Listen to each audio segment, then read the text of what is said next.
The Books Galaxy. The Return of Sherlock Holmes. The Adventure of the Empty House. It was in the spring of the year 1894 that all London was interested, and the fashionable world dismayed, by the murder of the Honourable Ronald Adair under most unusual and inexplicable circumstances.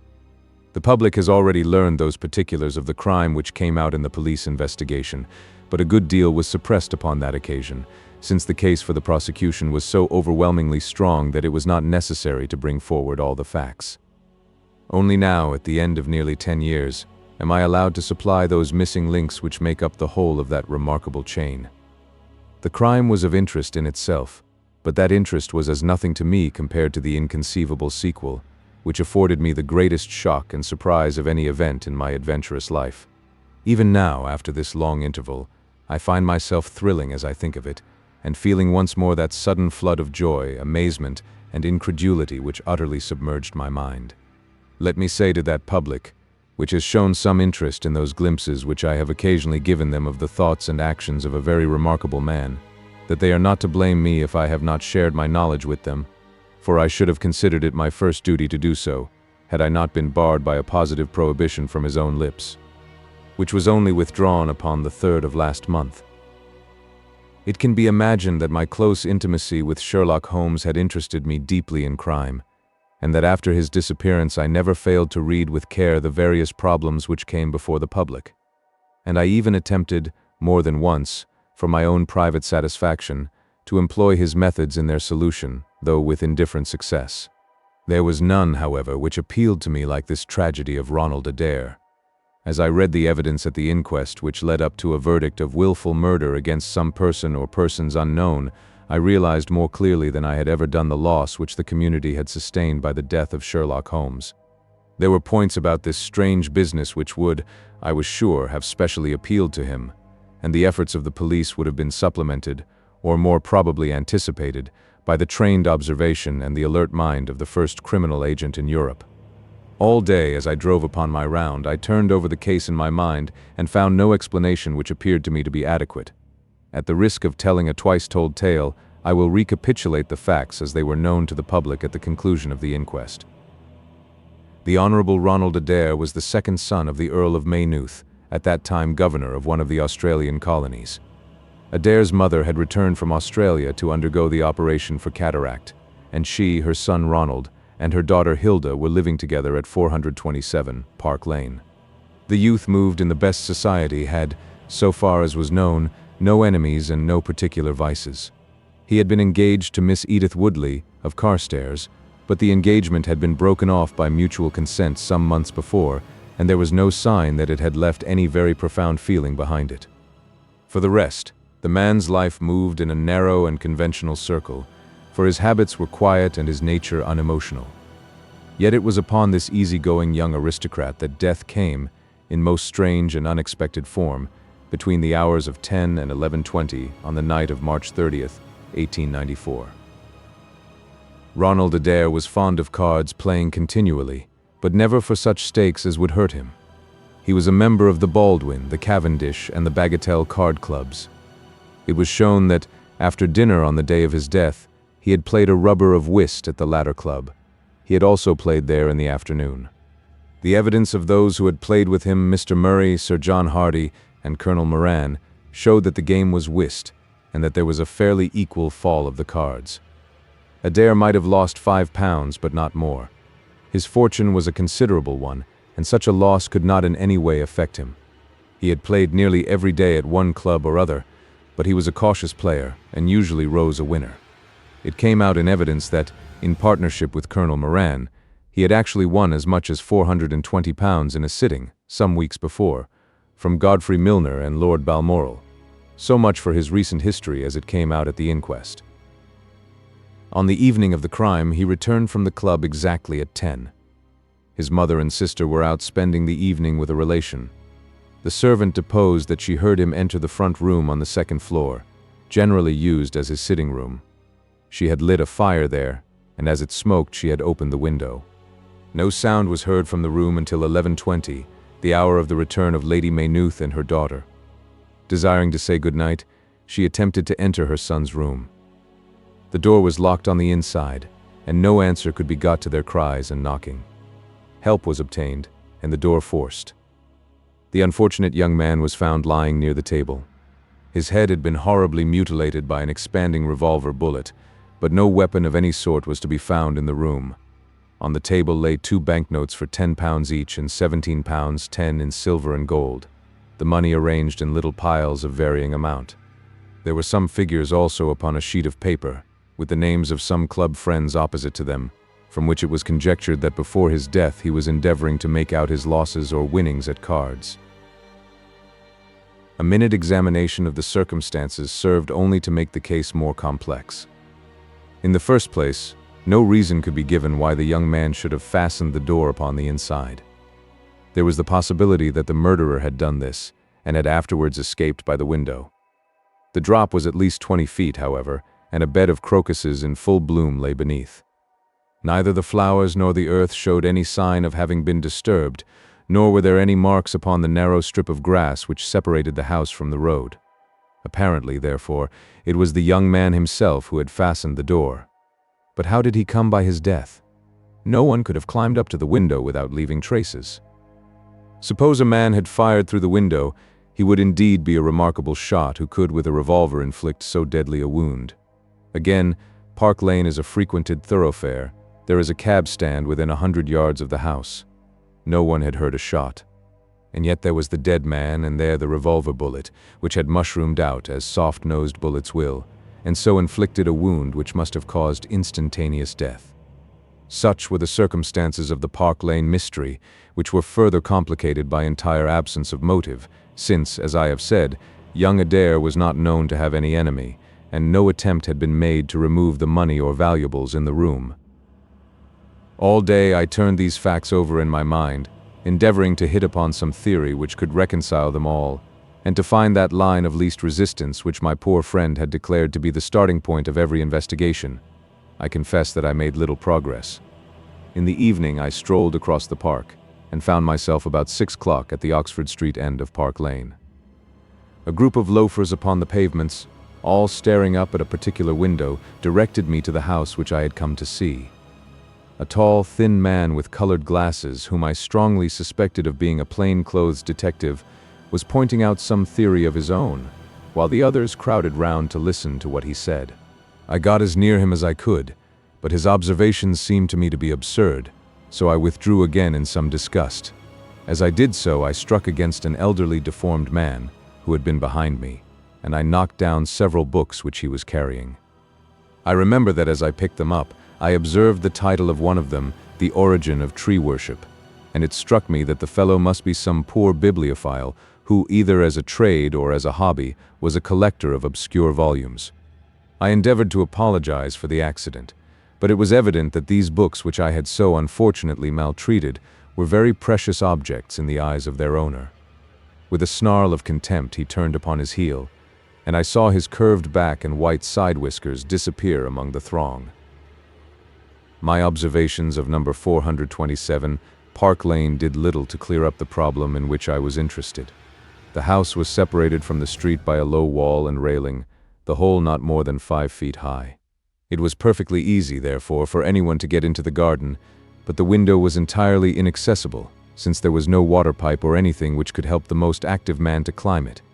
More puzzled than ever, I retraced my steps to Kensington. I had not been in my study 5 minutes when the maid entered to say that a person desired to see me. To my astonishment, it was none other than my strange old book collector, his sharp, wizened face peering out from a frame of white hair, and his precious volumes, a dozen of them at least, wedged under his right arm. "You're surprised to see me, sir," said he, in a strange, croaking voice. I acknowledged that I was.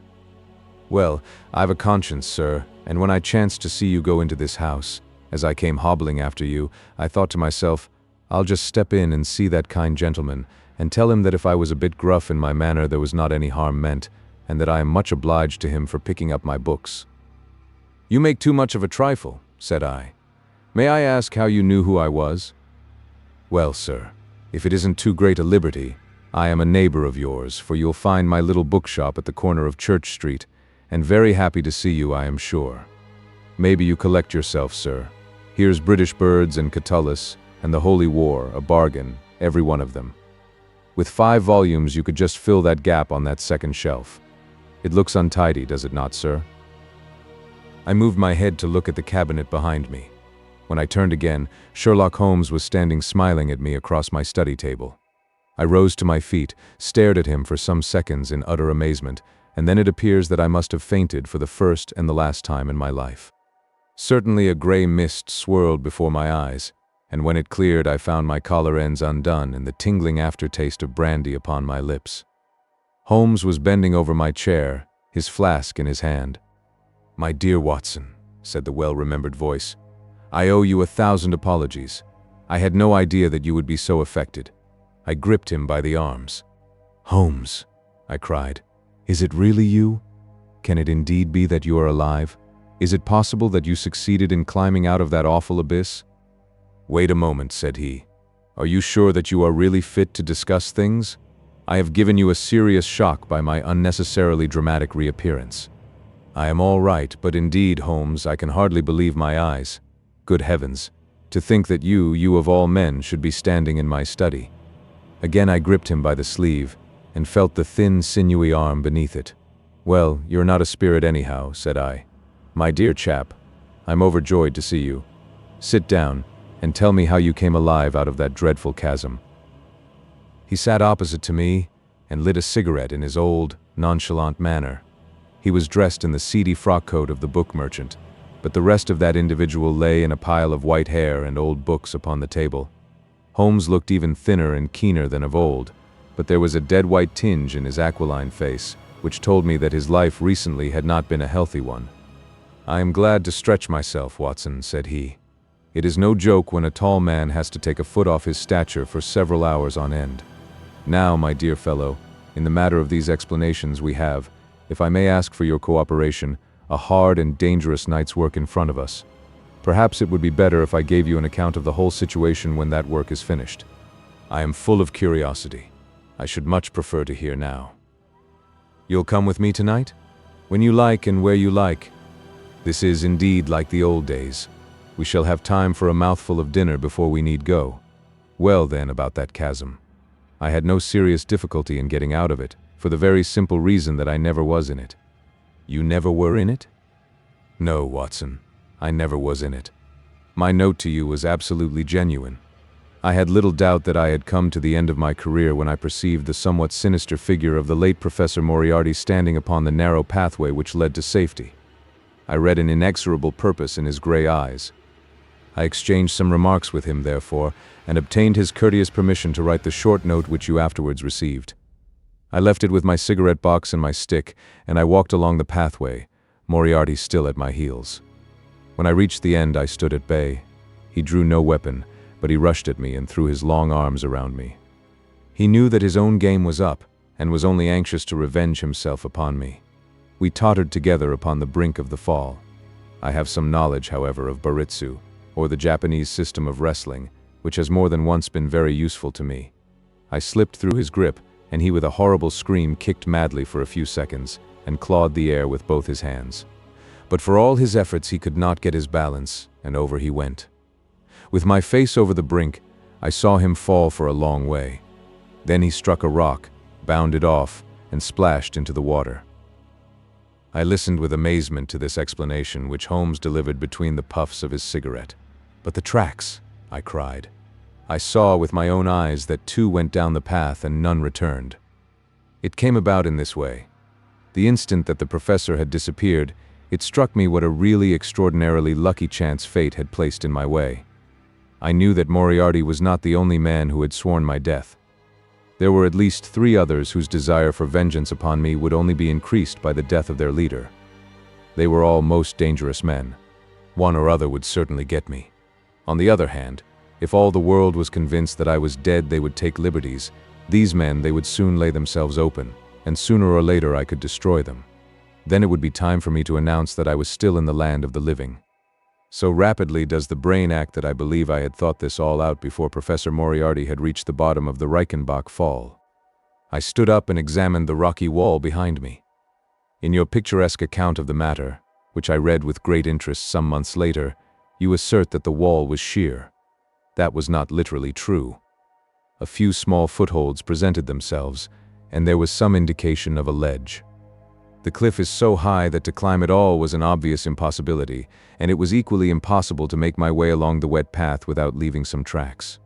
I might, it is true, have reversed my boots, as I have done on similar occasions, but the sight of 3 sets of tracks in one direction would certainly have suggested a deception. On the whole, then, it was best that I should risk the climb. It was not a pleasant business, Watson. The fall roared beneath me. I am not a fanciful person, but I give you my word that I seemed to hear Moriarty's voice screaming at me out of the abyss. A mistake would have been fatal. More than once, as tufts of grass came out in my hand or my foot slipped in the wet notches of the rock, I thought that I was gone. But I struggled upward, and at last I reached a ledge several feet deep and covered with soft green moss, where I could lie unseen, in the most perfect comfort. There I was stretched when you, my dear Watson, and all your following were investigating in the most sympathetic and inefficient manner the circumstances of my death. At last, when you had all formed your inevitable and totally erroneous conclusions, you departed for the hotel, and I was left alone. I had imagined that I had reached the end of my adventures, but a very unexpected occurrence showed me that there were surprises still in store for me. A huge rock, falling from above, boomed past me, struck the path, and bounded over into the chasm. For an instant I thought that it was an accident, but a moment later, looking up, I saw a man's head against the darkening sky, and another stone struck the very ledge upon which I was stretched, within a foot of my head. Of course, the meaning of this was obvious. Moriarty had not been alone. A Confederate, and even that one glance had told me how dangerous a man that Confederate was, had kept guard while the professor had attacked me. From a distance, unseen by me, he had been a witness of his friend's death and of my escape. He had waited, and then making his way round to the top of the cliff, he had endeavored to succeed where his comrade had failed. I did not take long to think about it, Watson. Again I saw that grim face look over the cliff, and I knew that it was the precursor of another stone. I scrambled down onto the path. I don't think I could have done it in cold blood. It was 100 times more difficult than getting up. But I had no time to think of the danger, for another stone sang past me as I hung by my hands from the edge of the ledge. Halfway down I slipped, but, by the blessing of God, I landed, torn and bleeding, upon the path. I took to my heels, did 10 miles over the mountains in the darkness, and a week later I found myself in Florence, with the certainty that no one in the world knew what had become of me. I had only one confidant, my brother Mycroft. I owe you many apologies, my dear Watson, but it was all important that it should be thought I was dead, and it is quite certain that you would not have written so convincing an account of my unhappy end had you not yourself thought that it was true. Several times during the last 3 years I have taken up my pen to write to you, but always I feared lest your affectionate regard for me should tempt you to some indiscretion which would betray my secret. For that reason I turned away from you this evening when you upset my books, for I was in danger at the time, and any show of surprise and emotion upon your part might have drawn attention to my identity and led to the most deplorable and irreparable results. As to Mycroft, I had to confide in him in order to obtain the money which I needed. The course of events in London did not run so well as I had hoped, for the trial of the Moriarty gang left 2 of its most dangerous members, my own most vindictive enemies, at liberty. I traveled for 2 years in Tibet, therefore, and amused myself by visiting Lhasa and spending some days with the head lama. You may have read of the remarkable explorations of a Norwegian named Sigerson, but I am sure that it never occurred to you that you were receiving news of your friend. I then passed through Persia, looked in at Mecca, and paid a short but interesting visit to the Khalifa at Khartoum, the results of which I have communicated to the Foreign Office. Returning to France, I spent some months in a research into the coal tar derivatives, which I conducted in a laboratory at Montpellier, in the south of France. Having concluded this to my satisfaction and learning that only one of my enemies was now left in London, I was about to return when my movements were hastened by the news of this very remarkable Park Lane mystery, which not only appealed to me by its own merits, but which seemed to offer some most peculiar personal opportunities. I came over at once to London, called in my own person at Baker Street, threw Mrs. Hudson into violent hysterics, and found that Mycroft had preserved my rooms and my papers exactly as they had always been. So it was, my dear Watson, that at 2 o'clock today I found myself in my old armchair in my own old room, and only wishing that I could have seen my old friend Watson in the other chair which he has so often adorned. Such was the remarkable narrative to which I listened on that April evening, a narrative which would have been utterly incredible to me had it not been confirmed by the actual sight of the tall, spare figure and the keen, eager face, which I had never thought to see again. In some manner he had learned of my own sad bereavement, and his sympathy was shown in his manner rather than in his words.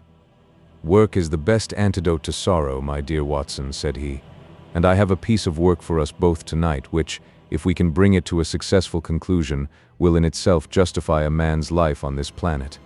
In vain I begged him to tell me more. "You will hear and see enough before morning," he answered. "We have 3 years of the past to discuss. Let that suffice until 9:30, when we start upon the notable adventure of the empty house." It was indeed like old times when, at that hour, I found myself seated beside him in a hansom, my revolver in my pocket, and the thrill of adventure in my heart. Holmes was cold and stern and silent. As the gleam of the street lamps flashed upon his austere features, I saw that his brows were drawn down in thought and his thin lips compressed.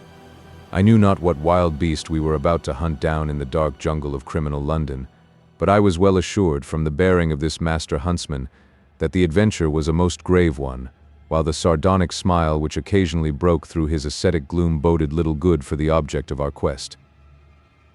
I had imagined that we were bound for Baker Street, but Holmes stopped the cab at the corner of Cavendish Square.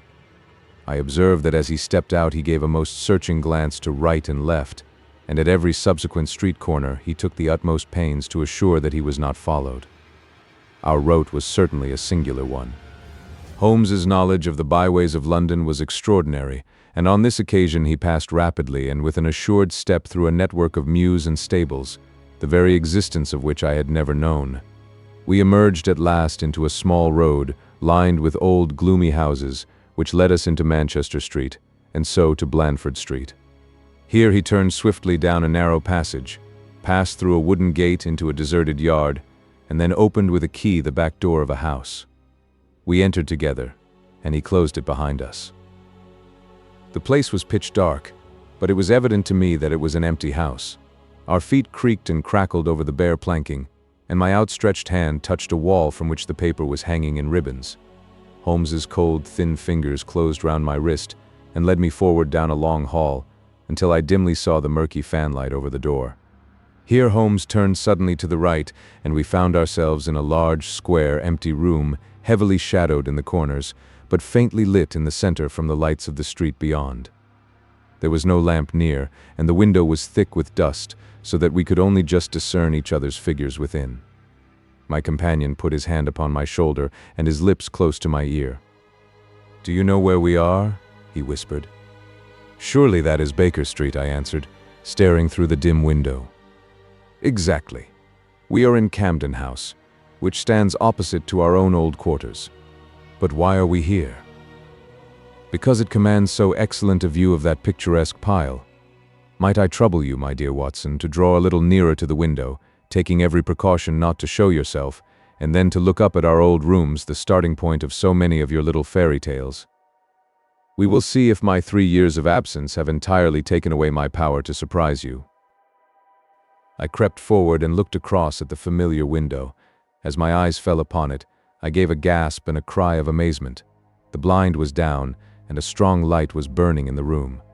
The shadow of a man who was seated in a chair within was thrown in hard, black outline upon the luminous screen of the window. There was no mistaking the poise of the head, the squareness of the shoulders, the sharpness of the features. The face was turned half round, and the effect was that of one of those black silhouettes which our grandparents loved to frame. It was a perfect reproduction of Holmes. So amazed was I that I threw out my hand to make sure that the man himself was standing beside me. He was quivering with silent laughter. "Well?" said he. "Good heavens," I cried. "It is marvelous." "I trust that age doth not wither nor custom stale my infinite variety," said he, and I recognized in his voice the joy and pride which the artist takes in his own creation. "It really is rather like me, is it not? I should be prepared to swear that it was you." The credit of the execution is due to Monsieur Oscar Munier of Grenoble, who spent some days in doing the molding. It is a bust in wax. The rest I arranged myself during my visit to Baker Street this afternoon. But why? Because, my dear Watson, I had the strongest possible reason for wishing certain people to think that I was there when I was really elsewhere. And you thought the rooms were watched? I knew that they were watched. By whom? By my old enemies, Watson. By the charming society whose leader lies in the Reichenbach Fall. You must remember that they knew, and only they knew, that I was still alive. Sooner or later they believed that I should come back to my rooms. They watched them continuously, and this morning they saw me arrive. How do you know? Because I recognized their sentinel when I glanced out of my window. He is a harmless enough fellow, Parker by name, a garroter by trade, and a remarkable performer upon the Jew's harp. I cared nothing for him. But I cared a great deal for the much more formidable person who was behind him, the bosom friend of Moriarty, the man who dropped the rocks over the cliff, the most cunning and dangerous criminal in London. That is the man who is after me tonight, Watson, and that is the man who is quite unaware that we are after him. My friend's plans were gradually revealing themselves. From this convenient retreat, the watchers were being watched and the trackers tracked. That angular shadow up yonder was the bait, and we were the hunters. In silence we stood together in the darkness and watched the hurrying figures who passed and repassed in front of us.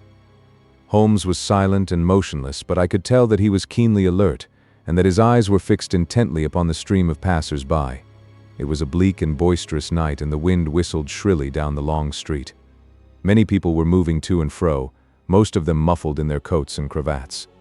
Once or twice it seemed to me that I had seen the same figure before, and I especially noticed two men who appeared to be sheltering themselves from the wind in the doorway of a house some distance up the street. I tried to draw my companion's attention to them, but he gave a little ejaculation of impatience and continued to stare into the street. More than once he fidgeted with his feet and tapped rapidly with his fingers upon the wall. It was evident to me that he was becoming uneasy, and that his plans were not working out altogether as he had hoped. At last, as midnight approached and the street gradually cleared, he paced up and down the room in uncontrollable agitation. I was about to make some remark to him, when I raised my eyes to the lighted window, and again experienced almost as great a surprise as before. I clutched Holmes's arm and pointed upward. "The shadow has moved," I cried. It was indeed no longer the profile, but the back, which was turned towards us. 3 years had certainly not smoothed the asperities of his temper or his impatience with a less active intelligence than his own. "Of course it has moved," said he. "Am I such a farcical bungler, Watson, that I should erect an obvious dummy and expect that some of the sharpest men in Europe would be deceived by it? We have been in this room 2 hours, and Mrs. Hudson has made some change in that figure 8 times, or once in every quarter of an hour. She works it from the front, so that her shadow may never be seen. Ah." He drew in his breath with a shrill, excited intake. In the dim light I saw his head thrown forward, his whole attitude rigid with attention. Outside the street was absolutely deserted. Those 2 men might still be crouching in the doorway, but I could no longer see them. All was still and dark, save only that brilliant yellow screen in front of us with the black figure outlined upon its center. Again in the utter silence I heard that thin, sibilant note which spoke of intense, suppressed excitement. An instant later he pulled me back into the blackest corner of the room, and I felt his warning hand upon my lips. The fingers which clutched me were quivering. Never had I known my friend more moved, and yet the dark street still stretched lonely and motionless before us. But suddenly I was aware of that which his keener senses had already distinguished. A low, stealthy sound came to my ears, not from the direction of Baker Street, but from the back of the very house in which we lay concealed. A door opened and shut. An instant later steps crept down the passage, steps which were meant to be silent, but which reverberated harshly through the empty house. Holmes crouched back against the wall, and I did the same, my hand closing upon the handle of my revolver. Peering through the gloom, I saw the vague outline of a man, a shade blacker than the blackness of the open door. He stood for an instant, and then he crept forward, crouching, menacing, into the room. He was within 3 yards of us, this sinister figure, and I had braced myself to meet his spring before I realized that he had no idea of our presence. He passed close beside us, stole over to the window, and very softly and noiselessly raised it for half a foot. As he sank to the level of this opening, the light of the street, no longer dimmed by the dusty glass, fell full upon his face. The man seemed to be beside himself with excitement. His 2 eyes shone like stars and his features were working convulsively. He was an elderly man with a thin, projecting nose, a high, bald forehead, and a huge grizzled mustache.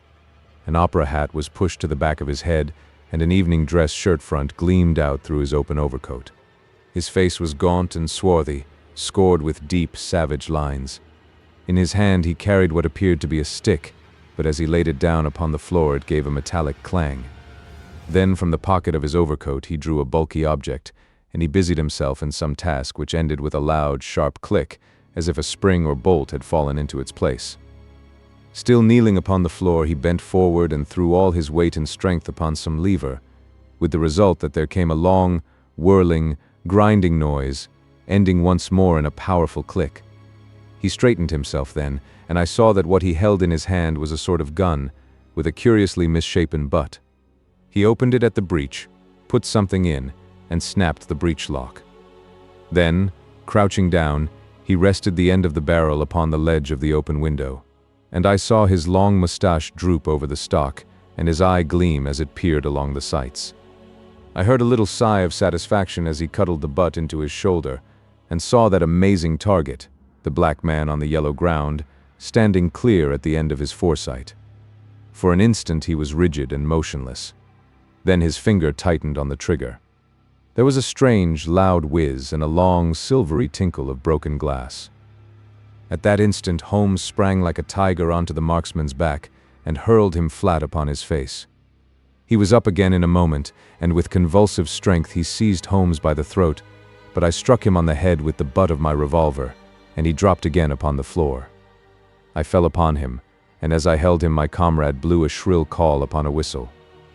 There was the clatter of running feet upon the pavement, and 2 policemen in uniform, with 1 plain-clothes detective, rushed through the front entrance and into the room.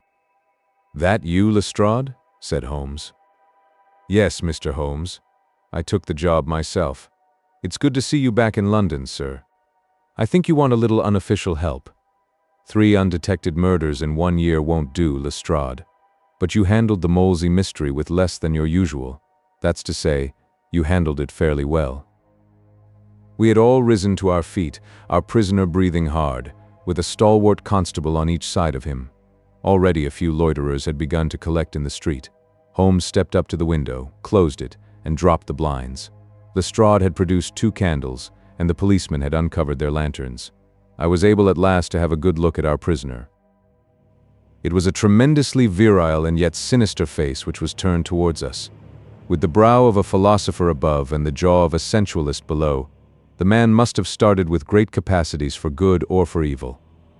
But one could not look upon his cruel blue eyes with their drooping, cynical lids, or upon the fierce, aggressive nose and the threatening, deep-lined brow, without reading nature's plainest danger signals.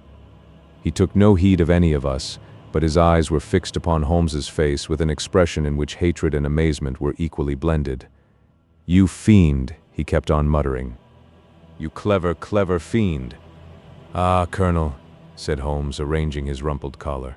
"Journeys end in lovers' meetings, as the old play says. I don't think I have had the pleasure of seeing you since you favored me with those attentions as I lay on the ledge above the Reichenbach fall." The colonel still stared at my friend like a man in a trance. "You cunning, cunning fiend," was all that he could say. "I have not introduced you yet," said Holmes.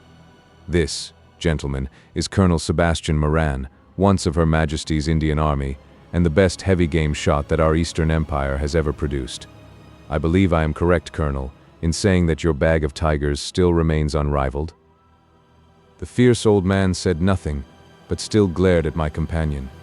With his savage eyes and bristling mustache, he was wonderfully like a tiger himself. "I wonder that my very simple stratagem could deceive so old a shikari," said Holmes. "It must be very familiar to you. Have you not tethered a young kid under a tree, lain above it with your rifle, and waited for the bait to bring up your tiger? This empty house is my tree, and you are my tiger. You have possibly had other guns in reserve in case there should be several tigers, or in the unlikely supposition of your own aim failing you. These, he pointed around, are my other guns. The parallel is exact. Colonel Moran sprang forward with a snarl of rage, but the constables dragged him back. The fury upon his face was terrible to look at. "I confess that you had one small surprise for me," said Holmes. "I did not anticipate that you would yourself make use of this empty house and this convenient front window. I had imagined you as operating from the street, where my friend Lestrade and his merry men were awaiting you. With that exception, all has gone as I expected." Colonel Moran turned to the official detective. "You may or may not have just cause for arresting me," said he, "but at least there can be no reason why I should submit to the jibes of this person. If I am in the hands of the law, let things be done in a legal way." "Well, that's reasonable enough," said Lestrade. "Nothing further you have to say, Mr. Holmes, before we go?" Holmes had picked up the powerful air gun from the floor and was examining its mechanism. "An admirable and unique weapon," said he, "noiseless and of tremendous power. I knew von Herder, the blind German mechanic, who constructed it to the order of the late Professor Moriarty. For years I have been aware of its existence, though I have never before had the opportunity of handling it. I commend it very specially to your attention, Lestrade, and also the bullets which fit it." "You can trust us to look after that, Mr. Holmes," said Lestrade, as the whole party moved towards the door. "Anything further to say?" "Only to ask what charge you intend to prefer." "What charge, sir?" "Why, of course, the attempted murder of Mr. Sherlock Holmes." "Not so, Lestrade. I do not propose to appear in the matter at all. To you, and to you only, belongs the credit of the remarkable arrest which you have effected. Yes, Lestrade, I congratulate you. With your usual happy mixture of cunning and audacity, you have got him." "Got him? Got whom, Mr. Holmes?" "The man that the whole force has been seeking in vain, Colonel Sebastian Moran, who shot the Honorable Ronald Adair with an expanding bullet from an air gun through the open window of the second-floor front of number 427 Park Lane, upon the 30th of last month. That's the charge, Lestrade.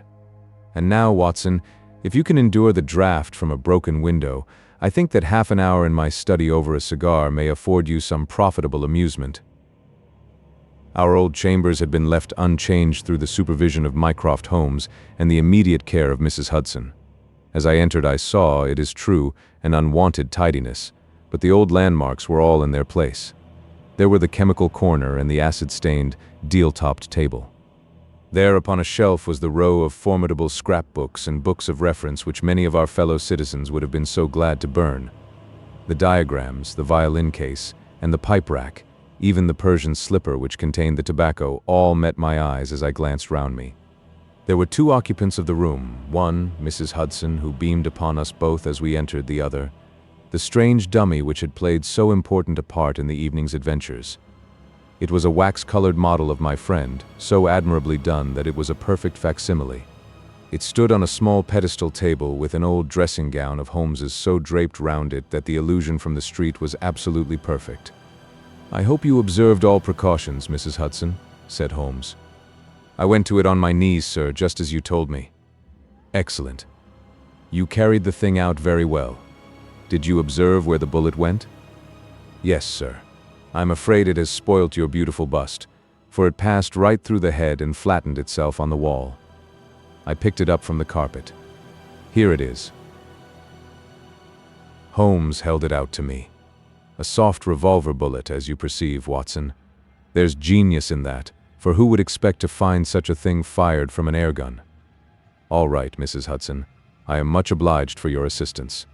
And now, Watson, let me see you in your old seat once more, for there are several points which I should like to discuss with you."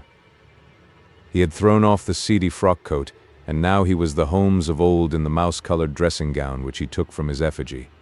"The old shikari's nerves have not lost their steadiness, nor his eyes their keenness," said he with a laugh, as he inspected the shattered forehead of his bust. "Plumb in the middle of the back of the head and smack through the brain. He was the best shot in India, and I expect that there are few better in London. Have you heard the name?" "No, I have not." Well, Well, such is fame. But then, if I remember right, you had not heard the name of Professor James Moriarty, who had one of the great brains of the century. Just give me down my index of biographies from the shelf." He turned over the pages lazily, leaning back in his chair and blowing great clouds from his cigar. "My collection of M's is a fine one," said he. "Moriarty himself is enough to make any letter illustrious, and here is Morgan the poisoner, and Meridew of abominable memory, and Matthews, who knocked out my left canine in the waiting room at Charing Cross, and, finally, here is our friend of tonight." He handed over the book, and I read, "Moran, Sebastian, Colonel, unemployed. Formerly 1st Bangalore Pioneers, born London, 1840. Son of Sir Augustus Moran, C.B., once British Minister to Persia. Educated Eton and Oxford. Served in Jawaki Campaign, Afghan Campaign, Sharasiab, Dispatches, Sherpur, and Kabul.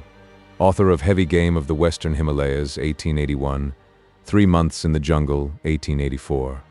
Address, Conduit Street. Clubs, the Anglo-Indian, the Tankerville, the Bagatelle Card Club." On the margin was written, in Holmes's precise hand, "The second most dangerous man in London." "This is astonishing," said I, as I handed back the volume. "The man's career is that of an honorable soldier." "It is true," Holmes answered. "Up to a certain point he did well. He was always a man of iron nerve, and the story is still told in India how he crawled down a drain after a wounded man-eating tiger. There are some trees, Watson, which grow to a certain height and then suddenly develop some unsightly eccentricity. You will see it often in humans. I have a theory that the individual represents in his development the whole procession of his ancestors, and that such a sudden turn to good or evil stands for some strong influence which came into the line of his pedigree. The person becomes, as it were, the epitome of the history of his own family. It is surely rather fanciful. Well, I don't insist upon it. Whatever the cause, Colonel Moran began to go wrong. Without any open scandal, he still made India too hot to hold him. He retired, came to London, and again acquired an evil name.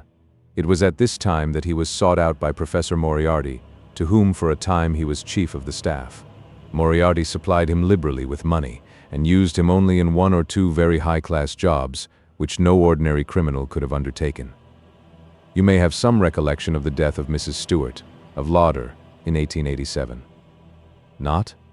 Well, I am sure Moran was at the bottom of it, but nothing could be proved. So cleverly was the colonel concealed that, even when the Moriarty gang was broken up, we could not incriminate him. You remember at that date, when I called upon you in your rooms, how I put up the shutters for fear of air guns?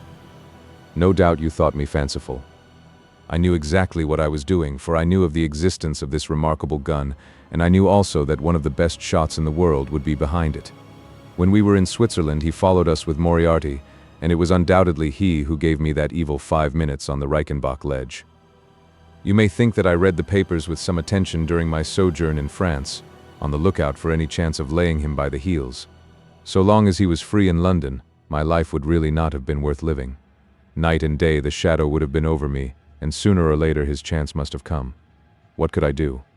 I could not shoot him at sight, or I should myself be in the dock. There was no use appealing to a magistrate. They cannot interfere on the strength of what would appear to them to be a wild suspicion. So I could do nothing. But I watched the criminal news, knowing that sooner or later I should get him. Then came the death of this Ronald Adair. My chance had come at last. Knowing what I did, was it not certain that Colonel Moran had done it? He had played cards with the lad, he had followed him home from the club, he had shot him through the open window. There was not a doubt of it. The bullets alone are enough to put his head in a noose. I came over at once. I was seen by the sentinel who would, I knew, direct the colonel's attention to my presence. He could not fail to connect my sudden return with his crime and to be terribly alarmed.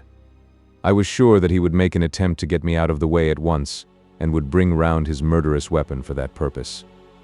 I left him an excellent mark in the window, and having warned the police that they might be needed by the way, Watson, you spotted their presence in that doorway with unerring accuracy. I took up what seemed to me to be a judicious post for observation, never dreaming that he would choose the same spot for his attack. Now, my dear Watson, Does anything remain for me to explain?" "Yes," said I. "You have not made it clear what was Colonel Moran's motive in murdering the Honorable Ronald Adair." "Ah, my dear Watson, there we come into those realms of conjecture, where the most logical mind may be at fault. Each may form his own hypothesis upon the present evidence, and yours is as likely to be correct as mine." "You have formed one, then?" "I think that it is not difficult to explain the facts. It came out in evidence that Colonel Moran and young Adair had, between them, won a considerable amount of money. Now, Moran undoubtedly played foul, of that I have long been aware. I believe that on the day of the murder Adair had discovered that Moran was cheating. Very likely he had spoken to him privately, and had threatened to expose him unless he voluntarily resigned his membership of the club and promised not to play cards again. It is unlikely that a youngster like Adair would at once make a hideous scandal by exposing a well-known man so much older than himself. Probably he acted as I suggest. The exclusion from his clubs would mean ruin to Moran, who lived by his ill-gotten card gains. He therefore murdered Adair, who at the time was endeavoring to work out how much money he should himself return, since he could not profit by his partner's foul play. He locked the door lest the ladies should surprise him and insist upon knowing what he was doing with these names and coins. Will it pass? I have no doubt that you have hit upon the truth. It will be verified or disproved at the trial. Meanwhile, come what may, Colonel Moran will trouble us no more. The famous air gun of von Herder will embellish the Scotland Yard Museum, and once again Mr. Sherlock Holmes is free to devote his life to examining those interesting little problems which the complex life of London so plentifully presents. The Adventure of the Norwood Builder. From the point of view of the criminal expert, said Mr. Sherlock Holmes, London has become a singularly uninteresting city since the death of the late lamented Professor Moriarty. I can hardly think that you would find many decent citizens to agree with you, I answered. Well, I must not be selfish, said he, with a smile, as he pushed back his chair from the breakfast table. The community is certainly the gainer, and no one the loser, save the poor out-of-work specialist whose occupation has gone. With that man in the field, one's morning paper presented infinite possibilities. Often it was only the smallest trace, Watson, the faintest indication, and yet it was enough to tell me that the great malignant brain was there, as the gentlest tremors of the edges of the web remind one of the foul spider which lurks in the center. Petty thefts, wanton assaults, purposeless outrage, to the man who held the clue all could be worked into one connected whole. To the scientific student of the higher criminal world, no capital in Europe offered the advantages which London then possessed. But now he shrugged his shoulders in humorous deprecation of the state of things which he had himself done so much to produce. At the time of which I speak, Holmes had been back for some months, and I, at his request, had sold my practice and returned to share the old quarters in Baker Street. A young doctor named Werner had purchased my small Kensington practice and given with astonishingly little demur the highest price that I ventured to ask, an incident which only explained itself some years later when I found that Werner was a distant relation of Holmes and that it was my friend who had really found the money. Our months of partnership had not been so uneventful as he had stated, for I find, on looking over my notes, that this period includes the case of the papers of ex-President Murillo, and also the shocking affair of the Dutch steamship Friesland, which so nearly cost us both our lives. His cold and proud nature was always averse, however, from anything in the shape of public applause, and he bound me in the most stringent terms to say no further word of himself, his methods, or his successes, a prohibition which, as I have explained, has only now been removed.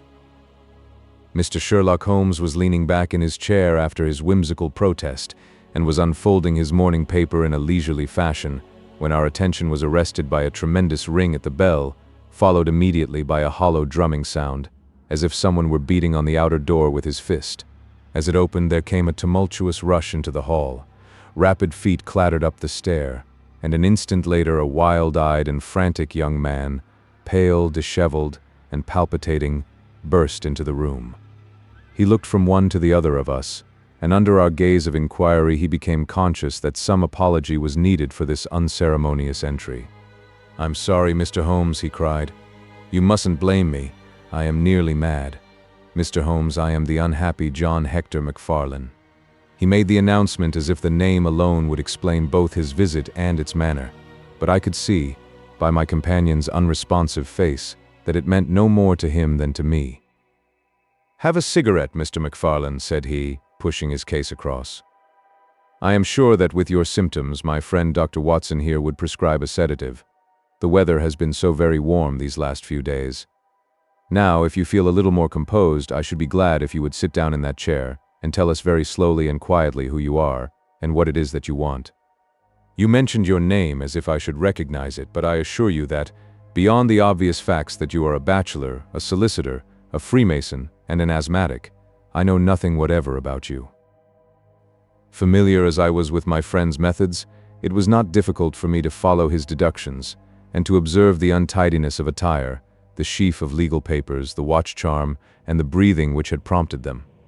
Our client, however, stared in amazement. "Yes, I am all that, Mr. Holmes, and, in addition, I am the most unfortunate man at this moment in London. For heaven's sake, don't abandon me, Mr. Holmes. If they come to arrest me before I have finished my story, make them give me time so that I may tell you the whole truth. I could go to jail happy if I knew that you were working for me outside." "Arrest you?" said Holmes.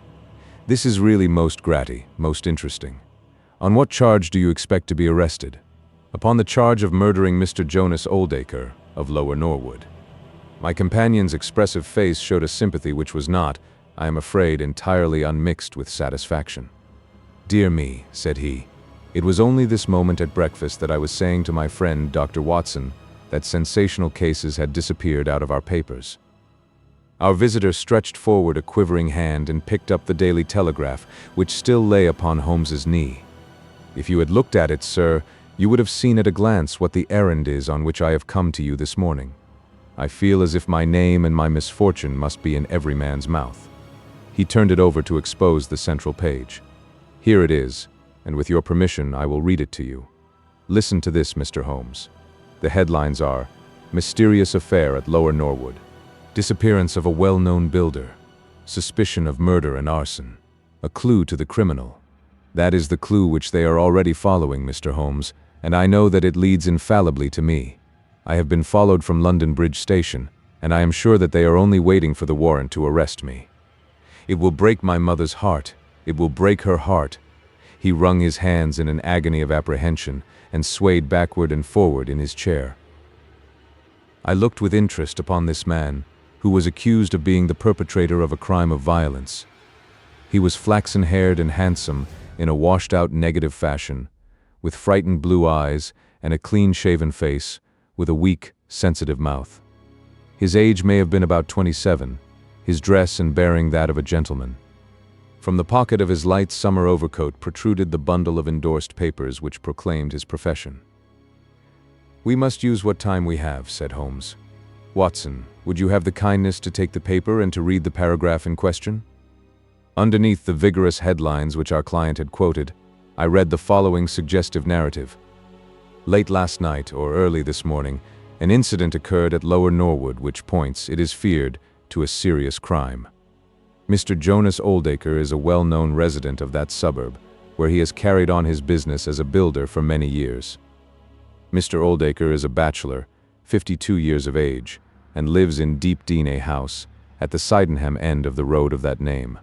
He has had the reputation of being a man of eccentric habits, secretive and retiring. For some years he has practically withdrawn from the business, in which he is said to have amassed considerable wealth. A small timber yard still exists, however, at the back of the house, and last night, about 12 o'clock, an alarm was given that one of the stacks was on fire. The engines were soon upon the spot, but the dry wood burned with great fury, and it was impossible to arrest the conflagration until the stack had been entirely consumed. Up to this point the incident bore the appearance of an ordinary accident, but fresh indications seemed to point to serious crime. Surprise was expressed at the absence of the master of the establishment from the scene of the fire, and an inquiry followed, which showed that he had disappeared from the house. An examination of his room revealed that the bed had not been slept in, that a safe which stood in it was open, that a number of important papers were scattered about the room, and finally, that there were signs of a murderous struggle, slight traces of blood being found within the room, and an oaken walking stick, which also showed stains of blood upon the handle.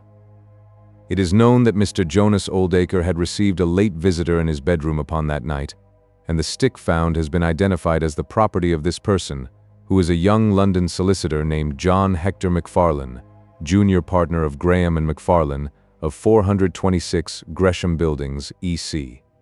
The police believe that they have evidence in their possession which supplies a very convincing motive for the crime, and altogether it cannot be doubted that sensational developments will follow. Later, it is rumored as we go to press that Mr. John Hector McFarlane has actually been arrested on the charge of the murder of Mr. Jonas Oldacre. It is at least certain that a warrant has been issued. There have been further and sinister developments in the investigation at Norwood. Besides the signs of a struggle in the room of the unfortunate builder, it is now known that the French windows of his bedroom, which is on the ground floor, were found to be open, that there were marks as if some bulky object had been dragged across to the woodpile, and finally, it is asserted that charred remains have been found among the charcoal ashes of the fire.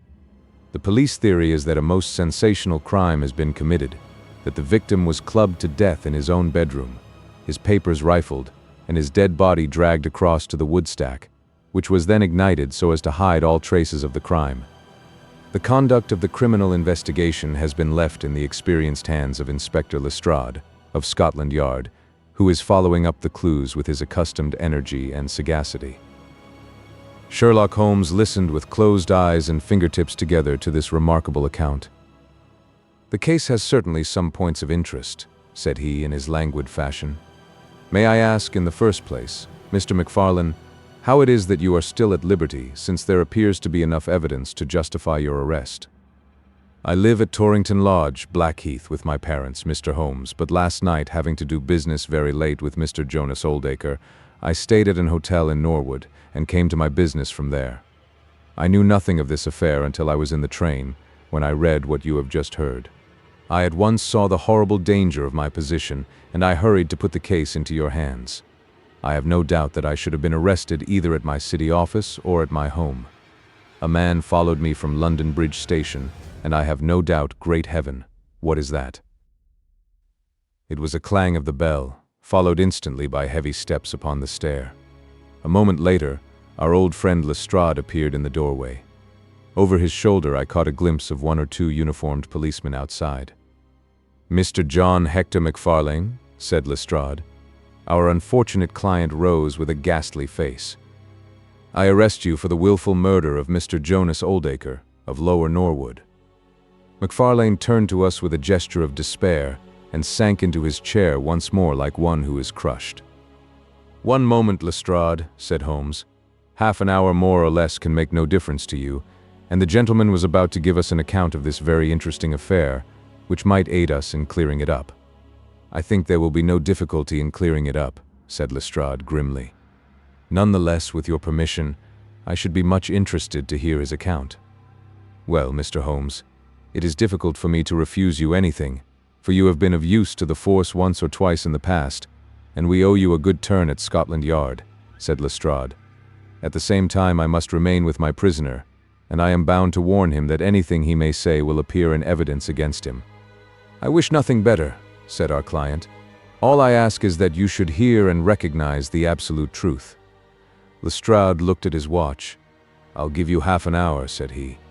"I must explain first," said McFarlane, "that I knew nothing of Mr. Jonas Oldacre. His name was familiar to me, for many years ago my parents were acquainted with him, but they drifted apart. I was very much surprised, therefore, when yesterday, about 3 o'clock in the afternoon, he walked into my office in the city. But I was still more astonished when he told me the object of his visit. He had in his hand several sheets of a notebook, covered with scribbled writing. Here they are, and he laid them on my table. "Here is my will," said he. "I want you, Mr. McFarlane, to cast it into proper legal shape. I will sit here while you do so." I set myself to copy it, and you can imagine my astonishment when I found that, with some reservations, he had left all his property to me. He was a strange little ferret-like man, with white eyelashes, and when I looked up at him I found his keen gray eyes fixed upon me with an amused expression.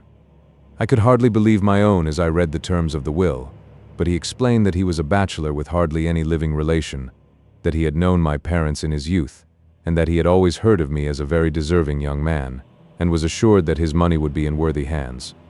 Of course, I could only stammer out my thanks. The will was duly finished, signed, and witnessed by my clerk. This is it on the blue paper, and these slips, as I have explained, are the rough draft.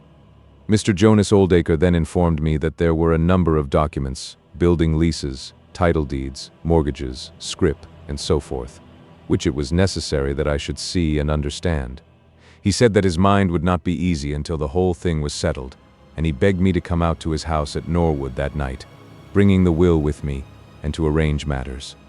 Remember, my boy, not one word to your parents about the affair until everything is settled. We will keep it as a little surprise for them.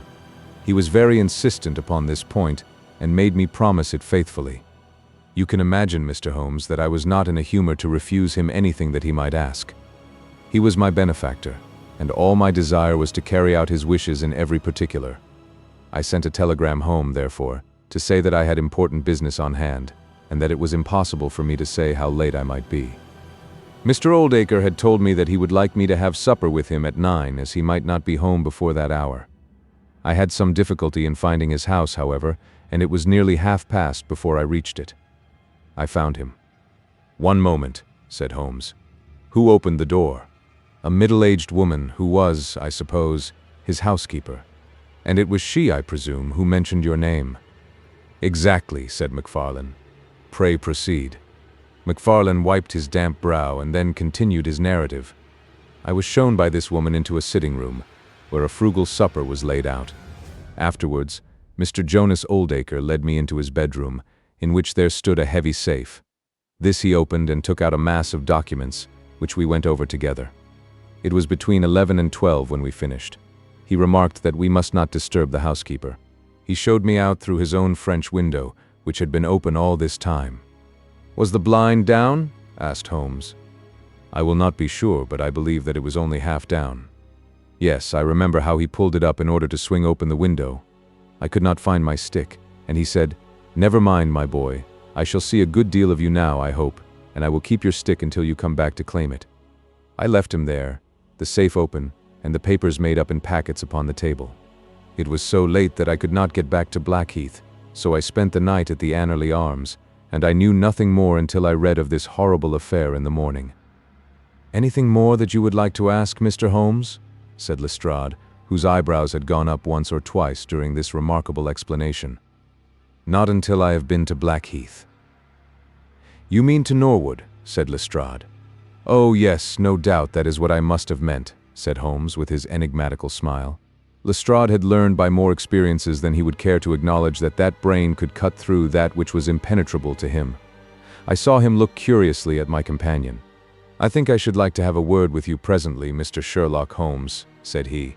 "Now, Mr. MacFarlane, 2 of my constables are at the door, and there is a 4-wheeler waiting."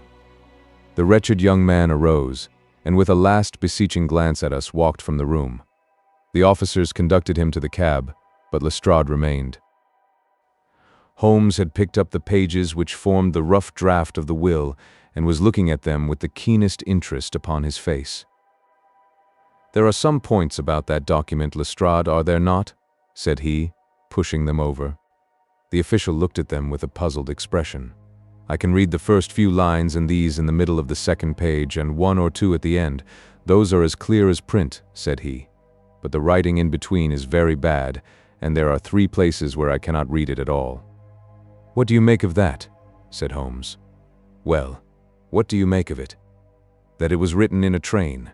The good writing represents stations, the bad writing movement, and the very bad writing passing over points. A scientific expert would pronounce at once that this was drawn up on a suburban line, since nowhere save in the immediate vicinity of a great city could there be so quick a succession of points. Granting that his whole journey was occupied in drawing up the will, then the train was an express, only stopping once between Norwood and London Bridge." Lestrade began to laugh. "You are too many for me when you begin to get on your theories, Mr. Holmes," said he. "How does this bear on the case?" "Well, it corroborates the young man's story to the extent that the will was drawn up by Jonas Oldacre in his journey yesterday. It is curious, is it not, that a man should draw up so important a document in so haphazard a fashion. It suggests that he did not think it was going to be of much practical importance. If a man drew up a will which he did not intend ever to be effective, he might do it so. Well, he drew up his own death warrant at the same time, said Lestrade. Oh, you think so? Don't you? Well, it is quite possible, but the case is not clear to me yet. Not clear? Well, if that isn't clear, what could be clearer? Here is a young man who learns suddenly that if a certain older man dies, he will succeed to a fortune. What does he do?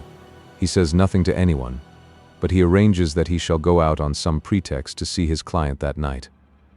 He waits until the only other person in the house is in bed, and then in the solitude of a man's room he murders him, burns his body in the woodpile, and departs to a neighboring hotel.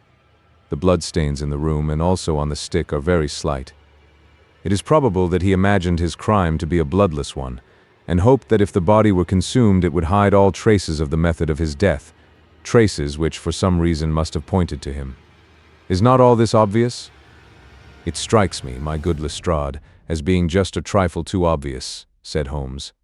You do not add imagination to your other great qualities, but if you could for one moment put yourself in the place of this young man, would you choose the very night after the will had been made to commit your crime?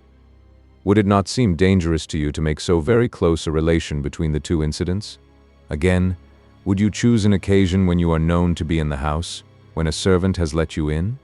And finally, would you take the great pains to conceal the body, and yet leave your own stick as a sign that you were the criminal? Confess, Lestrade, that all this is very unlikely.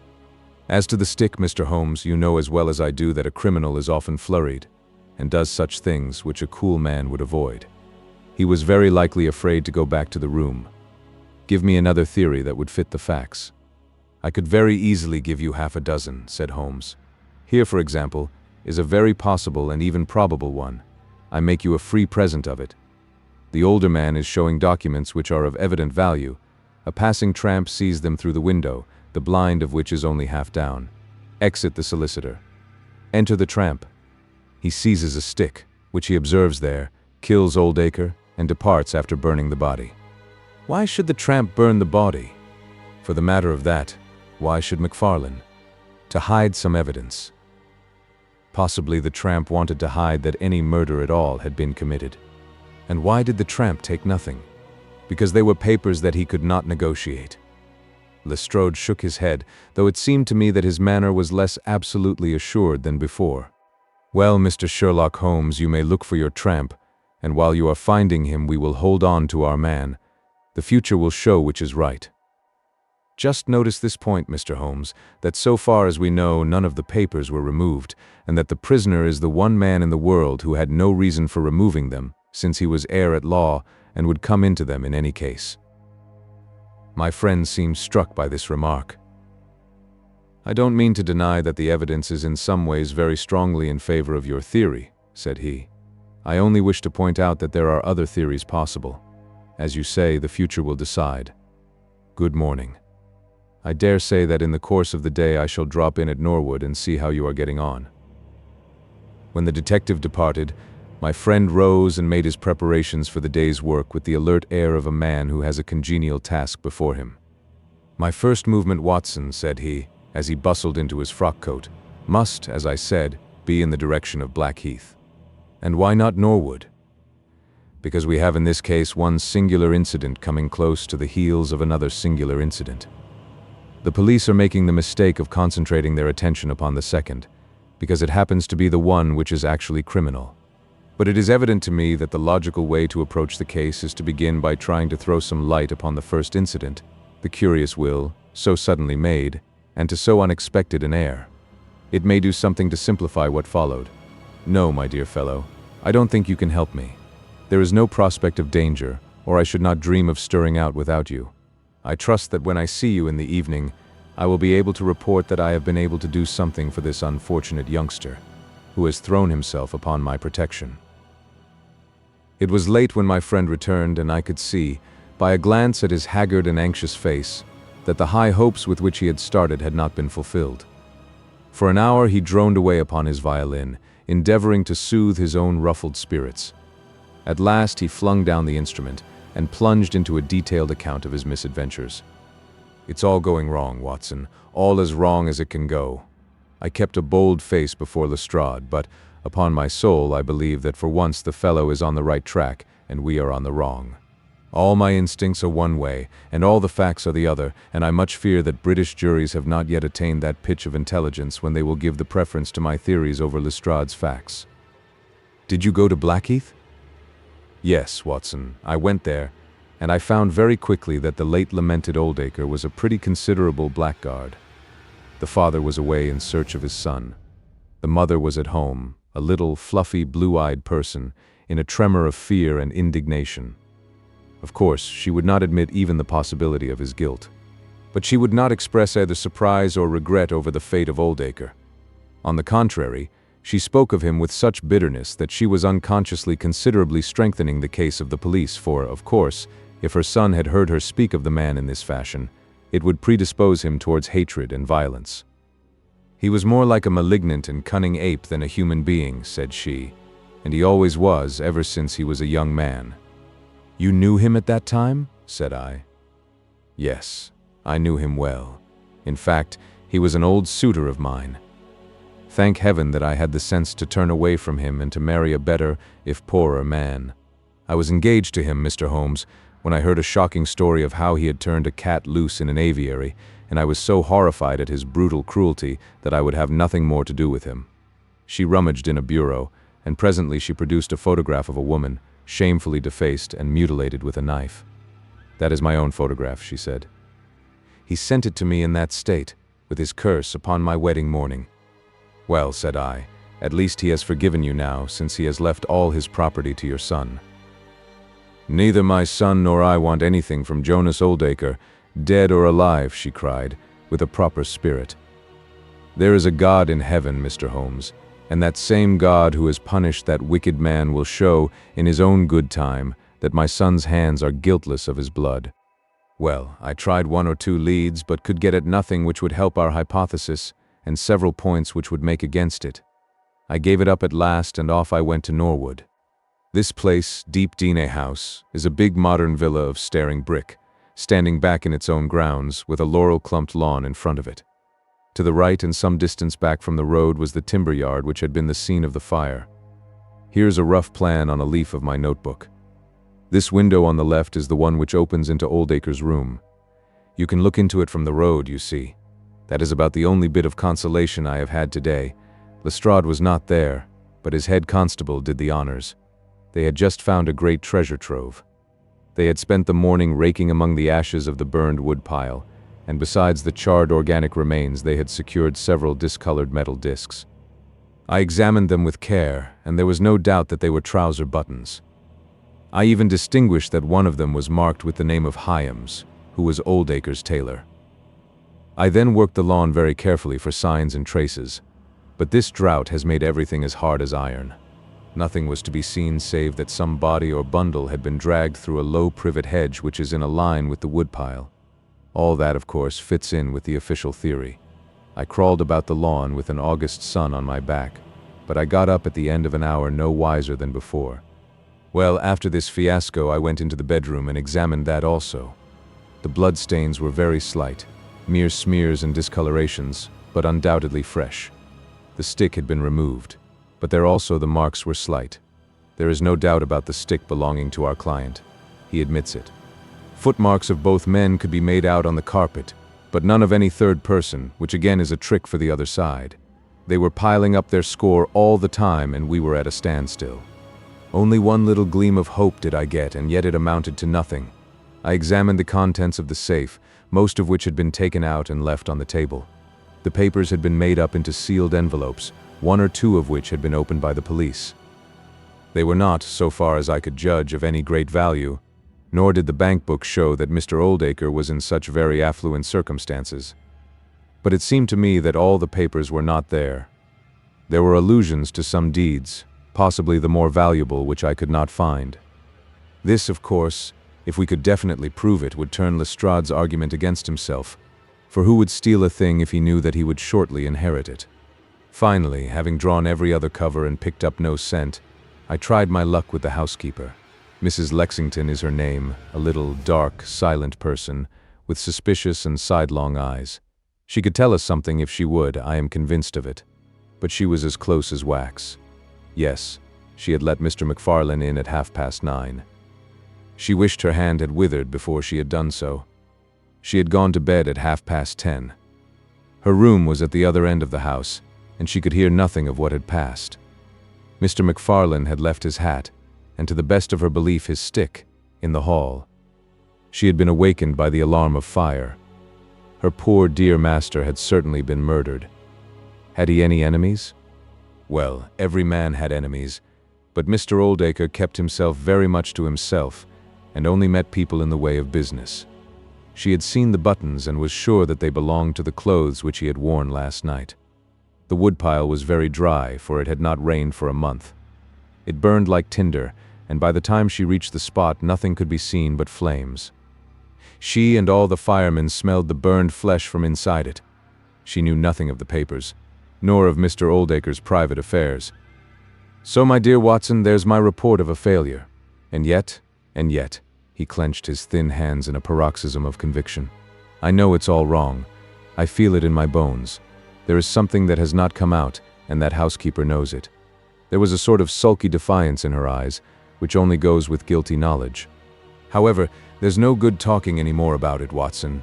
But unless some lucky chance comes our way, I fear that the Norwood disappearance case will not figure in that chronicle of our successes which I foresee that a patient public will sooner or later have to endure. Surely, said I, the man's appearance would go far with any jury? That is a dangerous argument, my dear Watson. You remember that terrible murderer, Bert Stevens, who wanted us to get him off in '87? Was there ever a more mild-mannered, Sunday school young man? It is true. Unless we succeed in establishing an alternative theory, this man is lost. You can hardly find a flaw in the case which can now be presented against him, and all further investigation has served to strengthen it. By the way, there is one curious little point about those papers which may serve us as the starting point for an inquiry. On looking over the bank book, I found that the low state of the balance was principally due to large checks which have been made out during the last year to Mr. Cornelius.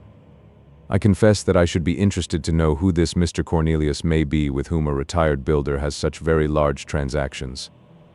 Is it possible that he has had a hand in the affair? Cornelius might be a broker, but we have found no script to correspond with these large payments. Failing any other indication, my researches must now take the direction of an inquiry at the bank for the gentleman who has cashed these checks. But I fear, my dear fellow, that our case will end ingloriously by Lestrade hanging our client, which will certainly be a triumph for Scotland Yard. I do not know how far Sherlock Holmes took any sleep that night, but when I came down to breakfast I found him pale and harassed, his bright eyes the brighter for the dark shadows round them. The carpet round his chair was littered with cigarette ends and with the early editions of the morning papers. An open telegram lay upon the table. "What do you think of this, Watson?" he asked, tossing it across. It was from Norwood and ran as follows. Important fresh evidence to hand. McFarlane's guilt definitely established. Advise you to abandon case. Lestrade. This sounds serious, said I. It is Lestrade's little cock-a-doodle of victory, Holmes answered, with a bitter smile. And yet it may be premature to abandon the case. After all, important fresh evidence is a two-edged thing, and may possibly cut in a very different direction to that which Lestrade imagines. Take your breakfast, Watson, and we will go out together and see what we can do.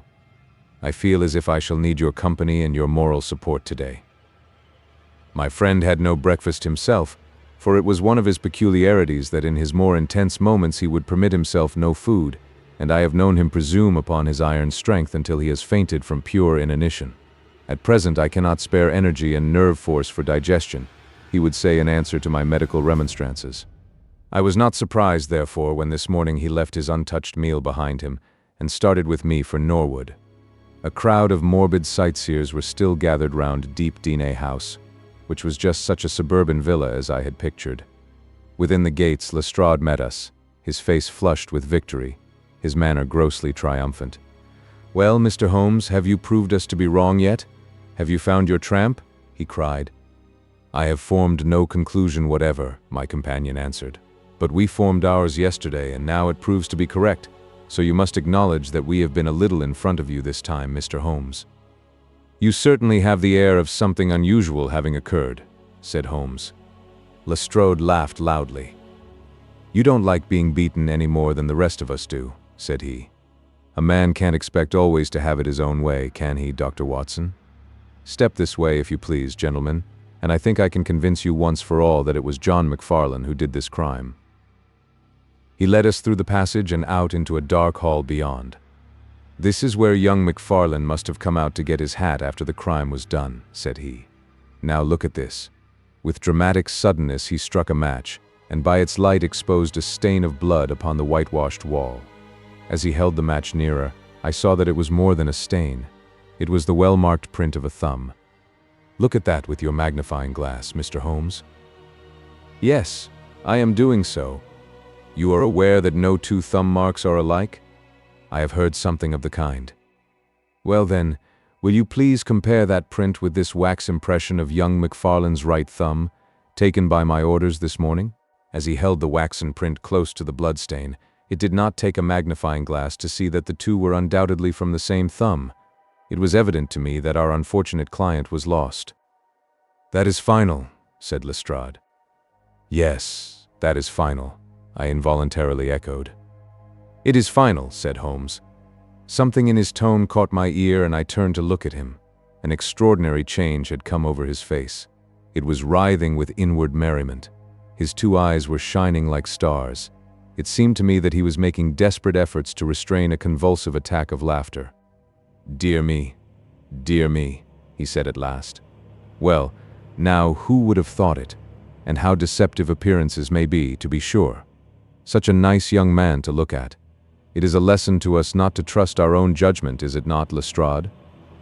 "Yes, some of us are a little too much inclined to be cocksure, Mr. Holmes," said Lestrade. The man's insolence was maddening, but we could not resent it. What a providential thing that this young man should press his right thumb against the wall in taking his hat from the peg. Such a very natural action, too, if you come to think of it. Holmes was outwardly calm, but his whole body gave a wriggle of suppressed excitement as he spoke. "By the way, Lestrade, who made this remarkable discovery?" "It was the housekeeper, Mrs. Lexington, who drew the night constable's attention to it." "Where was the night constable?" "He remained on guard in the bedroom where the crime was committed, so as to see that nothing was touched." "But why didn't the police see this mark yesterday?" "Well, we had no particular reason to make a careful examination of the hall. Besides, it's not in a very prominent place, as you see." No, of course not. I suppose there is no doubt that the mark was there yesterday?" Lestrade looked at Holmes as if he thought he was going out of his mind. I confess that I was myself surprised both at his hilarious manner and at his rather wild observation. "I don't know whether you think that McFarlane came out of jail in the dead of the night in order to strengthen the evidence against himself," said Lestrade. "I leave it to any expert in the world whether that is not the mark of his thumb." "It is unquestionably the mark of his thumb." "There, that's enough," said Lestrade. "I am a practical man, Mr. Holmes, and when I have got my evidence I come to my conclusions. If you have anything to say, you will find me writing my report in the sitting room." Holmes had recovered his equanimity, though I still seemed to detect gleams of amusement in his expression. "Dear me, this is a very sad development, Watson, is it not?" said he. "And yet there are singular points about it which hold out some hopes for our client." "I am delighted to hear it," said I heartily. "I was afraid it was all up with him." "I would hardly go so far as to say that, my dear Watson. The fact is that there is one really serious flaw in this evidence to which our friend attaches so much importance." "Indeed, Holmes. What is it?" "Only this, that I know that that mark was not there when I examined the hall yesterday. And now, Watson, let us have a little stroll round in the sunshine." With a confused brain, but with a heart into which some warmth of hope was returning, I accompanied my friend in a walk round the garden. Holmes took each face of the house in turn, and examined it with great interest. He then led the way inside, and went over the whole building from basement to attic. Most of the rooms were unfurnished, but nonetheless Holmes inspected them all minutely. Finally, on the top corridor which ran outside 3 untenanted bedrooms, he again was seized with a spasm of merriment. "There are really some very unique features about this case, Watson," said he. I think it is time now that we took our friend Lestrade into our confidence. He has had his little smile at our expense, and perhaps we may do as much by him, if my reading of this problem proves to be correct. Yes, I think I see how we should approach it." The Scotland Yard inspector was still writing in the parlor when Holmes interrupted him. "I understood that you were writing a report of this case," said he. "So I am. Don't you think it may be a little premature? I can't help thinking that your evidence is not complete." Lestrade knew my friend too well to disregard his words. He laid down his pen and looked curiously at him. "What do you mean, Mr. Holmes?" "Only that there is an important witness whom you have not seen." "Can you produce him?" "I think I can." "Then do so." "I will do my best. How many constables have you?" "There are 3 within call." "Excellent," said Holmes. "May I ask if they are all large, able-bodied men with powerful voices?" "I have no doubt they are, though I fail to see what their voices have to do with it." "Perhaps I can help you to see that and 1 or 2 other things as well," said Holmes. "Kindly summon your men, and I will try." 5 minutes later, 3 policemen had assembled in the hall. "In the outhouse you will find a considerable quantity of straw," said Holmes. "I will ask you to carry in 2 bundles of it. I think it will be of the greatest assistance in producing the witness whom I require. Thank you very much. I believe you have some matches in your pocket, Watson. Now, Mr. Lestrade, I will ask you all to accompany me to the top landing." As I have said, there was a broad corridor there which ran outside 3 empty bedrooms. At one end of the corridor we were all marshaled by Sherlock Holmes, the constables grinning and Lestrade staring at my friend with amazement, expectation, and derision chasing each other across his features. Holmes stood before us with the air of a conjurer who is performing a trick. "Would you kindly send one of your constables for 2 buckets of water? Put the straw on the floor here, free from the wall on either side. Now I think that we are all ready." Lestrade's face had begun to grow red and angry. "I don't know whether you are playing a game with us, Mr. Sherlock Holmes," said he. "If you know anything, you can surely say it without all this tomfoolery. I assure you, my good Lestrade, that I have an excellent reason for everything that I do. You may possibly remember that you chaffed me a little, some hours ago, when the sun seemed on your side of the hedge, so you must not grudge me a little pomp and ceremony now. Might I ask you, Watson, to open that window, and then to put a match to the edge of the straw?"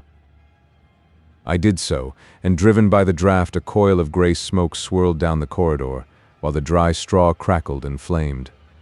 "Now we must see if we can find this witness for you, Lestrade. Might I ask you all to join in the cry of fire?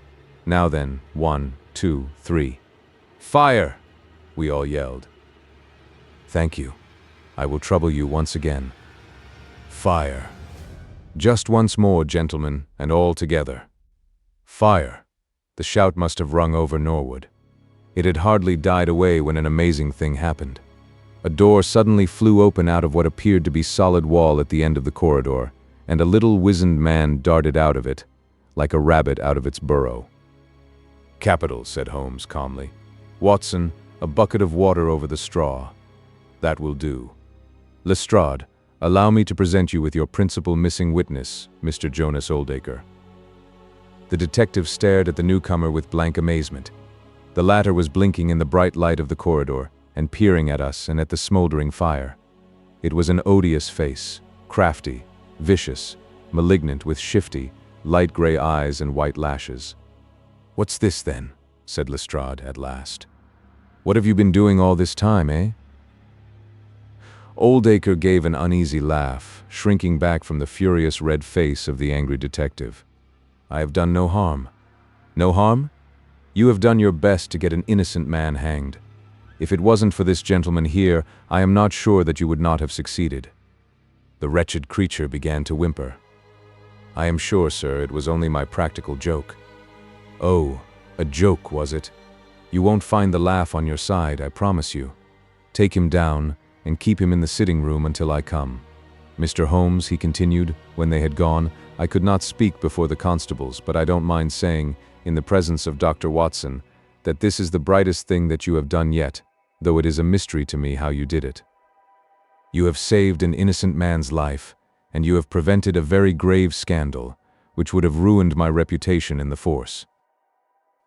Holmes smiled and clapped Lestrade upon the shoulder. "Instead of being ruined, my good sir, you will find that your reputation has been enormously enhanced. Just make a few alterations in that report which you were writing, and they will understand how hard it is to throw dust in the eyes of Inspector Lestrade. And you don't want your name to appear?" "Not at all. The work is its own reward. Perhaps I shall get the credit also at some distant day, when I permit my zealous historian to lay out his foolscap once more, eh, Watson? Well now, let us see where this rat has been lurking." A lath and plaster partition had been run across the passage 6 feet from the end, with a door cunningly concealed in it. It was lit within by slits under the eaves. A few articles of furniture and a supply of food and water were within, together with a number of books and papers. "There's the advantage of being a builder," said Holmes as we came out. He was able to fix up his own little hiding place without any confederate, save, of course, that precious housekeeper of his, whom I should lose no time in adding to your bag, Lestrade. "I'll take your advice. But how did you know of this place, Mr. Holmes?" "I made up my mind that the fellow was in hiding in the house. When I paced one corridor and found it 6 feet shorter than the corresponding one below, it was pretty clear where he was. I thought he had not the nerve to lie quiet before an alarm of fire. We could, of course, have gone in and taken him, but it amused me to make him reveal himself. Besides, I owed you a little mystification, Lestrade, for your chaff in the morning." "Well, sir, you certainly got equal with me on that. But how in the world did you know that he was in the house at all?" "The thumb mark, Lestrade. You said it was final, and so it was in a very different sense. I knew it had not been there the day before. I pay a good deal of attention to matters of detail, as you may have observed, and I had examined the hall, and was sure that the wall was clear. Therefore, it had been put on during the night. But how? Very simply. When those packets were sealed up, Jonas Oldacre got McFarlane to secure one of the seals by putting his thumb upon the soft wax. It would be done so quickly and so naturally that I dare say the young man himself has no recollection of it. Very likely it just so happened, and Oldacre had himself no notion of the use he would put it to. Brooding over the case in that den of his, it suddenly struck him what absolutely damning evidence he could make against McFarlane by using that thumb mark. It was the simplest thing in the world for him to take a wax impression from the seal, to moisten it in as much blood as he could get from a pinprick, and to put the mark upon the wall during the night, either with his own hand or with that of his housekeeper. If you examine among those documents which he took with him into his retreat, I will lay you a wager that you find the seal with the thumb mark upon it." "Wonderful," said Lestrade. "Wonderful. It's all as clear as crystal, as you put it. But what is the object of this deep deception, Mr. Holmes?" It was amusing to me to see how the detective's overbearing manner had changed suddenly to that of a child asking questions of its teacher. "Well, I don't think that is very hard to explain. A very deep, malicious, vindictive person is the gentleman who is now waiting us downstairs. You know that he was once refused by McFarlane's mother? You don't. I told you that you should go to Blackheath first and Norwood afterwards. Well, this injury, as he would consider it, has rankled in his wicked, scheming brain, and all his life he has longed for vengeance, but never seen his chance. During the last year or two, things have gone against him, secret speculation, I think, and he finds himself in a bad way. He determines to swindle his creditors, and for this purpose he pays large checks to a certain Mr. Cornelius, who is, I imagine, himself under another name. I have not traced these checks yet, but I have no doubt that they were banked under that name at some provincial town where Oldacre from time to time led a double existence. He intended to change his name altogether, draw this money, and vanish, starting life again elsewhere. Well, that's likely enough. It would strike him that in disappearing he might throw all pursuit off his track, and at the same time have an ample and crushing revenge upon his old sweetheart, if he could give the impression that he had been murdered by her only child. It was a masterpiece of villainy, and he carried it out like a master. The idea of the will which would give an obvious motive for the crime, the secret visit unknown to his own parents, the retention of the stick, the blood, and the animal remains and buttons in the woodpile, all were admirable. It was a net from which it seemed to me, a few hours ago, that there was no possible escape. But he had not that supreme gift of the artist, the knowledge of when to stop. He wished to improve that which was already perfect, to draw the rope tighter yet round the neck of his unfortunate victim, and so he ruined all. Let us descend, Lestrade. There are just one or two questions that I would ask him.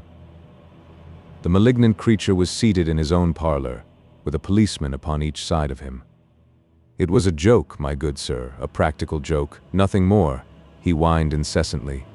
I assure you, sir, that I simply concealed myself in order to see the effect of my disappearance, and I am sure that you would not be so unjust as to imagine that I would have allowed any harm to befall poor young Mr. McFarlane. That's for a jury to decide, said Lestrade. Anyhow, we shall have you on a charge of conspiracy, if not for attempted murder. And you'll probably find that your creditors will impound the banking account of Mr. Cornelius, said Holmes. The little man started, and turned his malignant eyes upon my friend. I have to thank you for a good deal, said he. Perhaps I'll pay my debts someday. Holmes smiled indulgently. I fancy that for some few years you will find your time very fully occupied, said he. By the way, what was it you put into the woodpile besides your old trousers? A dead dog or rabbits or what? You won't tell? Dear me, how very unkind of you. Well, I dare say that a couple of rabbits would account both for the blood and for the charred ashes. If ever you write an account, Watson, you can make rabbits serve your turn. The Adventure of the Dancing Men. Holmes had been seated for some hours in silence with his long, thin back curved over a chemical vessel in which he was brewing a particularly malodorous product. His head was sunk upon his breast, and he looked from my point of view like a strange lank bird, with dull gray plumage and a black topknot. So, Watson, said he, suddenly, you do not propose to invest in South African securities? I gave a start of astonishment. Accustomed as I was to Holmes's curious faculties, this sudden intrusion into my most intimate thoughts was utterly inexplicable. How on earth do you know that? I asked. He wheeled round upon his stool, with a steaming test tube in his hand, and a gleam of amusement in his deep-set eyes. Now, Watson, confess yourself utterly taken aback, said he. I am. I ought to make you sign a paper to that effect. Why? Because in 5 minutes you will say that it is all so absurdly simple. I am sure that I shall say nothing of the kind. You see, my dear Watson, he propped his test tube in the rack and began to lecture with the air of a professor addressing his class. It is not really difficult to construct a series of inferences, each dependent upon its predecessor and each simple in itself. If, after doing so, one simply knocks out all the central inferences and presents one's audience with the starting point and the conclusion, one may produce a startling, though possibly a meretricious, effect. Now, it was not really difficult, by an inspection of the groove between your left forefinger and thumb, to feel sure that you did not propose to invest your small capital in the gold fields. I see no connection. Very likely not, but I can quickly show you a close connection. Here are the missing links of the very simple chain. 1. You had chalk between your left finger and thumb when you returned from the club last night. 2. You put chalk there when you play billiards, to steady the cue. 3. You never play billiards except with Thurston. 4. You told me 4 weeks ago that Thurston had an option on some South African property which would expire in a month, and which he desired you to share with him. 5. Your checkbook is locked in my drawer, and you have not asked for the key. 6. You do not propose to invest your money in this manner. How absurdly simple, I cried. Quite so, said he, a little nettled. Every problem becomes very childish when once it is explained to you. Here is an unexplained one. See what you can make of that, friend Watson. He tossed a sheet of paper upon the table and turned once more to his chemical analysis. I looked with amazement at the absurd hieroglyphics upon the paper. Why, Holmes, it is a child's drawing, I cried. Oh, that's your idea. What else should it be? That is what Mr. Hilton Cubitt, of Ridingthorpe Manor, Norfolk, is very anxious to know. This little conundrum came by the first post, and he was to follow by the next train. There's a ring at the bell, Watson. I should not be very much surprised if this were he. A heavy step was heard upon the stairs, and an instant later there entered a tall, ruddy, clean-shaven gentleman, whose clear eyes and florid cheeks told of a life led far from the fogs of Baker Street. He seemed to bring a whiff of his strong, fresh, bracing East Coast air with him as he entered. Having shaken hands with each of us, he was about to sit down when his eye rested upon the paper with the curious markings, which I had just examined and left upon the table. "Well, Mr. Holmes, what do you make of these?" he cried. "They told me that you were fond of queer mysteries, and I don't think you can find a queerer one than that. I sent the paper on ahead so that you might have time to study it before I came." "It is certainly rather a curious production," said Holmes. "At first sight it would appear to be some childish prank. It consists of a number of absurd little figures dancing across the paper upon which they are drawn.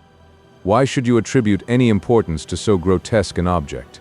"I never should, Mr. Holmes, but my wife does. It is frightening her to death. She says nothing, but I can see terror in her eyes. That's why I want to sift the matter to the bottom." Holmes held up the paper so that the sunlight shone full upon it. It was a page torn from a notebook. The markings were done in pencil and ran in this way: "Am here Abe Slaney." Holmes examined it for some time and then, folding it carefully up, he placed it in his pocketbook. "This promises to be a most interesting and unusual case," said he. "You gave me a few particulars in your letter, Mr. Hilton Cubitt, but I should be very much obliged if you would kindly go over it all again for the benefit of my friend, Dr. Watson." "I'm not much of a storyteller," said our visitor, nervously clasping and unclasping his great, strong hands. "You'll just ask me anything that I don't make clear. I'll begin at the time of my marriage last year, but I want to say first of all that, though I'm not a rich man, my people have been at Riding Thorpe for a matter of 5 centuries, and there is no better known family in the county of Norfolk. Last year I came up to London for the Jubilee, and I stopped at a boarding house in Russell Square, because Parker, the vicar of our parish, was staying in it. There was an American young lady there. Patrick was the name, Elsie Patrick. In some way we became friends, until before my month was up I was as much in love as a man could be. We were quietly married at a registry office, and we returned to Norfolk a wedded couple. You'll think it very mad, Mr. Holmes, that a man of a good old family should marry a wife in this fashion, knowing nothing of her past or of her people. But if you saw her and knew her, it would help you to understand. She was very straight about it, was Elsie. I can't say that she did not give me every chance of getting out of it if I wished to do so. I have had some very disagreeable associations in my life," said she. "I wish to forget all about them. I would rather never allude to the past, for it is very painful to me. If you take me, Hilton, you will take a woman who has nothing that she need be personally ashamed of, but you will have to be content with my word for it, and to allow me to be silent as to all that passed up to the time when I became yours. If these conditions are too hard, then go back to Norfolk, and leave me to the lonely life in which you found me." It was only the day before our wedding that she said those very words to me. I told her that I was content to take her on her own terms, and I have been as good as my word. Well, we have been married now for a year, and very happy we have been. But about a month ago, at the end of June, I saw for the first time signs of trouble. One day my wife received a letter from America. I saw the American stamp. She turned deadly white, read the letter, and threw it into the fire. She made no allusion to it afterwards, and I made none, for a promise is a promise, but she has never known an easy hour from that moment. There is always a look of fear upon her face, a look as if she were waiting and expecting. She would do better to trust me. She would find that I was her best friend. But until she speaks, I can say nothing. Mind you, she is a truthful woman, Mr. Holmes, and whatever trouble there may have been in her past life, it has been no fault of hers. I am only a simple Norfolk squire, but there is not a man in England who ranks his family honor more highly than I do. She knows it well, and she knew it well before she married me. She would never bring any stain upon it, of that I am sure. Well, now I come to the queer part of my story. About a week ago, it was the Tuesday of last week, I found on one of the windowsills a number of absurd little dancing figures like these upon the paper. They were scrawled with chalk. I thought that it was the stable boy who had drawn them, but the lad swore he knew nothing about it. Anyhow, they had come there during the night. I had them washed out, and I only mentioned the matter to my wife afterwards. To my surprise, she took it very seriously, and begged me if any more came to let her see them. None did come for a week, And then yesterday morning I found this paper lying on the sundial in the garden. I showed it to Elsie, and down she dropped in a dead faint. Since then she has looked like a woman in a dream, half dazed, and with terror always lurking in her eyes. It was then that I wrote and sent the paper to you, Mr. Holmes. It was not a thing that I could take to the police, for they would have laughed at me, but you will tell me what to do. I am not a rich man, but if there is any danger threatening my little woman, I would spend my last copper to shield her. He was a fine creature, this man of the old English soil, simple, straight, and gentle, with his great, earnest blue eyes and broad, comely face. His love for his wife and his trust in her shone in his features. Holmes had listened to his story with the utmost attention, and now he sat for some time in silent thought. "Don't you think, Mr. Cubitt," said he, at last, "that your best plan would be to make a direct appeal to your wife, and to ask her to share her secret with you?" Hilton Cubitt shook his massive head. "A promise is a promise, Mr. Holmes. If Elsie wished to tell me, she would. If not, it is not for me to force her confidence. But I am justified in taking my own line, and I will. Then I will help you with all my heart. In the first place, have you heard of any strangers being seen in your neighborhood?" "No." "I presume that it is a very quiet place. Any fresh face would cause comment?" "In the immediate neighborhood, yes. But we have several small watering places not very far away, and the farmers take in lodgers." "These hieroglyphics have evidently a meaning. If it is a purely arbitrary one, it may be impossible for us to solve it. If, on the other hand, it is systematic, I have no doubt that we shall get to the bottom of it. But this particular sample is so short that I can do nothing, and the facts which you have brought me are so indefinite that we have no basis for an investigation. I would suggest that you return to Norfolk, that you keep a keen lookout, and that you take an exact copy of any fresh dancing men which may appear. It is 1,000 pities that we have not a reproduction of those which were done in chalk upon the window-sill. Make a discreet inquiry also as to any strangers in the neighborhood. When you have collected some fresh evidence, come to me again. That is the best advice which I can give you, Mr. Hilton Cubitt. If there are any pressing fresh developments, I shall be always ready to run down and see you in your Norfolk home." The interview left Sherlock Holmes very thoughtful, and several times in the next few days I saw him take his slip of paper from his notebook and look long and earnestly at the curious figures inscribed upon it. He made no allusion to the affair, however, until one afternoon a fortnight or so later. I was going out when he called me back. "You had better stay here, Watson." "Why?" "Because I had a wire from Hilton Cubitt this morning. You remember Hilton Cubitt, of the Dancing Men? He was to reach Liverpool Street at 1:20. He may be here at any moment.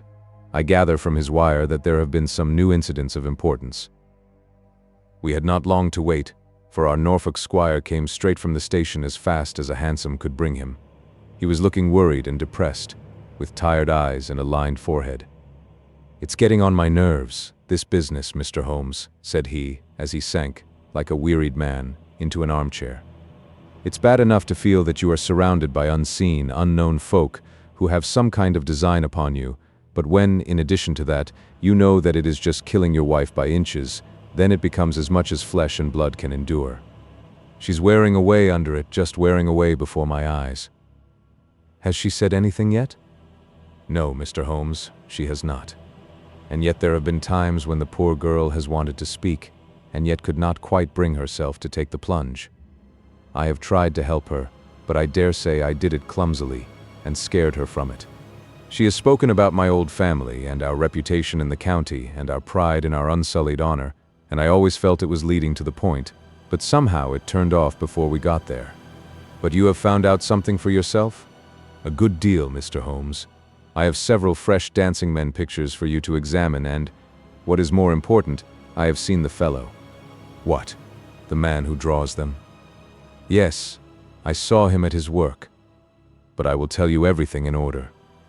When I got back after my visit to you, the very first thing I saw next morning was a fresh crop of dancing men. They had been drawn in chalk upon the black wooden door of the tool house, which stands beside the lawn in full view of the front windows. I took an exact copy, and here it is."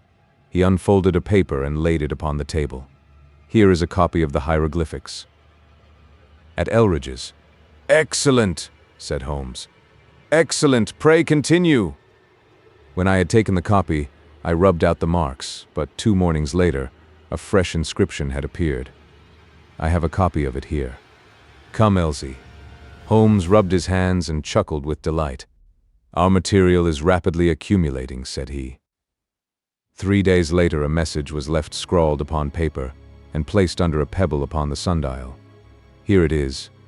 The characters are, as you see, exactly the same as the last one. After that, I determined to lie in wait, so I got out my revolver and I sat up in my study, which overlooks the lawn and garden. About 2 in the morning, I was seated by the window, all being dark save for the moonlight outside, when I heard steps behind me, and there was my wife in her dressing gown. She implored me to come to bed. I told her frankly that I wished to see who it was who played such absurd tricks upon us. "If it really annoys you, Hilton, we might go and travel, you and I, and so avoid this nuisance." "What? Be driven out of our own house by a practical joker?" said I. "Why, we should have the whole county laughing at us." "Well, come to bed," said she, "and we can discuss it in the morning."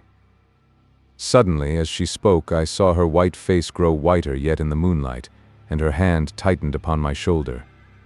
Something was moving in the shadow of the tool house. I saw a dark, creeping figure which crawled round the corner and squatted in front of the door. Seizing my pistol, I was rushing out when my wife threw her arms round me and held me with convulsive strength. I tried to throw her off, but she clung to me most desperately. At last I got clear, but by the time I had opened the door and reached the house, the creature was gone. He had left a trace of his presence, however, for there on the door was the very same arrangement of dancing men which had already twice appeared, and which I have copied on that paper. There was no other sign of the fellow anywhere, though I ran all over the grounds.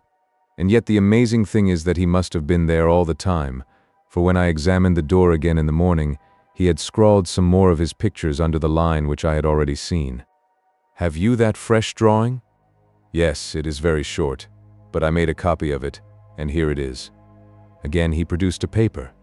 The new dance was in this form. "Never."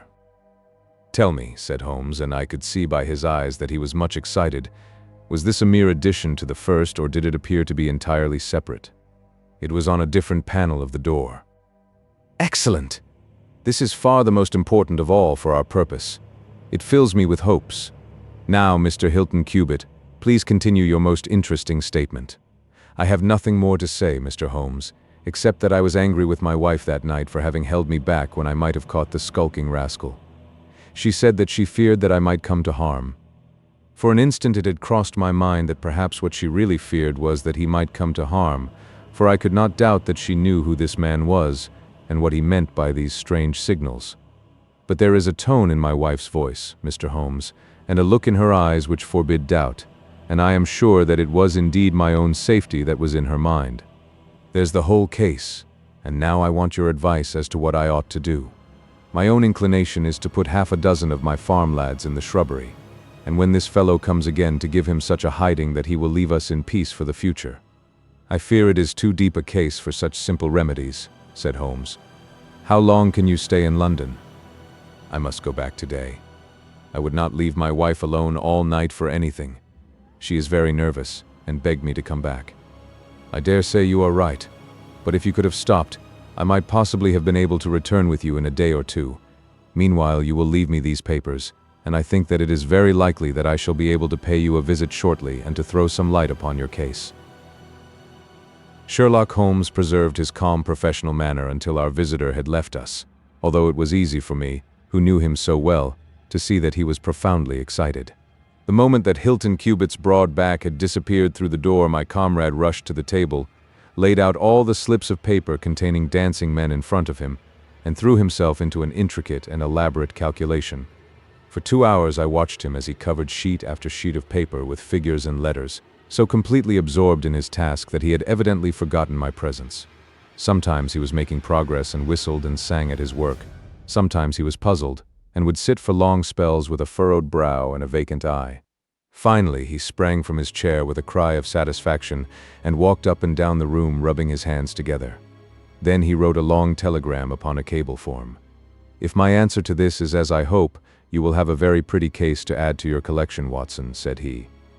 I expect that we shall be able to go down to Norfolk tomorrow, and to take our friend some very definite news as to the secret of his annoyance." I confess that I was filled with curiosity, but I was aware that Holmes liked to make his disclosures at his own time and in his own way, so I waited until it should suit him to take me into his confidence. But there was a delay in that answering telegram, and 2 days of impatience followed, during which Holmes pricked up his ears at every ring of the bell. On the evening of the 2nd, there came a letter from Hilton Cubitt. All was quiet with him, save that a long inscription had appeared that morning upon the pedestal of the sundial. He enclosed a copy of it, which is here reproduced. "Elsie, prepare to meet thy God." Holmes bent over this grotesque frieze for some minutes, and then suddenly sprang to his feet with an exclamation of surprise and dismay. His face was haggard with anxiety. "We have let this affair go far enough," said he. "Is there a train to North Walsham tonight?" I turned up the timetable. The last had just gone. "Then we shall breakfast early and take the very first in the morning," said Holmes. "Our presence is most urgently needed." "Ah, here is our expected cablegram. One moment, Mrs. Hudson, there may be an answer." "No, that is quite as I expected." "This message makes it even more essential that we should not lose an hour in letting Hilton Cubitt know how matters stand, for it is a singular and a dangerous web in which our simple Norfolk squire is entangled." So indeed it proved, and as I come to the dark conclusion of a story which had seemed to me to be only childish and bizarre, I experience once again the dismay and horror with which I was filled. Would that I had some brighter ending to communicate to my readers, but these are the chronicles of fact, and I must follow to their dark crisis the strange chain of events which for some days made riding Thorpe Manor a household word through the length and breadth of England. We had hardly alighted at North Walsham, and mentioned the name of our destination, when the station master hurried towards us. "I suppose that you are the detectives from London?" said he. A look of annoyance passed over Holmes's face. "What makes you think such a thing?" "Because Inspector Martin from Norwich has just passed through. But maybe you are the surgeons. She's not dead, or wasn't by last accounts. You may be in time to save her yet, though it be for the gallows." Holmes's brow was dark with anxiety. "We are going to Riding Thorpe Manor," said he, "but we have heard nothing of what has passed there." "It's a terrible business," said the station master. "They are shot, both Mr. Hilton Cubitt and his wife. She shot him and then herself, so the servants say. He's dead, and her life is despaired of. Dear, dear, one of the oldest families in the county of Norfolk, and one of the most honored." Without a word, Holmes hurried to a carriage, and during the long 7 miles drive he never opened his mouth. Seldom have I seen him so utterly despondent. He had been uneasy during all our journey from town, and I had observed that he had turned over the morning papers with anxious attention, but now this sudden realization of his worst fears left him in a blank melancholy. He leaned back in his seat, lost in gloomy speculation. Yet there was much around to interest us, for we were passing through as singular a countryside as any in England, where a few scattered cottages represented the population of today, while on every hand enormous square-towered churches bristled up from the flat green landscape and told of the glory and prosperity of old East Anglia. At last the violet rim of the German Ocean appeared over the green edge of the Norfolk coast, and the driver pointed with his whip to 2 old brick and timber gables which projected from a grove of trees. "That's Riding Thorpe Manor," said he. As we drove up to the porticoed front door, I observed in front of it, beside the tennis lawn, the black tool house and the pedestalled sundial with which we had such strange associations. A dapper little man with a quick, alert manner and a waxed moustache had just descended from a high dog-cart. He introduced himself as Inspector Martin, of the Norfolk Constabulary, and he was considerably astonished when he heard the name of my companion. "Why, Mr. Holmes, the crime was only committed at 3 this morning. How could you hear of it in London and get to the spot as soon as I?" "I anticipated it. I came in the hope of preventing it." "Then you must have important evidence of which we are ignorant, for they were said to be a most united couple." "I have only the evidence of the dancing men," said Holmes. "I will explain the matter to you later. Meanwhile, since it is too late to prevent this tragedy, I am very anxious that I should use the knowledge which I possess in order to ensure that justice be done. Will you associate me in your investigation, or will you prefer that I should act independently?" "I should be proud to feel that we were acting together, Mr. Holmes," said the inspector earnestly. "In that case, I should be glad to hear the evidence and to examine the premises without an instant of unnecessary delay." Inspector Martin had the good sense to allow my friend to do things in his own fashion, and contented himself with carefully noting the results. The local surgeon, an old, white-haired man, had just come down from Mrs. Hilton Cubitt's room, and he reported that her injuries were serious, but not necessarily fatal. The bullet had passed through the front of her brain, and it would probably be some time before she could regain consciousness. On the question of whether she had been shot or had shot herself, he would not venture to express any decided opinion. Certainly the bullet had been discharged at very close quarters. There was only the one pistol found in the room, 2 barrels of which had been emptied. Mr. Hilton Cubitt had been shot through the heart. It was equally conceivable that he had shot her and then himself, or that she had been the criminal, for the revolver lay upon the floor midway between them. "Has he been moved?" asked Holmes. "We have moved nothing except the lady. We could not leave her lying wounded upon the floor." "How long have you been here, doctor?" "Since 4 o'clock. "Anyone else?" "Yes, the constable here." "And you have touched nothing?" "Nothing. You have acted with great discretion. Who sent for you?" "The housemaid, Saunders." "Was it she who gave the alarm?" "She and Mrs. King, the cook." "Where are they now?" "In the kitchen, I believe."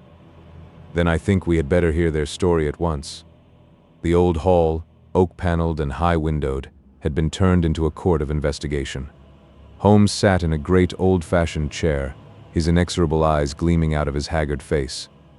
I could read in them a set purpose to devote his life to this quest until the client whom he had failed to save should at last be avenged.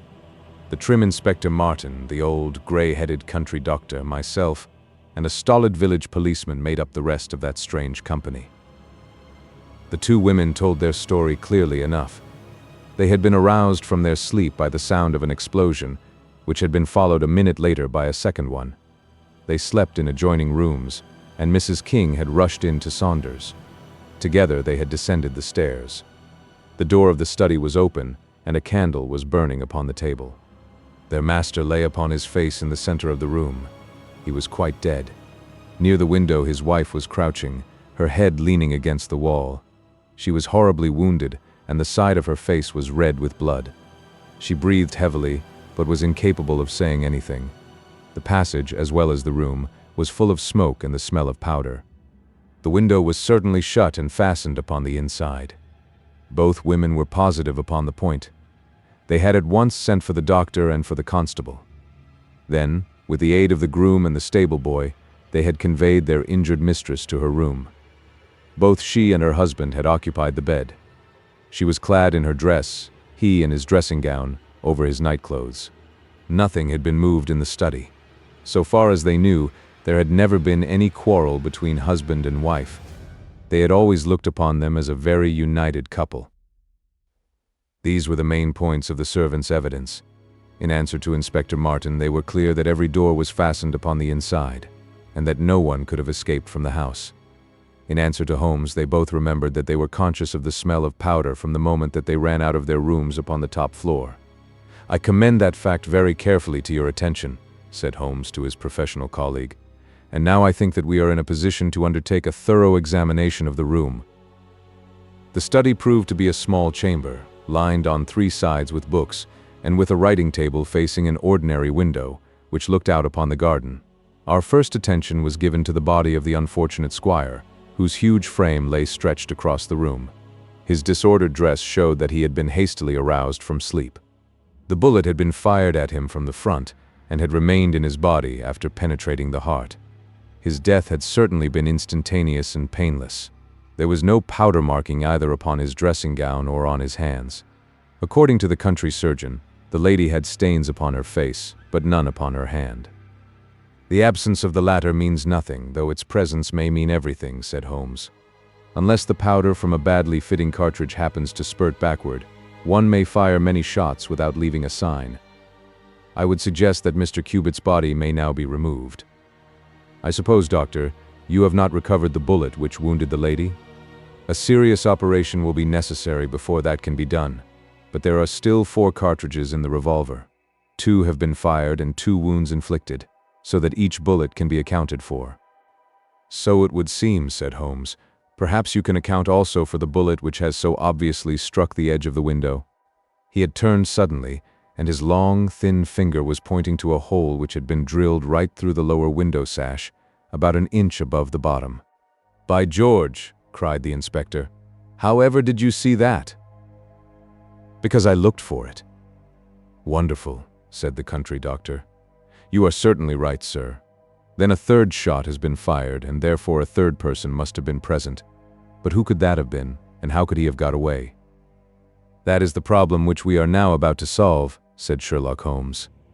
"You remember, Inspector Martin, when the servants said that on leaving their room they were at once conscious of a smell of powder, I remarked that the point was an extremely important one."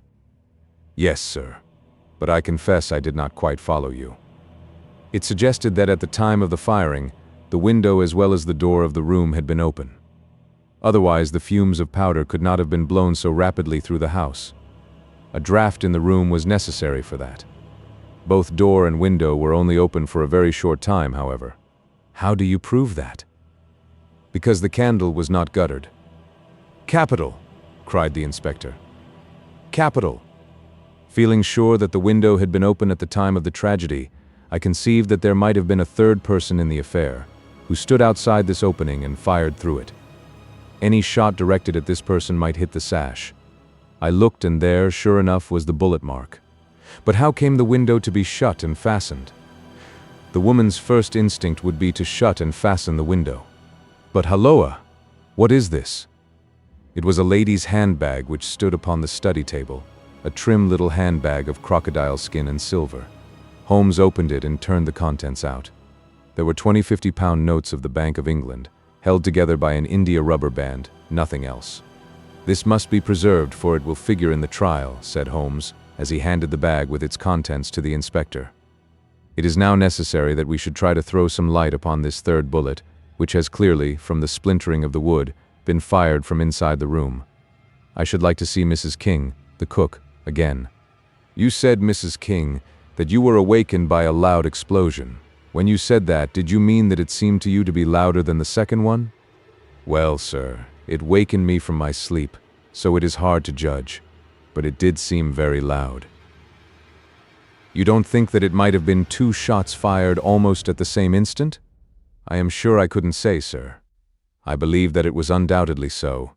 I rather think, Inspector Martin, that we have now exhausted all that this room can teach us. If you will kindly step round with me, we shall see what fresh evidence the garden has to offer." A flower bed extended up to the study window, and we all broke into an exclamation as we approached it. The flowers were trampled down, and the soft soil was imprinted all over with footmarks. Large, masculine feet they were, with peculiarly long, sharp toes.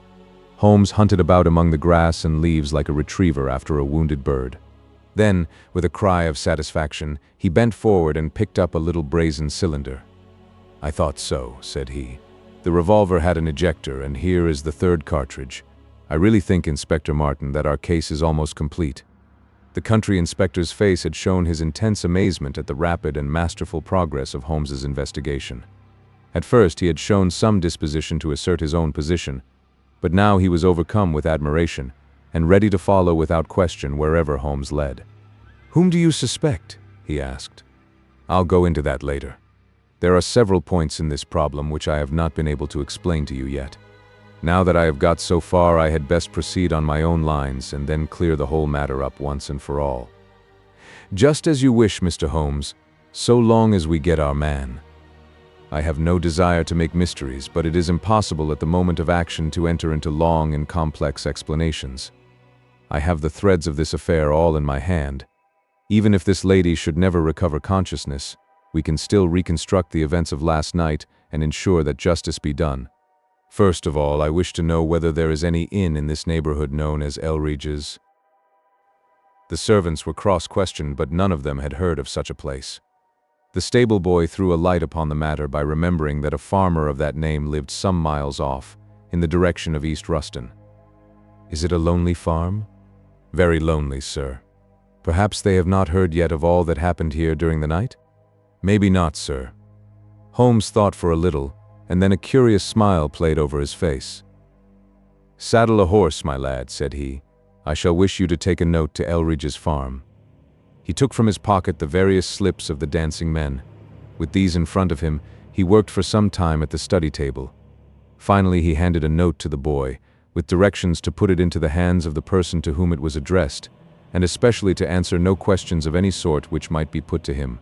I saw the outside of the note, addressed in straggling, irregular characters, very unlike Holmes's usual precise hand. It was consigned to Mr. Abe Slaney, Elridge's farm, East Ruston, Norfolk.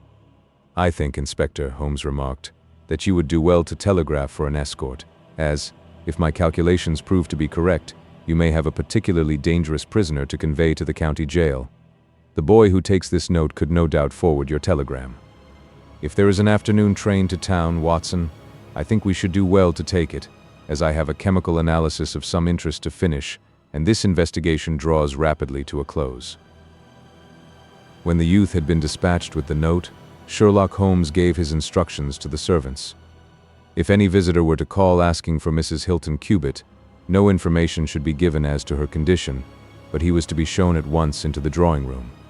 He impressed these points upon them with the utmost earnestness. Finally, he led the way into the drawing room, with the remark that the business was now out of our hands, and that we must while away the time as best we might until we could see what was in store for us. The doctor had departed to his patients, and only the inspector and myself remained. I think that I can help you to pass an hour in an interesting and profitable manner, said Holmes, drawing his chair up to the table and spreading out in front of him the various papers upon which were recorded the antics of the dancing men. As to you, friend Watson, I owe you every atonement for having allowed your natural curiosity to remain so long unsatisfied. To you, Inspector, the whole incident may appeal as a remarkable professional study. I must tell you, first of all, the interesting circumstances connected with the previous consultations which Mr. Hilton Cubitt has had with me in Baker Street. He then shortly recapitulated the facts which have already been recorded. I have here in front of me these singular productions, at which one might smile had they not proved themselves to be the forerunners of so terrible a tragedy. I am fairly familiar with all forms of secret writings, and am myself the author of a trifling monograph upon the subject, in which I analyze 160 separate ciphers, but I confess that this is entirely new to me. The object of those who invented the system has apparently been to conceal that these characters convey a message, and to give the idea that they are the mere random sketches of children. Having once recognized, however, that the symbols stood for letters, and having applied the rules which guide us in all forms of secret writings, the solution was easy enough. The first message submitted to me was so short that it was impossible for me to do more than to say, with some confidence, that the symbol XXX stood for E. As you are aware, E is the most common letter in the English alphabet, and it predominates to so marked an extent that even in a short sentence one would expect to find it most often. Out of 15 symbols in the first message, 4 were the same, so it was reasonable to set this down as E. It is true that in some cases the figure was bearing a flag, and in some cases not, but it was probable, from the way in which the flags were distributed, that they were used to break the sentence up into words. I accepted this as a hypothesis, and noted that E was represented by E. But now came the real difficulty of the inquiry. The order of the English letters after E is by no means well marked, and any preponderance which may be shown in an average of a printed sheet may be reversed in a single short sentence. Speaking roughly, T, A, O, I, N, S, H, R, D, and L are the numerical order in which letters occur, but T, A, O, and I are very nearly abreast of each other, and it would be an endless task to try each combination until a meaning was arrived at. I therefore waited for fresh material. In my second interview with Mr. Hilton Cubitt, he was able to give me 2 other short sentences and 1 message, which appeared, since there was no flag, to be a single word. Here are the symbols. Now, in the single word I have already got the 2 E's coming second and fourth in a word of 5 letters. It might be sever, or lever, or never. There can be no question that the latter, as a reply to an appeal, is far the most probable, and the circumstances pointed to its being a reply written by the lady. Accepting it as correct, we are now able to say that the symbols stand respectively for N, V, and R. NVR. Even now I was in considerable difficulty, but a happy thought put me in possession of several other letters. It occurred to me that if these appeals came, as I expected, from someone who had been intimate with the lady in her early life, a combination which contained 2 E's with 3 letters between might very well stand for the name Elsie. On examination, I found that such a combination formed the termination of the message, which was 3 times repeated. It was certainly some appeal to Elsie. In this way I had got my L, S, and I. But what appeal could it be? There were only 4 letters in the word which preceded Elsie, and it ended in E. Surely the word must be come. I tried all other 4 letters ending in E, but could find none to fit the case. So now I was in possession of C, O, and M, and I was in a position to attack the first message once more, dividing it into words and putting dots for each symbol which was still unknown. So treated, it worked out in this fashion. Miri SL Ni. Now the first letter can only be A, which is a most useful discovery, since it occurs no fewer than 3 times in this short sentence, and the H is also apparent in the second word. Now it becomes, I'm here A.E. slain, or, filling in the obvious vacancies in the name, I'm here Abe Slaney. I had so many letters now that I could proceed with considerable confidence to the second message, which worked out in this fashion. Elries. Here I could only make sense by putting T and G for the missing letters, and supposing that the name was that of some house or inn at which the writer was staying. Inspector Martin and I had listened with the utmost interest to the full and clear account of how my friend had produced results which had led to so complete a command over our difficulties. "What did you do then, sir?" asked the inspector. I had every reason to suppose that this Abe Slaney was an American, since Abe is an American contraction, and since a letter from America had been the starting point of all the trouble. I had also every cause to think that there was some criminal secret in the matter. The lady's allusions to her past, and her refusal to take her husband into her confidence, both pointed in that direction. I therefore cabled to my friend Wilson Hargreave, of the New York Police Bureau, who has more than once made use of my knowledge of London crime. I asked him whether the name of Abe Slaney was known to him. Here is his reply: the most dangerous crook in Chicago. On the very evening upon which I had his answer, Hilton Cubitt sent me the last message from Slaney. Working with known letters, it took this form: Elsie, rare to meet thy go. The addition of a P and a D completed a message which showed me that the rascal was proceeding from persuasion to threats, and my knowledge of the crooks of Chicago prepared me to find that he might very rapidly put his words into action. I at once came to Norfolk with my friend and colleague, Dr. Watson, but, unhappily, only in time to find that the worst had already occurred. "It is a privilege to be associated with you in the handling of a case," said the inspector warmly. "You will excuse me, however, if I speak frankly to you. You are only answerable to yourself, but I have to answer to my superiors. If this Abe Slaney, living at El Regis, is indeed the murderer, and if he has made his escape while I am seated here, I should certainly get into serious trouble. You need not be uneasy. He will not try to escape." "How do you know? To fly would be a confession of guilt." "Then let us go arrest him. I expect him here every instant." "But why should he come?" "Because I have written and asked him." "But this is incredible, Mr. Holmes. Why should he come because you have asked him? Would not such a request rather rouse his suspicions and cause him to fly?" "I think I have known how to frame the letter," said Sherlock Holmes. "In fact, if I am not very much mistaken, here is the gentleman himself coming up the drive." A man was striding up the path which led to the door. He was a tall, handsome, swarthy fellow, clad in a suit of gray flannel, with a Panama hat, a bristling black beard, and a great, aggressive hooked nose, and flourishing a cane as he walked. He swaggered up the path as if the place belonged to him, and we heard his loud, confident peal at the bell. "I think, gentlemen," said Holmes quietly, "that we had best take up our position behind the door. Every precaution is necessary when dealing with such a fellow. You will need your handcuffs, Inspector. You can leave the talking to me." We waited in silence for a minute, one of those minutes which one can never forget. Then the door opened and the man stepped in. In an instant Holmes clapped a pistol to his head, and Martin slipped the handcuffs over his wrists. It was all done so swiftly and deftly that the fellow was helpless before he knew that he was attacked. He glared from one to the other of us with a pair of blazing black eyes. Then he burst into a bitter laugh. "Well, gentlemen, you have the drop on me this time. I seem to have knocked up against something hard. But I came here in answer to a letter from Mrs. Hilton Cubitt. Don't tell me that she is in this? Don't tell me that she helped to set a trap for me? Mrs. Hilton Cubitt was seriously injured and is at death's door." The man gave a hoarse cry of grief, which rang through the house. "You're crazy," he cried fiercely.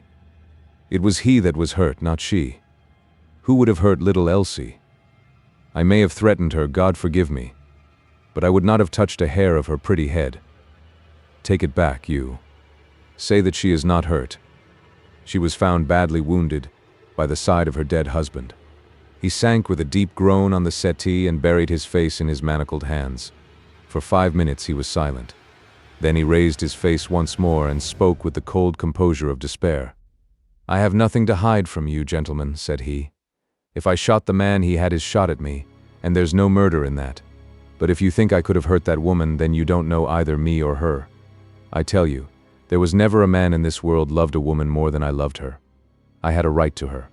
She was pledged to me years ago. Who was this Englishman that he should come between us? I tell you that I had the first right to her, and that I was only claiming my own." "She broke away from your influence when she found the man that you are," said Holmes sternly. "She fled from America to avoid you, and she married an honorable gentleman in England. You dogged her and followed her and made her life a misery to her, in order to induce her to abandon the husband whom she loved and respected in order to fly with you, whom she feared and hated. You have ended by bringing about the death of a noble man and driving his wife to suicide. That is your record in this business, Mr. Abe Slaney, and you will answer for it to the law. If Elsie dies, I care nothing what becomes of me," said the American. He opened one of his hands and looked at a note crumpled up in his palm. "See here, mister," he cried, with a gleam of suspicion in his eyes. "You're not trying to scare me over this, are you? If the lady is hurt as bad as you say, who was it that wrote this note?" He tossed it forward onto the table. "I wrote it, to bring you here." "You wrote it?" "There was no one on earth outside the joint who knew the secret of the dancing men. How came you to write it?" "What one man can invent, another can discover," said Holmes. "There is a cab coming to convey you to Norwich, Mr. Slaney. But meanwhile you have time to make some small reparation for the injury you have wrought. Are you aware that Mrs. Hilton Cubitt has herself lain under grave suspicion of the murder of her husband, and that it was only my presence here, and the knowledge which I happen to possess, which has saved her from the accusation?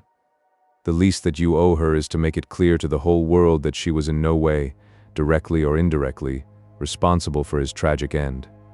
"I ask nothing better," said the American. "I guess the very best case I can make for myself is the absolute naked truth." "It is my duty to warn you that it will be used against you," cried the inspector, with the magnificent fair play of the British criminal law. Slaney shrugged his shoulders. "I'll chance that," said he. "First of all, I want you gentlemen to understand that I have known this lady since she was a child. There were 7 of us in a gang in Chicago, and Elsie's father was the boss of the joint. He was a clever man, was old Patrick. It was he who invented that writing, which would pass as a child's scrawl unless you just happened to have the key to it. Well, Elsie learned some of our ways, but she couldn't stand the business, and she had a bit of honest money of her own, so she gave us all the slip and got away to London. She had been engaged to me, and she would have married me, I believe, if I had taken over another profession, but she would have nothing to do with anything on the cross. It was only after her marriage to this Englishman that I was able to find out where she was. I wrote to her, but got no answer. After that I came over, and, as letters were no use, I put my messages where she could read them. Well, I have been here a month now. I lived in that farm, where I had a room down below, and could get in and out every night, and no one the wiser. I tried all I could to coax Elsie away. I knew that she read the messages, for once she wrote an answer under one of them. Then my temper got the better of me, and I began to threaten her. She sent me a letter then, imploring me to go away, and saying that it would break her heart if any scandal should come upon her husband. She said that she would come down when her husband was asleep at 3 in the morning, and speak with me through the end window, if I would go away afterwards and leave her in peace. She came down and brought money with her, trying to bribe me to go. This made me mad, and I caught her arm and tried to pull her through the window. At that moment in rushed the husband with his revolver in his hand. Elsie had sunk down upon the floor, and we were face to face. I was healed also, and I held up my gun to scare him off and let me get away. He fired and missed me. I pulled off almost at the same instant, and down he dropped. I made away across the garden, and as I went I heard the window shut behind me. That's God's truth, gentlemen, every word of it, and I heard no more about it until that lad came riding up with a note which made me walk in here, like a jay, and give myself into your hands. A cab had driven up whilst the American had been talking. 2 uniformed policemen sat inside. Inspector Martin rose and touched his prisoner on the shoulder. "It is time for us to go." "Can I see her first?" "No, she is not conscious. Mr. Sherlock Holmes, I only hope that if ever again I have an important case, I shall have the good fortune to have you by my side." We stood at the window and watched the cab drive away. As I turned back, my eye caught the pellet of paper which the prisoner had tossed upon the table. It was the note with which Holmes had decoyed him. "See if you can read it, Watson," said he with a smile. It contained no word, but this little line of dancing men, "Come here at once." "If you use the code which I have explained," said Holmes, "you will find that it simply means come here at once." I was convinced that it was an invitation which he would not refuse, since he could never imagine that it could come from anyone but the lady. "And so, my dear Watson, we have ended by turning the dancing men to good when they have so often been the agents of evil, and I think that I have fulfilled my promise of giving you something unusual for your notebook. 3:40 is our train, and I fancy we should be back in Baker Street for dinner." Only one word of epilogue. The American, Abe Slaney, was condemned to death at the Winter Assizes at Norwich, but his penalty was changed to penal servitude in consideration of mitigating circumstances and the certainty that Hilton Cubitt had fired the first shot.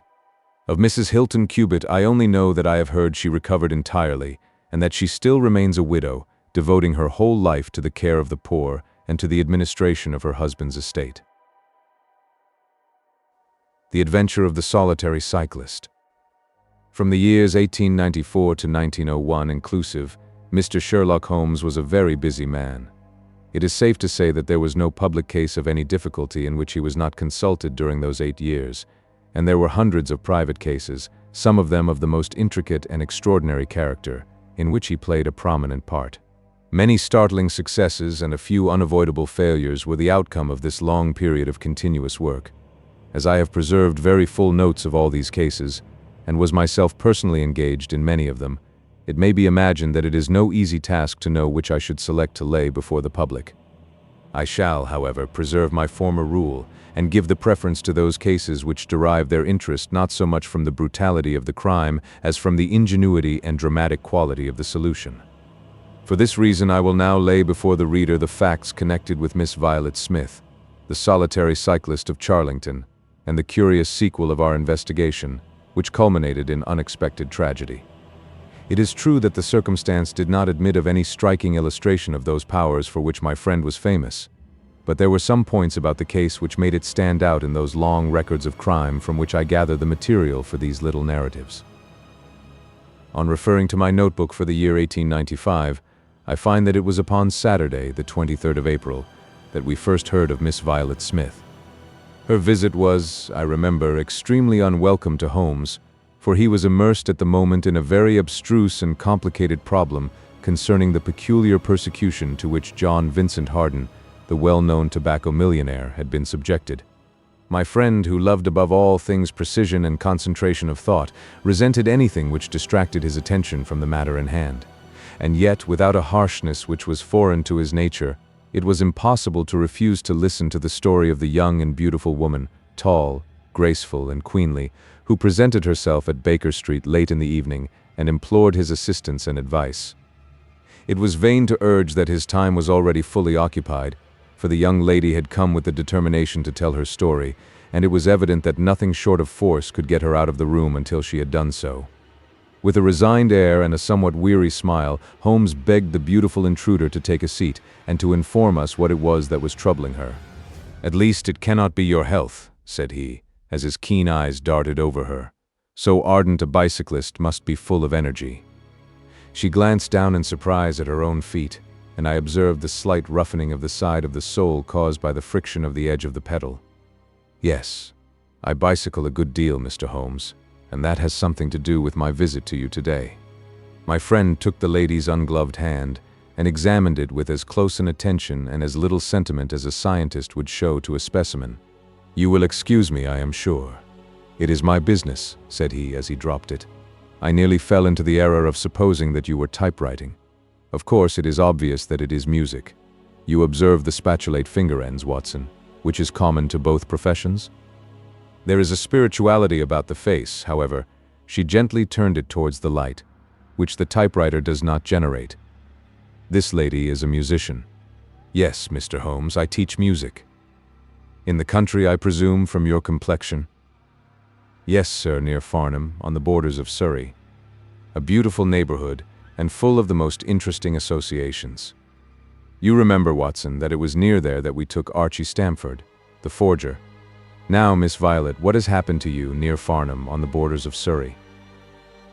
The young lady, with great clearness and composure, made the following curious statement. My father is dead, Mr. Holmes. He was James Smith, who conducted the orchestra at the old Imperial Theatre. My mother and I were left without a relation in the world except one uncle, Ralph Smith, who went to Africa 25 years ago, and we have never had a word from him since. When father died, we were left very poor. But one day we were told that there was an advertisement in the Times inquiring for our whereabouts. You can imagine how excited we were, for we thought that someone had left us a fortune. We went at once to the lawyer whose name was given in the paper. There we met two gentlemen, Mr. Carruthers and Mr. Woodley, who were home on a visit from South Africa.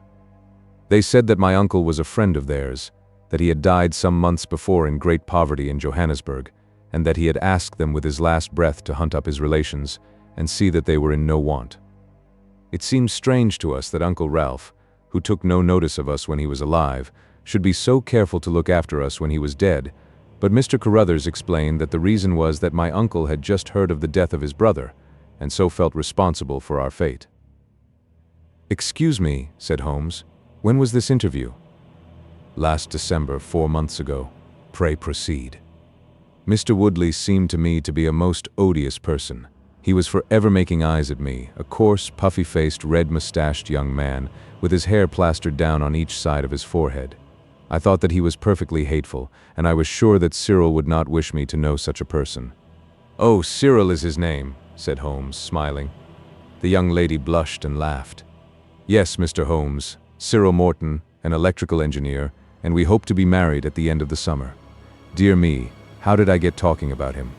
What I wished to say was that Mr. Woodley was perfectly odious, but that Mr. Carruthers, who was a much older man, was more agreeable. He was a dark, sallow, clean-shaven, silent person, but he had polite manners and a pleasant smile. He inquired how we were left, and on finding that we were very poor, he suggested that I should come and teach music to his only daughter, aged 10. I said that I did not like to leave my mother, on which he suggested that I should go home to her every weekend, and he offered me 100 a year, which was certainly splendid pay. So it ended by my accepting, and I went down to Chiltern Grange, about 6 miles from Farnham. Mr. Carruthers was a widower, but he had engaged a lady housekeeper, a very respectable elderly person called Mrs. Dixon, to look after his establishment. The child was a dear, and everything promised well. Mr. Carruthers was very kind and very musical, and we had most pleasant evenings together. Every weekend I went home to my mother in town. The first flaw in my happiness was the arrival of the red-mustached Mr. Woodley. He came for a visit of a week, and oh, it seemed 3 months to me. He was a dreadful person, a bully to everyone else, but to me something infinitely worse. He made odious love to me, boasted of his wealth, said that if I married him I could have the finest diamonds in London, and finally, when I would have nothing to do with him, he seized me in his arms one day after dinner. He was hideously strong and swore that he would not let me go until I had kissed him. Mr. Carruthers came in and tore him from me, on which he turned upon his own host, knocking him down and cutting his face open. That was the end of his visit, as you can imagine. Mr. Carruthers apologized to me next day and assured me that I should never be exposed to such an insult again.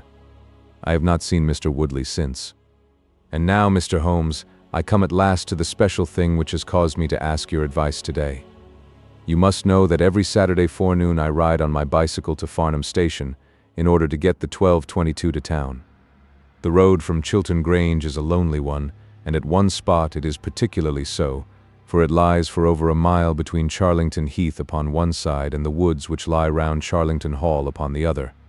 You could not find a more lonely tract of road anywhere, and it is quite rare to meet so much as a cart or a peasant until you reach the high road near Crooksbury Hill. 2 weeks ago I was passing this place, when I chanced to look back over my shoulder, and about 200 yards behind me I saw a man, also on a bicycle. He seemed to be a middle-aged man, with a short, dark beard. I looked back before I reached Farnham, but the man was gone, so I thought no more about it. But you can imagine how surprised I was, Mr. Holmes, when, on my return on the Monday, I saw the same man on the same stretch of road. My astonishment was increased when the incident occurred again, exactly as before, on the following Saturday and Monday.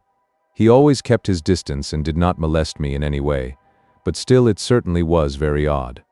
I mentioned it to Mr. Carruthers, who seemed interested in what I said, and told me that he had ordered a horse and trap, so that in future I should not pass over these lonely roads without some companion.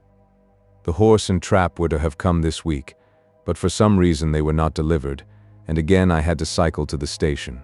That was this morning. You can think that I looked out when I came to Charlington Heath, and there, sure enough, was the man, exactly as he had been the 2 weeks before. He always kept so far from me that I could not clearly see his face, but it was certainly someone whom I did not know. He was dressed in a dark suit with a cloth cap. The only thing about his face that I could clearly see was his dark beard. Today I was not alarmed, but I was filled with curiosity, and I determined to find out who he was and what he wanted. I slowed down my machine, but he slowed down his. Then I stopped altogether, but he stopped also. Then I laid a trap for him. There is a sharp turning of the road, and I pedaled very quickly round this, and then I stopped and waited. I expected him to shoot round and pass me before he could stop, but he never appeared. Then I went back and looked round the corner. I could see a mile of road, but he was not on it. To make it the more extraordinary, there was no side road at this point down which he could have gone. Holmes chuckled and rubbed his hands.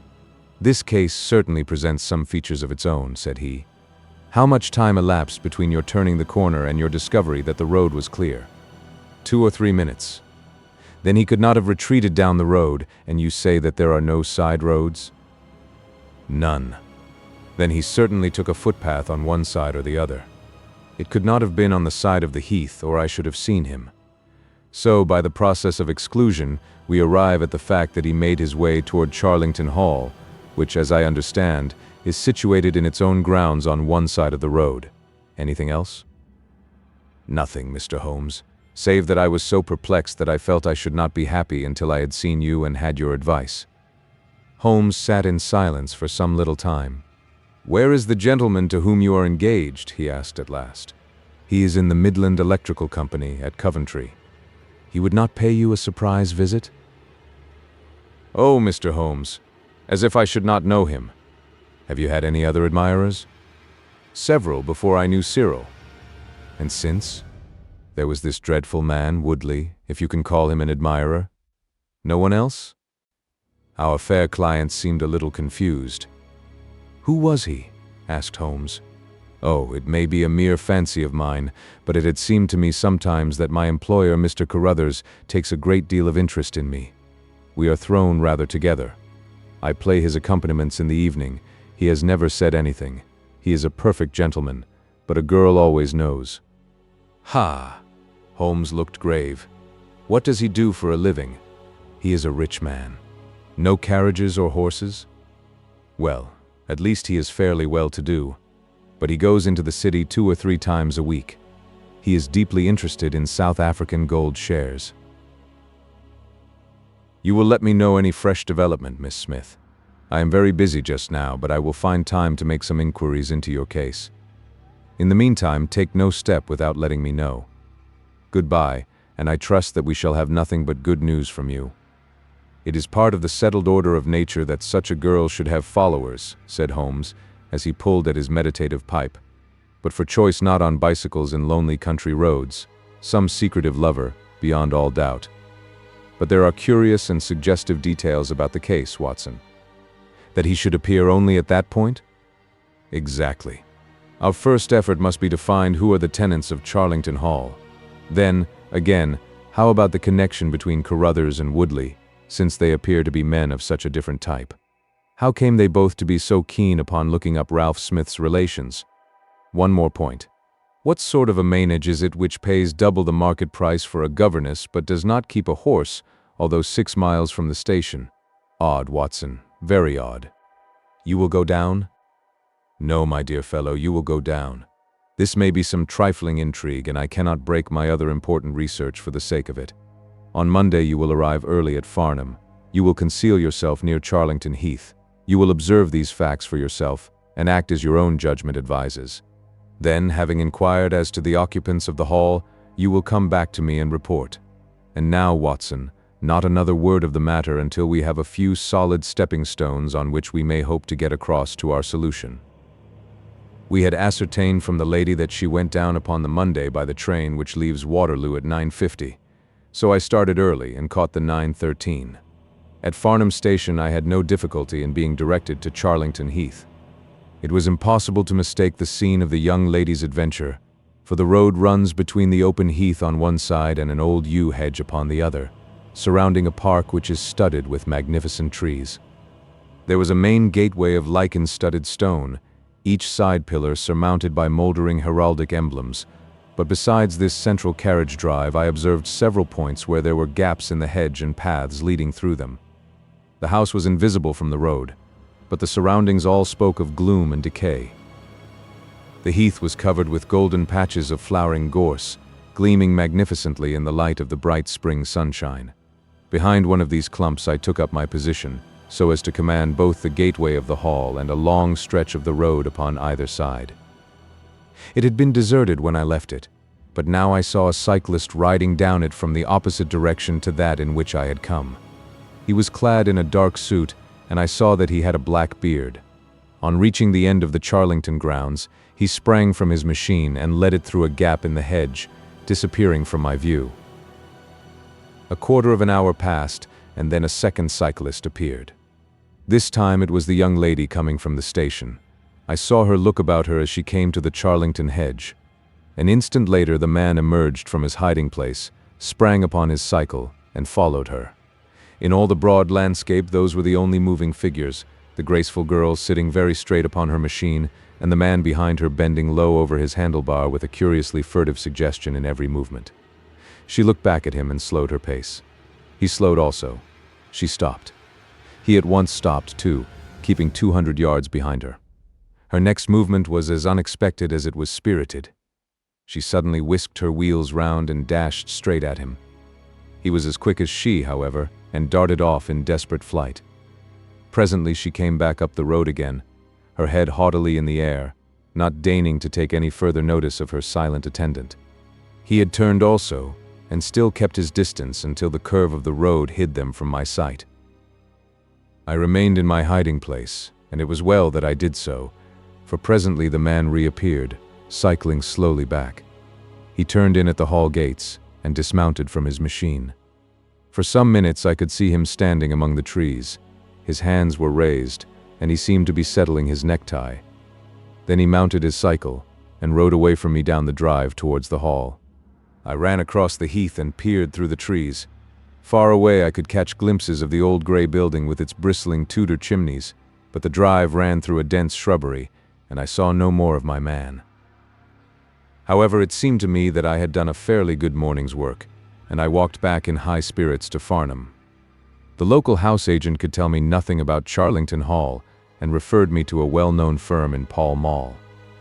There I halted on my way home, and met with courtesy from the representative. No, I could not have Charlington Hall for the summer. I was just too late. It had been let about a month ago. Mr. Williamson was the name of the tenant. He was a respectable, elderly gentleman. The polite agent was afraid he could say no more, as the affairs of his clients were not matters which he could discuss. Mr. Sherlock Holmes listened with attention to the long report which I was able to present to him that evening, but it did not elicit that word of curt praise which I had hoped for and should have valued.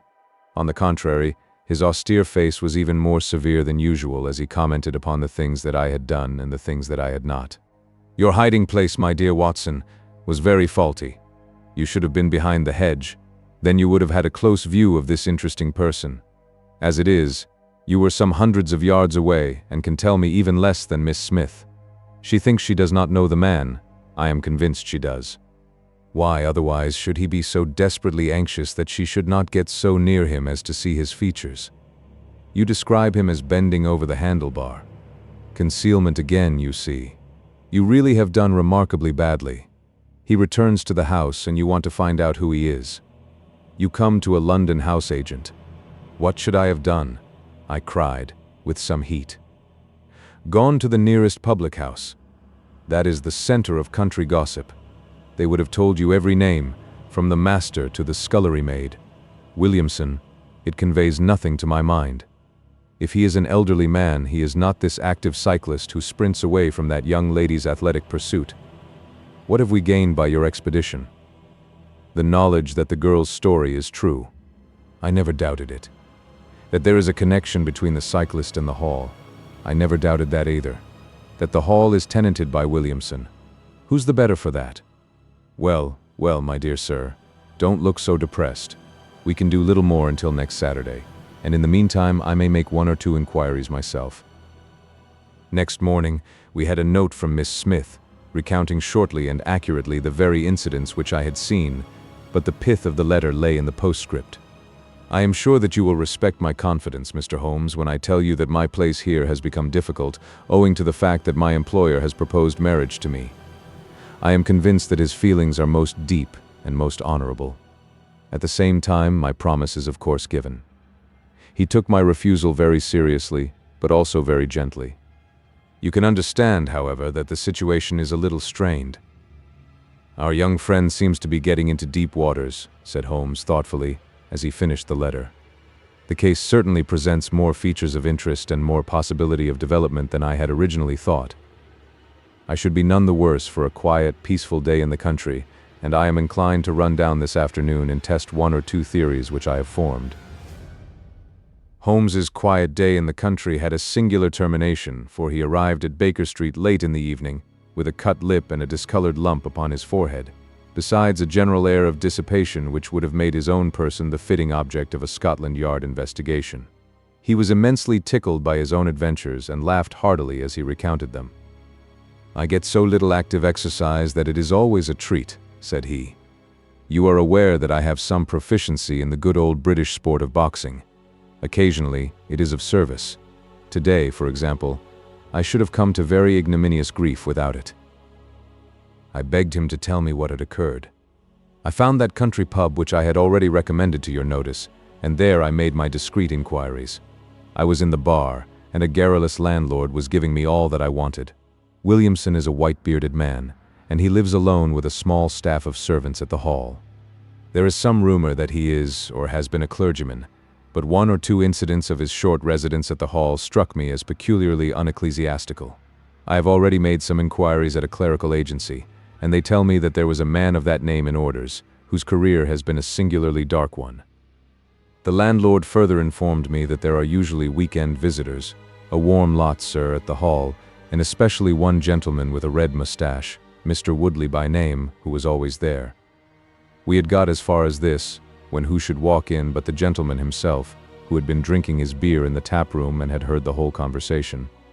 Who was I? What did I want? What did I mean by asking questions? He had a fine flow of language, and his adjectives were very vigorous. He ended a string of abuse by a vicious backhander, which I failed to entirely avoid. The next few minutes were delicious. It was a straight left against a slogging ruffian. I emerged as you see me. Mr. Woodley went home in a cart.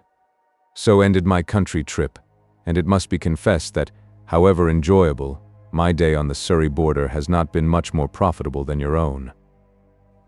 The Thursday brought us another letter from our client. "You will not be surprised, Mr. Holmes," said she, "to hear that I am leaving Mr. Carruthers's employment. Even the high pay cannot reconcile me to the discomforts of my situation. On Saturday I come up to town, and I do not intend to return. Mr. Carruthers has got a trap, and so the dangers of the lonely road, if there ever were any dangers, are now over. As to the special cause of my leaving, it is not merely the strained situation with Mr. Carruthers, but it is the reappearance of that odious man, Mr. Woodley. He was always hideous, but he looks more awful than ever now, for he appears to have had an accident and he is much disfigured. I saw him out of the window, but I am glad to say I did not meet him. He had a long talk with Mr. Carruthers, who seemed much excited afterwards. Woodley must be staying in the neighborhood, for he did not sleep here, and yet I caught a glimpse of him again this morning, slinking about in the shrubbery. I would sooner have a savage wild animal loose about the place. I loathe and fear him more than I can say. How can Mr. Carruthers endure such a creature for a moment? However, all my troubles will be over on Saturday. So I trust, Watson, so I trust, said Holmes gravely. There is some deep intrigue going on round that little woman, and it is our duty to see that no one molests her upon that last journey. I think, Watson, that we must spare time to run down together on Saturday morning and make sure that this curious and inclusive investigation has no untoward ending. I confess that I had not up to now taken a very serious view of the case, which had seemed to me rather grotesque and bizarre than dangerous. That a man should lie in wait for and follow a very handsome woman is no unheard of thing, and if he has so little audacity that he not only dared not address her, but even fled from her approach, he was not a very formidable assailant. The ruffian Woodley was a very different person, but, except on one occasion, he had not molested our client, and now he visited the house of Carruthers without intruding upon her presence. The man on the bicycle was doubtless a member of those weekend parties at the hall of which the publican had spoken, but who he was, or what he wanted, was as obscure as ever. It was the severity of Holmes's manner and the fact that he slipped a revolver into his pocket before leaving our rooms which impressed me with the feeling that tragedy might prove to lurk behind this curious train of events. A rainy night had been followed by a glorious morning, and the heath-covered countryside, with the glowing clumps of flowering gorse, seemed all the more beautiful to eyes which were weary of the duns and drabs and slate-grays of London. Holmes and I walked along the broad, sandy road, inhaling the fresh morning air, and rejoicing in the music of the birds and the fresh breath of the spring. From a rise of the road on the shoulder of Crooksbury Hill, we could see the grim hall bristling out from amidst the ancient oaks, which, old as they were still younger than the building which they surrounded. Holmes pointed down the long tract of road which wound, a reddish-yellow band, between the brown of the heath and the budding green of the woods. Far away, a black dot, we could see a vehicle moving in our direction. Holmes gave an exclamation of impatience. "I have given a margin of half an hour," said he. "If that is her trap, she must be making for the earlier train. I fear, Watson, that she will be past Charlington before we can possibly meet her." From the instant that we passed the rise, we could no longer see the vehicle, but we hastened onward at such a pace that my sedentary life began to tell upon me, and I was compelled to fall behind. Holmes, however, was always in training, for he had inexhaustible stores of nervous energy upon which to draw. His springy step never slowed until suddenly, when he was 100 yards in front of me, he halted, and I saw him throw up his hand with a gesture of grief and despair. At the same instant an empty dog-cart, the horse cantering, the reins trailing, appeared round the curve of the road and rattled swiftly towards us. "Too late, Watson, too late," cried Holmes as I ran panting to his side. Fool that I was not to allow for that earlier train. It's abduction, Watson. Abduction. Murder. Heaven knows what. Block the road. Stop the horse. That's right. Now jump in, and let us see if I can repair the consequences of my own blunder. We had sprung into the dog-cart, and Holmes, after turning the horse, gave it a sharp cut with the whip, and we flew back along the road. As we turned the curve, the whole stretch of road between the hall and the heath was opened up. I grasped Holmes's arm. "That's the man," I gasped. A solitary cyclist was coming towards us. His head was down and his shoulders rounded, as he put every ounce of energy that he possessed onto the pedals. He was flying like a racer. Suddenly he raised his bearded face, saw us close to him, and pulled up, springing from his machine. That coal-black beard was in singular contrast to the pallor of his face, and his eyes were as bright as if he had a fever. He stared at us and at the dog-cart. Then a look of amazement came over his face. "Hallo! Stop there!" he shouted, holding his bicycle to block our road. "Where did you get that dog cart? Pull up, man," he yelled, drawing a pistol from his side pocket. "Pull up, I say, or by George, I'll put a bullet into your horse." Holmes threw the reins into my lap and sprang down from the cart. "You're the man we want to see? Where is Miss Violet Smith?" he said in his quick, clear way. "That's what I'm asking you. You're in her dog cart. You ought to know where she is." We met the dog cart on the road. There was no one in it.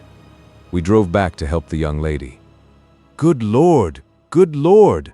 What shall I do?" cried the stranger in an ecstasy of despair. "They've got her, that hellhound Woodley and the blackguard parson.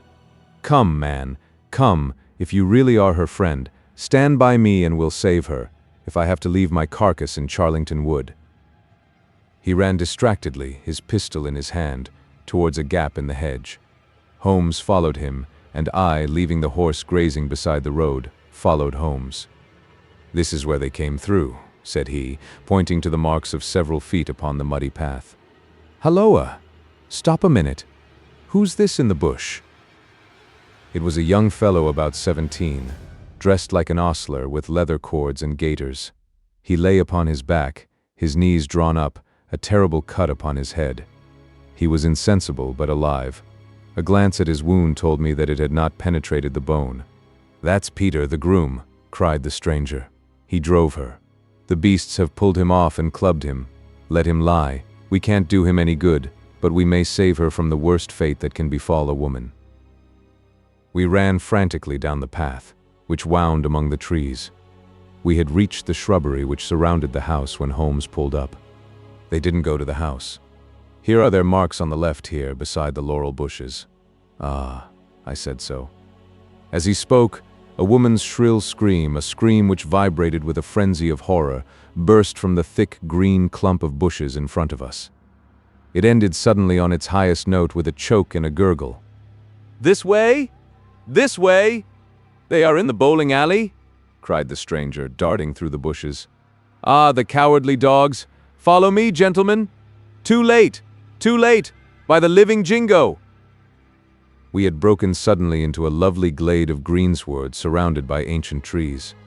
On the farther side of it, under the shadow of a mighty oak, there stood a singular group of 3 people. One was a woman, our client, drooping and faint, a handkerchief round her mouth.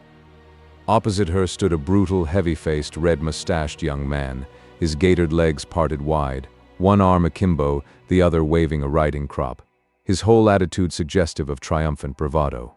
Between them an elderly, gray-bearded man, wearing a short surplice over a light tweed suit, had evidently just completed the wedding service, for he pocketed his prayer book as we appeared, and slapped the sinister bridegroom upon the back in jovial congratulation. "They're married," I gasped. "Come on," cried our guide. "Come on!" He rushed across the glade, Holmes and I at his heels. As we approached, the lady staggered against the trunk of the tree for support. Williamson, the ex-clergyman, bowed to us with mock politeness, and the bully, Woodley, advanced with a shout of brutal and exultant laughter. "You can take your beard off, Bob," said he. "I know you, right enough. Well, you and your pals have just come in time for me to be able to introduce you to Mrs. Woodley." Our guide's answer was a singular one. He snatched off the dark beard which had disguised him and threw it on the ground, disclosing a long, sallow, clean-shaven face below it. Then he raised his revolver and covered the young ruffian, who was advancing upon him with his dangerous riding crop swinging in his hand. "Yes," said our ally, "I am Bob Carruthers, and I'll see this woman righted, if I have to swing for it. I told you what I'd do if you molested her, and by the Lord, I'll be as good as my word. You're too late. She's my wife." "No, she's your widow." His revolver cracked, and I saw the blood spurt from the front of Woodley's waistcoat. He spun round with a scream and fell upon his back, his hideous red face turning suddenly to a dreadful mottled pallor. The old man, still clad in his surplice, burst into such a string of foul oaths as I have never heard, and pulled out a revolver of his own, but, before he could raise it, he was looking down the barrel of Holmes's weapon. "Enough of this," said my friend coldly. "Drop that pistol. Watson, pick it up. Hold it to his head. Thank you. You, Carruthers, give me that revolver. We'll have no more violence. Come, hand it over. Who are you then? My name is Sherlock Holmes. Good Lord. You have heard of me, I see. I will represent the official police until their arrival. Here, you, he shouted to a frightened groom who had appeared at the edge of the glade. Come here. Take this note as hard as you can ride to Farnham. He scribbled a few words upon a leaf from his notebook. Give it to the superintendent at the police station. Until he comes, I must detain you all under my personal custody. The strong, masterful personality of Holmes dominated the tragic scene, and all were equally puppets in his hands. Williamson and Carruthers found themselves carrying the wounded Woodley into the house, and I gave my arm to the frightened girl. The injured man was laid on his bed, and at Holmes's request I examined him. I carried my report to where he sat in the old tapestry-hung dining room with his 2 prisoners before him. He will live, said I. What? Cried Carruthers, springing out of his chair. I'll go upstairs and finish him first. Do you tell me that that angel is to be tied to roaring Jack Woodley for life? You need not concern yourself about that, said Holmes. There are 2 very good reasons why she should, under no circumstances, be his wife. In the first place, we are very safe in questioning Mr. Williamson's right to solemnize a marriage. I have been ordained, cried the old rascal. And also unfrocked. Once a clergyman, always a clergyman. I think not. How about the license? We had a license for the marriage. I have it here in my pocket. Then you got it by trick. But, in any case, a forced marriage is no marriage, but it is a very serious felony, as you will discover before you have finished.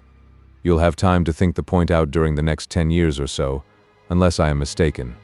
As to you, Carruthers, you would have done better to keep your pistol in your pocket. I begin to think so, Mr. Holmes. But when I thought of all the precaution I had taken to shield this girl, for I loved her, Mr. Holmes, and it is the only time that ever I knew what love was, it fairly drove me mad to think that she was in the power of the greatest brute and bully in South Africa, a man whose name is a holy terror from Kimberley to Johannesburg. Why, Mr. Holmes, you'll hardly believe it, but ever since that girl has been in my employment, I never once let her go past this house, where I knew the rascals were lurking, without following her on my bicycle, just to see that she came to no harm. I kept my distance from her, and I wore a beard, so that she should not recognize me, for she is a good and high-spirited girl, and she wouldn't have stayed in my employment long if she had thought that I was following her about the country roads. Why didn't you tell her of her danger? Because then again, she would have left me, and I couldn't bear to face that. Even if she couldn't love me, it was a great deal to me just to see her dainty form about the house, and to hear the sound of her voice. Well, said I, you call that love, Mr. Carruthers, but I should call it selfishness. Maybe the 2 things go together. Anyhow, I couldn't let her go. Besides, with this crowd about, it was well that she should have someone near to look after her. Then, when the cable came, I knew they were bound to make a move. What cable? Carruthers took a telegram from his pocket. That's it, said he. It was short and concise. The old man is dead. Hum, said Holmes. I think I see how things worked, and I can understand how this message would, as you say, bring them to a head. But while you wait, you might tell me what you can. The old reprobate with the surplice burst into a volley of bad language. By heavens, said he, if you squeal on us, Bob Carruthers, I'll serve you as you served Jack Woodley. You can bleed about the girl to your heart's content, for that's your own affair. But if you round on your pals to this plainclothes copper, it will be the worst day's work that ever you did. Your reverence need not be excited, said Holmes, lighting a cigarette. The case is clear enough against you, and all I ask is a few details for my private curiosity. However, if there's any difficulty in your telling me, I'll do the talking, and then you will see how far you have a chance of holding back your secrets. In the first place, 3 of you came from South Africa on this game, you Williamson, you Carruthers, and Woodley. Lie number 1, said the old man. I never saw either of them until 2 months ago, and I have never been in Africa in my life, so you can put that in your pipe and smoke it, Mr. Busybody Holmes. What he says is true, said Carruthers. Well, 2 of you came over. His reverence is our own homemade article. You had known Ralph Smith in South Africa. You had reason to believe he would not live long. You found out that his niece would inherit his fortune. How's that, eh?" Carruthers nodded and Williamson swore. "She was next of kin, no doubt, and you were aware that the old fellow would make no will." "Couldn't read or write," said Carruthers. "So you came over, the two of you, and hunted up the girl. The idea was that one of you was to marry her, and the other have a share of the plunder. For some reason, Woodley was chosen as the husband. Why was that?" "We played cards for her on the voyage. He won." "I see. You got the young lady into your service, and there Woodley was to do the courting. She recognized the drunken brute that he was and would have nothing to do with him. Meanwhile, your arrangement was rather upset by the fact that you had yourself fallen in love with the lady. You could no longer bear the idea of this ruffian owning her?" "No, by George, I couldn't. There was a quarrel between you. He left you in a rage and began to make his own plans independently of you." "It strikes me, Williamson, there isn't very much that we can tell this gentleman," cried Carruthers with a bitter laugh. "Yes, we quarreled and he knocked me down.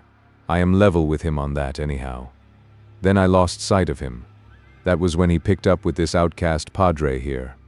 I found that they had set up housekeeping together at this place on the line that she had to pass for the station. I kept my eye on her after that, for I knew there was some devilry in the wind. I saw them from time to time, for I was anxious to know what they were after. 2 days ago, Woodley came up to my house with this cable, which showed that Ralph Smith was dead. He asked me if I would stand by the bargain. I said I would not.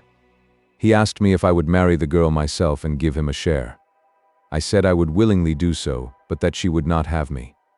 He said, 'Let us get her married first, and after a week or two she may see things a bit different.' I said I would have nothing to do with violence. So he went off cursing, like the foul-mouthed blackguard that he was, and swearing that he would have her yet. She was leaving me this weekend, and I had got a trap to take her to the station, but I was so uneasy in my mind that I followed her on my bicycle. She had got a start, however, and before I could catch her, the mischief was done. The first thing I knew about it was when I saw you two gentlemen driving back in her dog-cart." Holmes rose and tossed the end of his cigarette into the grate. "I have been very obtuse, Watson," said he. "When in your report you said that you had seen the cyclist as you thought arrange his necktie in the shrubbery, that alone should have told me all. However, we may congratulate ourselves upon a curious, and in some respects, a unique case. I perceive 3 of the county constabulary in the drive, and I am glad to see that the little ostler is able to keep pace with them, so it is likely that neither he nor the interesting bridegroom will be permanently damaged by their morning's adventures. I think, Watson, that in your medical capacity, you might wait upon Miss Smith and tell her that if she is sufficiently recovered, we shall be happy to escort her to her mother's home. If she is not quite convalescent, you will find that a hint that we were about to telegraph to a young electrician in the Midlands would probably complete the cure. As to you, Mr. Carruthers, I think that you have done what you could to make amends for your share in an evil plot. There is my card, sir, and if my evidence can be of help in your trial, it shall be at your disposal. In the whirl of our incessant activity, it has often been difficult for me, as the reader has probably observed, to round off my narratives and to give those final details which the curious might expect. Each case has been the prelude to another, and the crisis once over, the actors have passed forever out of our busy lives. I find, however, a short note at the end of my manuscript dealing with this case, in which I have put it upon record that Miss Violet Smith did indeed inherit a large fortune, and that she is now the wife of Cyril Morton, the senior partner of Morton and Kennedy, the famous Westminster electricians. Williamson and Woodley were both tried for abduction and assault, the former getting 7 years and the latter 10. Of the fate of Carruthers I have no record, but I am sure that his assault was not viewed very gravely by the court, since Woodley had the reputation of being a most dangerous ruffian, and I think that a few months were sufficient to satisfy the demands of justice. The Adventure of the Priory School. We have had some dramatic entrances and exits upon our small stage at Baker Street, but I cannot recollect anything more sudden and startling than the first appearance of Thornycroft Huxtable, Master of Arts, Doctor of Philosophy, etc. His card, which seemed too small to carry the weight of his academic distinctions, preceded him by a few seconds, and then he entered himself so large, so pompous, and so dignified that he was the very embodiment of self-possession and solidity. And yet his first action, when the door had closed behind him, was to stagger against the table, whence he slipped down upon the floor, and there was that majestic figure prostrate and insensible upon our bearskin hearthrug. We had sprung to our feet, and for a few moments we stared in silent amazement at this ponderous piece of wreckage, which told of some sudden and fatal storm far out on the ocean of life. Then Holmes hurried with a cushion for his head, and I with brandy for his lips. The heavy white face was seamed with lines of trouble, the hanging pouches under the closed eyes were leaden in color, the loose mouth drooped dolorously at the corners, the rolling chins were unshaven. Collar and shirt bore the grime of a long journey, and the hair bristled unkempt from the well-shaped head. It was a sorely stricken man who lay before us. "What is it, Watson?" asked Holmes. "Absolute exhaustion, possibly mere hunger and fatigue," said I, with my finger on the thready pulse, where the stream of life trickled thin and small. "Return ticket from Mackleton, in the north of England," said Holmes, drawing it from the watch pocket. "It is not 12 o'clock yet. He has certainly been an early starter." The puckered eyelids had begun to quiver, and now a pair of vacant gray eyes looked up at us. An instant later the man had scrambled onto his feet, his face crimson with shame. "Forgive this weakness, Mr. Holmes. I have been a little overwrought. Thank you. If I might have a glass of milk and a biscuit, I have no doubt that I should be better. I came personally, Mr. Holmes, in order to ensure that you would return with me. I feared that no telegram would convince you of the absolute urgency of the case. When you are quite restored—" "I am quite well again. I cannot imagine how I came to be so weak. I wish you, Mr. Holmes, to come to Mackleton with me by the next train." My friend shook his head. "My colleague, Dr. Watson, could tell you that we are very busy at present. I am retained in this case of the Ferrers documents, and the Abergavenny murder is coming up for trial. Only a very important issue could call me from London at present." "Important?" Our visitor threw up his hands. "Have you heard nothing of the abduction of the only son of the Duke of Holderness?" "What? The late cabinet minister?" "Exactly. We had tried to keep it out of the papers, but there was some rumor in the Globe last night. I thought it might have reached your ears." Holmes shot out his long, thin arm and picked out volume H in his encyclopedia of reference. Holderness, 6th Duke, Knight of the Garter, Privy Council, half the alphabet, Baron Beverley, Earl of Carston, dear me, what a list. Lord Lieutenant of Hallamshire since 1900. Married Edith, daughter of Sir Charles Appledore, 1888. Heir and only child, Lord Saltire. Owns about 250,000 acres. Minerals in Lancashire and Wales. Address: Carlton House Terrace, Holderness Hall, Hallamshire, Carston Castle, Bangor, Wales. Lord of the Admiralty, 1872. Chief Secretary of State for— well, this man is certainly one of the greatest subjects of the Crown. The greatest and perhaps the wealthiest. I am aware, Mr. Holmes, that you take a very high line in professional matters, and that you are prepared to work for the work's sake. I may tell you, however, that His Grace has already intimated that a cheque for £5,000 will be handed over to the person who can tell him where his son is, and another 1,000 to him who can name the man or men who have taken him. It is a princely offer, said Holmes. Watson, I think that we shall accompany Dr. Huxtable back to the north of England. And now, Dr. Huxtable, when you have consumed that milk, you will kindly tell me what has happened, when it happened, how it happened, and finally, what Dr. Thornycroft Huxtable of the Priory School near Mackleton has to do with the matter, and why he comes 3 days after an event, the state of your chin gives the date, to ask for my humble services. Our visitor had consumed his milk and biscuits. The light had come back to his eyes and the color to his cheeks, as he set himself with great vigor and lucidity to explain the situation. I must inform you, gentlemen, that the Priory is a preparatory school of which I am the founder and principal. Huxtable's sidelights on Horace may possibly recall my name to your memories. The Priory is, without exception, the best and most select preparatory school in England. Lord Laverstoke, the Earl of Blackwater, Sir Cathcart Soames, they all have entrusted their sons to me. But I felt that my school had reached its zenith when, weeks ago, the Duke of Holderness sent Mr. James Wilder, his secretary, with intimation that young Lord Saltire, 10 years old, his only son and heir, was about to be committed to my charge. Little did I think that this would be the prelude to the most crushing misfortune of my life. On May 1st the boy arrived, that being the beginning of the summer term. He was a charming youth, and he soon fell into our ways. I may tell you I trust that I am not indiscreet, but half-confidences are absurd in such a case, that he was not entirely happy at home. It is an open secret that the Duke's married life had not been a peaceful one, and the matter had ended in a separation by mutual consent, the Duchess taking up her residence in the south of France. This had occurred very shortly before, and the boy's sympathies are known to have been strongly with his mother. He moped after her departure from Holderness Hall, and it was for this reason that the Duke desired to send him to my establishment. In a fortnight the boy was quite at home with us and was apparently absolutely happy. He was last seen on the night of May 13th, that is, the night of last Monday. His room was on the second floor and was approached through another larger room, in which 2 boys were sleeping.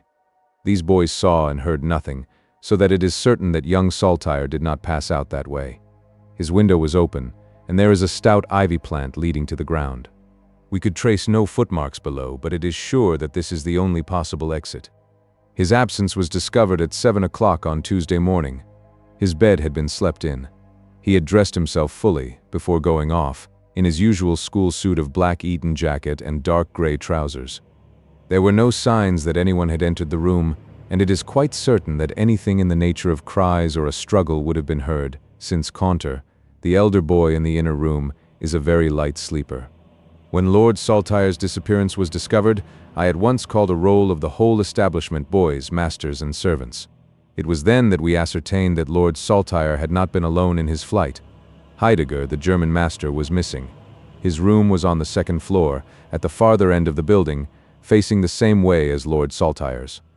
His bed had also been slept in, but he had apparently gone away partly dressed, since his shirt and socks were lying on the floor.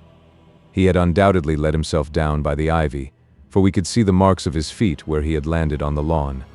His bicycle was kept in a small shed beside this lawn, and it also was gone. He had been with me for 2 years and came with the best references, but he was a silent, morose man, not very popular either with masters or boys. No trace could be found of the fugitives, and now, on Thursday morning, we are as ignorant as we were on Tuesday. Inquiry was, of course, made at once at Holderness Hall. It is only a few miles away, and we imagined that, in some sudden attack of homesickness, he had gone back to his father, but nothing had been heard of him. The Duke is greatly agitated, and, as to me, you have seen yourselves the state of nervous prostration to which the suspense and the responsibility have reduced me. Mr. Holmes, if ever you put forward your full powers, I implore you to do so now, for never in your life could you have a case which is more worthy of them. Sherlock Holmes had listened with the utmost intentness to the statement of the unhappy schoolmaster.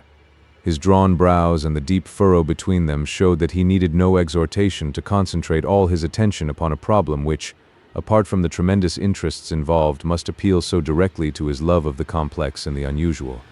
He now drew out his notebook and jotted down 1 or 2 memoranda. "You have been very remiss in not coming to me sooner," said he, severely. "You start me on my investigation with a very serious handicap. It is inconceivable, for example, that this ivy and this lawn would have yielded nothing to an expert observer. I am not to blame, Mr. Holmes. His Grace was extremely desirous to avoid all public scandal. He was afraid of his family unhappiness being dragged before the world. He has a deep horror of anything of the kind." "But there has been some official investigation?" "Yes, sir, and it has proved most disappointing. An apparent clue was at once obtained, since a boy and a young man were reported to have been seen leaving a neighboring station by an early train. Only last night we had news that the couple had been hunted down in Liverpool, and they proved to have no connection whatever with the matter in hand. Then it was that, in my despair and disappointment, after a sleepless night, I came straight to you by the early train. I suppose the local investigation was relaxed while this false clue was being followed up. It was entirely dropped. So that 3 days have been wasted. The affair has been most deplorably handled. I feel it and admit it. And yet the problem should be capable of ultimate solution. I shall be very happy to look into it. Have you been able to trace any connection between the missing boy and this German master?" "None at all." "Was he in the master's class?" "No, he never exchanged a word with him so far as I know." "That is certainly very singular. Had the boy a bicycle?" "No." "Was any other bicycle missing?" No. Is that certain? Quite. Well now, you do not mean to seriously suggest that this German rode off upon a bicycle in the dead of the night, bearing the boy in his arms? Certainly not. Then what is the theory in your mind? The bicycle may have been a blind. It may have been hidden somewhere, and the pair gone off on foot. Quite so, but it seems rather an absurd blind, does it not? Were there other bicycles in this shed? Several. Would he not have hidden a couple, had he desired to give the idea that they had gone off upon them? I suppose he would. Of course he would. The blind theory won't do. But the incident is an admirable starting point for an investigation. After all, a bicycle is not an easy thing to conceal or to destroy. One other question. Did anyone call to see the boy on the day before he disappeared? No. Did he get any letters? Yes, one letter. From whom? From his father. Do you open the boy's letters? No. How do you know it was from the father? The coat of arms was on the envelope, and it was addressed in the Duke's peculiar stiff hand. Besides, the Duke remembers having written. When had he a letter before that? Not for several days. Had he ever one from France? No, never. You see the point of my questions, of course. Either the boy was carried off by force or he went of his own free will. In the latter case, you would expect that some prompting from outside would be needed to make so young a lad do such a thing. If he has had no visitors, that prompting must have come in letters. Hence I try to find out who were his correspondents. I fear I cannot help you much. His only correspondence, so far as I know, was his own father. Who wrote to him on the very day of his disappearance? Were the relations between father and son very friendly? His Grace is never very friendly with anyone. He is completely immersed in large public questions and is rather inaccessible to all ordinary emotions. But he was always kind to the boy in his own way. But the sympathies of the latter were with the mother? Yes. Did he say so? No. The Duke, then? Good heavens, no. Then how could you know? I have had some confidential talks with Mr. James Wilder, His Grace's secretary. It was he who gave me the information about Lord Saltire's feelings. I see. By the way, that last letter of the Duke's, was it found in the boy's room after he was gone? No, he had taken it with him. I think, Mr. Holmes, it is time that we were leaving for Euston. I will order a four-wheeler. In a quarter of an hour we shall be at your service. If you are telegraphing home, Mr. Huxtable, it would be well to allow the people in your neighborhood to imagine that the inquiry is still going on in Liverpool, or wherever else that red herring led your pack. In the meantime, I will do a little quiet work at your own doors, and perhaps the scent is not so cold, but that two old hounds like Watson and myself may get a sniff of it. That evening found us in the cold, bracing atmosphere of the Peak Country, in which Dr. Huxtable's famous school is situated. It was already dark when we reached it. A card was lying on the hall table, and the butler whispered something to his master, who turned to us with agitation in every heavy feature. "The Duke is here," said he. "The Duke and Mr. Wilder are in the study. Come, gentlemen, and I will introduce you." I was, of course, familiar with the pictures of the famous statesman, but the man himself was very different from his representation. He was a tall and stately person, scrupulously dressed, with a drawn, thin face, and a nose which was grotesquely curved and long. His complexion was of a dead pallor, which was more startling by contrast with a long, dwindling beard of vivid red, which flowed down over his white waistcoat with his watch chain gleaming through its fringe. Such was the stately presence who looked stonily at us from the center of Dr. Huxtable's hearthrug. Beside him stood a very young man, whom I understood to be Wilder, the private secretary. He was small, nervous, alert, with intelligent light blue eyes and mobile features. It was he who at once, in an incisive and positive tone, opened the conversation. "I called this morning, Dr. Huxtable, too late to prevent you from starting for London. I learned that your object was to invite Mr. Sherlock Holmes to undertake the conduct of this case. His Grace is surprised, Dr. Huxtable, that you should have taken such a step without consulting him. When I learned that the police had failed, His Grace is by no means convinced that the police have failed. But surely, Mr. Wilder, you are well aware, Dr. Huxtable, that His Grace is particularly anxious to avoid all public scandal.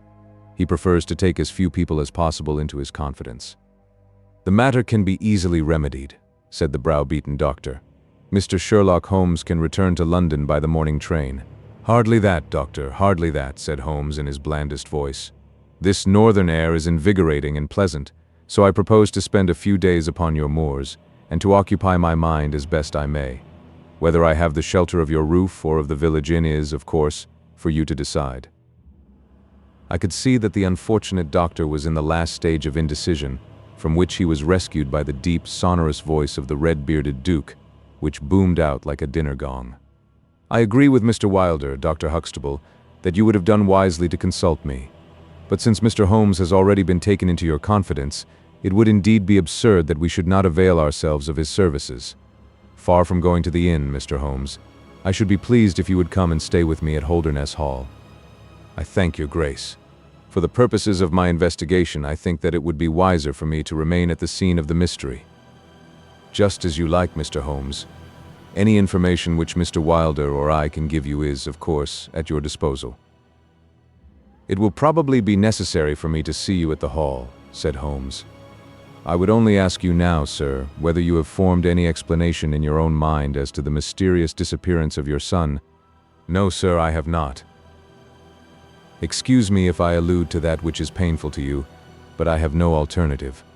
Do you think that the Duchess had anything to do with the matter?"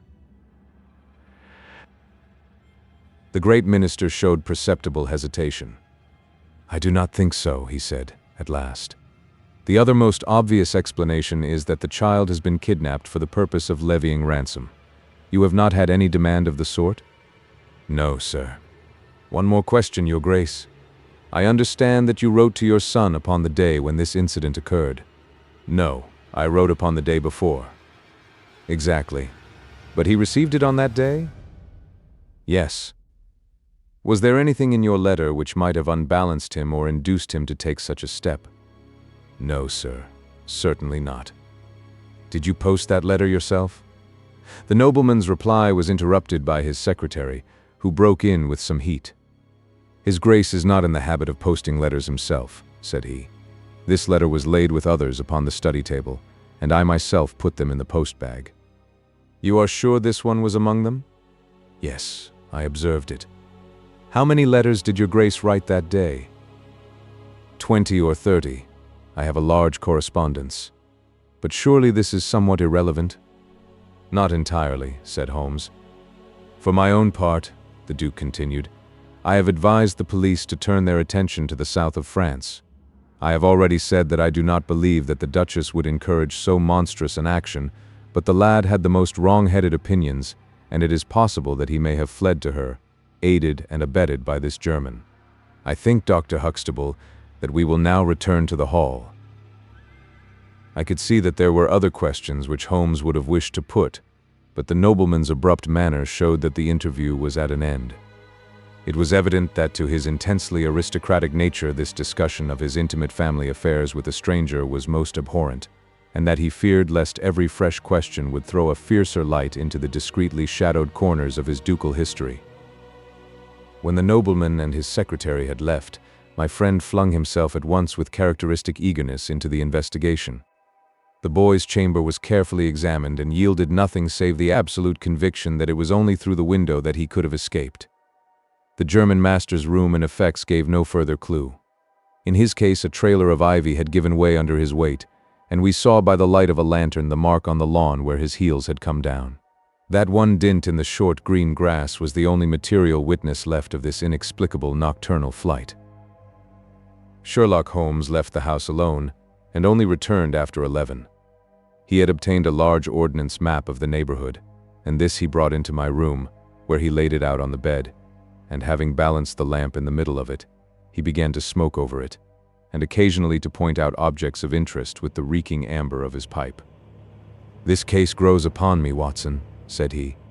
"There are decidedly some points of interest in connection with it. In this early stage, I want you to realize those geographical features which may have a good deal to do with our investigation." Holmes' map. Holmes' map of the neighborhood of the school. Look at this map. This dark square is the Priory school. I'll put a pin in it. Now, This line is the main road. You see that it runs east and west past the school, and you see also that there is no side road for a mile either way. If these two folk passed away by road, it was this road. Exactly. By a singular and happy chance, we are able to some extent to check what passed along this road during the night in question. At this point, where my pipe is now resting, a county constable was on duty from 12 to 6. It is, as you perceive, the first crossroad on the east side. This man declares that he was not absent from his post for an instant, and he is positive that neither boy nor man could have gone that way unseen. I have spoken with this policeman tonight, and he appears to me to be a perfectly reliable person. That blocks this end. We have now to deal with the other. There is an inn here, the Red Bull, the landlady of which was ill. She had sent to Mackleton for a doctor, but he did not arrive until morning, being absent at another case. The people at the inn were alert all night, awaiting his coming, and one or other of them seems to have continually had an eye upon the road. They declare that no one passed. If their evidence is good, then we are fortunate enough to be able to block the west, and also to be able to say that the fugitives did not use the road at all. But the bicycle? I objected. Quite so. We will come to the bicycle presently. To continue our reasoning, if these people did not go by the road, they must have traversed the country to the north of the house or to the south of the house. That is certain. Let us weigh the one against the other. On the south of the house is, as you perceive, a large district of arable land, cut up into small fields, with stone walls between them. There, I admit that a bicycle is impossible. We can dismiss the idea. We turn to the country on the north. Here there lies a grove of trees, marked as the Ragged Shaw, and on the farther side stretches a great rolling moor, Lower Gill Moor, extending for 10 miles and sloping gradually upward. Here, at one side of this wilderness, is Holderness Hall, 10 miles by road, but only 6 across the moor. It is a peculiarly desolate plain. A few more farmers have small holdings where they rear sheep and cattle. Except these, the plover and the curlew are the only inhabitants until you come to the Chesterfield High Road.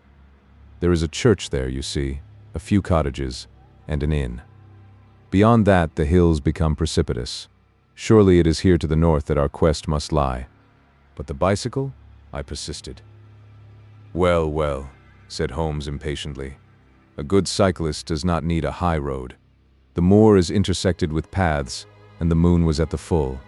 Halloa, what is this? There was an agitated knock at the door, and an instant afterwards Dr. Huxtable was in the room. In his hand he held a blue cricket cap with a white chevron on the peak. At last we have a clue, he cried. Thank heaven, at last we are on the dear boy's track. It is his cap. Where was it found? In the van of the gypsies who camped on the moor. They left on Tuesday. Today the police traced them down and examined their caravan.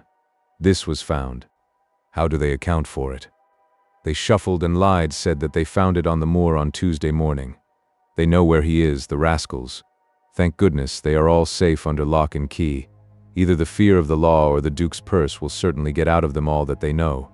So far, so good, said Holmes, when the doctor had at last left the room. It at least bears out the theory that it is on the side of the Lower Gill Moor that we must hope for results. The police have really done nothing locally, save the arrest of these gypsies. Look here, Watson. There is a watercourse across the moor. You see it marked here in the map. In some parts it widens into a morass. This is particularly so in the region between Holderness Hall and the school. It is vain to look elsewhere for tracks in this dry weather, but at that point there is certainly a chance of some record being left. I will call you early tomorrow morning, and you and I will try if we can throw some little light upon the mystery. The day was just breaking when I woke to find the long, thin form of Holmes by my bedside. He was fully dressed, and had apparently already been out. I have done the lawn and the bicycle shed, said he. I have also had a rumble through the Ragged Shaw. Now, Watson, there is cocoa ready in the next room. I must beg you to hurry, for we have a great day before us. His eyes shone, and his cheek was flushed with the exhilaration of the master workman who sees his work lie ready before him. A very different Holmes, this active, alert man, from the introspective and pallid dreamer of Baker Street. I felt, as I looked upon that supple figure, alive with nervous energy, that it was indeed a strenuous day that awaited us. And yet it opened in the blackest disappointment. With high hopes we struck across the peaty, russet moor, intersected with 1,000 sheep paths, until we came to the broad, light green belt which marked the morass between us and Holderness. Certainly, if the lad had gone homeward, he must have passed this, and he could not pass it without leaving his traces. But no sign of him or the German could be seen. With a darkening face my friend strode along the margin, eagerly observant of every muddy stain upon the mossy surface. Sheep marks there were in profusion, and at one place, some miles down, cows had left their tracks. Nothing more. "Check number 1, said Holmes, looking gloomily over the rolling expanse of the moor. "There is another morass down yonder, and a narrow neck between. Halloa! Halloa! Halloa! What have we here?" We had come on a small black ribbon of pathway. In the middle of it, clearly marked on the sodden soil, was the track of a bicycle. "Hurrah!" I cried. "We have it." But Holmes was shaking his head, and his face was puzzled and expectant rather than joyous. "A bicycle, certainly, but not the bicycle," said he. "I am familiar with 42 different impressions left by tires. This, as you perceive, is a Dunlop, with a patch upon the outer cover. Heidegger's tires were Palmer's, leaving longitudinal stripes. Aveling, the mathematical master, was sure upon the point. Therefore, it is not Heidegger's track." "The boy's, then?" "Possibly, if we could prove a bicycle to have been in his possession. But this we have utterly failed to do. This track, as you perceive, was made by a rider who was going from the direction of the school." "Or towards it?" "No, no, my dear Watson. The more deeply sunk impression is, of course, the hind wheel, upon which the weight rests. You perceive several places where it has passed across and obliterated the more shallow mark of the front one. It was undoubtedly heading away from the school. It may or may not be connected with our inquiry, but we will follow it backwards before we go any farther." We did so, and at the end of a few hundred yards lost the tracks as we emerged from the boggy portion of the moor. Following the path backwards, we picked out another spot, where a spring trickled across it. Here, once again, was the mark of the bicycle, though nearly obliterated by the hoofs of cows. After that there was no sign, but the path ran right on into Ragged Shaw, the wood which backed on to the school. From this wood the cycle must have emerged. Holmes sat down on a boulder and rested his chin in his hands. I had smoked 2 cigarettes before he moved. "Well, well," said he at last. "It is, of course, possible that a cunning man might change the tires of his bicycle in order to leave unfamiliar tracks. A criminal who is capable of such a thought is a man whom I should be proud to do business with. We will leave this question undecided and hark back to our morass again, for we have left a good deal unexplored." We continued our systematic survey of the edge of the sodden portion of the moor, and soon our perseverance was gloriously rewarded. Right across the lower part of the bog lay a miry path. Holmes gave a cry of delight as he approached it. An impression like a fine bundle of telegraph wires ran down the center of it. It was the Palmer tires. "Here is Herr Heidegger, sure enough," cried Holmes exultantly. "My reasoning seems to have been pretty sound, Watson. I congratulate you. But we have a long way still to go. Kindly walk clear of the path. Now let us follow the trail. I fear that it will not lead very far." We found, however, as we advanced, that this portion of the moor is intersected with soft patches, and though we frequently lost sight of the track, we always succeeded in picking it up once more. "Do you observe," said Holmes, "that the rider is now undoubtedly forcing the pace? There can be no doubt of it. Look at this impression, where you get both tires clear. The one is as deep as the other. That can only mean that the rider is throwing his weight onto the handlebar, as a man does when he is sprinting. By Jove, he has had a fall." There was a broad, irregular smudge covering some yards of the track. Then there were a few footmarks, and the tire reappeared once more. "A side slip," I suggested. Holmes held up a crumpled branch of flowering gorse. To my horror, I perceived that the yellow blossoms were all dabbled with crimson. On the path, too, and among the heather were dark stains of clotted blood. "Bad," said Holmes. "Bad. Stand clear, Watson. Not an unnecessary footstep. What do I read here?" He fell wounded, he stood up, he remounted, he proceeded. but there is no other track. Cattle on this side path. He was surely not gored by a bull. Impossible. But I see no traces of anyone else. We must push on, Watson. Surely, with Staines as well as the track to guide us, he cannot escape us now. Our search was not a very long one. The tracks of the tire began to curve fantastically upon the wet and shining path.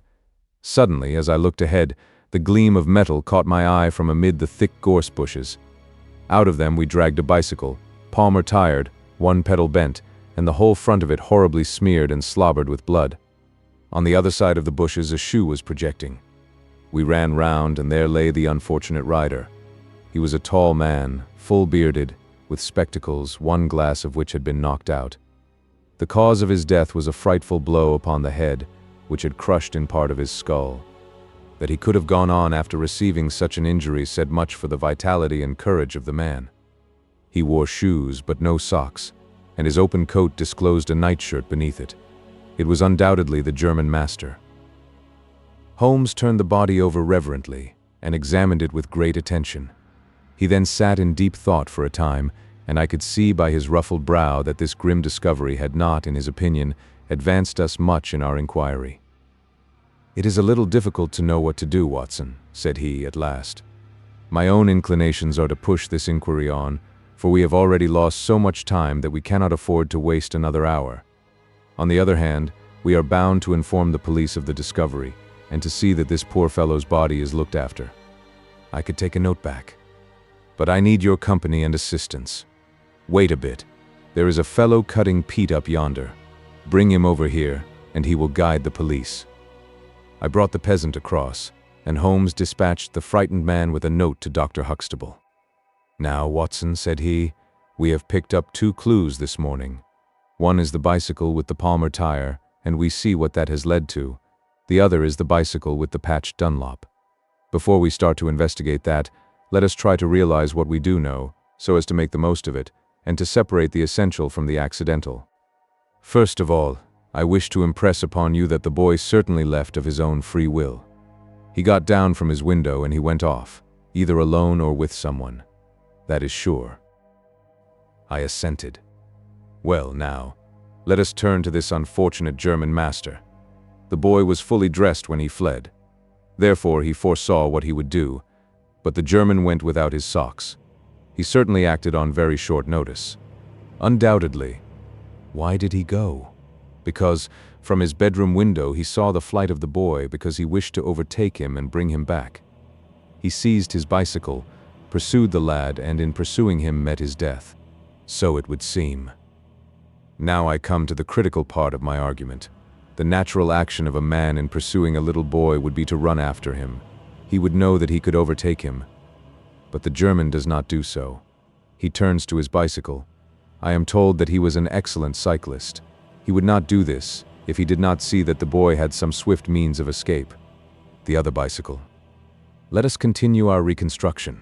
He meets his death 5 miles from the school, not by a bullet, mark you, which even a lad might conceivably discharge, but by a savage blow dealt by a vigorous arm. The lad, then, had a companion in his flight, and the flight was a swift one, since it took 5 miles before an expert cyclist could overtake them. Yet we survey the ground round the scene of the tragedy. What do we find? A few cattle tracks, nothing more. I took a wide sweep round, and there is no path within 50 yards. Another cyclist could have had nothing to do with the actual murder, nor were there any human footmarks. "Holmes," I cried, "this is impossible." "Admirable," he said, "a most illuminating remark. It is impossible as I state it, and therefore I must in some respect have stated it wrong. Yet you saw for yourself. Can you suggest any fallacy? He could not have fractured his skull in a fall. In a morass, Watson? I am at my wit's end. Tut, tut. We have solved some worse problems. At least we have plenty of material if we can only use it. Come, then, and having exhausted the palmer, let us see what the Dunlop with the patched cover has to offer us." We picked up the track and followed it onward for some distance, but soon the moor rose into a long, heather-tufted curve, and we left the watercourse behind us. No further help from tracks could be hoped for. At the spot where we saw the last of the Dunlop tire, it might equally have led to Holderness Hall, the stately towers of which rose some miles to our left, or to a low, grey village which lay in front of us and marked the position of the Chesterfield High Road. As we approached the forbidding and squalid inn, with the sign of a gamecock above the door, Holmes gave a sudden groan and clutched me by the shoulder to save himself from falling. He had had one of those violent strains of the ankle which leave a man helpless. With difficulty he limped up to the door, where a squat, dark, elderly man was smoking a black clay pipe. "How are you, Mr. Reuben Hayes?" said Holmes. "Who are you, and how do you get my name so pat?" the countryman answered, with a suspicious flash of a pair of cunning eyes. "Well, it's printed on the board above your head. It's easy to see a man who is master of his own house. I suppose you haven't such a thing as a carriage in your stables?" "No, I have not. I can hardly put my foot to the ground." "Don't put it to the ground." "But I can't walk." "Well, then hop." Mr. Reuben Hayes's manner was far from gracious, but Holmes took it with admirable good humor. "Look here, my man," said he. "This is really rather an awkward fix for me. I don't mind how I get on." "Neither do I," said the morose landlord. "The matter is very important. I would offer you a sovereign for the use of a bicycle." The landlord pricked up his ears. "Where do you want to go?" "To Holderness Hall." "Pals of the Duke, I suppose," said the landlord, surveying our mud-stained garments with ironical eyes. Holmes laughed good-naturedly. "He'll be glad to see us, anyhow." "Why?" "Because we bring him news of his lost son." The landlord gave a very visible start. "What? You're on his track?" "He has been heard of in Liverpool. They expect to get him every hour." Again a swift change passed over the heavy, unshaven face. His manner was suddenly genial. "I've less reason to wish the Duke well than most men," said he, "for I was head coachman once, and cruel bad he treated me. It was him that sacked me without a character on the word of a lying corn chandler. But I'm glad to hear that the young lord was heard of in Liverpool, and I'll help you to take the news to the hall." "Thank you," said Holmes. "We'll have some food first, then you can bring round the bicycle." "I haven't got a bicycle." Holmes held up a sovereign. "I tell you, man, that I haven't got one.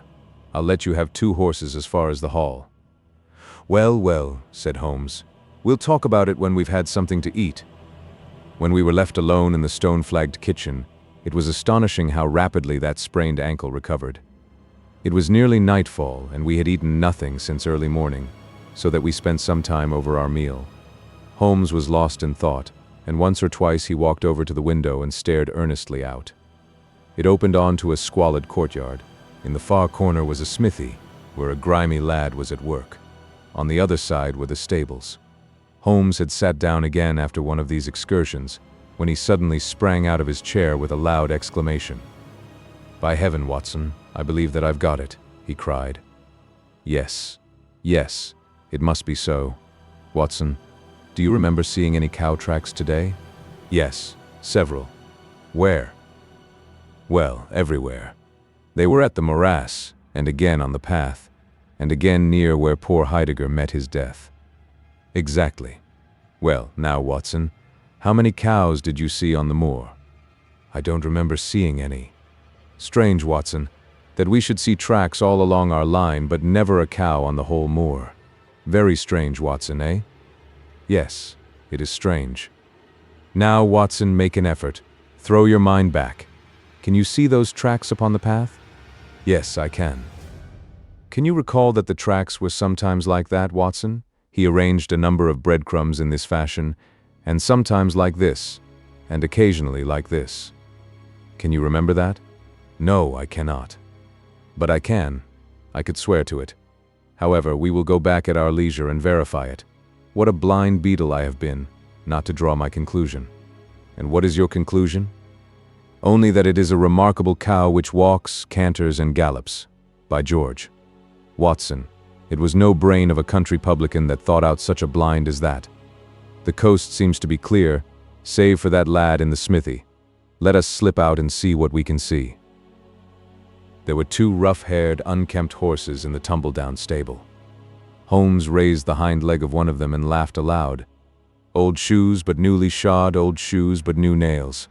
This case deserves to be a classic. Let us go across to the smithy. The lad continued his work without regarding us.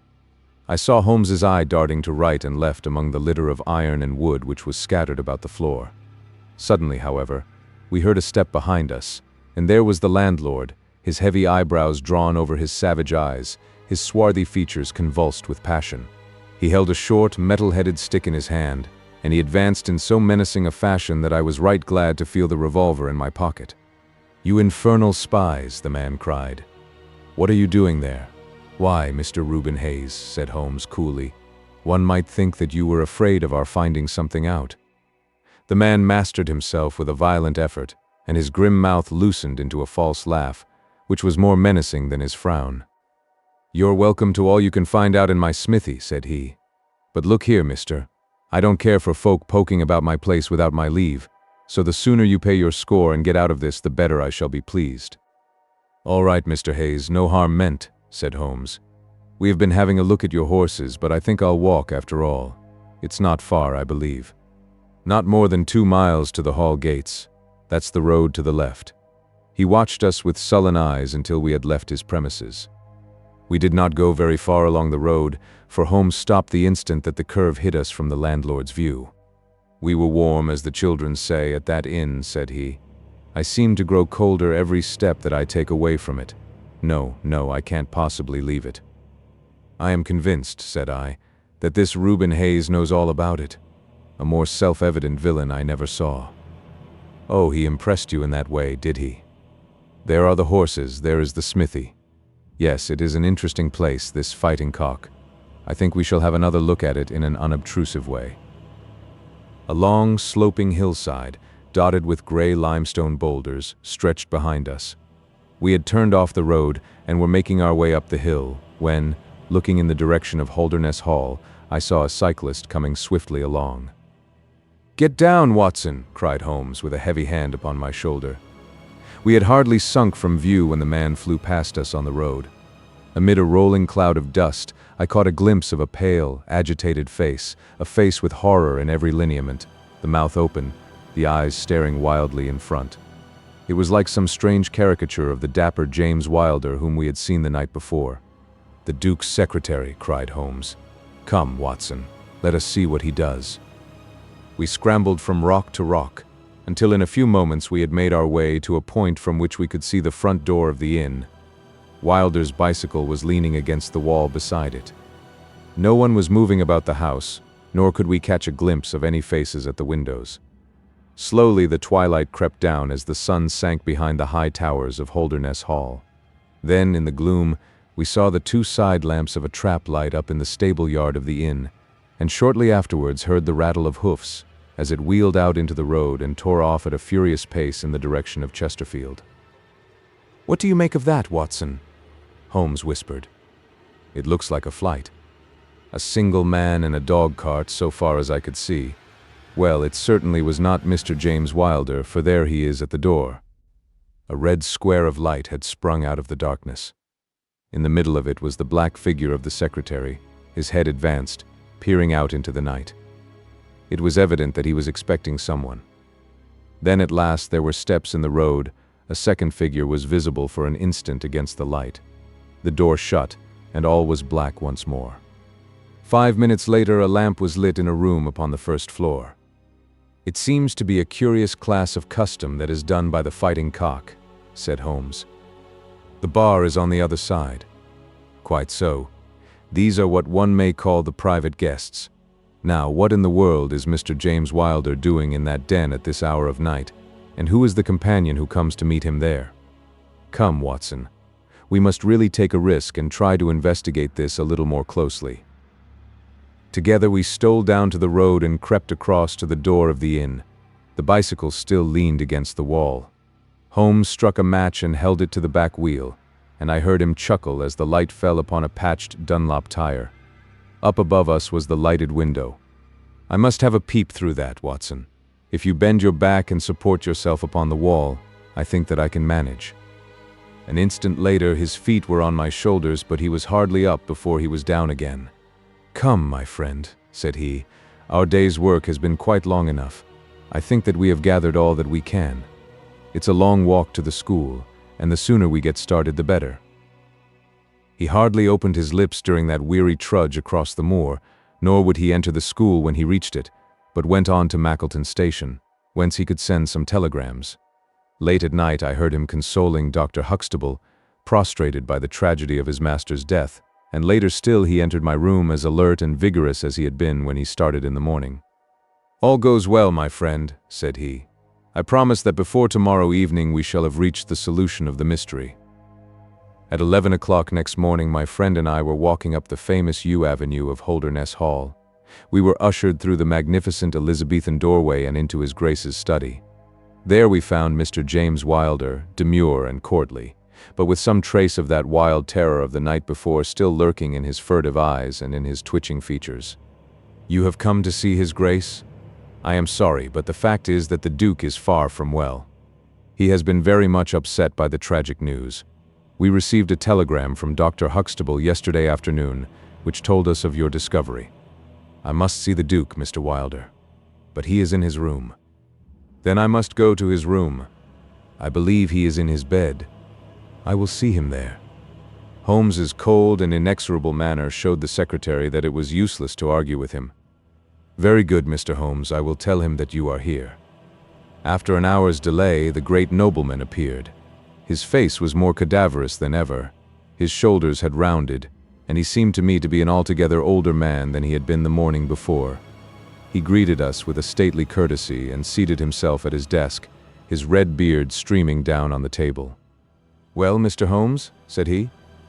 But my friend's eyes were fixed upon the secretary, who stood by his master's chair.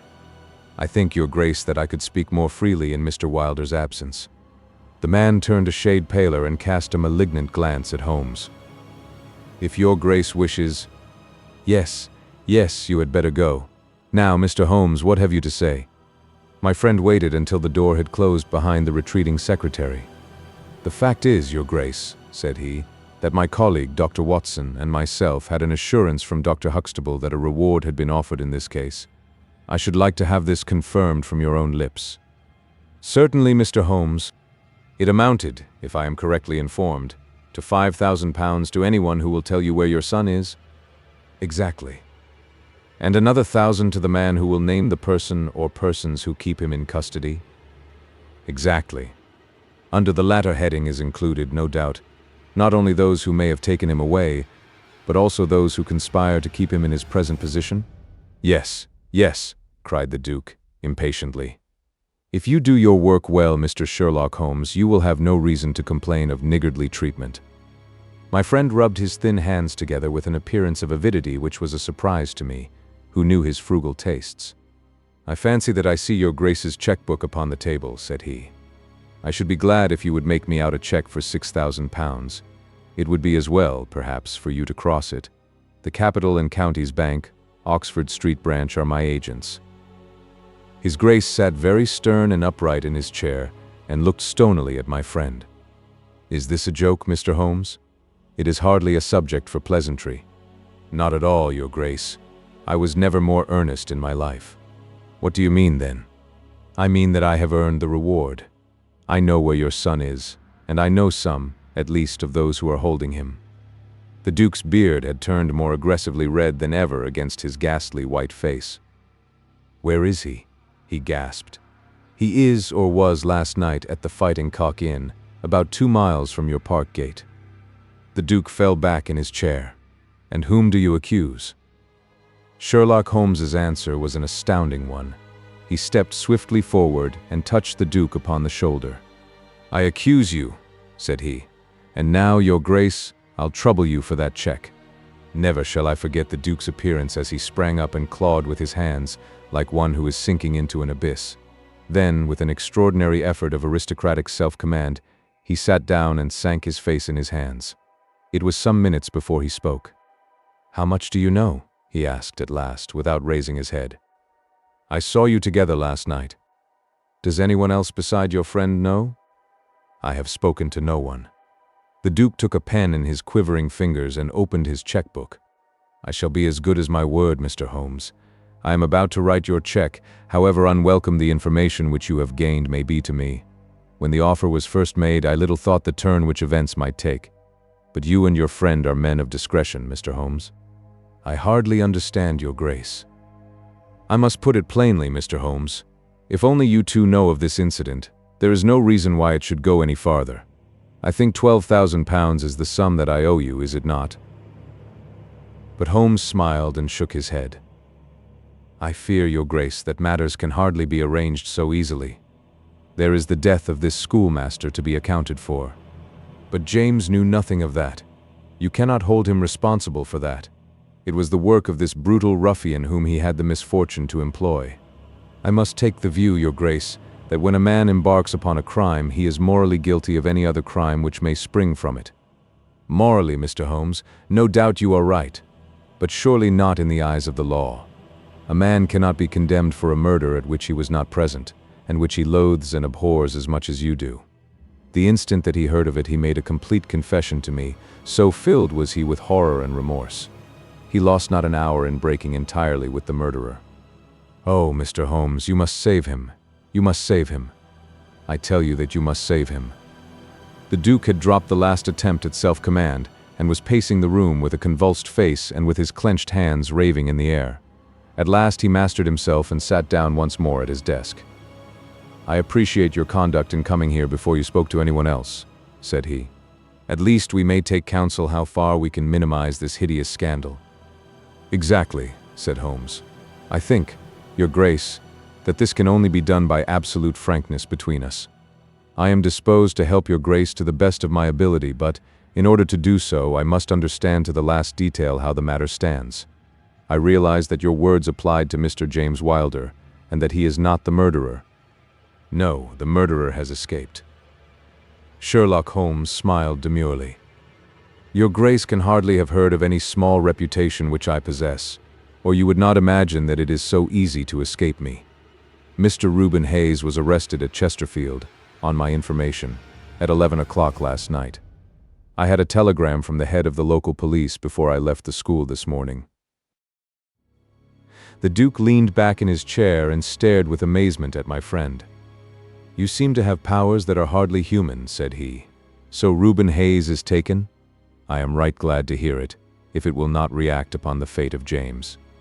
Your secretary? No, sir, my son. It was Holmes's turn to look astonished. I confess that this is entirely new to me, your grace. I must beg you to be more explicit. I will conceal nothing from you. I agree with you that complete frankness, however painful it may be to me, is the best policy in this desperate situation to which James's folly and jealousy have reduced us. When I was a very young man, Mr. Holmes, I loved with such a love as comes only once in a lifetime. I offered the lady marriage, but she refused it on the grounds that such a match might mar my career. Had she lived, I would certainly never have married anyone else. She died and left this one child, whom for her sake I have cherished and cared for. I could not acknowledge the paternity to the world, but I gave him the best of educations, and since he came to manhood I have kept him near my person. He surmised my secret, and has presumed ever since upon the claim which he has upon me, and upon his power of provoking a scandal which would be abhorrent to me. His presence had something to do with the unhappy issue of my marriage. Above all, he hated my young legitimate heir from the first with a persistent hatred. You may well ask me why, under these circumstances, I still kept James under my roof. I answer that it was because I could see his mother's face in his, and that for her dear sake there was no end to my long suffering. All her pretty ways, too, there was not one of them which he could not suggest and bring back to my memory. I could not send him away, but I feared so much lest he should do Arthur, that is, Lord Saltire, a mischief, that I dispatched him for safety to Dr. Huxtable's school. James came into contact with this fellow Hayes because the man was a tenant of mine and James acted as agent. The fellow was a rascal from the beginning, but in some extraordinary way, James became intimate with him. He had always a taste for low company. When James determined to kidnap Lord Saltire, it was of this man's service that he availed himself. You remember that I wrote to Arthur upon that last day? Well, James opened the letter and inserted a note asking Arthur to meet him in a little wood called the Ragged Shaw, which is near to the school. He He used the Duchess's name, and in that way got the boy to come. That evening James bicycled over. I am telling you what he has himself confessed to me, and he told Arthur, whom he met in the wood, that his mother longed to see him, that she was awaiting him on the moor, and that if he would come back into the wood at midnight he would find a man with a horse who would take him to her. Poor Arthur fell into the trap. He came to the appointment and found this fellow Hayes with a led pony. Arthur mounted and they set off together. It appears, though this James only heard yesterday that they were pursued, that Hayes struck the pursuer with his stick, and that the man died of his injuries. Hayes brought Arthur to his public house, the Fighting Cock, where he was confined in an upper room under the care of Mrs. Hayes, who is a kindly woman, but entirely under the control of her brutal husband. Well, Mr. Holmes, that was the state of affairs when I first saw you 2 days ago. I had no more idea of the truth than you. You will ask me what was James's motive in doing such a deed. I answer that there was a great deal which was unreasoning and fanatical in the hatred which he bore my heir. In his view he should himself have been heir of all my estates, and he deeply resented those social laws which made it impossible. At the same time, he had a definite motive also. He was eager that I should break the entail, and he was of opinion that it lay in my power to do so. He intended to make a bargain with me to restore Arthur if I would break the entail, and so make it possible for the estate to be left to him by will. He knew well that I should never willingly invoke the aid of the police against him. I say that he would have proposed such a bargain to me, but he did not actually do so, for events moved too quickly for him, and he had not time to put his plans into practice. What brought all his wicked scheme to wreck was your discovery of this man Heidegger's dead body. James was seized with horror at the news. It came to us yesterday as we sat together in this study. Dr. Huxtable had sent a telegram. James was so overwhelmed with grief and agitation that my suspicions, which had never been entirely absent, rose instantly to a certainty, and I taxed him with the deed. He made a complete voluntary confession. Then he implored me to keep his secret for 3 days longer, so as to give his wretched accomplice a chance of saving his guilty life. I yielded as I have always yielded to his prayers, and instantly James hurried off to the Fighting Cock to warn Hayes and give him the means of flight. I could not go there by daylight without provoking comment, but as soon as night fell I hurried off to see my dear Arthur. I found him safe and well, but horrified beyond expression by the dreadful deed he had witnessed. In deference to my promise, and much against my will, I consented to leave him there for 3 days, under the charge of Mrs. Hayes, since it was evident that it was impossible to inform the police where he was without telling them also who was the murderer, and I could not see how that murderer could be punished without ruin to my unfortunate James. You asked for frankness, Mr. Holmes, and I have taken you at your word, for I have now told you everything without an attempt at circumlocution or concealment. Do you in turn be as frank with me? I will, said Holmes. In the first place, Your Grace, I am bound to tell you that you have placed yourself in a most serious position in the eyes of the law. You have condoned a felony, and you have aided the escape of a murderer, for I cannot doubt that any money which was taken by James Wilder to aid his accomplice in his flight came from Your Grace's purse. The Duke bowed his assent. This is, indeed, a most serious matter. Even more culpable, in my opinion, Your Grace, is your attitude towards your younger son. You leave him in this den for 3 days, under solemn promises. What are promises to such people as these? You have no guarantee that he will not be spirited away again. To humor your guilty elder son, you have exposed your innocent younger son to imminent and unnecessary danger. It was a most unjustifiable action. The proud Lord of Holderness was not accustomed to be so rated in his own ducal hall. The blood flushed into his high forehead, but his conscience held him dumb. I will help you, but on one condition only. It is that you ring for the footman and let me give such orders as I like. Without a word, the Duke pressed the electric bell. A servant entered. You will be glad to hear, said Holmes, that your young master is found. It is the Duke's desire that the carriage shall go at once to the Fighting Cock Inn to bring Lord Saltire home. Now, said Holmes, when the rejoicing lackey had disappeared, having secured the future, we can afford to be more lenient with the past. I am not in an official position, and there is no reason, so long as the ends of justice are served, why I should disclose all that I know. As to Hayes, I say nothing. The gallows awaits him, and I would do nothing to save him from it. What he will divulge I cannot tell, but I have no doubt that your grace could make him understand that it is to his interest to be silent. From the police point of view, he will have kidnapped the boy for the purpose of ransom. If they do not themselves find it out, I see no reason why I should prompt them to take a broader point of view. I would warn your grace, however, that the continued presence of Mr. James Wilder in your household can only lead to misfortune. I understand that, Mr. Holmes, and it is already settled that he shall leave me forever and go to seek his fortune in Australia. In that case, your grace, since you have yourself stated that any unhappiness in your married life was caused by his presence, I would suggest that you make such amends as you can to the Duchess, and that you try to resume those relations which have been so unhappily interrupted. That also I have arranged, Mr. Holmes. I wrote to the Duchess this morning.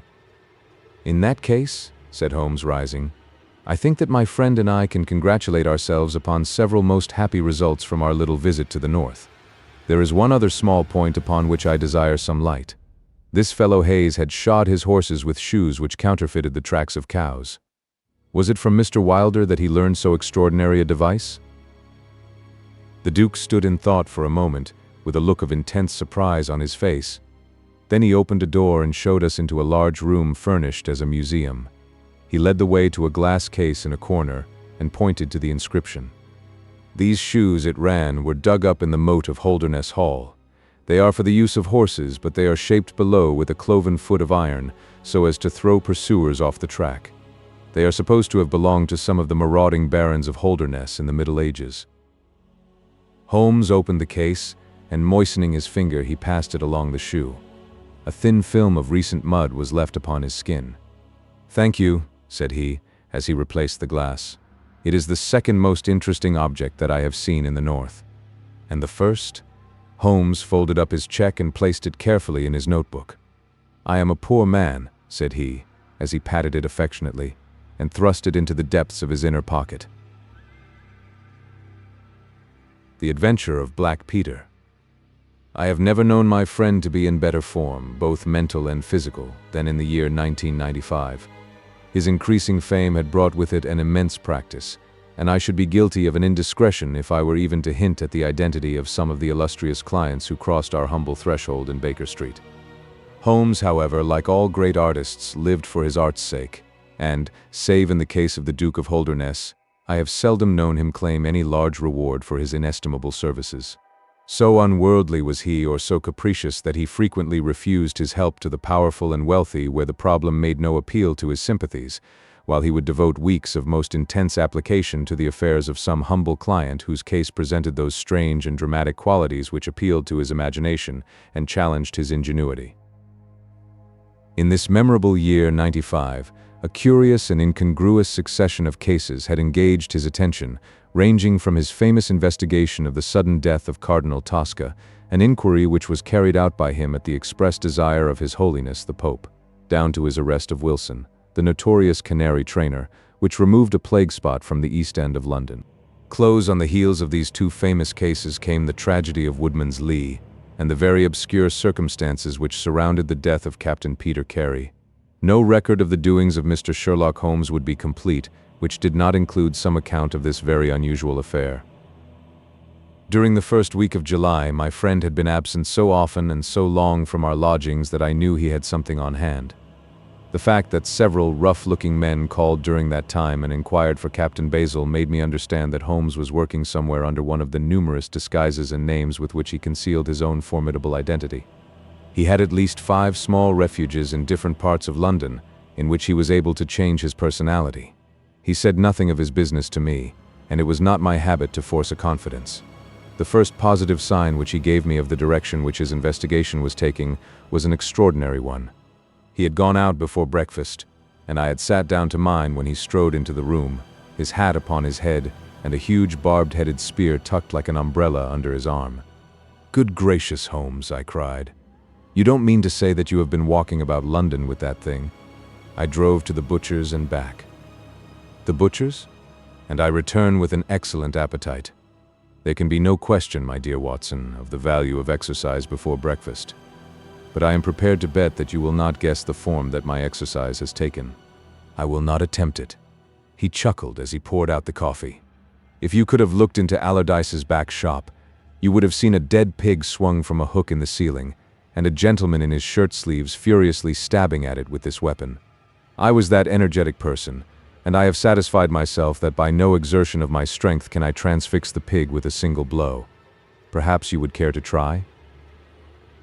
Not for worlds. But why were you doing this? Because it seemed to me to have an indirect bearing upon the mystery of Woodman's Lee. Ah, Hopkins, I got your wire last night, and I have been expecting you. Come and join us. Our visitor was an exceedingly alert man, 30 years of age, dressed in a quiet tweed suit, but retaining the erect bearing of one who was accustomed to official uniform.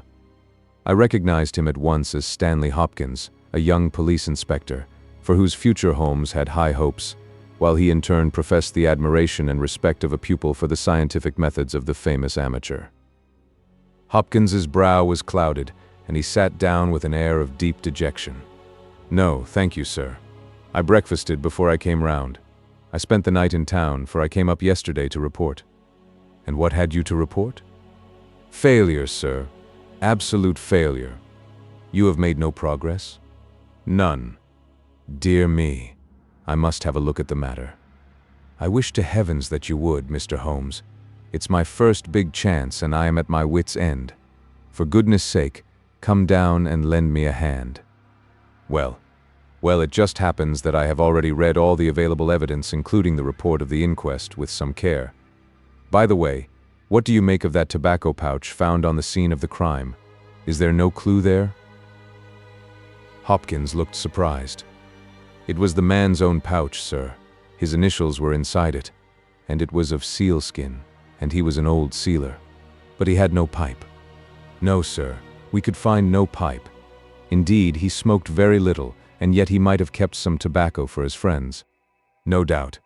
I only mention it because, if I had been handling the case, I should have been inclined to make that the starting point of my investigation. However, my friend, Dr. Watson, knows nothing of this matter, and I should be none the worse for hearing the sequence of events once more. Just give us some short sketches of the essentials." Stanley Hopkins drew a slip of paper from his pocket. "I have a few dates here which will give you the career of the dead man, Captain Peter Carey. He was born in 1845, 50 years of age. He was a most daring and successful seal and whale fisher. In 1883 he commanded the steam sealer Sea Unicorn of Dundee.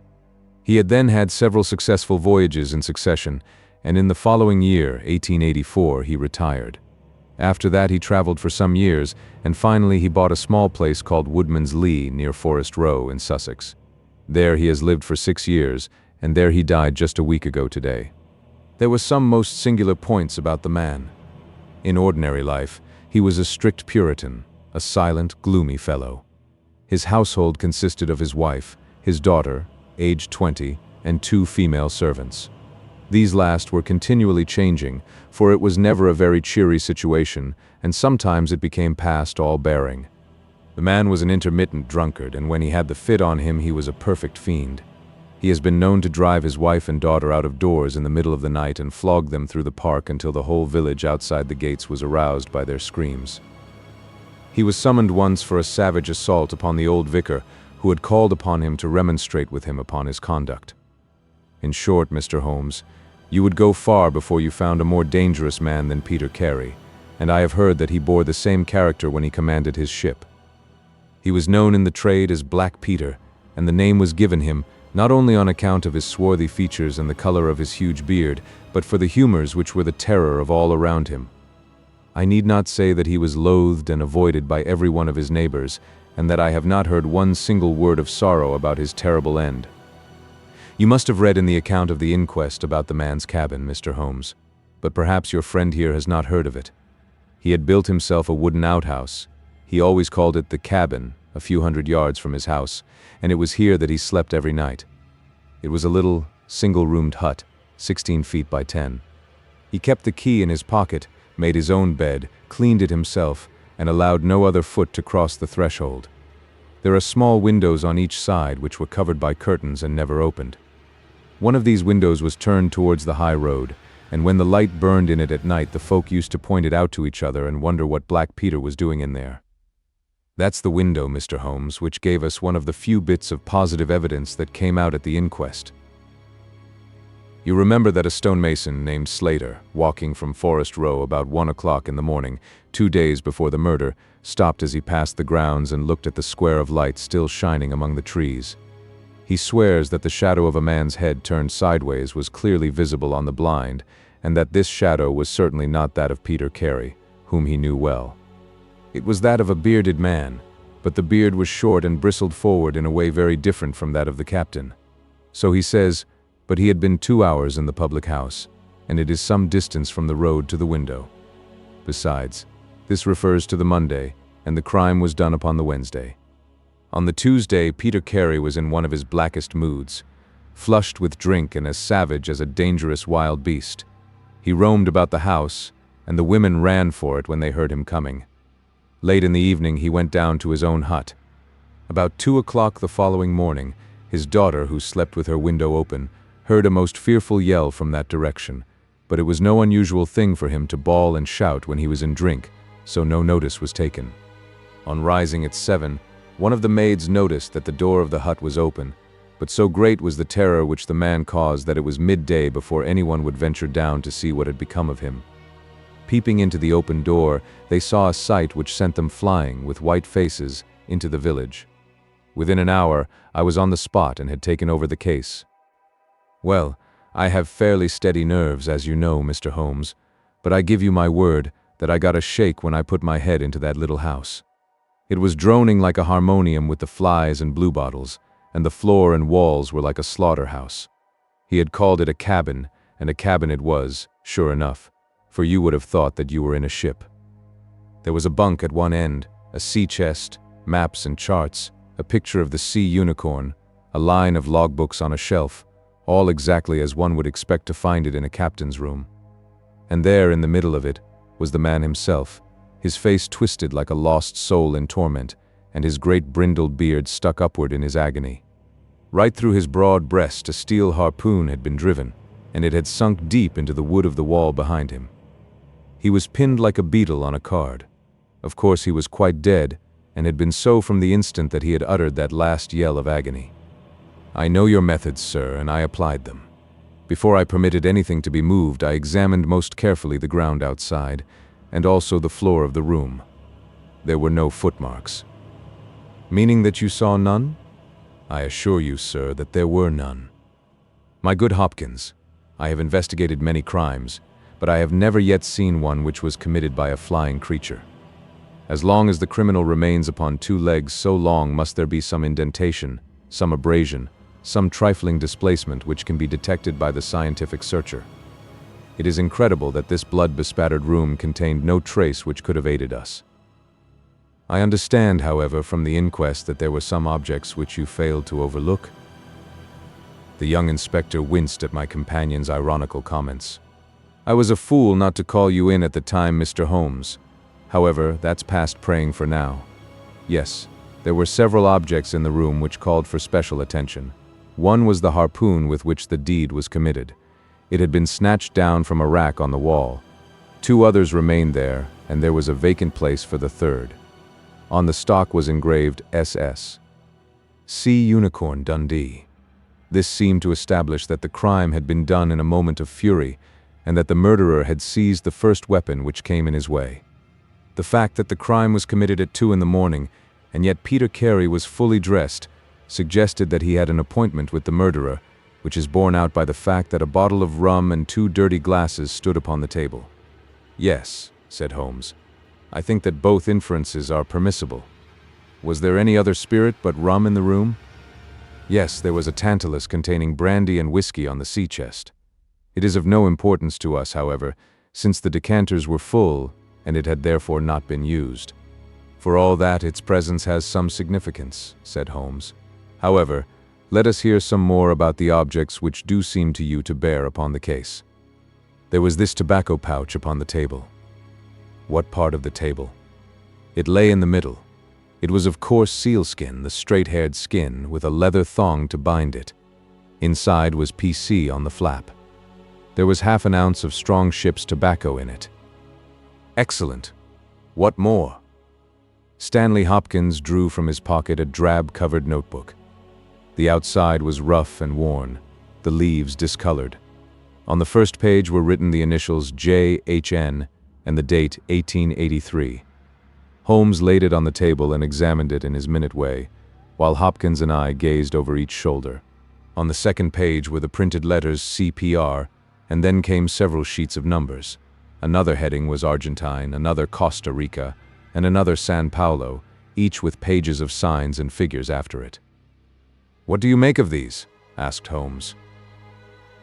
"They appear to be lists of stock exchange securities. I thought that J.H.N. were the initials of a broker, and that C.P.R. may have been his client." "Try Canadian Pacific Railway," said Holmes. Stanley Hopkins swore between his teeth and struck his thigh with his clenched hand. "What a fool I have been," he cried. "Of course, it is as you say. Then J.H.N. are the only initials we have to solve. I have already examined the old stock exchange lists, and I can find no one in 1883, either in the house or among the outside brokers, whose initials correspond with these. Yet I feel that the clue is the most important one that I hold. You will admit, Mr. Holmes, that there is a possibility that these initials are those of the second person who was present, in other words, of the murderer. I would also urge that the introduction into the case of a document relating to large masses of valuable securities gives us for the first time some indication of a motive for the crime." Sherlock Holmes's face showed that he was thoroughly taken aback by this new development. "I must admit both your points," said he. "I confess that this notebook, which did not appear at the inquest, modifies any views which I may have formed. I had come to a theory of the crime in which I can find no place for this. Have you endeavored to trace any of the securities here mentioned?" "Inquiries are now being made at the offices, but I fear that the complete register of the stockholders of these South American concerns is in South America, and that some weeks must elapse before we can trace the shares." Holmes had been examining the cover of the notebook with his magnifying lens. "Surely there is some discoloration here," said he. "Yes, sir, it is a blood stain. I told you that I picked the book off the floor." "Was the blood stain above or below?" "On the side next the boards. Which proves, of course, that the book was dropped after the crime was committed." "Exactly, Mr. Holmes. I appreciated that point, and I conjectured that it was dropped by the murderer in his hurried flight. It lay near the door. I suppose that none of these securities have been found among the property of the dead man?" "No, sir. Have you any reason to suspect robbery?" "No, sir. Nothing seemed to have been touched." "Dear me, it is certainly a very interesting case. Then there was a knife, was there not?" "A sheath knife, still in its sheath. It lay at the feet of the dead man. Mrs. Carey has identified it as being her husband's property." Holmes was lost in thought for some time. "Well," said he, at last, "I suppose I shall have to come out and have a look at it." Stanley Hopkins gave a cry of joy. "Thank you, sir. That will, indeed, be a weight off my mind." Holmes shook his finger at the inspector. "It would have been an easier task a week ago," said he. "But even now my visit may not be entirely fruitless. Watson, if you can spare the time, I should be very glad of your company. If you will call a four-wheeler, Hopkins, we shall be ready to start for Forest Row in a quarter of an hour." Alighting at the small wayside station, we drove for some miles through the remains of widespread woods, which were once part of that great forest which for so long held the Saxon invaders at bay, the impenetrable Weald, for 60 years the bulwark of Britain. Vast sections of it have been cleared, for this is the seat of the first ironworks of the country, and the trees have been felled to smelt the ore. Now the richer fields of the north have absorbed the trade, and nothing save these ravaged groves and great scars in the earth show the work of the past. Here, in a clearing upon the green slope of a hill, stood a long, low stone house, approached by a curving drive running through the fields. Nearer the road, and surrounded on three sides by bushes, was a small outhouse, one window and the door facing in our direction. It was the scene of the murder. Stanley Hopkins led us first to the house, where he introduced us to a haggard, gray-haired woman, the widow of the murdered man, whose gaunt and deep-lined face, with the furtive look of terror in the depths of her red-rimmed eyes, told of the years of hardship and ill usage which she had endured. With her was her daughter, a pale, fair-haired girl, whose eyes blazed defiantly at us as she told us that she was glad that her father was dead, and that she blessed the hand which had struck him down. It was a terrible household that Black Peter Carey had made for himself, and it was with a sense of relief that we found ourselves in the sunlight again and making our way along a path which had been worn across the fields by the feet of the dead man. The outhouse was the simplest of dwellings, wooden-walled, shingle-roofed, one window beside the door and one on the farther side. Stanley Hopkins drew the key from his pocket and had stooped to the lock when he paused with a look of attention and surprise upon his face. "Someone has been tampering with it," he said. There could be no doubt of the fact. The woodwork was cut, and the scratches showed white through the paint, as if they had been that instant done. Holmes had been examining the window. "Someone has tried to force this also. Whoever it was has failed to make his way in. He must have been a very poor burglar." "This is a most extraordinary thing," said the inspector. "I could swear that these marks were not here yesterday evening." "Some curious person from the village, perhaps," I suggested. "Very unlikely. Few of them would dare to set foot in the grounds, far less try to force their way into the cabin. What do you think of it, Mr. Holmes?" "I think that fortune is very kind to us." "You mean that the person will come again?" "It is very probable. He came expecting to find the door open. He tried to get in with the blade of a very small penknife. He could not manage it. What would he do? Come again next night with a more useful tool. So I should say. It will be our fault if we are not there to receive him. Meanwhile, let me see the inside of the cabin." The traces of the tragedy had been removed, but the furniture within the little room still stood as it had been on the night of the crime. For 2 hours, with most intense concentration, Holmes examined every object in turn, but his face showed that his quest was not a successful one. Once only he paused in his patient investigation. "Have you taken anything off this shelf, Hopkins?" "No, I have moved nothing." "Something has been taken. There is less dust in this corner of the shelf than elsewhere. It may have been a book lying on its side. It may have been a box. Well, I can do nothing more. Let us walk in these beautiful woods, Watson, and give a few hours to the birds and the flowers. We shall meet you here later, Hopkins, and see if we can come to closer quarters with the gentleman who has paid this visit in the night." It was past 11 o'clock when we formed our little ambuscade. Hopkins was for leaving the door of the hut open, but Holmes was of the opinion that this would rouse the suspicions of the stranger. The lock was a perfectly simple one, and only a strong blade was needed to push it back. Holmes also suggested that we should wait, not inside the hut, but outside it, among the bushes which grew round the farther window. In this way we should be able to watch our man if he struck a light, and see what his object was in this stealthy nocturnal visit. It was a long and melancholy vigil, and yet brought with it something of the thrill which the hunter feels when he lies beside the water pool, and waits for the coming of the thirsty beast of prey. What savage creature was it which might steal upon us out of the darkness? Was it a fierce tiger of crime, which could only be taken fighting hard with flashing fang and claw, or would it prove to be some skulking jackal, dangerous only to the weak and unguarded? In absolute silence we crouched amongst the bushes, waiting for whatever might come. At first the steps of a few belated villagers, or the sound of voices from the village, lightened our vigil, but one by one these interruptions died away, and an absolute stillness fell upon us, save for the chimes of the distant church, which told us of the progress of the night, and for the rustle and whisper of a fine rain falling amid the foliage which roofed us in. 2:30 had chimed, and it was the darkest hour which precedes the dawn, when we all started as a low but sharp click came from the direction of the gate. Someone had entered the drive. Again there was a long silence, and I had begun to fear that it was a false alarm, when a stealthy step was heard upon the other side of the hut, and a moment later a metallic scraping and clinking. The man was trying to force the lock. This time his skill was greater, or his tool was better, for there was a sudden snap and the creak of the hinges. Then a match was struck, and next instant the steady light from a candle filled the interior of the hut. Through the gauze curtain our eyes were all riveted upon the scene within. The nocturnal visitor was a young man, frail and thin, with a black mustache, which intensified the deadly pallor of his face. He could not have been much above 20 years of age. I have never seen any human being who appeared to be in such a pitiable fright, for his teeth were visibly chattering, and he was shaking in every limb. He was dressed like a gentleman, in Norfolk jacket and knickerbockers, with a cloth cap upon his head. We watched him staring round with frightened eyes. Then he laid the candle end upon the table and disappeared from our view into one of the corners. He returned with a large book, one of the logbooks which formed a line upon the shelves. Leaning on the table, he rapidly turned over the leaves of this volume until he came to the entry which he sought.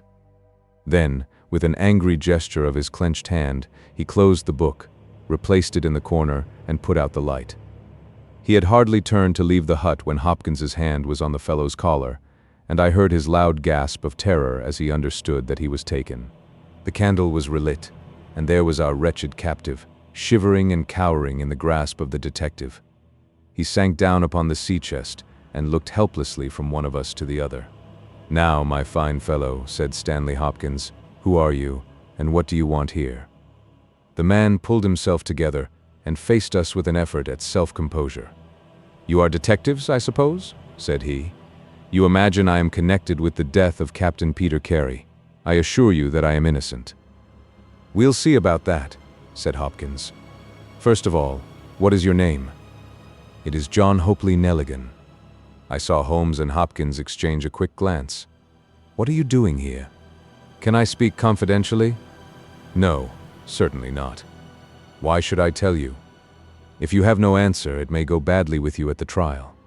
The young man winced. "Well, I will tell you," he said. "Why should I not? And yet I hate to think of this old scandal gaining a new lease of life. Did you ever hear of Dawson and Nelligan?" I could see from Hopkins's face that he never had, but Holmes was keenly interested. "You mean the West Country bankers," said he. "They failed for $1 million, ruined half the county families of Cornwall, and Nelligan disappeared." "Exactly. Nelligan was my father. At last we were getting something positive, and yet it seemed a long gap between an absconding banker and Captain Peter Carey pinned against the wall with one of his own harpoons." We all listened intently to the young man's words. "It was my father who was really concerned." Dawson had retired. "I was only 10 years of age at the time, but I was old enough to feel the shame and horror of it all. It has always been said that my father stole all the securities and fled. It is not true. It was his belief that if he were given time in which to realize them, all would be well and every creditor paid in full. He started in his little yacht for Norway just before the warrant was issued for his arrest. I can remember that last night when he bade farewell to my mother. He left us a list of the securities he was taking, and he swore that he would come back with his honor cleared, and that none who had trusted him would suffer. Well, no word was ever heard from him again. Both the yacht and he vanished utterly. We believed, my mother and I, that he and it, with the securities that he had taken with him, were at the bottom of the sea.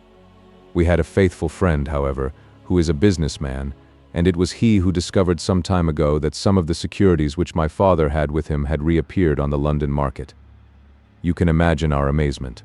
I spent months in trying to trace them, and at last, after many doubtings and difficulties, I discovered that the original seller had been Captain Peter Carey, the owner of this hut. Naturally, I made some inquiries about the man. I found that he had been in command of a whaler which was due to return from the Arctic seas at the very time when my father was crossing to Norway. The autumn of that year was a stormy one, and there was a long succession of southerly gales. My father's yacht may well have been blown to the north, and there met by Captain Peter Carey's ship. If that were so, what had become of my father? In any case, if I could prove from Peter Carey's evidence how these securities came on the market, it would be a proof that my father had not sold them, and that he had no view to personal profit when he took them. I came down to Sussex with the intention of seeing the captain, but it was at this moment that his terrible death occurred. I read at the inquest a description of his cabin, in which it stated that the old logbooks of his vessel were preserved in it. It struck me that if I could see what occurred in the month of August, 1883, on board the Sea Unicorn, I might settle the mystery of my father's fate. I tried last night to get at these logbooks, but was unable to open the door. Tonight I tried again and succeeded, but I find that the pages which deal with that month have been torn from the book. It was at that moment I found myself a prisoner in your hands. "Is that all?" asked Hopkins. "Yes, that is all." His eyes shifted as he said it. "You have nothing else to tell us?" He hesitated. "No, there is nothing." "You have not been here before last night?" "No." "Then how do you account for that?" cried Hopkins as he held up the damning notebook, with the initials of our prisoner on the first leaf and the blood stain on the cover. The wretched man collapsed. He sank his face in his hands and trembled all over. "Where did you get it?" he groaned. "I did not know. I thought I had lost it at the hotel." "That is enough," said Hopkins sternly. "Whatever else you have to say, you must say in court. You will walk down with me now to the police station. Well, Mr. Holmes, I am very much obliged to you and to your friend for coming down to help me. As it turns out, your presence was unnecessary, and I would have brought the case to this successful issue without you, but nonetheless, I am grateful. Rooms have been reserved for you at the Brambletie Hotel, so we can all walk down to the village together." "Well, Watson, what do you think of it?" asked Holmes as we traveled back next morning. "I can see that you are not satisfied." "Oh yes, my dear Watson, I am perfectly satisfied. At the same time, Stanley Hopkins's methods do not commend themselves to me. I am disappointed in Stanley Hopkins. I had hoped for better things from him. One should always look for a possible alternative and provide against it. It is the first rule of criminal investigation. What, then, is the alternative? The line of investigation which I have myself been pursuing. It may give us nothing. I cannot tell. But at least I shall follow it to the end." Several letters were waiting for Holmes at Baker Street. He snatched one of them up, opened it, and burst out into a triumphant chuckle of laughter. "Excellent, Watson. The alternative develops. Have you telegraph forms? Just write a couple of messages for me. Sumner, shipping agent, Ratcliffe Highway. Send 3 men on to arrive 10 tomorrow morning. Basil. That's my name in those parts. The other is Inspector Stanley Hopkins, 46 Lord Street, Brixton. Come breakfast tomorrow at 9:30. Important. Wire if unable to come. Sherlock Holmes." There, Watson, this infernal case has haunted me for 10 days. I hereby banish it completely from my presence. Tomorrow I trust that we shall hear the last of it forever. Sharp at the hour named, Inspector Stanley Hopkins appeared, and we sat down together to the excellent breakfast which Mrs. Hudson had prepared. The young detective was in high spirits at his success. "You really think that your solution must be correct?" asked Holmes. "I could not imagine a more complete case." "It did not seem to me conclusive." "You astonish me, Mr. Holmes. What more could one ask for?" "Does your explanation cover every point?" "Undoubtedly. I find that young Nelligan arrived at the Brambletie Hotel on the very day of the crime. He came on the pretense of playing golf. His room was on the ground floor, and he could get out when he liked. That very night he went down to Woodman's Lee, saw Peter Carey at the hut, quarreled with him, and killed him with the harpoon. Then, horrified by what he had done, he fled out of the hut, dropping the notebook which he had brought with him in order to question Peter Carey about these different securities. You may have observed that some of them were marked with ticks, and the others, the great majority, were not. Those which are ticked have been traced on the London market, but the others, presumably, were still in the possession of Carey, and young Nelligan, according to his own account, was anxious to recover them in order to do the right thing by his father's creditors. After his flight he did not dare to approach the hut again for some time, but at last he forced himself to do so in order to obtain the information which he needed. Surely that is all simple and obvious?" Holmes smiled and shook his head. "It seems to me to have only one drawback, Hopkins, and that is that it is intrinsically impossible. Have you tried to drive a harpoon through a body? No? Tut. Tut, my dear sir, you must really pay attention to these details. My friend Watson could tell you that I spent a whole morning in that exercise. It is no easy matter, and requires a strong and practiced arm. But this blow was delivered with such violence that the head of the weapon sank deep into the wall. Do you imagine that this anemic youth was capable of so frightful an assault? Is he the man who hobnobbed in rum and water with Black Peter in the dead of the night? Was it his profile that was seen on the blind 2 nights before? No, no, Hopkins. It is another and more formidable person for whom we must seek. The detective's face had grown longer and longer during Holmes's speech. His hopes and his ambitions were all crumbling about him, but he would not abandon his position without a struggle. "You can't deny that Nelligan was present that night, Mr. Holmes. The book will prove that. I fancy that I have evidence enough to satisfy a jury, even if you are able to pick a hole in it. Besides, Mr. Holmes, I have laid my hand upon my man. As to this terrible person of yours, where is he?" "I rather fancy that he is on the stair," said Holmes serenely. "I think, Watson, that you would do well to put that revolver where you can reach it." He rose and laid a written paper upon a side table. "Now we are ready," said he. There had been some talking in gruff voices outside, and now Mrs. Hudson opened the door to say that there were 3 men inquiring for Captain Basil. "Show them in one by one," said Holmes. The first who entered was a little Ribston Pippin of a man, with ruddy cheeks and fluffy white side whiskers. Holmes had drawn a letter from his pocket. "What name?" he asked. "James Lancaster." "I am sorry, Lancaster, but the berth is full. Here is half a sovereign for your trouble. Just step into this room and wait there for a few minutes." The second man was a long, dried-up creature with lank hair and sallow cheeks. His name was Hugh Pattens. He also received his dismissal, his half-sovereign, and the order to wait. The third applicant was a man of remarkable appearance. A fierce bulldog face was framed in a tangle of hair and beard, and 2 bold, dark eyes gleamed behind the cover of thick, tufted, overhung eyebrows. He saluted and stood sailor fashion, turning his cap round in his hands. "Your name?" asked Holmes. "Patrick Cairns." "Harpooner?" "Yes, sir. 26 voyages." "Dundee, I suppose?" "Yes, sir."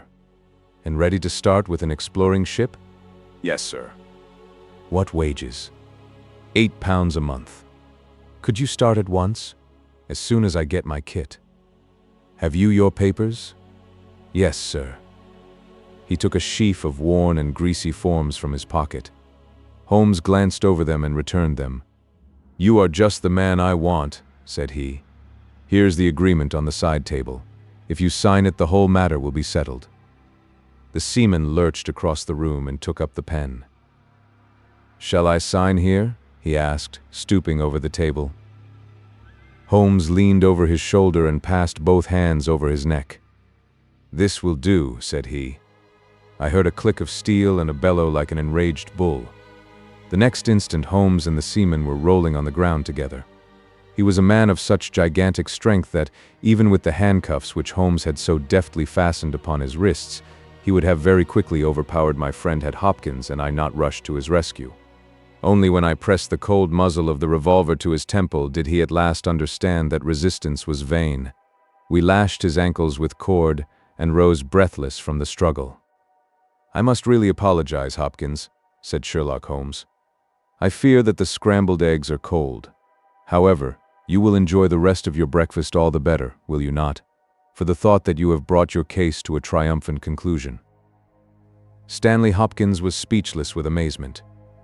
"I don't know what to say, Mr. Holmes," he blurted out at last, with a very red face. "It seems to me that I have been making a fool of myself from the beginning. I understand now what I should never have forgotten, that I am the pupil and you are the master. Even now I see what you have done, but I don't know how you did it or what it signifies." "Well, well," said Holmes good-humoredly. "We all learn by experience, and your lesson this time is that you should never lose sight of the alternative. You were so absorbed in young Nelligan that you could not spare a thought to Patrick Cairns, the true murderer of Peter Carey." The hoarse voice of the seaman broke in on our conversation. "See here, mister," said he. "I make no complaint of being manhandled in this fashion, but I would have you call things by their right names. You say I murdered Peter Carey. I say I killed Peter Carey, and there's all the difference. Maybe you don't believe what I say. Maybe you think I am just slinging you a yarn." "Not at all," said Holmes. "Let us hear what you have to say." "It's soon told, and by the Lord, every word of it is truth. I knew Black Peter, and when he pulled out his knife I whipped a harpoon through him sharp, for I knew that it was him or me. That's how he died. You can call it murder. Anyhow, I'd as soon die with a rope round my neck as with Black Peter's knife in my heart." "How came you there?" asked Holmes. "I'll tell it you from the beginning. Just sit me up a little, so as I can speak easy. It was in 1883 that it happened, August of that year. Peter Carey was master of the Sea Unicorn, and I was spare harpooner. We were coming out of the ice pack on our way home, with headwinds and a weak southerly gale, when we picked up a little craft that had been blown north. There was one man on her, a landsman. The crew had thought she would founder and had made for the Norwegian coast in the dinghy. I guess they were all drowned. Well, we took him on board, this man, and he and the skipper had some long talks in the cabin. All the baggage we took off with him was one tin box. So far as I know, the man's name was never mentioned, and on the second night he disappeared as if he had never been. It was given out that he had either thrown himself overboard or fallen overboard in the heavy weather that we were having. Only one man knew what had happened to him, and that was me, for, with my own eyes, I saw the skipper tip up his heels and put him over the rail in the middle watch of a dark night, 2 days before we sighted the Shetland lights. Well, I kept my knowledge to myself, and waited to see what would come of it. When we got back to Scotland, it was easily hushed up, and nobody asked any questions. A stranger died by accident, and it was nobody's business to inquire.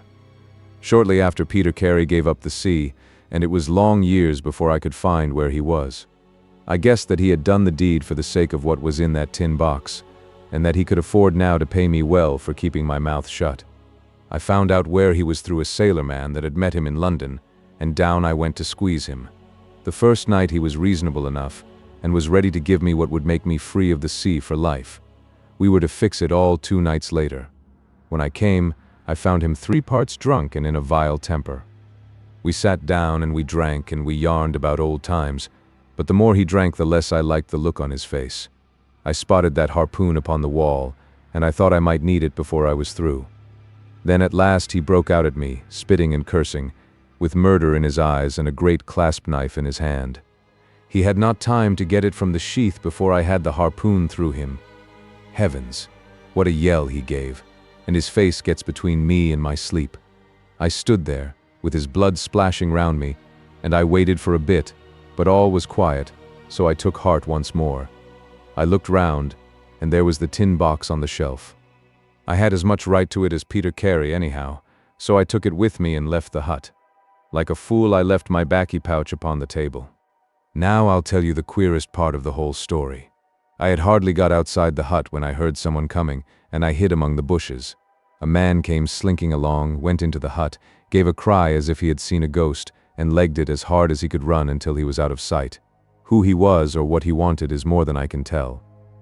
For my part, I walked 10 miles, got a train at Tunbridge Wells, and so reached London, and no one the wiser.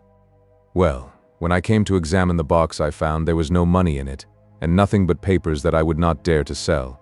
I had lost my hold on Black Peter and was stranded in London without a shilling. There was only my trade left. I saw these advertisements about harpooners and high wages, so I went to the shipping agents, and they sent me here. That's all I know, and I say again that if I killed Black Peter, the law should give me thanks, for I saved them the price of a hempen rope. A very clear statement, said Holmes, rising and lighting his pipe.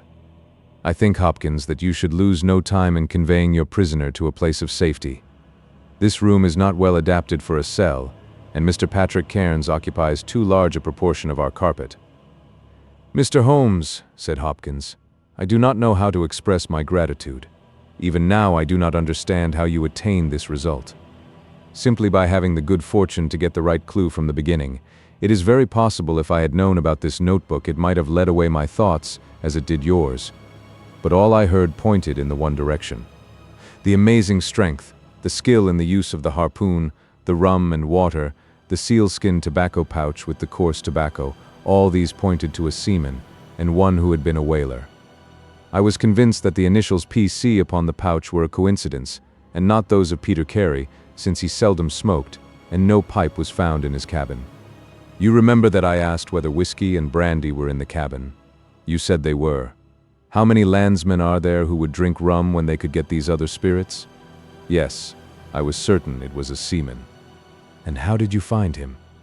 My dear sir, the problem had become a very simple one. If it were a seaman, it could only be a seaman who had been with him on the Sea Unicorn. So far as I could learn, he had sailed in no other ship.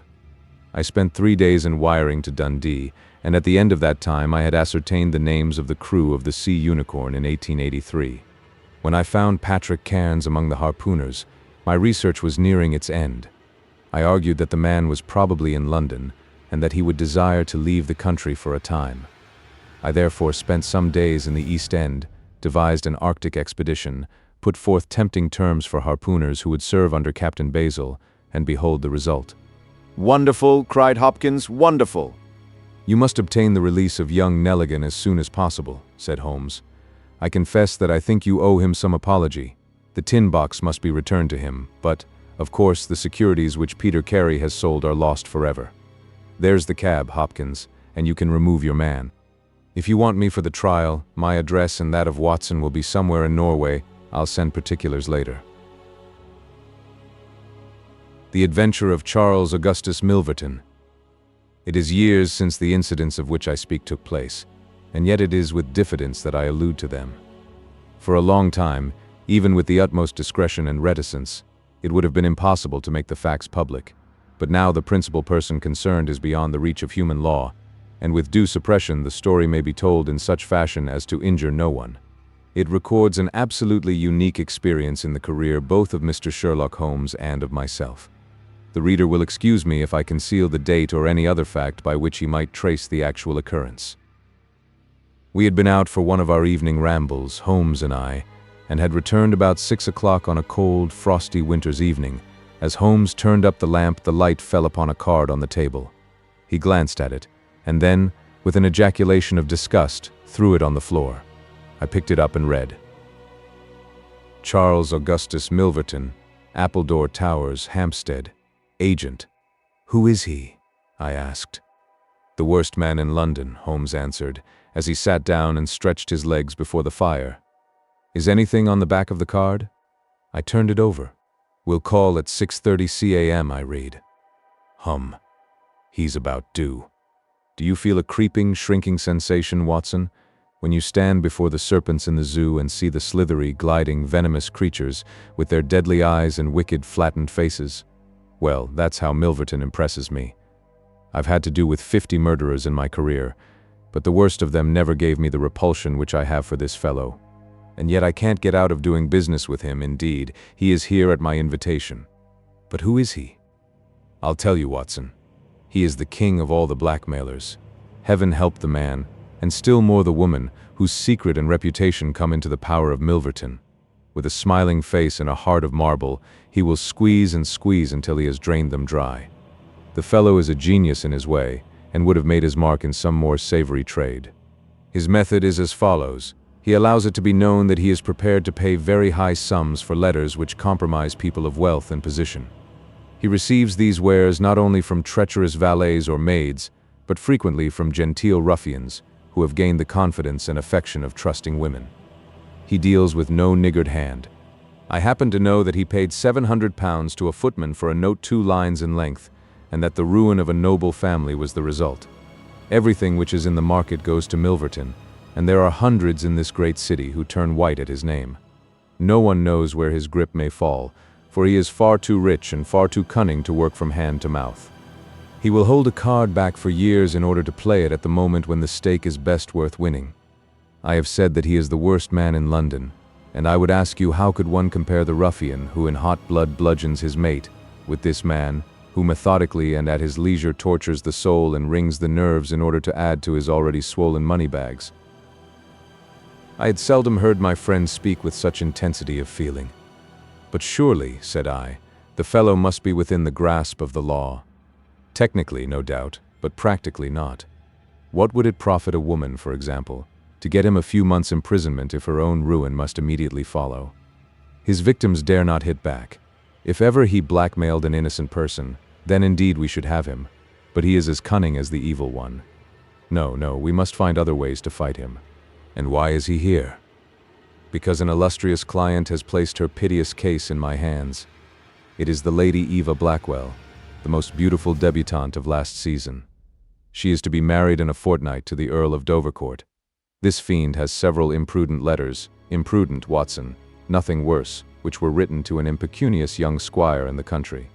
They would suffice to break off the match. Milverton will send the letters to the Earl unless a large sum of money is paid him. I have been commissioned to meet him and to make the best terms I can." At that instant there was a clatter and a rattle in the street below. Looking down, I saw a stately carriage and pair, the brilliant lamps gleaming on the glossy haunches of the noble chestnuts.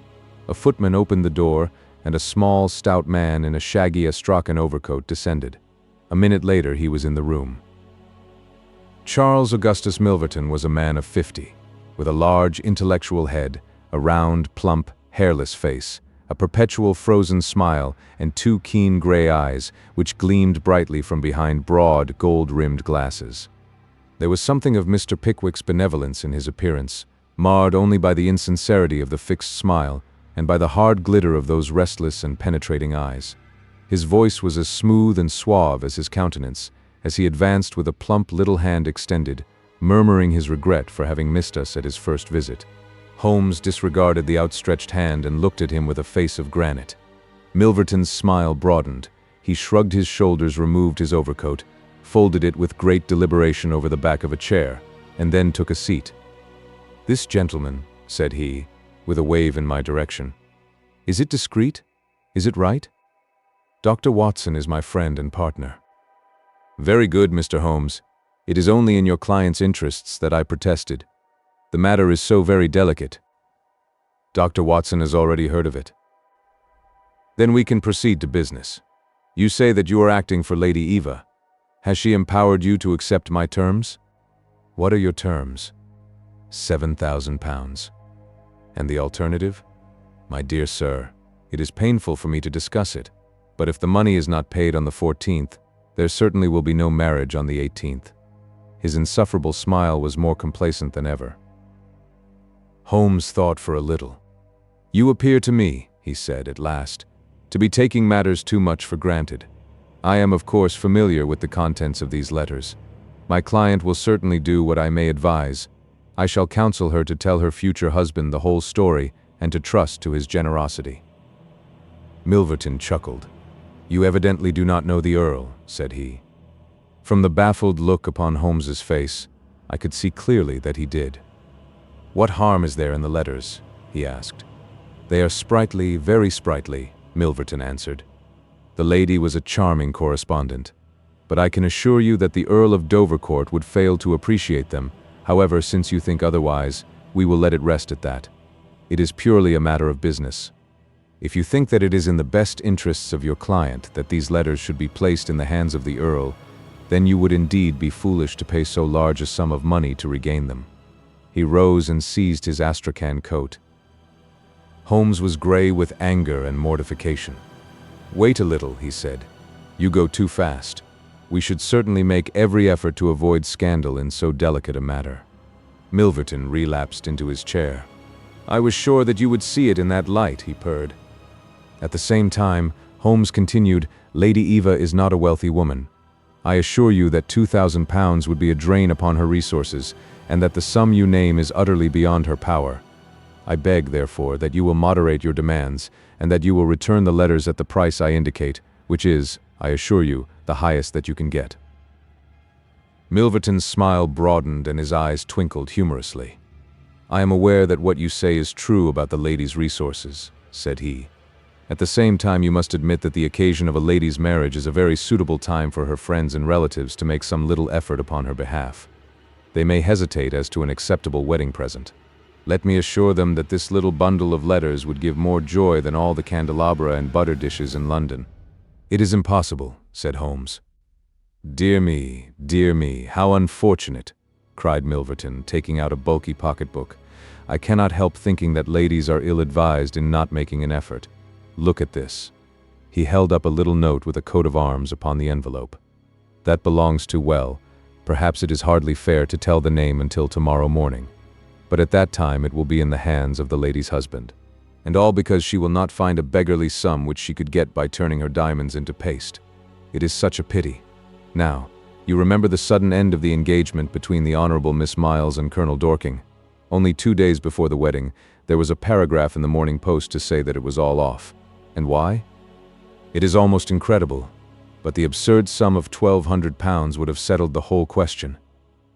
Is it not pitiful? And here I find you, a man of sense, boggling about terms, when your client's future and honor are at stake. You surprise me, Mr. Holmes. What I say is true, Holmes answered.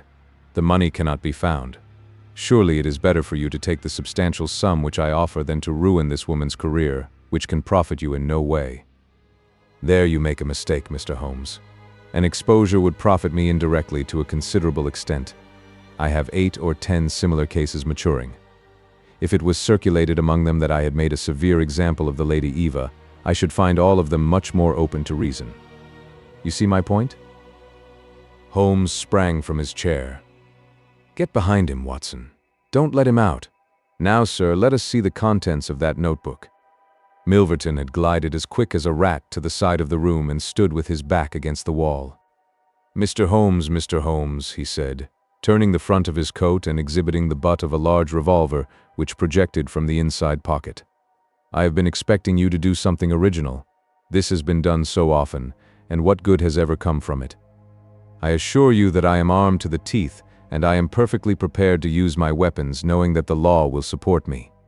Besides, your supposition that I would bring the letters here in a notebook is entirely mistaken. I would do nothing so foolish. And now, gentlemen, I have 1 or 2 little interviews this evening, and it is a long drive to Hampstead. He stepped forward, took up his coat, laid his hand on his revolver, and turned to the door. I picked up a chair, but Holmes shook his head, and I laid it down again.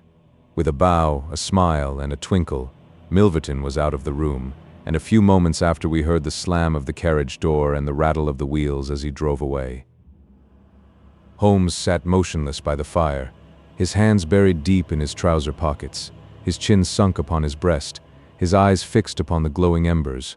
For half an hour he was silent and still. Then, with the gesture of a man who has taken his decision, he sprang to his feet and passed into his bedroom. A little later, a rakish young workman, with a goatee beard and a swagger, lit his clay pipe at the lamp before descending into the street. "I'll be back some time, Watson," said he, and vanished into the night.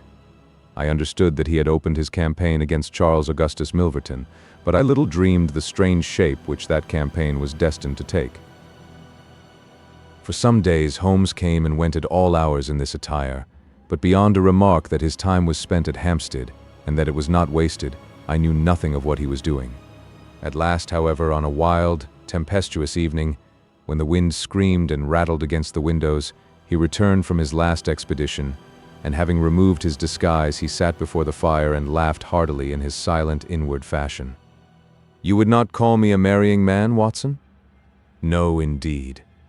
You'll be interested to hear that I'm engaged. My dear fellow, I congratulate. To Milverton's housemaid." "Good heavens, Holmes." "I wanted information, Watson." "Surely you have gone too far?" "It was a most necessary step. I am a plumber with a rising business, Escott by name. I have walked out with her each evening, and I have talked with her. Good heavens, those talks. However, I have got all I wanted. I know Milverton's house as I know the palm of my hand." "But the girl, Holmes?" He shrugged his shoulders. "You can't help it, my dear Watson. You must play your cards as best you can when such a stake is on the table. However, I rejoice to say that I have a hated rival, who will certainly cut me out the instant that my back is turned. What a splendid night it is. You like this weather? It suits my purpose. Watson, I mean to burgle Milverton's house tonight." I had a catching of the breath, and my skin went cold at the words, which were slowly uttered in a tone of concentrated resolution. As a flash of lightning in the night shows up in an instant every detail of a wild landscape, so at one glance I seemed to see every possible result of such an action: the detection, the capture, the honored career ending in irreparable failure and disgrace, my friend himself lying at the mercy of the odious Milverton. "For heaven's sake, Holmes, think what you are doing," I cried. "My dear fellow, I have given it every consideration. I am never precipitate in my actions, nor would I adopt so energetic and, indeed, so dangerous a course if any other were possible. Let us look at the matter clearly and fairly. I suppose that you will admit that the action is morally justifiable, though technically criminal. To burgle his house is no more than to forcibly take his pocketbook, an action in which you were prepared to aid me." I turned it over in my mind. Yes, I said. "It is morally justifiable so long as our object is to take no articles save those which are used for an illegal purpose." Exactly.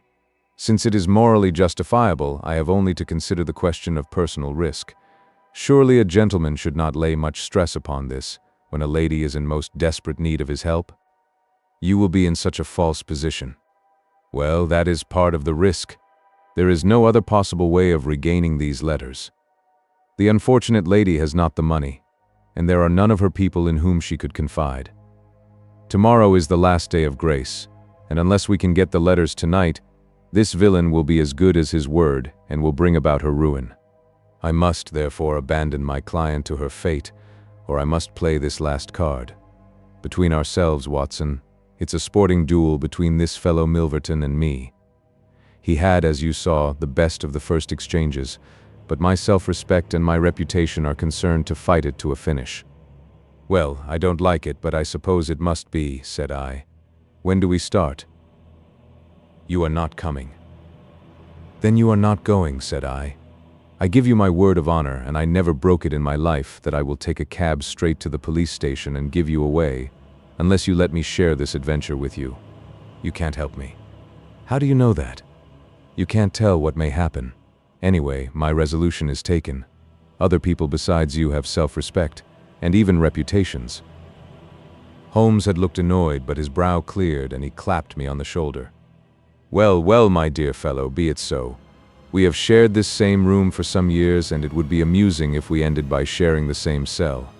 You know, Watson, I don't mind confessing to you that I have always had an idea that I would have made a highly efficient criminal. This is the chance of my lifetime in that direction. See here. He took a neat little leather case out of a drawer, and opening it he exhibited a number of shining instruments. This is a first-class, up-to-date burgling kit, with nickel-plated jemmy, diamond-tipped glass cutter, adaptable keys, and every modern improvement which the march of civilization demands. Here, too, is my dark lantern. Everything is in order. Have you a pair of silent shoes? I have rubber-soled tennis shoes. Excellent. And a mask? I can make a couple out of black silk. I can see that you have a strong, natural turn for this sort of thing. Very good. Do you make the masks? We shall have some cold supper before we start. It is now 9:30.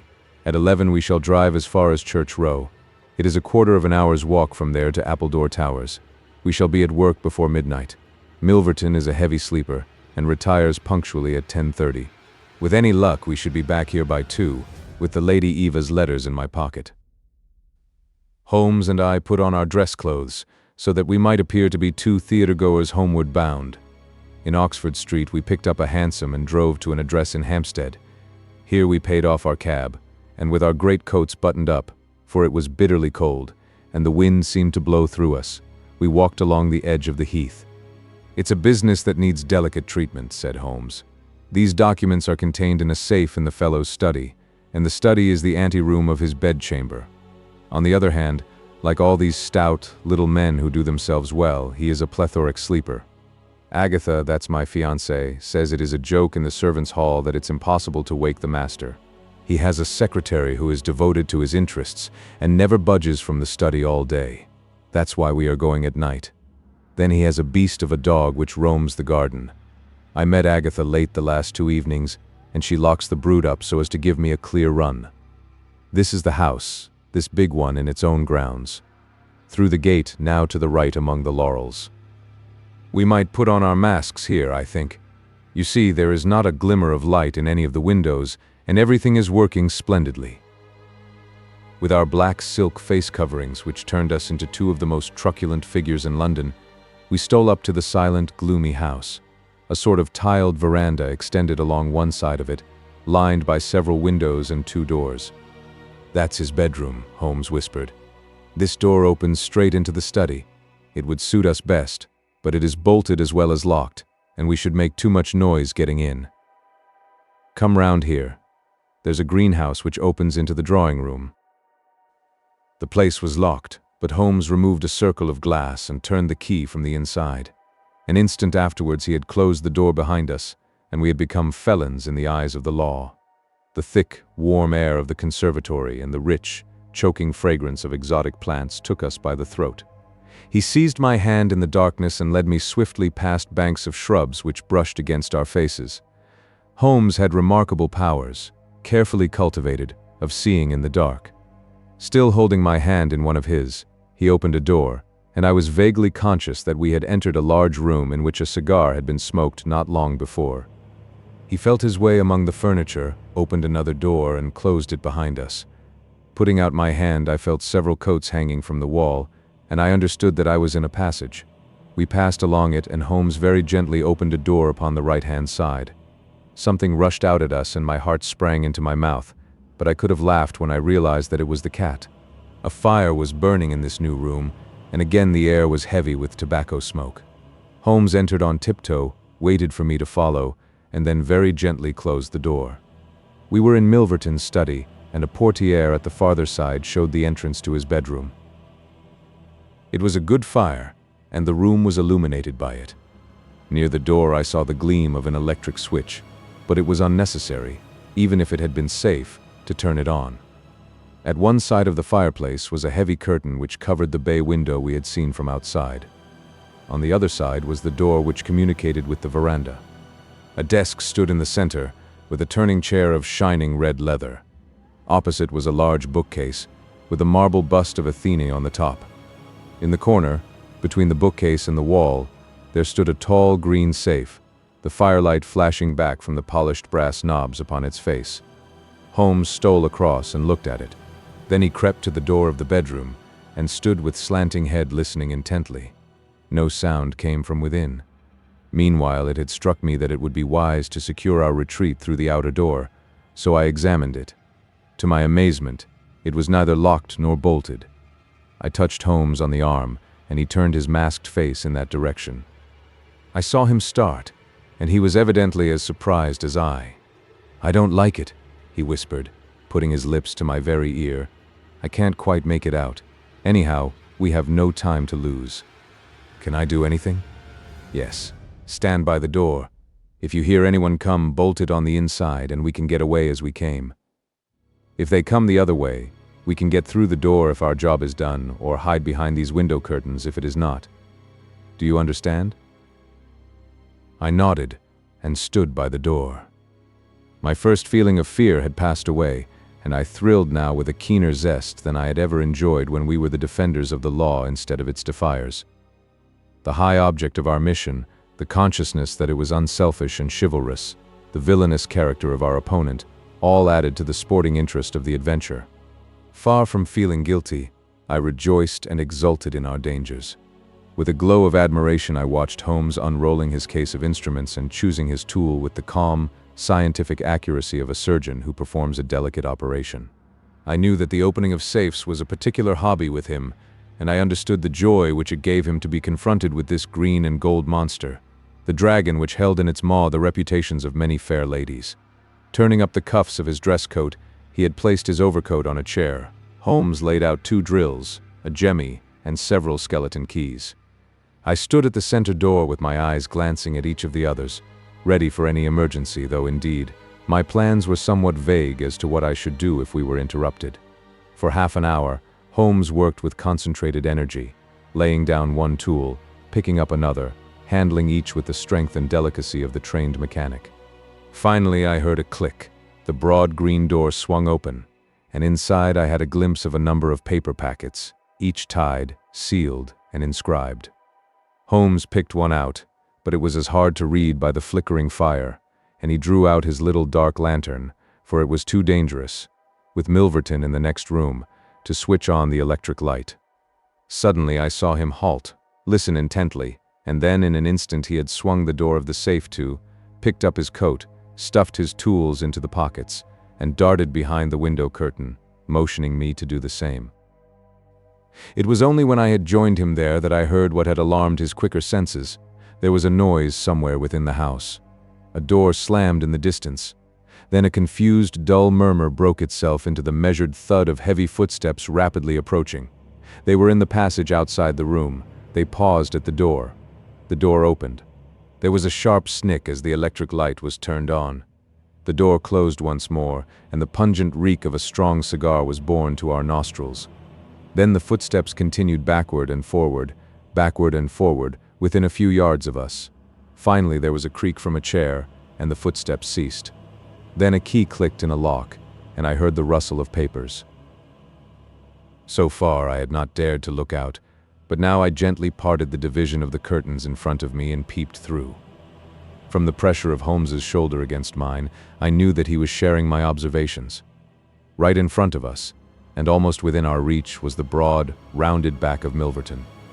It was evident that we had entirely miscalculated his movements, that he had never been to his bedroom, but that he had been sitting up in some smoking or billiard room in the farther wing of the house, the windows of which we had not seen. His broad, grizzled head, with its shining patch of baldness, was in the immediate foreground of our vision. He was leaning far back in the red leather chair, his legs outstretched, a long black cigar projecting at an angle from his mouth. He wore a semi-military smoking jacket, claret-colored, with a black velvet collar. In his hand he held a long legal document, which he was reading in an indolent fashion, blowing rings of tobacco smoke from his lips as he did so. There was no promise of a speedy departure in his composed bearing and his comfortable attitude. I felt Holmes's hand steal into mine and give me a reassuring shake, as if to say that the situation was within his powers, and that he was easy in his mind. I was not sure whether he had seen what was only too obvious from my position, that the door of the safe was imperfectly closed, and that Milverton might at any moment observe it.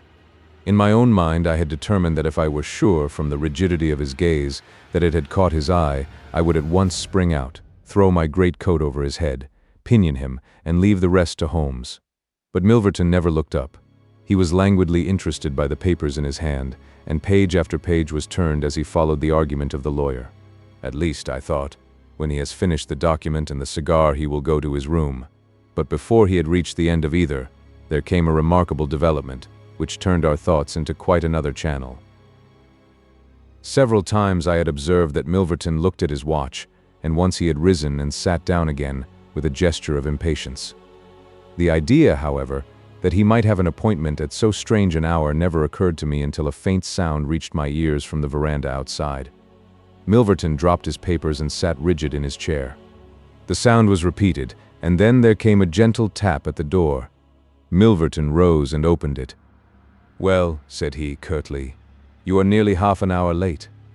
So this was the explanation of the unlocked door and of the nocturnal vigil of Milverton. There was the gentle rustle of a woman's dress. I had closed the slit between the curtains as Milverton's face had turned in our direction, but now I ventured very carefully to open it once more. He had resumed his seat, the cigar still projecting at an insolent angle from the corner of his mouth. In front of him, in the full glare of the electric light, there stood a tall, slim, dark woman, a veil over her face, a mantle drawn round her chin. Her breath came quick and fast, and every inch of the lithe figure was quivering with strong emotion. "Well," said Milverton, "you made me lose a good night's rest, my dear. I hope you'll prove worth it. You couldn't come any other time, eh?" The woman shook her head. "Well, if you couldn't, you couldn't. If the Countess is a hard mistress, you have your chance to get level with her now. Bless the girl, what are you shivering about? That's right. Pull yourself together. Now let us get down to business." He took a notebook from the drawer of his desk. "You say that you have 5 letters which compromise the Countess d'Albert. You want to sell them. I want to buy them. So far, so good. It only remains to fix a price. I should want to inspect the letters, of course. If they are really good specimens, great heavens, is it you?" The woman, without a word, had raised her veil and dropped the mantle from her chin. It was a dark, handsome, clear-cut face which confronted Milverton, a face with a curved nose, strong, dark eyebrows shading hard, glittering eyes, and a straight, thin-lipped mouth set in a dangerous smile. "It is I," she said, "the woman whose life you have ruined." Milverton laughed, but fear vibrated in his voice. "You were so very obstinate," said he. "Why did you drive me to such extremities? I assure you I wouldn't hurt a fly of my own accord, but every man has his business, and what was I to do? I put the price well within your means. You would not pay. So you sent the letters to my husband, and he, the noblest gentleman that ever lived, a man whose boots I was never worthy to lace, he broke his gallant heart and died. You remember that last night when I came through that door I begged and prayed you for mercy, and you laughed in my face as you are trying to laugh now. Only your coward heart cannot keep your lips from twitching. Yes, you never thought to see me here again, but it was that night which taught me how I could meet you face to face and alone. Well, Charles Milverton, what have you to say?" "Don't imagine that you can bully me," said he, rising to his feet. "I have only to raise my voice and I could call my servants and have you arrested, but I will make allowance for your natural anger. Leave the room at once as you came, and I will say no more." The woman stood with her hand buried in her bosom and the same deadly smile on her thin lips. "You will ruin no more lives as you have ruined mine. You will wring no more hearts as you wrung mine. I will free the world of a poisonous thing. Take that, you hound, and that, and that, and that." She had drawn a little gleaming revolver and emptied barrel after barrel into Milverton's body, the muzzle within 2 feet of his shirt front. He shrank away and then fell forward upon the table, coughing furiously and clawing among the papers. Then he staggered to his feet, received another shot, and rolled upon the floor. "You've done me," he cried, and lay still. The woman looked at him intently and ground her heel into his upturned face. She looked again, but there was no sound or movement. I heard a sharp rustle. The night air blew into the heated room, and the avenger was gone. No interference upon our part could have saved the man from his fate, but as the woman poured bullet after bullet into Milverton's shrinking body, I was about to spring out when I felt Holmes's cold, strong grasp upon my wrist. I understood the whole argument of that firm, restraining grip, that it was no affair of ours, that justice had overtaken a villain, that we had our own duties and our own objects, which were not to be lost sight of. But hardly had the woman rushed from the room when Holmes, with swift, silent steps, was over at the other door. He turned the key in the lock. At the same instant we heard voices in the house and the sound of hurrying feet. The revolver shots had roused the household. With perfect coolness, Holmes slipped across to the safe, filled his 2 arms with bundles of letters, and poured them all into the fire. Again and again he did it, until the safe was empty. Someone turned the handle and beat upon the outside of the door. Holmes looked swiftly round. The letter which had been the messenger of death from Milverton lay, all mottled with his blood, upon the table. Holmes tossed it in among the blazing papers. Then he drew the key from the outer door, passed through after me, and locked it on the outside. "This way, Watson," said he. "We can scale the garden wall in this direction." I could not have believed that an alarm could have spread so swiftly. Looking back, the huge house was one blaze of light. The front door was open, and figures were rushing down the drive. The whole garden was alive with people, and one fellow raised a view-hallo as we emerged from the veranda, and followed hard at our heels. Holmes seemed to know the grounds perfectly, and he threaded his way swiftly among a plantation of small trees. I close at his heels, and our foremost pursuer panting behind us. It was a 6-foot wall which barred our path, but he sprang to the top and over. As I did the same, I felt the hand of the man behind me grab at my ankle, but I kicked myself free and scrambled over a grass-strewn coping. I fell upon my face among some bushes, but Holmes had me on my feet in an instant, and together we dashed away across the huge expanse of Hampstead Heath. We had run 2 miles, I suppose, before Holmes at last halted and listened intently. All was absolute silence behind us. We had shaken off our pursuers and were safe. We had breakfasted and were smoking our morning pipe on the day after the remarkable experience which I have recorded, when Mr. Lestrade, of Scotland Yard, very solemn and impressive, was ushered into our modest sitting room. "Good morning, Mr. Holmes," said he. "Good morning. May I ask if you are very busy just now?" "Not too busy to listen to you. I thought that perhaps, if you had nothing particular on hand, you might care to assist us in a most remarkable case, which occurred only last night at Hampstead." "Dear me," said Holmes. "What was that?" "A murder, a most dramatic and remarkable murder. I know how keen you are upon these things, and I would take it as a great favor if you would step down to Appledore Towers and give us the benefit of your advice. It is no ordinary crime. We have had our eyes upon this Mr. Milverton for some time, and between ourselves, he was a bit of a villain. He is known to have held papers which he used for blackmailing purposes. These papers have all been burned by the murderers. No article of value was taken, as it is probable that the criminals were men of good position, whose sole object was to prevent social exposure. Criminals, said Holmes. Plural? Yes, there were 2 of them. They were as nearly as possible captured red-handed. We have their footmarks, we have their description. It's 10 to 1 that we trace them. The first fellow was a bit too active, but the second was caught by the undergardener and only got away after a struggle. He was a middle-sized, strongly built man, square jaw, thick neck, mustache, a mask over his eyes. That's rather vague, said Sherlock Holmes. It might be a description of Watson. It's true, said the inspector, with amusement. It might be a description of Watson. Well, I'm afraid I can't help you, Lestrade, said Holmes. The fact is that I knew this fellow Milverton, that I considered him one of the most dangerous men in London, and that I think there are certain crimes which the law cannot touch, and which therefore, to some extent, justify private revenge. No, it's no use arguing. I have made up my mind. My sympathies are with the criminals rather than with the victim, and I will not handle this case. Holmes had not said one word to me about the tragedy which we had witnessed, but I observed all the morning that he was in his most thoughtful mood, and he gave me the impression, from his vacant eyes and his abstracted manner, of a man who is striving to recall something to his memory. We were in the middle of our lunch when he suddenly sprang to his feet. "By Jove, Watson, I've got it," he cried. "Take your hat. Come with me." He hurried at his top speed down Baker Street and along Oxford Street, until we had almost reached Regent Circus. Here, on the left hand, there stands a shop window filled with photographs of the celebrities and beauties of the day. Holmes's eyes fixed themselves upon one of them, and following his gaze I saw the picture of a regal and stately lady in court dress, with a high diamond tiara upon her noble head.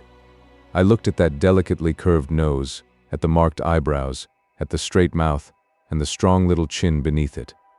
Then I caught my breath as I read the time-honored title of the great nobleman and statesman whose wife she had been. My eyes met those of Holmes, and he put his finger to his lips as we turned away from the window. The Adventure of the Six Napoleons. It was no very unusual thing for Mr. Lestrade of Scotland Yard to look in upon us of an evening, and his visits were welcome to Sherlock Holmes, for they enabled him to keep in touch with all that was going on at the police headquarters. In return for the news which Lestrade would bring, Holmes was always ready to listen with attention to the details of any case upon which the detective was engaged, and was able occasionally, without any active interference, to give some hint or suggestion drawn from his own vast knowledge and experience. On this particular evening, Lestrade had spoken of the weather and the newspapers. Then he had fallen silent, puffing thoughtfully at his cigar. Holmes looked keenly at him. "Anything remarkable on hand?" he asked. "Oh, no, Mr. Holmes, nothing very particular." "Then tell me about it." Lestrade laughed. "Well, Mr. Holmes, there is no use denying that there is something on my mind, and yet it is such an absurd business that I hesitated to bother you about it. On the other hand, although it is trivial, it is undoubtedly queer, and I know that you have a taste for all that is out of the common. But in my opinion, it comes more in Dr. Watson's line than ours." "Disease?" said I. "Madness, anyhow. And a queer madness, too. You wouldn't think there was anyone living at this time of day who had such a hatred of Napoleon I that he would break any image of him that he could see." Holmes sank back in his chair. "That's no business of mine," said he. "Exactly. That's what I said. But then, when the man commits burglary in order to break images which are not his own, that brings it away from the doctor and on to the policeman." Holmes sat up again. "Burglary? This is more interesting. Let me hear the details." Lestrade took out his official notebook and refreshed his memory from its pages. "The first case reported was 4 days ago," said he. "It was at the shop of Morse Hudson, who has a place for the sale of pictures and statues in the Kennington Road. The assistant had left the front shop for an instant when he heard a crash, and hurrying in he found a plaster bust of Napoleon, which stood with several other works of art upon the counter, lying shivered into fragments. He rushed out into the road, but, although several passers-by declared that they had noticed a man run out of the shop, he could neither see anyone nor could he find any means of identifying the rascal. It seemed to be one of those senseless acts of hooliganism which occur from time to time, and it was reported to the constable on the beat as such.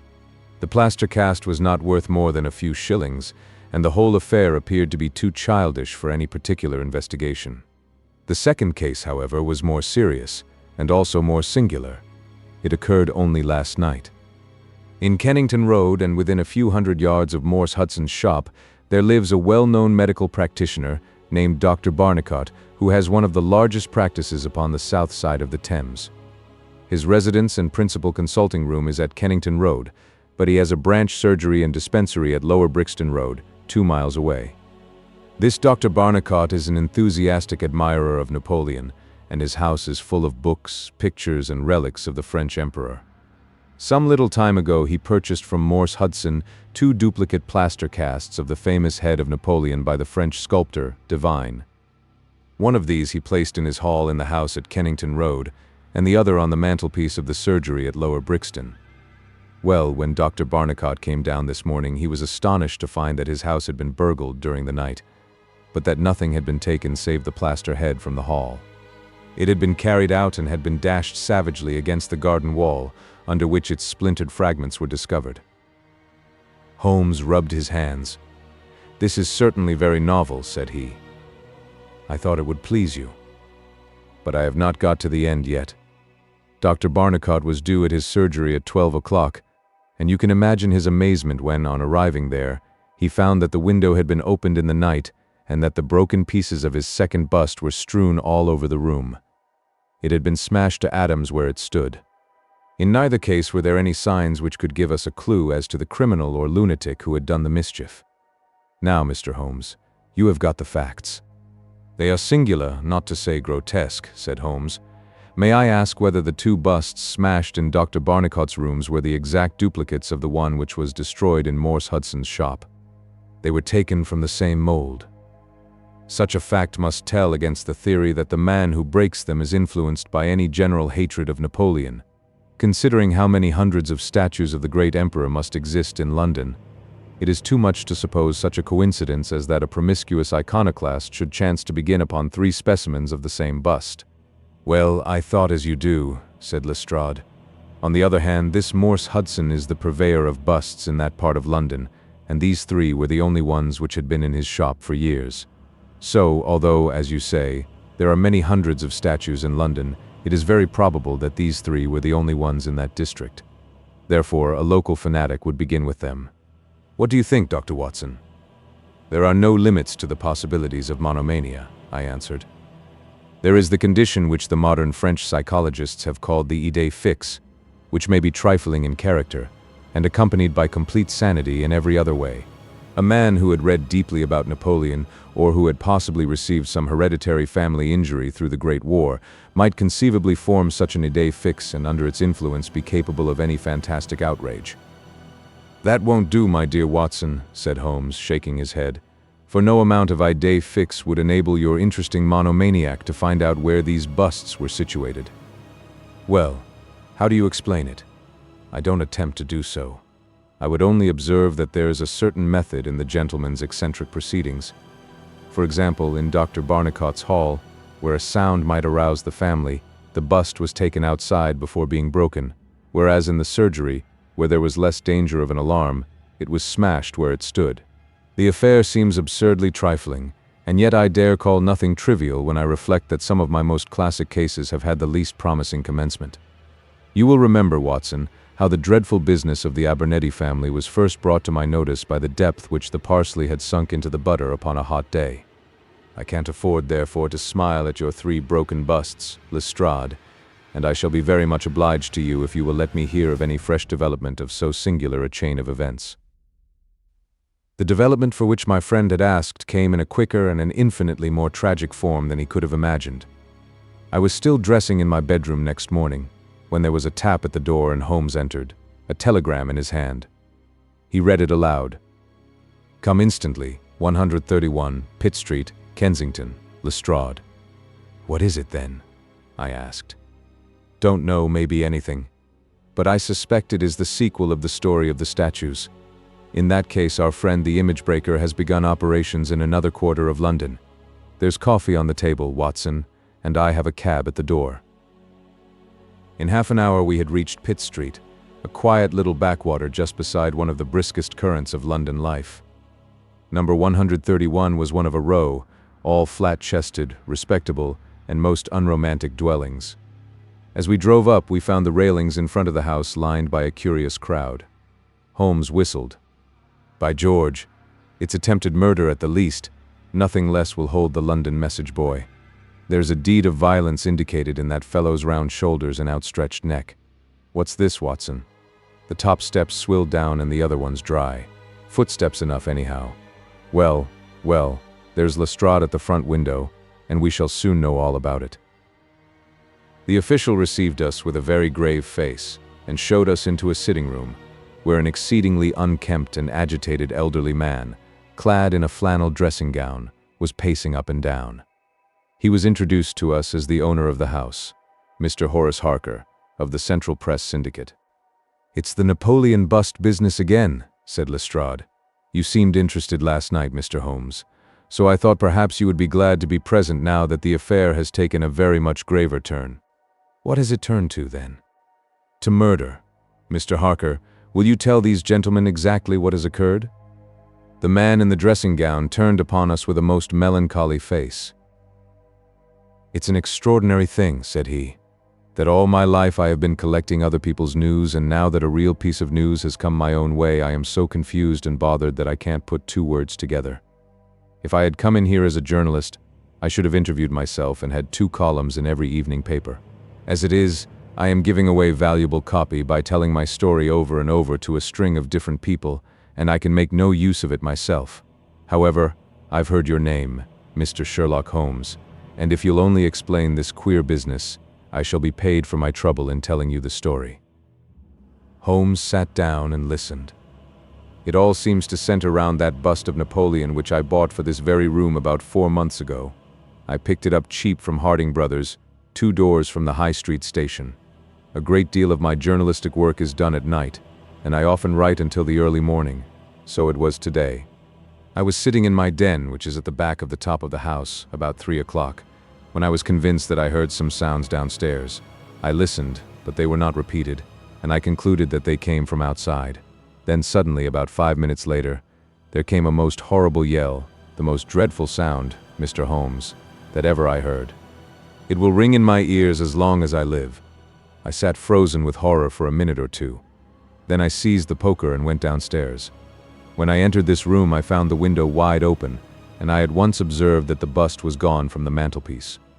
Why any burglar should take such a thing passes my understanding, for it was only a plaster cast and of no real value whatever. You can see for yourself that anyone going out through that open window could reach the front doorstep by taking a long stride. This was clearly what the burglar had done, so I went round and opened the door. Stepping out into the dark, I nearly fell over a dead man who was lying there. I ran back for a light, and there was the poor fellow, a great gash in his throat and the whole place swimming in blood. He lay on his back, his knees drawn up, and his mouth horribly open. I shall see him in my dreams. I had just time to blow on my police whistle, and then I must have fainted, for I knew nothing more until I found the policeman standing over me in the hall. "Well, who was the murdered man?" asked Holmes. "There's nothing to show who he was," said Lestrade. "You shall see the body at the mortuary, but we have made nothing of it up to now. He is a tall man, sunburned, very powerful, not more than 30. He is poorly dressed, and yet does not appear to be a laborer. A horn-handled clasp knife was lying in a pool of blood beside him. Whether it was the weapon which did the deed, or whether it belonged to the dead man, I do not know. There was no name on his clothing, and nothing in his pockets save an apple, some string, a shilling map of London, and a photograph. Here it is." It was evidently taken by a snapshot from a small camera. It represented an alert, sharp-featured simian man with thick eyebrows and a very peculiar projection of the lower part of the face, like the muzzle of a baboon. "And what became of the bust?" asked Holmes after a careful study of this picture. "We had news of it just before you came. It has been found in the front garden of an empty house in Campden House Road. It was broken into fragments. I am going round now to see it. Will you come?" Certainly. I must just take one look round. He examined the carpet and the window. The fellow had either very long legs or was a most active man, said he. With an area beneath, it was no mean feat to reach that window ledge and open that window. Getting back was comparatively simple. Are you coming with us to see the remains of your bust, Mr. Harker? The disconsolate journalist had seated himself at a writing table. I must try and make something of it, said he, though I have no doubt that the first editions of the evening papers are out already with full details. It's like my luck. You remember when the Stand fell at Doncaster? Well, I was the only journalist in the Stand, and my journal the only one that had no account of it, for I was too shaken to write it. And now I'll be too late with a murder done on my own doorstep. As we left the room, we heard his pen traveling shrilly over the foolscap. The spot where the fragments of the bust had been found was only a few hundred yards away. For the first time our eyes rested upon this presentment of the great emperor, which seemed to raise such frantic and destructive hatred in the mind of the unknown. It lay scattered, in splintered shards, upon the grass. Holmes picked up several of them and examined them carefully. I was convinced, from his intent face and his purposeful manner, that at last he was upon a clue. "Well?" asked Lestrade. Holmes shrugged his shoulders. "We have a long way to go yet," said he. And yet, well, we have some suggestive facts to act upon. The possession of this trifling bust was worth more, in the eyes of this strange criminal, than a human life. That is one point. Then there is the singular fact that he did not break it in the house, or immediately outside the house, if to break it was his sole object. He was rattled and bustled by meeting this other fellow. He hardly knew what he was doing. Well, that's likely enough. But I wish to call your attention very particularly to the position of this house, in the garden of which the bust was destroyed. Lestrade looked about him. It was an empty house, and so he knew that he would not be disturbed in the garden. Yes, but there is another empty house farther up the street which he must have passed before he came to this one. Why did he not break it there, since it is evident that every yard that he carried it increased the risk of someone meeting him? "I give it up," said Lestrade.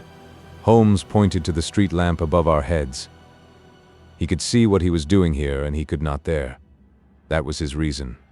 By Jove. "That's true," said the detective. "Now that I come to think of it, Dr. Barnicot's bust was broken not far from his red lamp.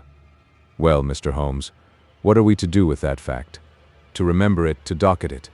We may come on something later which will bear upon it. What steps do you propose to take now, Lestrade?" "The most practical way of getting at it, in my opinion, is to identify the dead man. There should be no difficulty about that. When we have found who he is and who his associates are, we should have a good start in learning what he was doing in Pitt Street last night, and who it was who met him and killed him on the doorstep of Mr. Horace Harker. Don't you think so?" "No doubt, and yet it is not quite the way in which I should approach the case." "What would you do then?" "Oh, you must not let me influence you in any way. I suggest that you go on your line and I on mine. We can compare notes afterwards, and each will supplement the other." "Very good," said Lestrade. "If you are going back to Pitt Street, you might see Mr. Horace Harker. Tell him for me that I have quite made up my mind, and that it is certain that a dangerous homicidal lunatic with Napoleonic delusions was in his house last night. It will be useful for his article." Lestrade stared. "You don't seriously believe that?" Holmes smiled. "Don't I? Well, perhaps I don't. But I am sure that it will interest Mr. Horace Harker and the subscribers of the Central Press Syndicate. Now, Watson, I think that we shall find that we have a long and rather complex day's work before us. I should be glad, Lestrade, if you could make it convenient to meet us at Baker Street at 6 o'clock this evening. Until then, I should like to keep this photograph, found in the dead man's pocket. It is possible that I may have to ask your company and assistance upon a small expedition which will have to be undertaken tonight, if my chain of reasoning should prove to be correct. Until then, goodbye and good luck." Sherlock Holmes and I walked together to the High Street, where we stopped at the shop of Harding Brothers, whence the bust had been purchased. A young assistant informed us that Mr. Harding would be absent until afternoon, and that he was himself a newcomer, who could give us no information. Holmes's face showed his disappointment and annoyance. "Well, we can't expect to have it all our own way, Watson," he said at last. "We must come back in the afternoon if Mr. Harding will not be here until then. I am, as you have no doubt surmised, endeavoring to trace these busts to their source, in order to find if there is not something peculiar which may account for their remarkable fate. Let us make for Mr. Morse Hudson of the Kennington Road, and see if he can throw any light upon the problem." A drive of an hour brought us to the picture dealer's establishment. He was a small, stout man with a red face and a peppery manner. "Yes, sir." "On my very counter, sir," said he. "What we pay rates and taxes for I don't know, when any ruffian can come in and break one's goods." "Yes, sir. It was I who sold Dr. Barnicot his 2 statues. Disgraceful, sir. A nihilist plot, that's what I make it. No one but an anarchist would go about breaking statues. Red Republicans, that's what I call them. Who did I get the statues from? I don't see what that has to do with it. Well, if you really want to know, I got them from Gelder and Company, in Church Street, Stepney. They are a well-known house in the trade, and have been this 20 years. How many had I? 3. 2 and 1 are 3. 2 of Dr. Barnicot's, and 1 smashed in broad daylight on my own counter. Do I know that photograph? No, I don't. Yes, I do though. Why? It's Beppo. He was a kind of Italian piecework man who made himself useful in the shop. He could carve a bit and gild and frame and do odd jobs. The fellow left me last week and I've heard nothing of him since. No, I don't know where he came from nor where he went to. I had nothing against him while he was here. He was gone 2 days before the bust was smashed. Well, that's all we could reasonably expect from Morse Hudson, said Holmes as we emerged from the shop. We have this Beppo as a common factor, both in Kennington and in Kensington, so that is worth a 10-mile drive. Now, Watson, let us make for Gelder and Company of Stepney, the source and origin of the busts. I shall be surprised if we don't get some help down there. In rapid succession we passed through the fringe of fashionable London, Hotel London, Theatrical London, Literary London, Commercial London, and, finally, Maritime London, till we came to a riverside city of 100,000 souls, where the tenement houses swelter and reek with the outcasts of Europe. Here, in a broad thoroughfare, once the abode of wealthy city merchants, we found the sculpture works for which we searched. Outside was a considerable yard full of monumental masonry. Inside was a large room in which 50 workers were carving or molding. The manager, a big blonde German, received us civilly and gave a clear answer to all Holmes's questions. A reference to his book showed that hundreds of casts had been taken from a marble copy of Divine's head of Napoleon, but that the 3 which had been sent to Morse Hudson a year or so before had been half of a batch of 6, the other 3 being sent to Harding Brothers of Kensington. There was no reason why those 6 should be different from any of the other casts. He could suggest no possible cause why anyone should wish to destroy them. In fact, he laughed at the idea. Their wholesale price was 6 shillings, but the retailer would get 12 or more. The cast was taken in 2 molds from each side of the face, and then these 2 profiles of plaster of Paris were joined together to make the complete bust. The work was usually done by Italians in the room we were in. When finished, the busts were put on a table in the passage to dry, and afterwards stored. That was all he could tell us. But the production of the photograph had a remarkable effect upon the manager. His face flushed with anger, and his brows knotted over his blue Teutonic eyes. "Ah, the rascal!" he cried. "Yes, indeed, I know him very well. This has always been a respectable establishment, and the only time that we have ever had the police in it was over this very fellow. It was more than a year ago now. He knifed another Italian in the street, and then he came to the works with the police on his heels, and he was taken here. Beppo was his name. His second name I never knew. Serve me right for engaging a man with such a face. But he was a good workman, one of the best." "What did he get?" "The man lived and he got off with a year. I have no doubt he is out now, but he has not dared to show his nose here. We have a cousin of his here, and I dare say he could tell you where he is." "No, no," cried Holmes. "Not a word to the cousin, not a word, I beg of you. The matter is very important, and the farther I go with it, the more important it seems to grow. When you referred in your ledger to the sale of those casts, I observed that the date was June 3rd of last year. Could you give me the date when Beppo was arrested?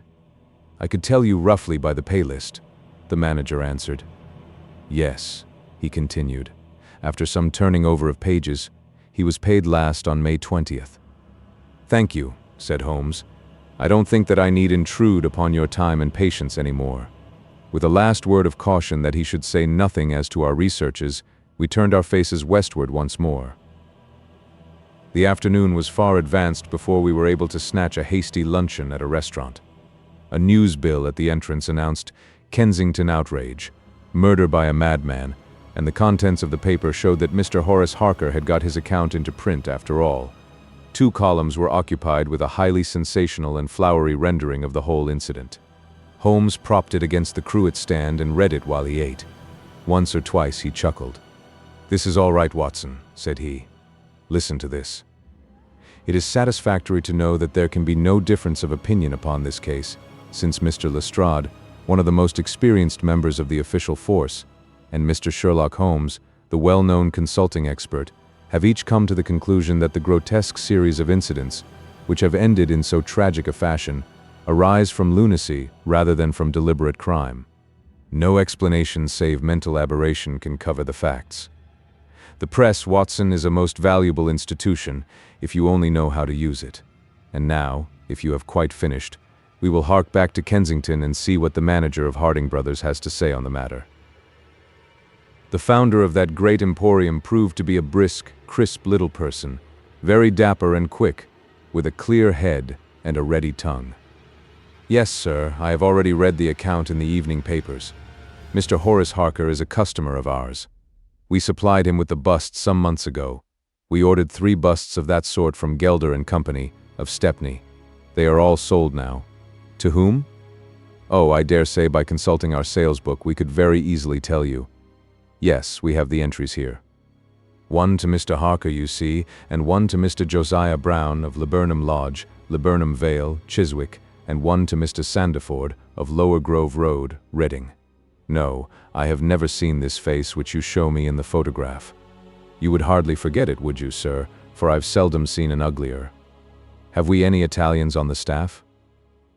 "Yes, sir, we have several among our workpeople and cleaners. I dare say they might get a peep at that sales book if they wanted to. There is no particular reason for keeping a watch upon that book. Well, well, it's a very strange business, and I hope that you will let me know if anything comes of your inquiries." Holmes had taken several notes during Mr. Harding's evidence, and I could see that he was thoroughly satisfied by the turn which affairs were taking. He made no remark, however, save that, unless we hurried, we should be late for our appointment with Lestrade. Sure enough, when we reached Baker Street, the detective was already there, and we found him pacing up and down in a fever of impatience. His look of importance showed that his day's work had not been in vain. "Well?" he asked. "What luck, Mr. Holmes?" "We have had a very busy day, and not entirely a wasted one," my friend explained. "We have seen both the retailers and also the wholesale manufacturers. I can trace each of the busts now from the beginning." "The busts!" cried Lestrade. "Well, well, you have your own methods, Mr. Sherlock Holmes, and it is not for me to say a word against them, but I think I have done a better day's work than you. I have identified the dead man." "You don't say so?" "And found a cause for the crime." "Splendid. We have an inspector who makes a specialty of Saffron Hill and the Italian Quarter. Well, this dead man had some Catholic emblem round his neck, and that, along with his color, made me think he was from the south. Inspector Hill knew him the moment he caught sight of him. His name is Pietro Vanucci, from Naples, and he is one of the greatest cutthroats in London. He is connected with the Mafia, which, as you know, is a secret political society, enforcing its decrees by murder. Now, you see how the affair begins to clear up. The other fellow is probably an Italian also, and a member of the Mafia. He has broken the rules in some fashion. Pietro is set upon his track. Probably the photograph we found in his pocket is the man himself, so that he may not knife the wrong person. He dogs the fellow, he sees him enter a house, he waits outside for him, and in the scuffle he receives his own death wound. How is that, Mr. Sherlock Holmes?" Holmes clapped his hands approvingly. "Excellent, Lestrade, excellent," he cried. But I didn't quite follow your explanation of the destruction of the busts. The busts. You never can get those busts out of your head. After all, that is nothing. Petty larceny, 6 months at the most. It is the murder that we are really investigating, and I tell you that I am gathering all the threads into my hands. And the next stage is a very simple one. I shall go down with Hill to the Italian quarter, find the man whose photograph we have got, and arrest him on the charge of murder. Will you come with us? I think not. I fancy we can attain our end in a simpler way. I can't say for certain because it all depends upon a factor which is completely outside our control. But I have great hopes, in fact. The betting is exactly 2 to 1, that if you will come with us tonight, I shall be able to help you to lay him by the heels. In the Italian quarter? No, I fancy Chiswick is an address which is more likely to find him. If you will come with me to Chiswick tonight, Lestrade, I'll promise to go to the Italian quarter with you tomorrow, and no harm will be done by the delay. And now I think that a few hours' sleep would do us all good, for I do not propose to leave before 11 o'clock, and it is unlikely that we shall be back before morning. You'll dine with us, Lestrade, and then you are welcome to the sofa until it is time for us to start. In the meantime, Watson, I should be glad if you would ring for an express messenger, for I have a letter to send, and it is important that it should go at once. Holmes spent the evening in rummaging among the files of the old daily papers with which one of our lumber rooms was packed. When at last he descended, it was with triumph in his eyes, but he said nothing to either of us as to the result of his researches. For my own part, I had followed step by step the methods by which he had traced the various windings of this complex case, and though I could not yet perceive the goal which we would reach, I understood clearly that Holmes expected this grotesque criminal to make an attempt upon the 2 remaining busts, one of which, I remembered, was at Chiswick. No doubt the object of our journey was to catch him in the very act, and I could not but admire the cunning with which my friend had inserted a wrong clue in the evening paper, so as to give the fellow the idea that he could continue his scheme with impunity. I was not surprised when Holmes suggested that I should take my revolver with me. He had himself picked up the loaded hunting crop, which was his favorite weapon. A 4-wheeler was at the door at 11, and in it we drove to a spot at the other side of Hammersmith Bridge. Here the cabman was directed to wait. A short walk brought us to a secluded road fringed with pleasant houses, each standing in its own grounds. In the light of a street lamp we read, "Laburnum Villa" upon the gatepost of one of them. The occupants had evidently retired to rest, for all was dark save for a fanlight over the hall door, which shed a single blurred circle onto the garden path. The wooden fence which separated the grounds from the road threw a dense black shadow upon the inner side, and here it was that we crouched. "I fear that you'll have a long wait," Holmes whispered. "We may thank our stars that it is not raining. I don't think we can even venture to smoke to pass the time. However, it's a 2 to 1 chance that we get something to pay us for our trouble." It proved, however, that our vigil was not to be so long as Holmes had led us to fear, and it ended in a very sudden and singular fashion. In an instant, without the least sound to warn us of his coming, the garden gate swung open, and a lithe, dark figure, as swift and active as an ape, rushed up the garden path. We saw it whisk past the light thrown from over the door and disappear against the black shadow of the house. There was a long pause, during which we held our breath, and then a very gentle creaking sound came to our ears. The window was being opened. The noise ceased, and again there was a long silence. The fellow was making his way into the house. We saw the sudden flash of a dark lantern inside the room. What he sought was evidently not there, for again we saw the flash through another blind, and then through another. "Let us get to the open window. We will nab him as he climbs out," Lestrade whispered. But before we could move, the man had emerged again. As he came out into the glimmering patch of light, we saw that he carried something white under his arm. He looked stealthily all round him. The silence of the deserted street reassured him. Turning his back upon us, he laid down his burden, and the next instant there was the sound of a sharp tap, followed by a clatter and rattle. The man was so intent upon what he was doing that he never heard our steps as we stole across the grass plot. With the bound of a tiger, Holmes was on his back, and an instant later Lestrade and I had him by either wrist, and the handcuffs had been fastened. As we turned him over, I saw a hideous, sallow face, with writhing, furious features, glaring up at us, and I knew that it was indeed the man of the photograph whom we had secured. But it was not our prisoner to whom Holmes was giving his attention. Squatted on the doorstep, he was engaged in most carefully examining that which the man had brought from the house. It was a bust of Napoleon, like the one which we had seen that morning, and it had been broken into similar fragments. Carefully Holmes held each separate shard to the light, but in no way did it differ from any other shattered piece of plaster. He had just completed his examination when the hall lights flew up. The door opened, and the owner of the house, a jovial, rotund figure in shirt and trousers, presented himself. "Mr. Josiah Brown, I suppose?" said Holmes. "Yes, sir, and you, no doubt, are Mr. Sherlock Holmes? I had the note which you sent by the express messenger, and I did exactly what you told me. We locked every door on the inside and awaited developments. Well, I'm very glad to see that you have got the rascal. I hope, gentlemen, that you will come in and have some refreshment." However, Lestrade was anxious to get his man into safe quarters, so within a few minutes our cab had been summoned, and we were all four upon our way to London. Not a word would our captive say, but he glared at us from the shadow of his matted hair, and once, when my hand seemed within his reach, he snapped at it like a hungry wolf. We stayed long enough at the police station to learn that a search of his clothing revealed nothing save a few shillings and a long sheath knife, the handle of which bore copious traces of recent blood. "That's all right," said Lestrade as we parted. "Hill knows all these gentry, and he will give a name to him. You'll find that my theory of the Mafia will work out all right. But I'm sure I am exceedingly obliged to you, Mr. Holmes, for the workmanlike way in which you laid hands upon him. I don't quite understand it all yet."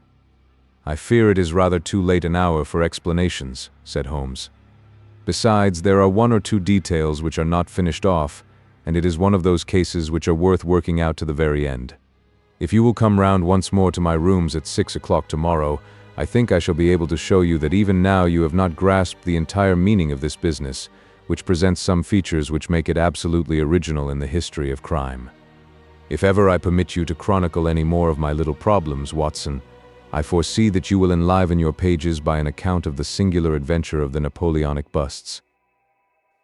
When we met again next evening, Lestrade was furnished with much information concerning our prisoner. His name, it appeared, was Beppo, second name unknown. He was a well-known ne'er-do-well among the Italian colony. He had once been a skillful sculptor and had earned an honest living, but he had taken to evil courses and had twice already been in jail, once for a petty theft, and once, as we had already heard, for stabbing a fellow countryman. He could talk English perfectly well. His reasons for destroying the busts were still unknown, and he refused to answer any questions upon the subject. But the police had discovered that these same busts might very well have been made by his own hands, since he was engaged in this class of work at the establishment of Gelder and Company. To all this information, much of which we already knew, Holmes listened with polite attention, but I, who knew him so well, could clearly see that his thoughts were elsewhere, and I detected a mixture of mingled uneasiness and expectation beneath that mask which he was wont to assume. At last he started in his chair, and his eyes brightened. There had been a ring at the bell. A minute later we heard steps upon the stairs, and an elderly red-faced man with grizzled side whiskers was ushered in. In his right hand he carried an old-fashioned carpet-bag, which he placed upon the table. "Is Mr. Sherlock Holmes here?" My friend bowed and smiled.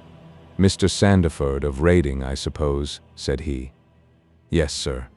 I fear that I am a little late, but the trains were awkward. You wrote to me about a bust that is in my possession." "Exactly. I have your letter here. You said, 'I desire to possess a copy of Devine's Napoleon, and am prepared to pay you £10 for the one which is in your possession.' Is that right?" "Certainly. I was very much surprised at your letter, for I could not imagine how you knew that I owned such a thing. Of course you must have been surprised, but the explanation is very simple. Mr. Harding, of Harding Brothers, said that they had sold you their last copy, and he gave me your address." "Oh, that was it, was it? Did he tell you what I paid for it?" "No, he did not." "Well, I am an honest man, though not a very rich one. I only gave 15 shillings for the bust, and I think you ought to know that before I take £10 from you. I am sure the scruple does you honor, Mr. Sandiford, but I have named that price, so I intend to stick to it." "Well, it is very handsome of you, Mr. Holmes. I brought the bust up with me, as you asked me to do. Here it is." He opened his bag, and at last we saw placed upon our table a complete specimen of that bust, which we had already seen more than once in fragments. Holmes took a paper from his pocket and laid a 10-pound note upon the table. "You will kindly sign that paper, Mr. Sandiford, in the presence of these witnesses. It is simply to say that you transfer every possible right that you ever had in the bust to me. I am a methodical man, you see, and you never know what turn events might take afterwards. Thank you, Mr. Sandiford. Here is your money, and I wish you a very good evening." When our visitor had disappeared, Sherlock Holmes's movements were such as to rivet our attention. He began by taking a clean white cloth from a drawer and laying it over the table. Then he placed his newly acquired bust in the center of the cloth. Finally, he picked up his hunting crop and struck Napoleon a sharp blow on the top of the head. The figure broke into fragments, and Holmes bent eagerly over the shattered remains. Next instant, with a loud shout of triumph, he held up one splinter, in which a round, dark object was fixed like a plum in a pudding. "Gentlemen," he cried, "let me introduce you to the famous Black Pearl of the Borgias." Lestrade and I sat silent for a moment, and then, with a spontaneous impulse, we both broke at clapping, as at the well-wrought crisis of a play. A flush of color sprang to Holmes's pale cheeks, and he bowed to us like the master dramatist who receives the homage of his audience. It was at such moments that for an instant he ceased to be a reasoning machine, and betrayed his human love for admiration and applause. The same singularly proud and reserved nature which turned away with disdain from popular notoriety was capable of being moved to its depths by spontaneous wonder and praise from a friend. "Yes, gentlemen," said he, "it is the most famous pearl now existing in the world, and it has been my good fortune, by a connected chain of inductive reasoning, to trace it from the Prince of Colonna's bedroom at the Dacker Hotel, where it was lost, to the interior of this, the last of the 6 busts of Napoleon which were manufactured by Gelder and Company, of Stepney. You will remember, Lestrade, the sensation caused by the disappearance of this valuable jewel and the vain efforts of the London police to recover it. I was myself consulted upon the case, but I was unable to throw any light upon it. Suspicion fell upon the maid of the princess, who was an Italian, and it was proved that she had a brother in London, but we failed to trace any connection between them. The maid's name was Lucretia Venucci, and there is no doubt in my mind that this Pietro who was murdered 2 nights ago was the brother. I have been looking up the dates in the old files of the paper, and I find that the disappearance of the pearl was exactly 2 days before the arrest of Beppo for some crime of violence, an event which took place in the factory of Gelder and Company at the very moment when these busts were being made. Now you clearly see the sequence of events, though you see them, of course, in the inverse order to the way in which they presented themselves to me. Beppo had the pearl in his possession. He may have stolen it from Pietro. He may have been Pietro's confederate. He may have been the go-between of Pietro and his sister. It is of no consequence to us which is the correct solution. The main fact is that he had the pearl, and at that moment, when it was on his person, he was pursued by the police. He made for the factory in which he worked, and he knew that he had only a few minutes in which to conceal this enormously valuable prize, which would otherwise be found on him when he was searched. 6 plaster casts of Napoleon were drying in the passage. One of them was still soft. In an instant Beppo, a skillful workman, made a small hole in the wet plaster, dropped in the pearl, and with a few touches covered over the aperture once more. It was an admirable hiding place. No one could possibly find it. But Beppo was condemned to a year's imprisonment, and in the meanwhile his 6 busts were scattered over London. He could not tell which contained his treasure. Only by breaking them could he see. Even shaking would tell him nothing, for as the plaster was wet it was probable that the pearl would adhere to it as, in fact, it has done.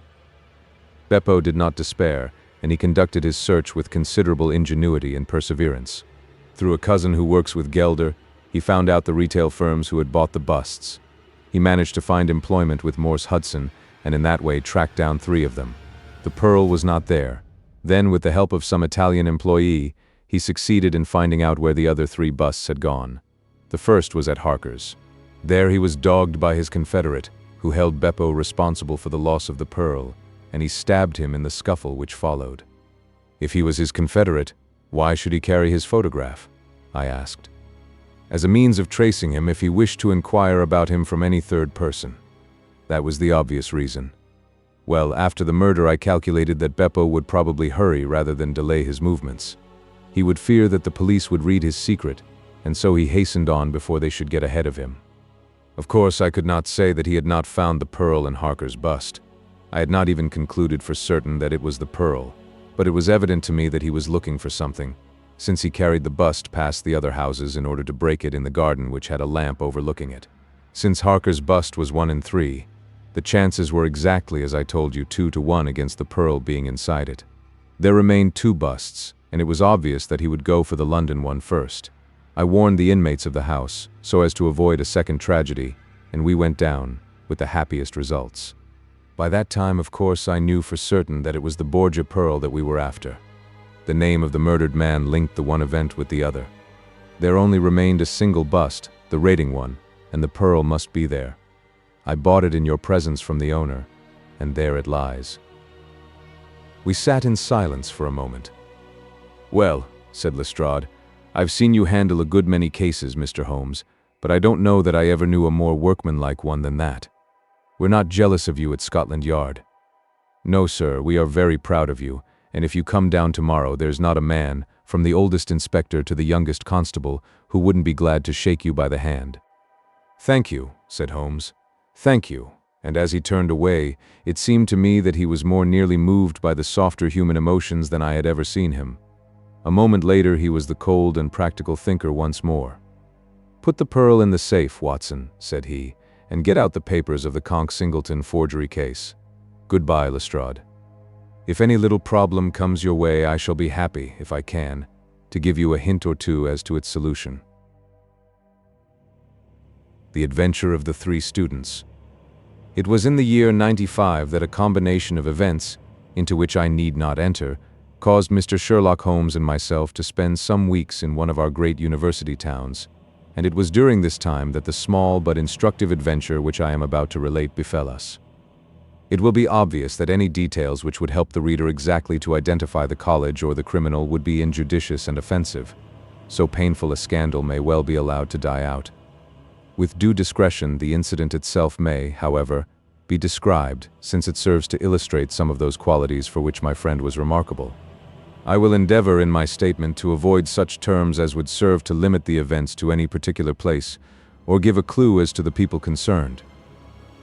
We were residing at the time in furnished lodgings close to a library where Sherlock Holmes was pursuing some laborious researches in early English charters, researches which led to results so striking that they may be the subject of one of my future narratives. Here it was that one evening we received a visit from an acquaintance, Mr. Hilton Soames, tutor and lecturer at the College of St. Luke's. Mr. Soames was a tall, spare man, of a nervous and excitable temperament. I had always known him to be restless in his manner, but on this particular occasion he was in such a state of uncontrollable agitation that it was clear something very unusual had occurred. "I trust, Mr. Holmes, that you can spare me a few hours of your valuable time. We have had a very painful incident at St. Luke's, and really, but for the happy chance of your being in town, I should have been at a loss what to do. I am very busy just now, and I desire no distractions," my friend answered. "I should much prefer that you called in the aid of the police." "No, no, my dear sir, such a course is utterly impossible. When once the law is evoked, it cannot be stayed again, and this is just one of those cases where, for the credit of the college, it is most essential to avoid scandal. Your discretion is as well known as your powers, and you are the one man in the world who can help me. I beg you, Mr. Holmes, to do what you can." My friend's temper had not improved since he had been deprived of the congenial surroundings of Baker Street. Without his scrapbooks, his chemicals, and his homely untidiness, he was an uncomfortable man. He shrugged his shoulders in ungracious acquiescence, while our visitor in hurried words and with much excitable gesticulation poured forth his story. "I must explain to you, Mr. Holmes, that tomorrow is the first day of the examination for the Fortescue Scholarship. I am one of the examiners. My subject is Greek, and the first of the papers consists of a large passage of Greek translation which the candidate has not seen. This passage is printed on the examination paper, and it would naturally be an immense advantage if the candidate could prepare it in advance. For this reason, great care is taken to keep the paper secret. Today, about 3 o'clock, the proofs of this paper arrived from the printers. The exercise consists of half a chapter of Thucydides. I had to read it over carefully, as the text must be absolutely correct. At 4:30 my task was not yet completed. I had, however, promised to take tea in a friend's rooms, so I left the proof upon my desk. I was absent rather more than an hour. You are aware, Mr. Holmes, that our college doors are double, a green baize one within and a heavy oak one without. As I approached my outer door, I was amazed to see a key in it. For an instant I imagined that I had left my own there, but on feeling in my pocket I found that it was all right. The only duplicate which existed, so far as I knew, was that which belonged to my servant, Bannister, a man who has looked after my room for 10 years, and whose honesty is absolutely above suspicion. I found that the key was indeed his, that he had entered my room to know if I wanted tea, and that he had very carelessly left the key in the door when he came out. His visit to my room must have been within a very few minutes of my leaving it. His forgetfulness about the key would have mattered little upon any other occasion, but on this one day it has produced the most deplorable consequences. The moment I looked at my table, I was aware that someone had rummaged among my papers. The proof was in 3 long slips. I had left them all together. Now, I found that one of them was lying on the floor, one was on the side table near the window, and the third was where I had left it. Holmes stirred for the first time. "The first page on the floor, the second in the window, the third where you left it," said he. "Exactly, Mr. Holmes. You amaze me. How could you possibly know that? Pray continue your very interesting statement." For an instant I imagined that Bannister had taken the unpardonable liberty of examining my papers.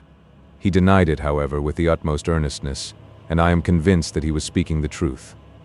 The alternative was that someone passing had observed the key in the door, had known that I was out, and had entered to look at the papers.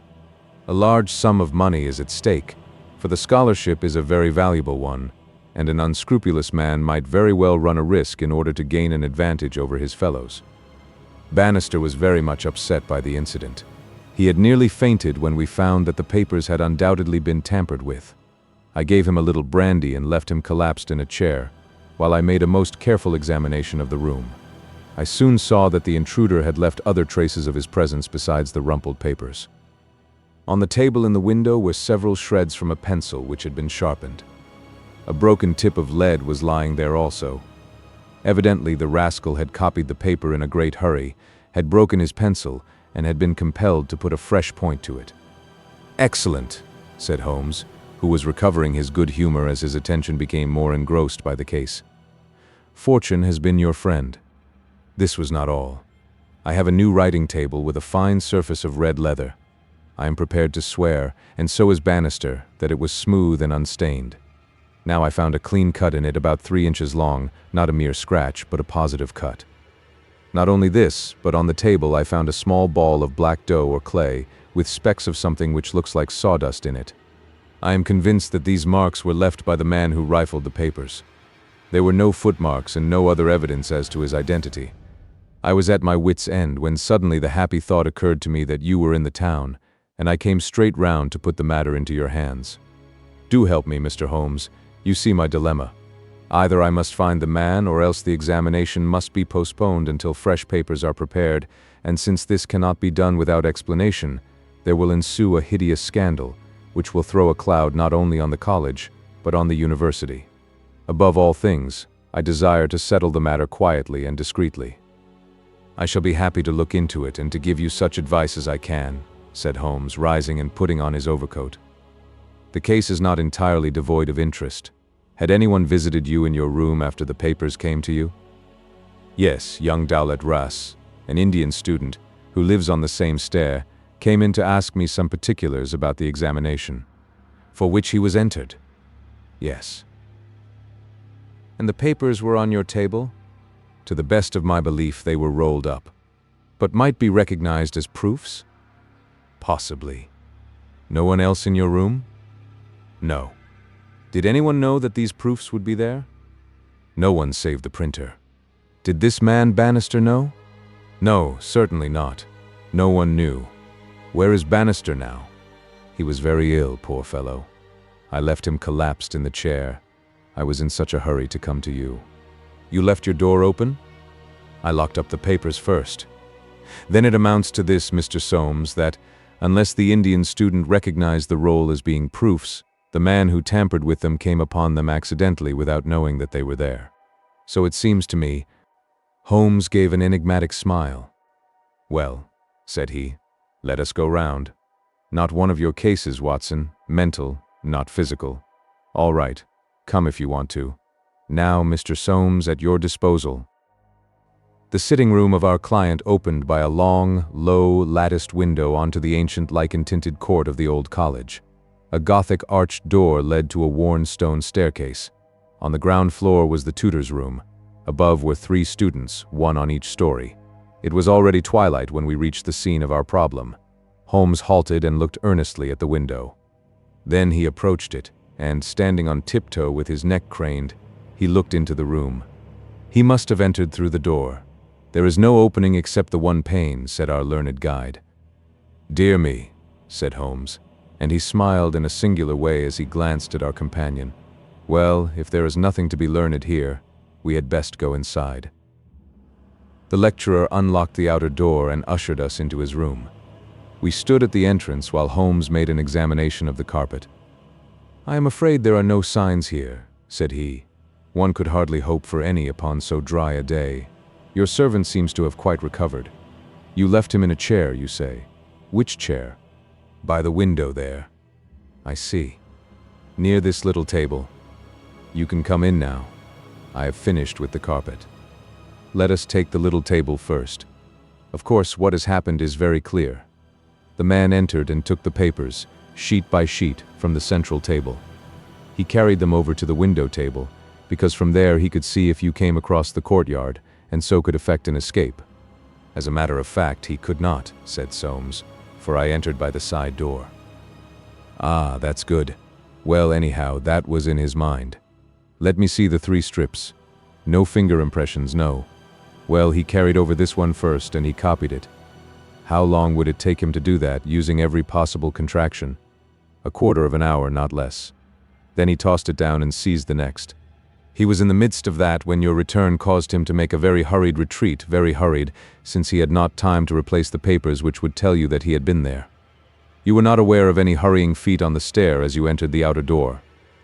"No, I can't say I was." "Well, he wrote so furiously that he broke his pencil and had, as you observed, to sharpen it again. This is of interest, Watson. The pencil was not an ordinary one. It was above the usual size, with a soft lead. The outer color was dark blue, the maker's name was printed in silver lettering, and the piece remaining is only about 1.5 inches long. Look for such a pencil, Mr. Soames, and you have got your man. When I add that he possesses a large and very blunt knife, you have an additional aid."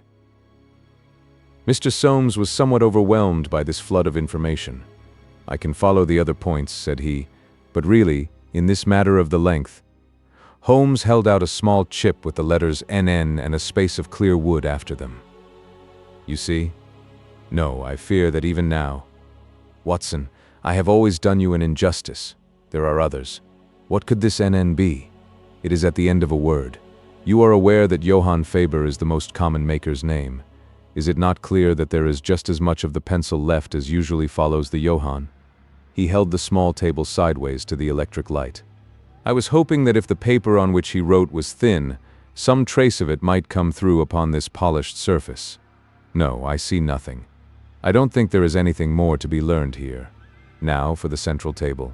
This small pellet is, I presume, the black, doughy mass you spoke of. Roughly pyramidal in shape and hollowed out, I perceive. As you say, there appear to be grains of sawdust in it. Dear me, this is very interesting.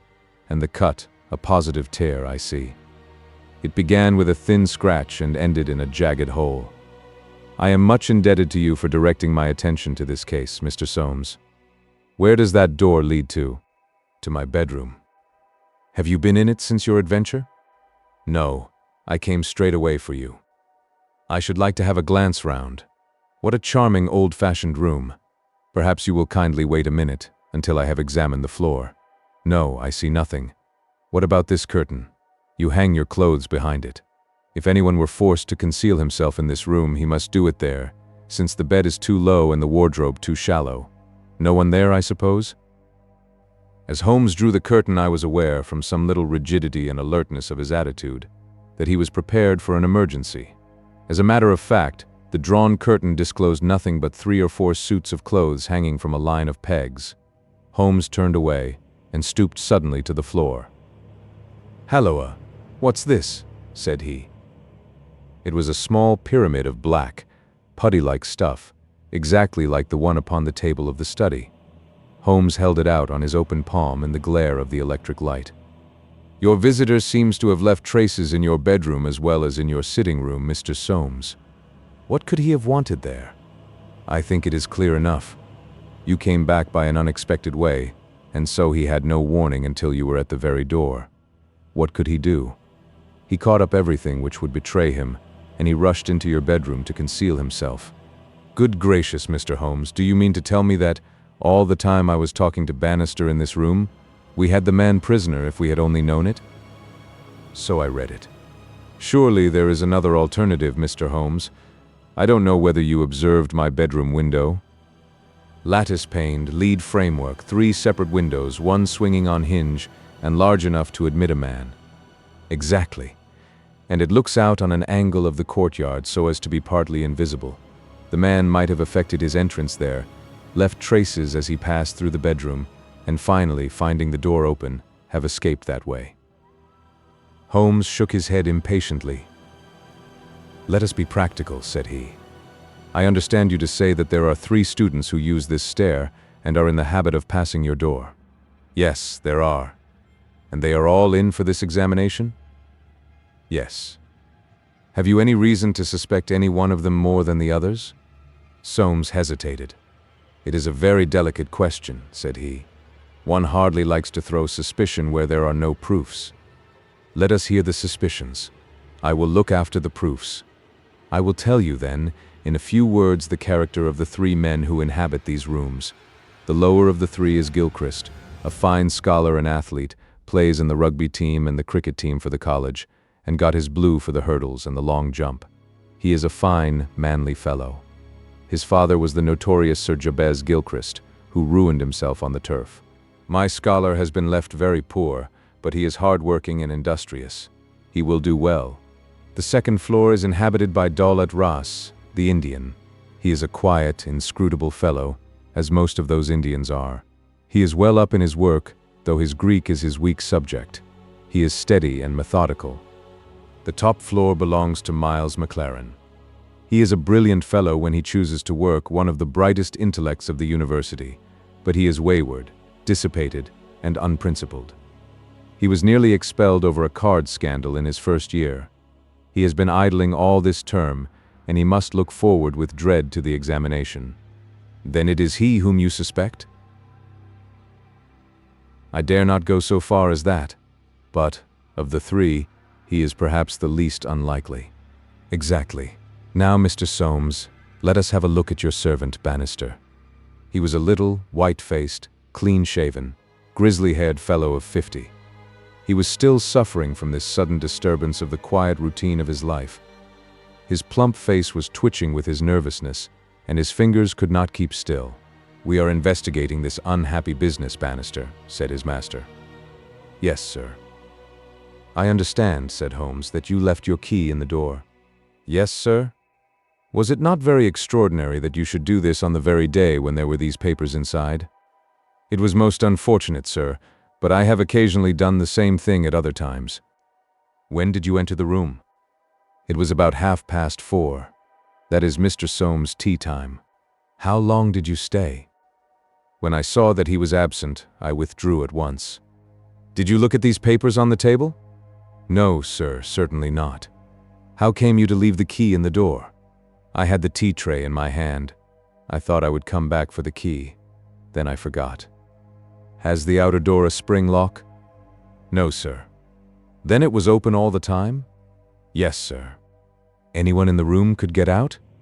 "Yes, sir." "When Mr. Soames returned and called for you, you were very much disturbed?" "Yes, sir. Such a thing has never happened during the many years that I have been here. I nearly fainted, sir." "So I understand. Where were you when you began to feel bad?" "Where was I, sir? Why, here, near the door." "That is singular, because you sat down in that chair over yonder near the corner. Why did you pass these other chairs?" "I don't know, sir.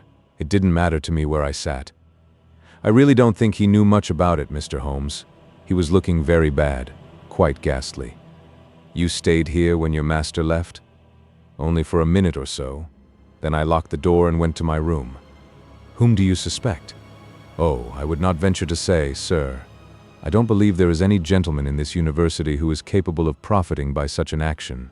No, sir, I'll not believe it." "Thank you, that will do," said Holmes. "Oh, one more word. You have not mentioned to any of the 3 gentlemen whom you attend that anything is amiss?" "No, sir, not a word."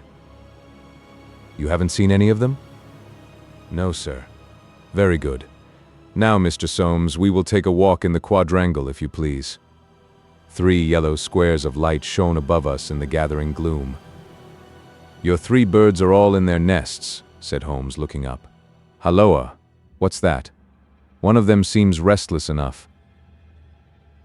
It was the Indian, whose dark silhouette appeared suddenly upon his blind. He was pacing swiftly up and down his room. "I should like to have a peep at each of them," said Holmes. "Is it possible?" "No difficulty in the world," Soames answered. "This set of rooms is quite the oldest in the college, and it is not unusual for visitors to go over them. Come along, and I will personally conduct you." "No names, please," said Holmes as we knocked at Gilchrist's door. A tall, flaxen-haired, slim young fellow opened it, and made us welcome when he understood our errand. There were some really curious pieces of medieval domestic architecture within. Holmes was so charmed with one of them that he insisted on drawing it in his notebook, broke his pencil, had to borrow one from our host, and finally borrowed a knife to sharpen his own. The same curious accident happened to him in the rooms of the Indian, a silent, little hook-nosed fellow who eyed us askance, and was obviously glad when Holmes's architectural studies had come to an end. I could not see that in either case Holmes had come upon the clue for which he was searching. Only at the third did our visit prove abortive. The outer door would not open to our knock, and nothing more substantial than a torrent of bad language came from behind it. "I don't care who you are.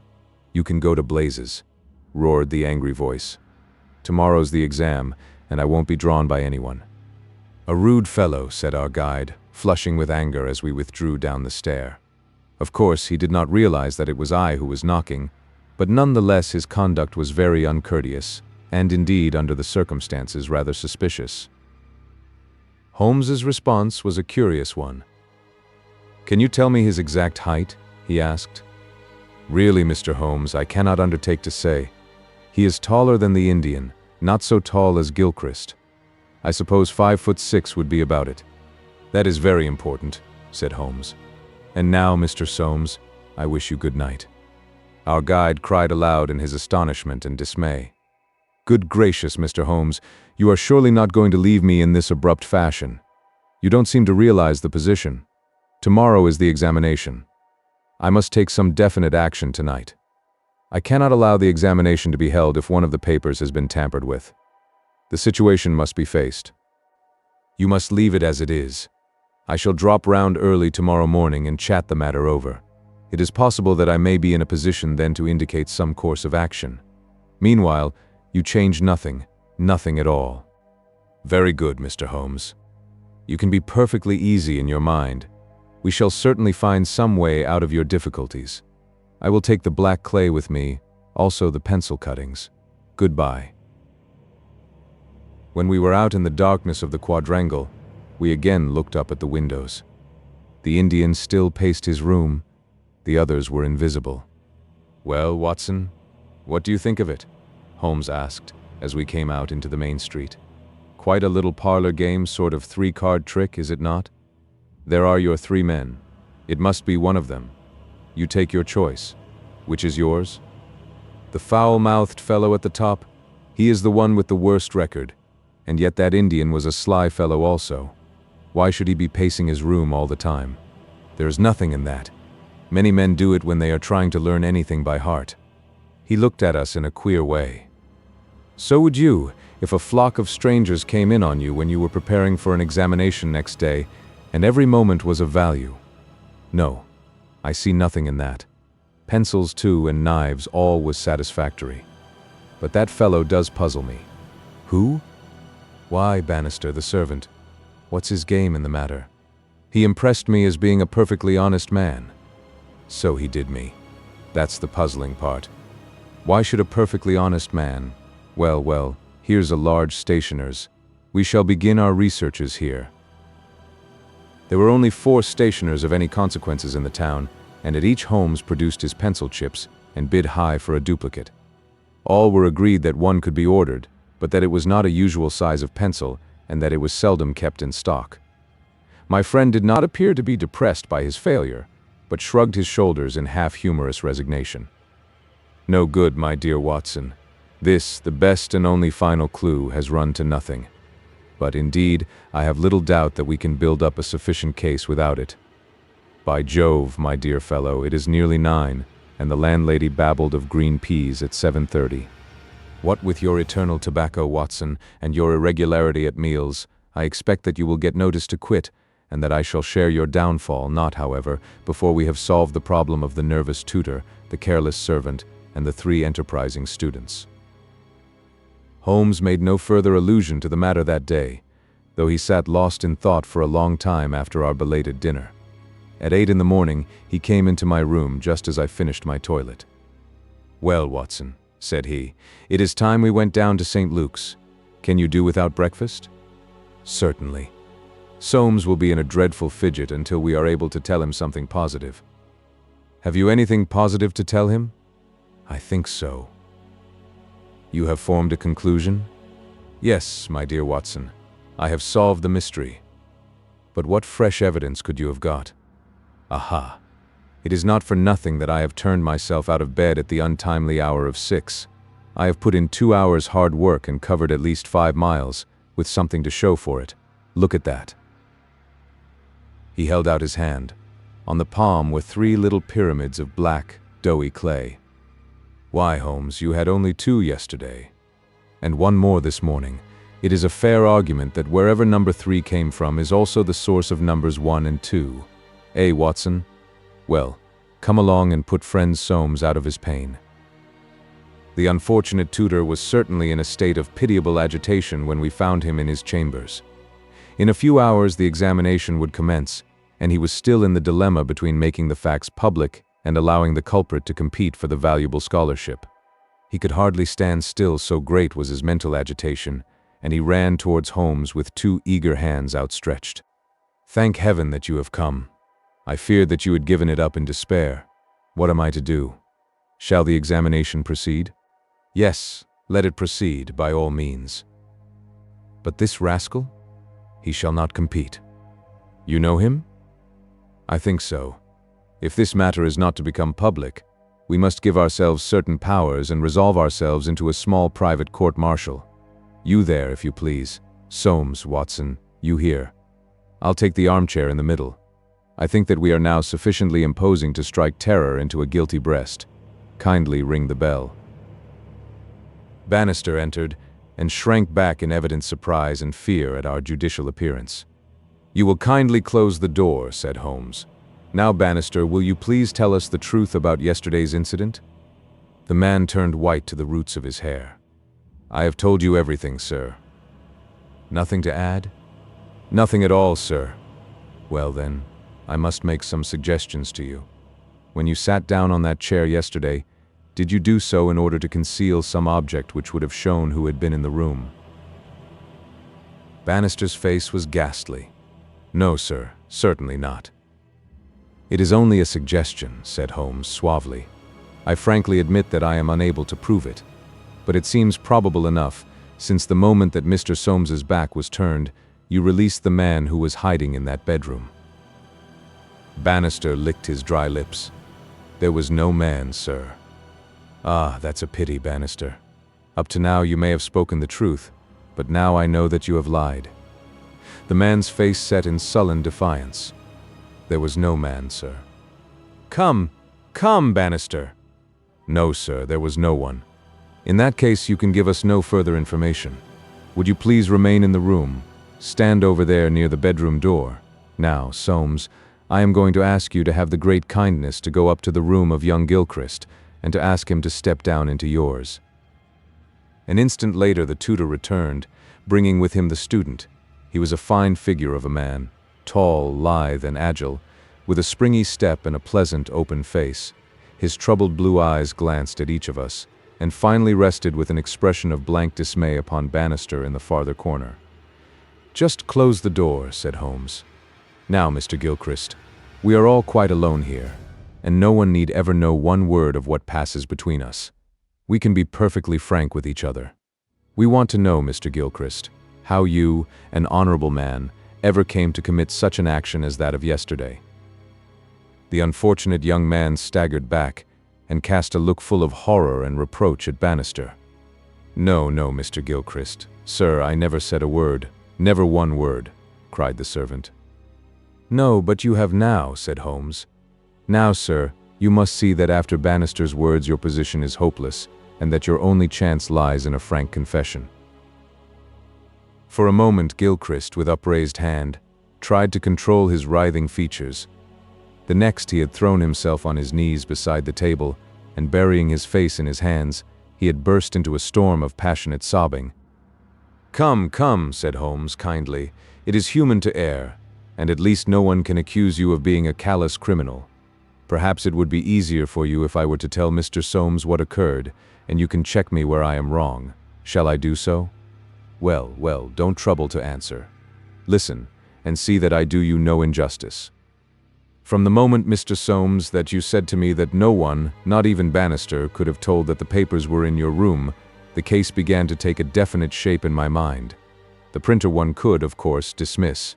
He could examine the papers in his own office. The Indian I also thought nothing of. If the proofs were in a roll, he could not possibly know what they were. On the other hand, it seemed an unthinkable coincidence that a man should dare to enter the room, and that by chance on that very day the papers were on the table. I dismissed that.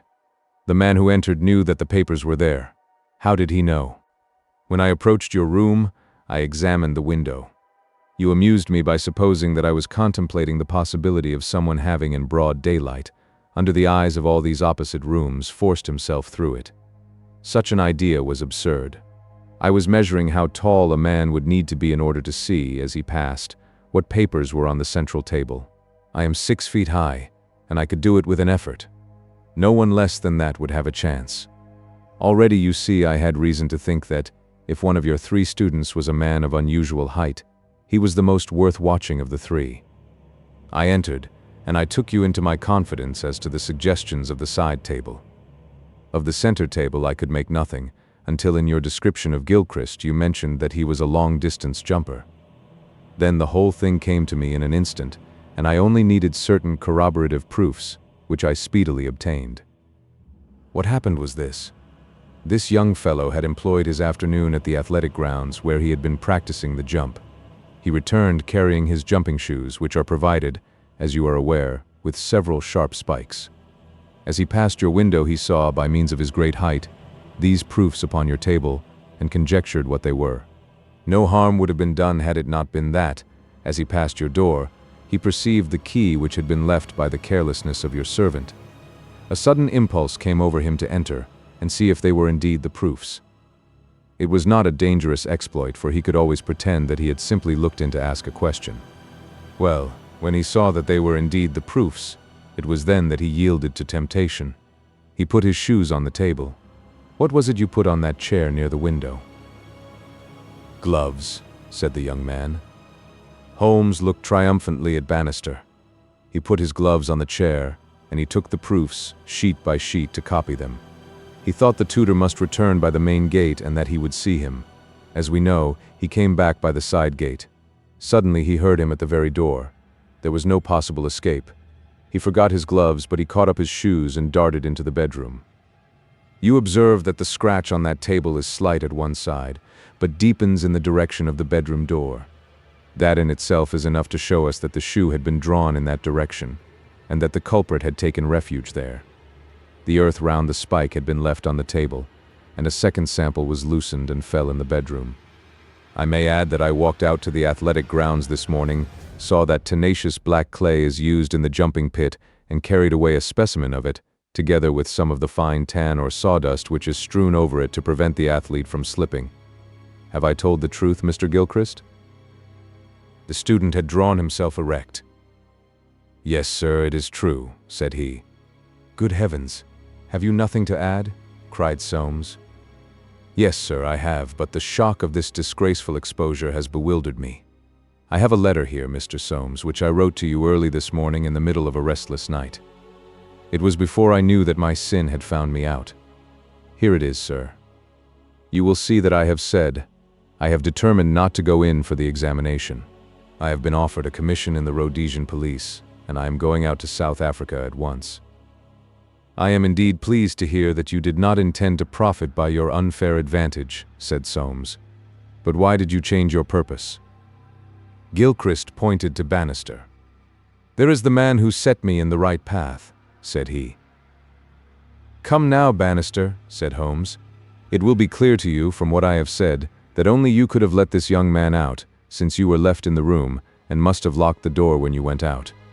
As to his escaping by that window, it was incredible. Can you not clear up the last point in this mystery and tell us the reasons for your action? It was simple enough, sir, if you only had known, but with all your cleverness, it was impossible that you could know. Time was, sir, when I was butler to old Sir Jabez Gilchrist, this young gentleman's father. When he was ruined, I came to the college as servant, but I never forgot my old employer because he was down in the world. I watched his son all I could for the sake of the old days. Well, sir, when I came into this room yesterday, when the alarm was given, the very first thing I saw was Mr. Gilchrist's tan gloves lying in that chair. I knew those gloves well, and I understood their message. If Mr. Soames saw them, the game was up. I flopped down into that chair, and nothing would budge me until Mr. Soames went for you. Then out came my poor young master, whom I had dandled on my knee, and confessed it all to me. Wasn't it natural, sir, that I should save him? And wasn't it natural also that I should try to speak to him as his dead father would have done, and make him understand that he could not profit by such a deed? Could you blame me, sir?" "No, indeed," said Holmes heartily, springing to his feet. "Well, Soames, I think we have cleared your little problem up, and our breakfast awaits us at home. Come, Watson. As to you, sir, I trust that a bright future awaits you in Rhodesia, for once you have fallen low. Let us see, in the future, how high you can rise." The Adventure of the Golden Pince-Nez. When I look at the 3 massive manuscript volumes which contain our work for the year 1894, I confess that it is very difficult for me, out of such a wealth of material, to select the cases which are most interesting in themselves, and at the same time most conducive to a display of those peculiar powers for which my friend was famous. As I turn over the pages, I see my notes upon the repulsive story of the Red Leech and the terrible death of Crosby, the banker.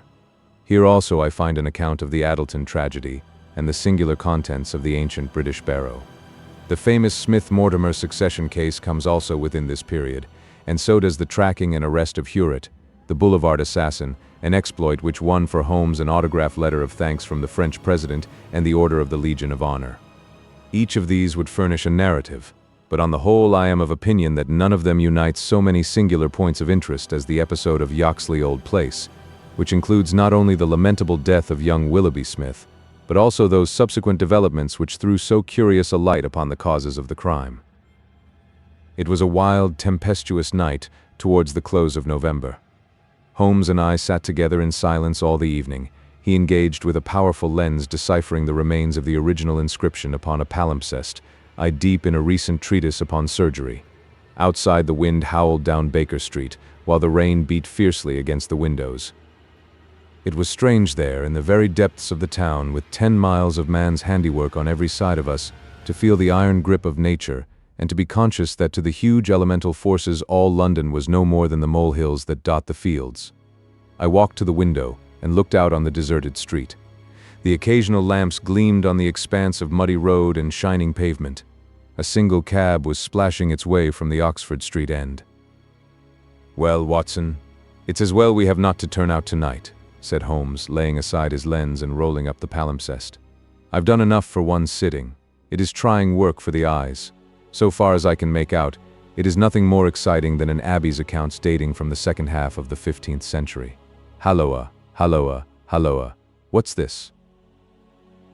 Amid the droning of the wind there had come the stamping of a horse's hoofs, and the long grind of a wheel as it rasped against the curb. The cab which I had seen had pulled up at our door. What can he want? I ejaculated, as a man stepped out of it. Want? He wants us. And we, my poor Watson, want overcoats and cravats and goloshes, and every aid that man ever invented to fight the weather. Wait a bit, though. There's the cab off again. There's hope yet. He'd have kept it if he had wanted us to come.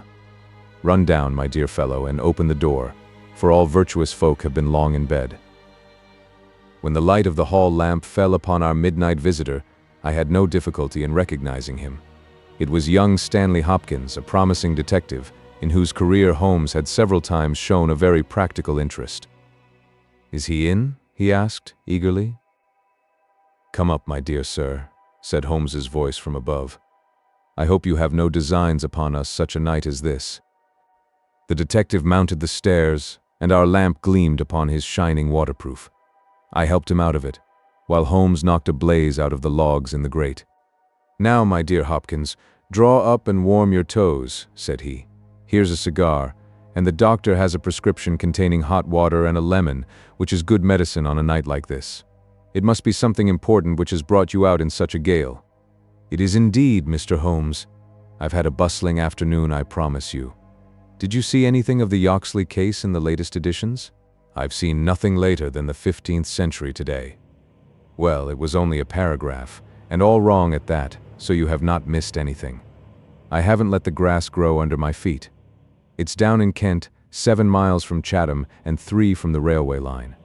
I was wired for at 3:15, reached Yoxley Old Place at 5, conducted my investigation, was back at Charing Cross by the last train, and straight to you by cab.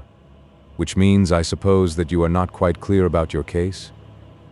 "It means that I can make neither head nor tail of it.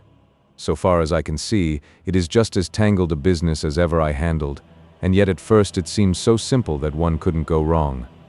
There's no motive, Mr. Holmes. That's what bothers me. I can't put my hand on a motive. Here's a man dead.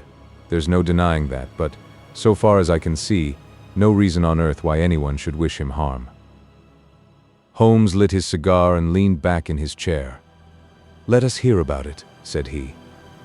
"I've got my facts pretty clear," said Stanley Hopkins. "All I want now is to know what they all mean. The story, so far as I can make it out, is like this. Some years ago, this country house, Yoxley Old Place, was taken by an elderly man who gave the name of Professor Coram. He was an invalid, keeping his bed half the time, and the other half hobbling round the house with a stick or being pushed about the grounds by the gardener in a bath chair. He was well liked by the few neighbors who called upon him, and he has the reputation down there of being a very learned man. His household used to consist of an elderly housekeeper, Mrs. Marker, and of a maid, Susan Tarleton. These have both been with him since his arrival, and they seem to be women of excellent character. The professor is writing a learned book, and he found it necessary about a year ago to engage a secretary. The first 2 that he tried were not successes, but the third, Mr. Willoughby Smith, a very young man straight from the university, seems to have been just what his employer wanted.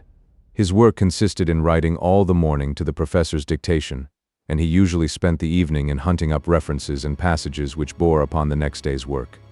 This Willoughby Smith has nothing against him, either as a boy at Uppingham or as a young man at Cambridge. I have seen his testimonials, and from the first he was a decent, quiet, hard-working fellow, with no weak spot in him at all. And yet this is the lad who has met his death this morning in the professor's study under circumstances which can point only to murder. The wind howled and screamed at the windows. Holmes and I drew closer to the fire, while the young inspector slowly and point by point developed his singular narrative.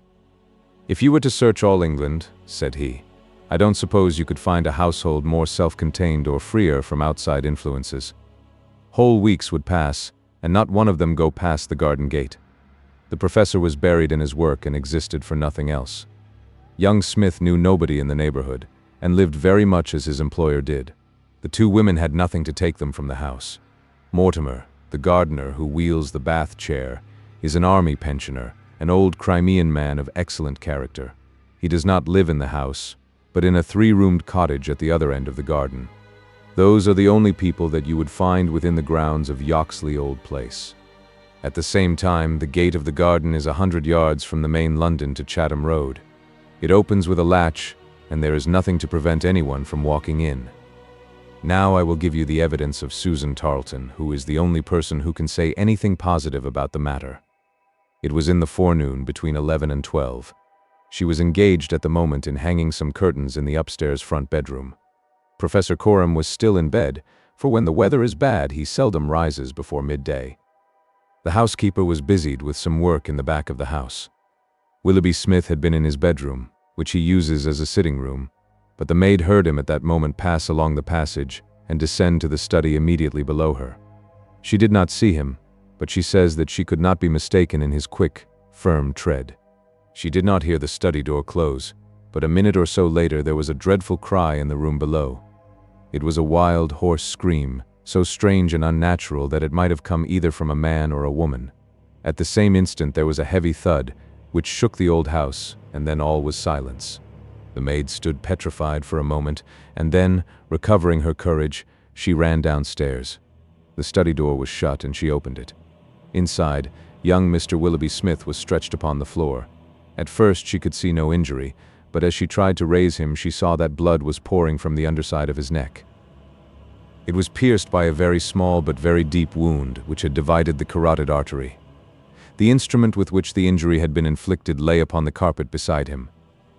It was one of those small sealing wax knives to be found on old-fashioned writing tables, with an ivory handle and a stiff blade. It was part of the fittings of the professor's own desk. At first the maid thought that young Smith was already dead, but on pouring some water from the carafe over his forehead, he opened his eyes for an instant. "The professor," he murmured. It was she. The maid is prepared to swear that those were the exact words. He tried desperately to say something else, and he held his right hand up in the air. Then he fell back dead. In the meantime, the housekeeper had also arrived upon the scene, but she was just too late to catch the young man's dying words. Leaving Susan with the body, she hurried to the professor's room. He was sitting up in bed, horribly agitated, for he had heard enough to convince him that something terrible had occurred. Mrs. Marker is prepared to swear that the professor was still in his nightclothes, and indeed it was impossible for him to dress without the help of Mortimer, whose orders were to come at 12 o'clock. The professor declares that he heard the distant cry, but that he knows nothing more. He can give no explanation of the young man's last words. The professor, it was she, but imagines that they were the outcome of delirium. He believes that Willoughby Smith had not an enemy in the world, and can give no reason for the crime. His first action was to send Mortimer, the gardener, for the local police. A little later the chief constable sent for me. Nothing was moved before I got there, and strict orders were given that no one should walk upon the paths leading to the house. It was a splendid chance of putting your theories into practice, Mr. Sherlock Holmes. There was really nothing wanting. "Except Mr. Sherlock Holmes," said my companion with a somewhat bitter smile. "Well, let us hear about it. What sort of a job did you make of it?" "I must ask you first, Mr. Holmes, to glance at this rough plan, which will give you a general idea of the position of the professor's study and the various points of the case. It will help you in following my investigation." He unfolded the rough chart, which I here reproduce, and he laid it across Holmes's knee. I rose and, standing behind Holmes, studied it over his shoulder. "Professor's study. It is very rough, of course, and it only deals with the points which seem to me to be essential. All the rest you will see later for yourself. Now, first of all, presuming that the assassin entered the house, how did he or she come in? Undoubtedly by the garden path and the back door, from which there is direct access to the study. Any other way would have been exceedingly complicated. The escape must have also been made along that line, for of the two other exits from the room, one was blocked by Susan as she ran downstairs, and the other leads straight to the professor's bedroom. I therefore directed my attention at once to the garden path, which was saturated with recent rain, and would certainly show any footmarks. My examination showed me that I was dealing with a cautious and expert criminal. No footmarks were to be found on the path. There could be no question, however, that someone had passed along the grass border which lines the path, and that he had done so in order to avoid leaving a track. I could not find anything in the nature of a distinct impression, but the grass was trodden down, and someone had undoubtedly passed. It could only have been the murderer, since neither the gardener nor anyone else had been there that morning, and the rain had only begun during the night. "One moment," said Holmes. "Where does this path lead to?" "To the road." "How long is it?" 100 yards or so." At the point where the path passes through the gate, you could surely pick up the tracks. Unfortunately, the path was tiled at that point. Well, on the road itself? No, it was all trodden into mire. Tut tut. Well then, these tracks upon the grass, were they coming or going? It was impossible to say, there was never any outline. A large foot or a small, you could not distinguish. Holmes gave an ejaculation of impatience. "It has been pouring rain and blowing a hurricane ever since," said he. "It will be harder to read now than that palimpsest. Well, it can't be helped. What did you do, Hopkins, after you had made certain that you had made certain of nothing?" "I think I made certain of a good deal, Mr. Holmes. I knew that someone had entered the house cautiously from without. I next examined the corridor. It is lined with coconut matting and had taken no impression of any kind. This brought me into the study itself. It is a scantily furnished room. The main article is a large writing table with a fixed bureau. This bureau consists of a double column of drawers with a central small cupboard between them. The drawers were open, the cupboard locked. The drawers, it seems, were always open, and nothing of value was kept in them. There were some papers of importance in the cupboard, but there were no signs that this had been tampered with, and the professor assures me that nothing was missing. It is certain that no robbery has been committed. I come now to the body of the young man. It was found near the bureau, and just to the left of it, as marked upon that chart. The stab was on the right side of the neck and from behind forward, so that it is almost impossible that it could have been self-inflicted. Unless he fell upon the knife, said Holmes. Exactly. The idea crossed my mind. But we found the knife some feet away from the body, so that seems impossible. Then, of course, there are the man's own dying words. And finally, there was this very important piece of evidence which was found clasped in the dead man's right hand. From his pocket, Stanley Hopkins drew a small paper packet. He unfolded it and disclosed a golden pince-nez with 2 broken ends of black silk cord dangling from the end of it. Willoughby Smith had excellent sight, he added. There can be no question that this was snatched from the face or the person of the assassin. Sherlock Holmes took the glasses into his hand and examined them with the utmost attention and interest. He held them on his nose, endeavored to read through them, went to the window and stared up the street with them, looked at them most minutely in the full light of the lamp, and finally, with a chuckle, seated himself at the table and wrote a few lines upon a sheet of paper, which he tossed across to Stanley Hopkins. "That's the best I can do for you," said he. "It may prove to be of some use." The astonished detective read the note aloud. It ran as follows. "Wanted, a woman of good address, attired like a lady. She has a remarkably thick nose, with eyes which are set close upon either side of it. She has a puckered forehead, a peering expression, and probably rounded shoulders. There are indications that she has had recourse to an optician at least twice during the last few months. As her glasses are of remarkable strength, and as opticians are not very numerous, there should be no difficulty in tracing her." Holmes smiled at the astonishment of Hopkins, which must have been reflected upon my features. "Surely my deductions are simplicity itself," said he. "It would be difficult to name any articles which afford a finer field for inference than a pair of glasses, especially so remarkable a pair as these. That they belong to a woman I infer from their delicacy, and also, of course, from the last words of the dying man. As to her being a person of refinement and well-dressed, they are, as you perceive, handsomely mounted in solid gold, and it is inconceivable that anyone who wore such glasses could be slatternly in other respects. You will find that the clips are too wide for your nose, showing that the lady's nose was very broad at the base. This sort of nose is usually a short and coarse one, but there is a sufficient number of exceptions to prevent me from being dogmatic, or from insisting upon this point in my description. My own face is a narrow one, and yet I find that I cannot get my eyes into the center, nor near the center of these glasses. Therefore, the lady's eyes are set very near to the sides of the nose. You will perceive, Watson, that the glasses are concave and of unusual strength. A lady whose vision has been so extremely contracted all her life is sure to have the physical characteristics of such vision, which are seen in the forehead, the eyelids, and the shoulders." "Yes," I said, "I can follow each of your arguments. I confess, however, that I am unable to understand how you arrive at the double visit to the optician." Holmes took the glasses in his hand. "You will perceive," he said, "that the clips are lined with tiny bands of cork to soften the pressure upon the nose. One of these is discolored and worn to some slight extent, but the other is new. Evidently one has fallen off and been replaced. I should judge that the older of them has not been there more than a few months.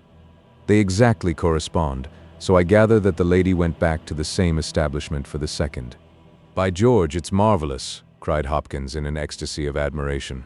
"To think that I had all that evidence in my hand and never knew it. I had intended, however, to go the round of the London opticians." "Of course you would. Meanwhile, have you anything more to tell us about the case?" "Nothing, Mr. Holmes. I think that you know as much as I do now, probably more. We have had inquiries made as to any stranger seen on the country roads or at the railway station. We have heard of none. What beats me is the utter want of all object in the crime. Not a ghost of a motive can anyone suggest." "Ah, there I am not in a position to help you. But I suppose you want us to come out tomorrow? If it is not asking too much, Mr. Holmes, there's a train from Charing Cross to Chatham at 6 in the morning, and we should be at Yoxley Old Place between 8 and 9. Then we shall take it.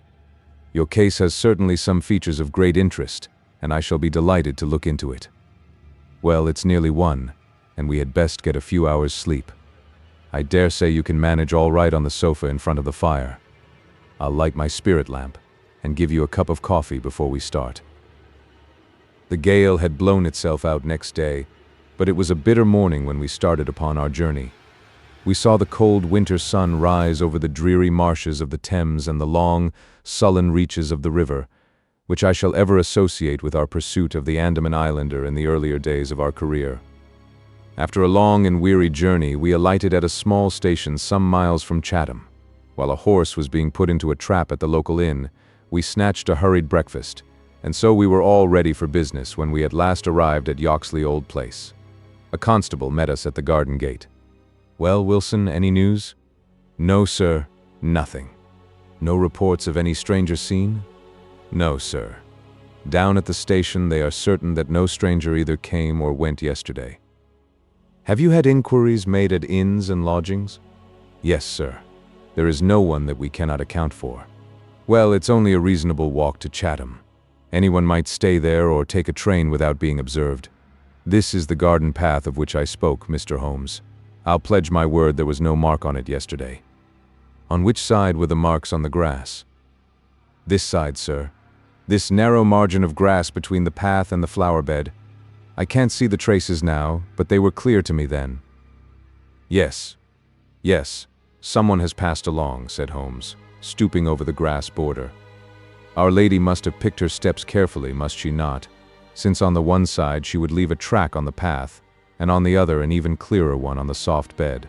"Yes, sir, she must have been a cool hand." I saw an intent look pass over Holmes's face. "You say that she must have come back this way?" "Yes, sir, there is no other." "On this strip of grass?" "Certainly, Mr. Holmes." "Hum! It was a very remarkable performance. Very remarkable. Well, I think we have exhausted the path. Let us go farther. This garden door is usually kept open, I suppose? Then this visitor had nothing to do but to walk in. The idea of murder was not in her mind, or she would have provided herself with some sort of weapon, instead of having to pick this knife off the writing table. She advanced along this corridor, leaving no traces upon the coconut matting. Then she found herself in this study. How long was she there? We have no means of judging. Not more than a few minutes, sir. I forgot to tell you that Mrs. Marker, the housekeeper, had been in there tidying not very long before, about a quarter of an hour, she says. Well, that gives us a limit. Our lady enters this room, and what does she do? She goes over to the writing table. What for? Not for anything in the drawers. If there had been anything worth her taking, it would surely have been locked up. No, it was for something in that wooden bureau. Halloa. What is that scratch upon the face of it? Just hold a match, Watson. Why did you not tell me of this, Hopkins? The mark which he was examining began upon the brasswork on the right-hand side of the keyhole and extended for about 4 inches, where it had scratched the varnish from the surface. I noticed it, Mr. Holmes, but you'll always find scratches round a keyhole. This is recent, quite recent. See how the brass shines where it is cut. An old scratch would be the same color as the surface. Look at it through my lens. There's the varnish, too, like earth on each side of a furrow. Is Mrs. Marker there?" A sad-faced elderly woman came into the room. "Did you dust this bureau yesterday morning?" "Yes, sir." "Did you notice this scratch?" "No, sir, I did not." "I am sure you did not, for a duster would have swept away these shreds of varnish. Who has the key of this bureau?" "The professor keeps it on his watch chain." "Is it a simple key?" "No, sir, it is a Chubb's key." "Very good. Mrs. Marker, you can go." Now we are making a little progress. Our lady enters the room, advances to the bureau, and either opens it or tries to do so. While she is thus engaged, young Willoughby Smith enters the room. In her hurry to withdraw the key, she makes this scratch upon the door. He seizes her, and she, snatching up the nearest object, which happens to be this knife, strikes at him in order to make him let go his hold. The blow is a fatal one. He falls and she escapes, either with or without the object for which she has come. Is Susan, the maid, there? Could anyone have got away through that door after the time that you heard the cry, Susan? No, sir, it is impossible. Before I got down the stair, I'd have seen anyone in the passage. Besides, the door never opened or I would have heard it. That settles this exit. Then no doubt the lady went out the way she came. I understand that this other passage leads only to the professor's room. There is no exit that way? No, sir. We shall go down it and make the acquaintance of the professor. Halloa, Hopkins. This is very important indeed. The professor's corridor is also lined with coconut matting. Well, sir, what of that? Don't you see any bearing upon the case? Well, I don't insist upon it. No doubt I am wrong, and yet it seems to me to be suggestive. Come with me and introduce me. We passed down the passage, which was of the same length as that which led to the garden. At the end was a short flight of steps ending in a door. Our guide knocked, and then ushered us into the professor's bedroom. It was a very large chamber, lined with innumerable volumes which had overflowed from the shelves and lay in piles in the corners, or were stacked all round at the base of the cases. The bed was in the center of the room, and in it, propped up with pillows, was the owner of the house. I have seldom seen a more remarkable-looking person. It was a gaunt, aquiline face which was turned towards us, with piercing dark eyes, which lurked in deep hollows under overhung and tufted brows. His hair and beard were white, save that the latter was curiously stained with yellow around his mouth. A cigarette glowed amid the tangle of white hair, and the air of the room was fetid with stale tobacco smoke. As he held out his hand to Holmes, I perceived that it was also stained with yellow nicotine. "A smoker, Mr. Holmes," said he, speaking in well-chosen English, with a curious little mincing accent. "Pray take a cigarette. And you, sir? I can recommend them, for I have them especially prepared by Ionides of Alexandria. He sends me 1,000 at a time, and I grieve to say that I have to arrange for a fresh supply every fortnight. Bad, sir, very bad, but an old man has few pleasures. Tobacco and my work, that is all that is left to me." Holmes had lit a cigarette and was shooting little darting glances all over the room. "Tobacco and my work, but now only tobacco," the old man exclaimed. Alas, what a fatal interruption! Who could have foreseen such a terrible catastrophe? So estimable a young man. I assure you that after a few months' training he was an admirable assistant.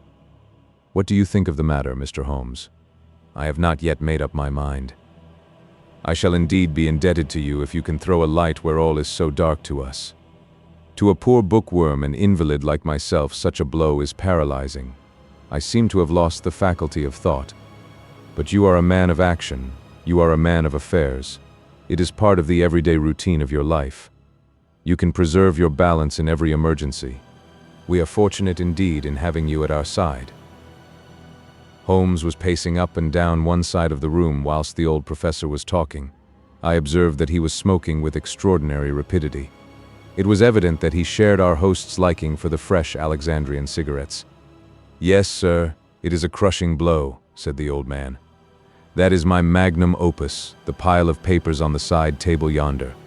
It is my analysis of the documents found in the Coptic monasteries of Syria and Egypt. a work which will cut deep at the very foundation of revealed religion. With my enfeebled health, I do not know whether I shall ever be able to complete it, now that my assistant has been taken from me. Dear me, Mr. Holmes, why, you are even a quicker smoker than I am myself." Holmes smiled. "I am a connoisseur," said he, taking another cigarette from the box, his fourth, and lighting it from the stub of that which he had finished. "I will not trouble you with any lengthy cross-examination, Professor Coram, since I gather that you were in bed at the time of the crime and could know nothing about it. I would only ask this: what do you imagine that this poor fellow meant by his last words? The professor? It was she." The professor shook his head. "Susan is a country girl," said he, "and you know the incredible stupidity of that class. I fancy that the poor fellow murmured some incoherent, delirious words, and that she twisted them into this meaningless message." "I see. You have no explanation yourself of the tragedy?" "Possibly an accident. Possibly I only breathe it among ourselves, a suicide. Young men have their hidden troubles, some affair of the heart, perhaps, which we have never known. It is a more probable supposition than murder. But the eyeglasses? Ah, I am only a student, a man of dreams. I cannot explain the practical things of life. But still we are aware, my friend, that love gauges may take strange shapes. By all means, take another cigarette. It is a pleasure to see anyone appreciate them so. A fan, a glove, glasses, who knows what article may be carried as a token or treasured when a man puts an end to his life. This gentleman speaks of footsteps in the grass, but, after all, it is easy to be mistaken on such a point. As to the knife, it might well be thrown far from the unfortunate man as he fell. It is possible that I speak as a child, but to me it seems that Willoughby Smith has met his fate by his own hand." Holmes seemed struck by the theory thus put forward, and he continued to walk up and down for some time, lost in thought and consuming cigarette after cigarette. "Tell me, Professor Coram," he said at last, "what is in that cupboard in the bureau?" "Nothing that would help a thief. Family papers, letters from my poor wife, diplomas of universities which have done me honor. Here is the key. You can look for yourself." Holmes picked up the key and looked at it for an instant. Then he handed it back. "No, I hardly think that it would help me," said he. "I should prefer to go quietly down to your garden and turn the whole matter over in my head. There is something to be said for the theory of suicide which you have put forward. We must apologize for having intruded upon you, Professor Coram, and I promise that we won't disturb you until after lunch. At 2 o'clock we will come again and report to you anything which may have happened in the interval." Holmes was curiously distrait, and we walked up and down the garden path for some time in silence. "Have you a clue?" I asked, at last. "It depends upon those cigarettes that I smoked," said he. "It is possible that I am utterly mistaken. The cigarettes will show me." "My dear Holmes," I exclaimed, "how on earth—" Well, you may see for yourself. If not, there's no harm done. Of course, we always have the optician clue to fall back upon, but I take a shortcut when I can get it. Ah, here is the good Mrs. Marker. Let us enjoy 5 minutes of instructive conversation with her." I may have remarked before that Holmes had, when he liked, a peculiarly ingratiating way with women, and that he very readily established terms of confidence with them. In half the time which he had named, he had captured the housekeeper's goodwill, and was chatting with her as if he had known her for years. "Yes, Mr. Holmes, it is as you say, sir. He does smoke something terrible. All day and sometimes all night, sir. I've seen that room of a morning. Well, sir, you'd have thought it was a London fog. Poor young Mr. Smith, he was a smoker also, but not as bad as the professor. His health, well, I don't know that it's better nor worse for the smoking." "Ah," said Holmes, "but it kills the appetite." "Well, I don't know about that, sir. I suppose the professor eats hardly anything?" "Well, he is variable. I'll say that for him. I'll wager he took no breakfast this morning, and won't face his lunch after all the cigarettes I saw him consume." "Well, you're out there, sir, as it happens, for he ate a remarkable big breakfast this morning. I don't know when I've known him make a better one, and he's ordered a good dish of cutlets for his lunch. I'm surprised myself, for since I came into that room yesterday and saw young Mr. Smith lying there on the floor, I couldn't bear to look at food. Well, it takes all sorts to make a world, and the professor hasn't let it take his appetite away." We loitered the morning away in the garden. Stanley Hopkins had gone down to the village to look into some rumors of a strange woman who had been seen by some children on the Chatham Road the previous morning. As to my friend, all his usual energy seemed to have deserted him. I had never known him handle a case in such a half-hearted fashion.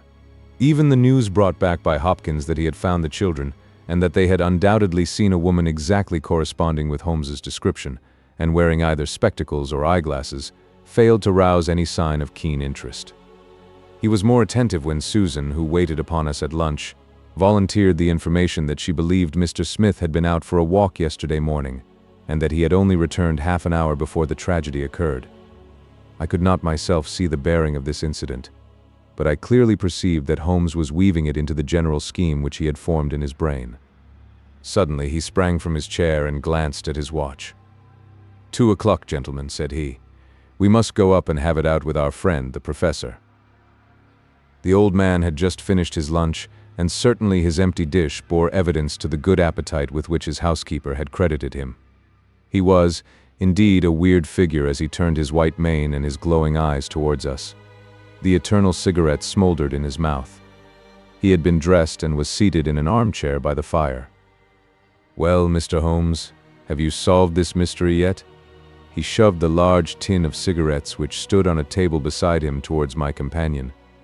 Holmes stretched out his hand at the same moment, and between them they tipped the box over the edge. For a minute or two we were all on our knees retrieving stray cigarettes from impossible places. When we rose again, I observed Holmes's eyes were shining and his cheeks tinged with color.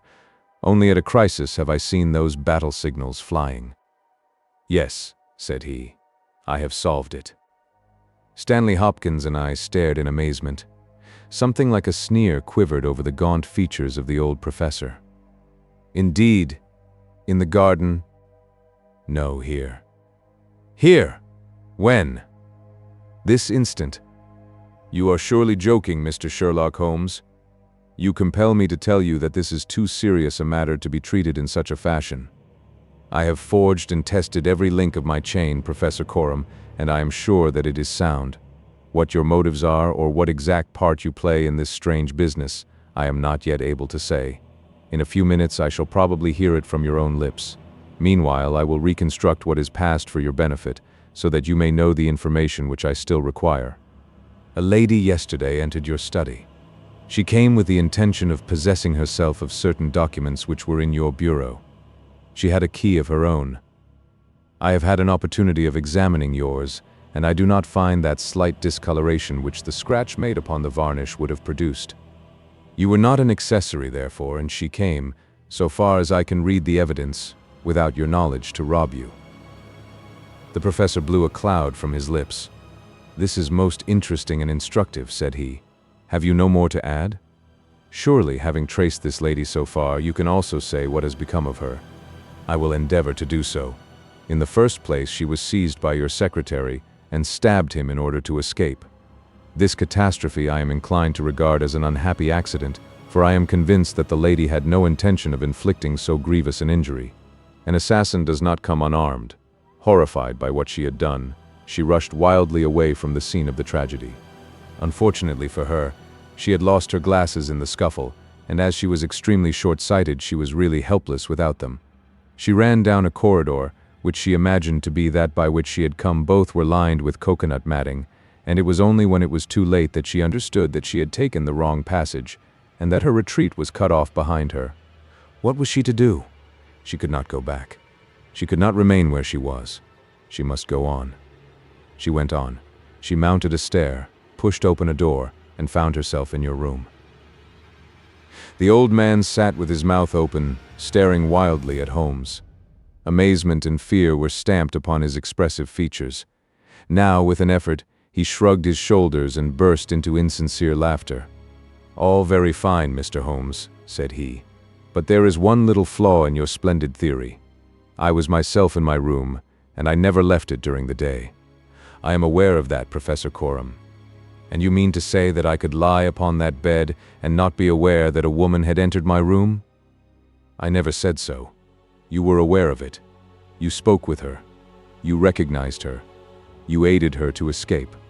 Again the professor burst into high-keyed laughter. He had risen to his feet, and his eyes glowed like embers. "You are mad," he cried.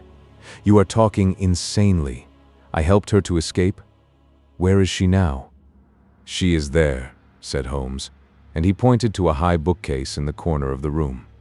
I saw the old man throw up his arms, a terrible convulsion passed over his grim face, and he fell back in his chair.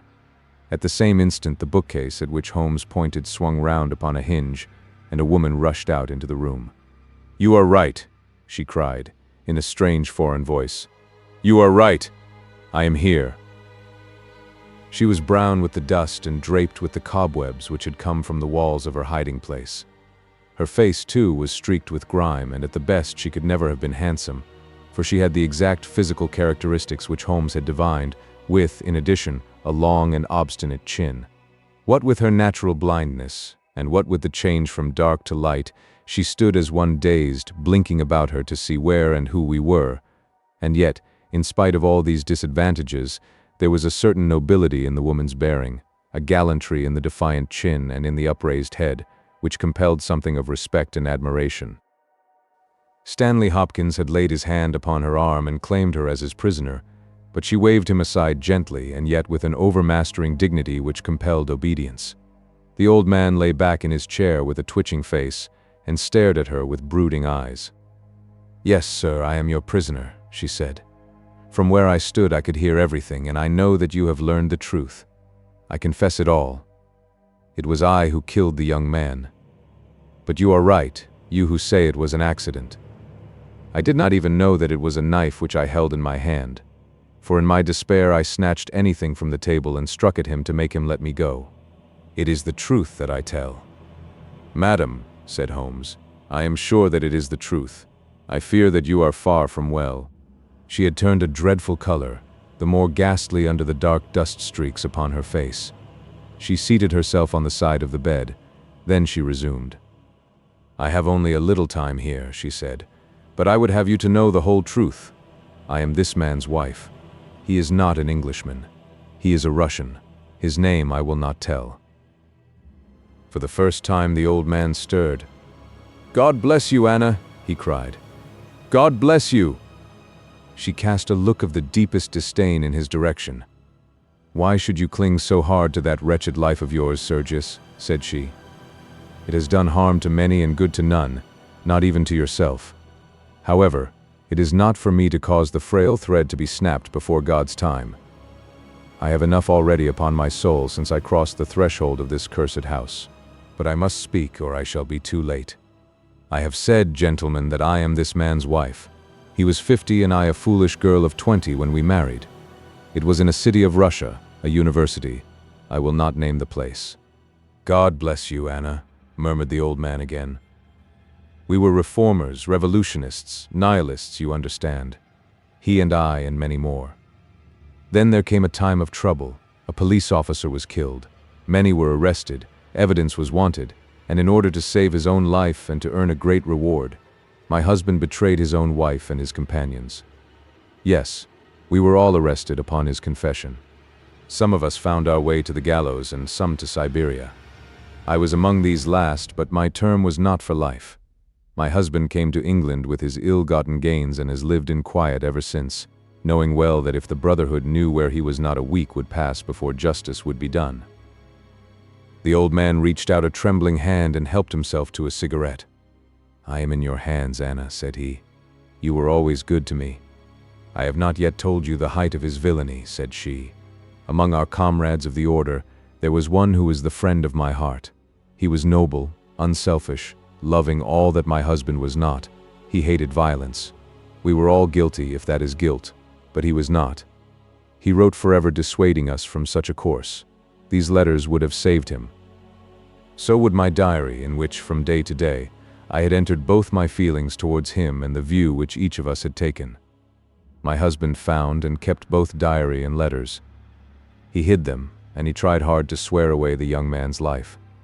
In this he failed, but Alexis was sent a convict to Siberia, where now, at this moment, he works in a salt mine. Think of that, you villain, you villain.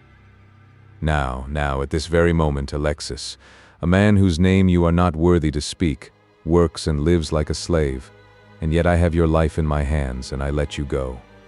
"You were always a noble woman, Anna," said the old man, puffing at his cigarette. She had risen, but she fell back again with a little cry of pain. "I must finish," she said. "When my term was over, I set myself to get the diary and letters which, if sent to the Russian government, would procure my friend's release. I knew that my husband had come to England. After months of searching, I discovered where he was. I knew that he still had the diary, for when I was in Siberia, I had a letter from him once, reproaching me and quoting some passages from its pages. Yet I was sure that, with his revengeful nature, he would never give it to me of his own free will. I must get it for myself. With this object, I engaged an agent from a private detective firm who entered my husband's house as a secretary. It was your second secretary, Sergius, the one who left you so hurriedly. He found that papers were kept in the cupboard, and he got an impression of the key. He would not go farther. He furnished me with a plan of the house, and he told me that in the forenoon the study was always empty, as the secretary was employed up here. So at last I took my courage in both hands, and I came down to get the papers for myself. I succeeded, but at what a cost. I had just taken the paper, and was locking the cupboard, when the young man seized me. I had seen him already that morning. He had met me on the road, and I had asked him to tell me where Professor Coram lived, not knowing that he was in his employ. "Exactly, said Holmes. The secretary came back, and told his employer of the woman he had met. Then, in his last breath, he tried to send a message that it was she, the she whom he had just discussed with him. "You must let me speak," said the woman, in an imperative voice, and her face contracted as if in pain. When he had fallen, I rushed from the room, chose the wrong door, and found myself in my husband's room. He spoke of giving me up. I showed him that if he did so, his life was in my hands. If he gave me to the law, I could give him to the Brotherhood. It was not that I wished to live for my own sake, but it was that I desired to accomplish my purpose. He knew that I would do what I said, that his own fate was involved in mine. For that reason, and for no other, he shielded me. He thrust me into that dark hiding place, a relic of old days, known only to himself. He took his meals in his own room, and so was able to give me part of his food. It was agreed that when the police left the house, I should slip away by night and come back no more. But in some way you have read our plans. She tore from the bosom of her dress a small packet. "These are my last words," said she. "Here is the packet which will save Alexis. I confide it to your honor and to your love of justice. Take it. You will deliver it at the Russian embassy. Now, I have done my duty, and—" "Stop her," cried Holmes. He had bounded across the room and had wrenched a small file from her hand. "Too late," she said, sinking back on the bed. "Too late. I took the poison before I left my hiding place. My head swims. I am going. I charge you, sir, to remember the packet. A simple case, and yet, in some ways, an instructive one," Holmes remarked, as we traveled back to town. "It hinged from the outset upon the Pince-Nez. But for the fortunate chance of the dying man having seized these, I am not sure that we could ever have reached our solution. It was clear to me, from the strength of the glasses, that the wearer must have been very blind and helpless when deprived of them. When you asked me to believe that she walked along a narrow strip of grass without once making a false step, I remarked, as you may remember, that it was a noteworthy performance. In my mind, I set it down as an impossible performance, save in the unlikely case that she had a second pair of glasses. I was forced, therefore, to consider seriously the hypothesis that she had remained within the house.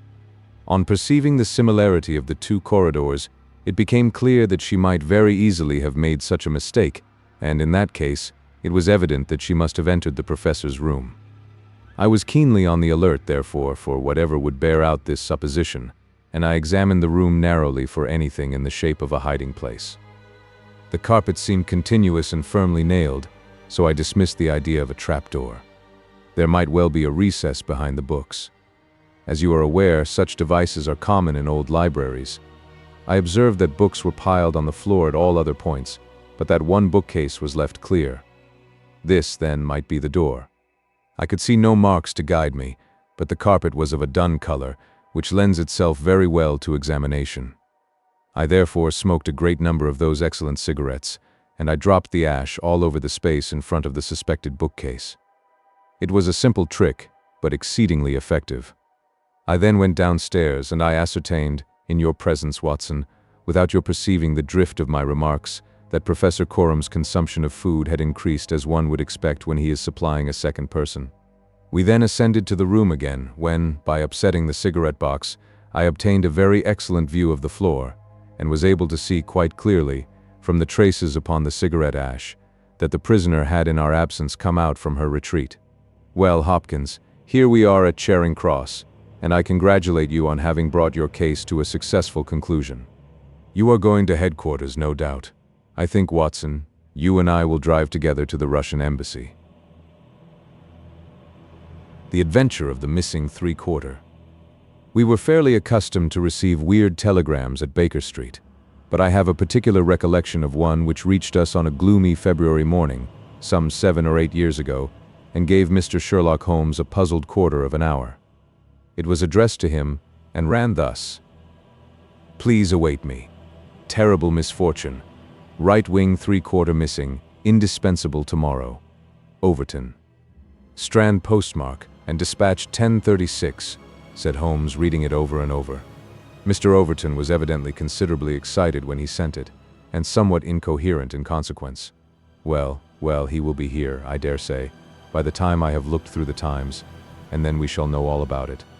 Even the most insignificant problem would be welcome in these stagnant days. Things had indeed been very slow with us, and I had learned to dread such periods of inaction, for I knew by experience that my companion's brain was so abnormally active that it was dangerous to leave it without material upon which to work. For years I had gradually weaned him from that drug mania which had threatened once to check his remarkable career.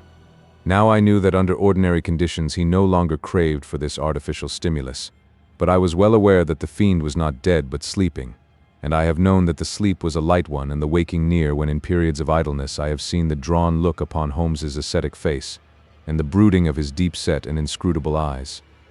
Therefore I blessed this Mr. Overton, whoever he might be, since he had come with his enigmatic message to break that dangerous calm which brought more peril to my friend than all the storms of his tempestuous life.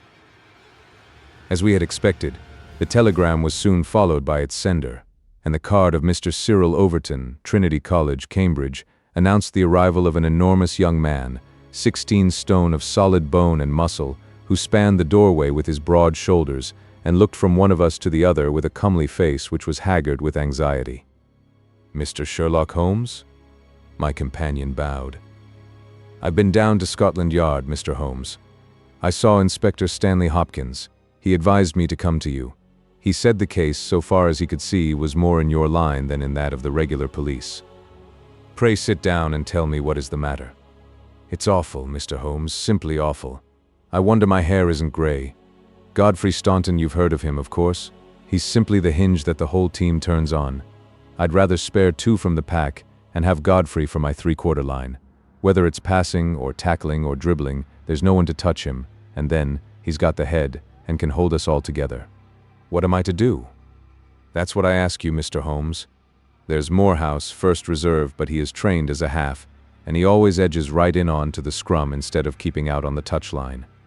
He's a fine place kick, it's true, but then he has no judgment, and he can't sprint for nuts.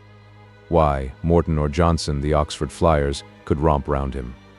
Stevenson is fast enough, but he couldn't drop from the 25 line, and a three-quarter who can't either punt or drop isn't worth a place for pace alone.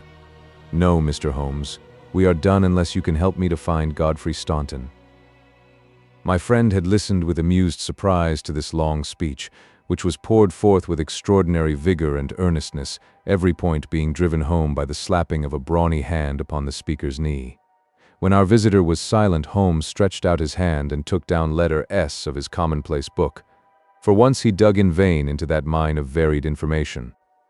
"There is Arthur H. Staunton, the rising young forger," said he, "and there was Henry Staunton, whom I helped to hang, but Godfrey Staunton is a new name to me."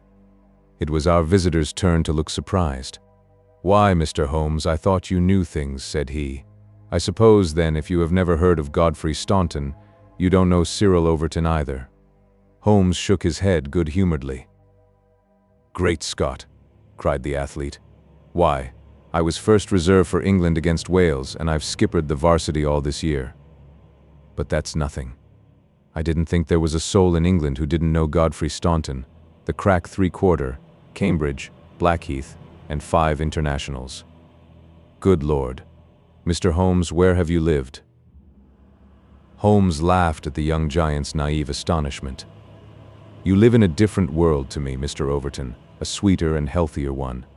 My ramifications stretch out into many sections of society, but never, I am happy to say, into amateur sport, which is the best and soundest thing in England. However, your unexpected visit this morning shows me that even in that world of fresh air and fair play, there may be work for me to do. So now, my good sir, I beg you to sit down and to tell me, slowly and quietly, exactly what it is that has occurred and how you desire that I should help you. Young Overton's face assumed the bothered look of the man who is more accustomed to using his muscles than his wits, but by degrees, with many repetitions and obscurities which I may omit from his narrative, he laid his strange story before us. It's this way, Mr. Holmes. As I have said, I am the skipper of the rugger team of Cambridge Varsity, and Godfrey Staunton is my best man. Tomorrow we play Oxford. Yesterday we all came up, and we settled at Bentley's private hotel. At 10 o'clock I went round and saw that all the fellows had gone to roost, for I believe in strict training and plenty of sleep to keep a team fit. I had a word or two with Godfrey before he turned in. He seemed to me to be pale and bothered. I asked him what was the matter. He said he was all right, just a touch of headache. I bade him good night and left him.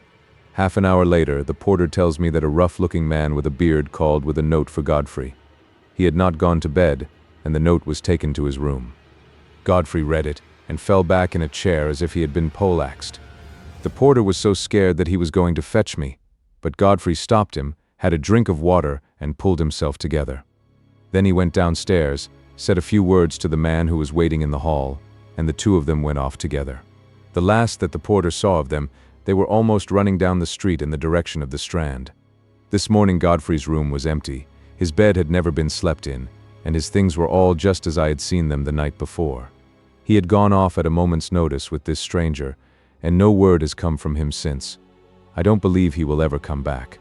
He was a sportsman, was Godfrey, down to his marrow, and he wouldn't have stopped his training and let in his skipper if it were not for some cause that was too strong for him. No, I feel as if he were gone for good and we should never see him again.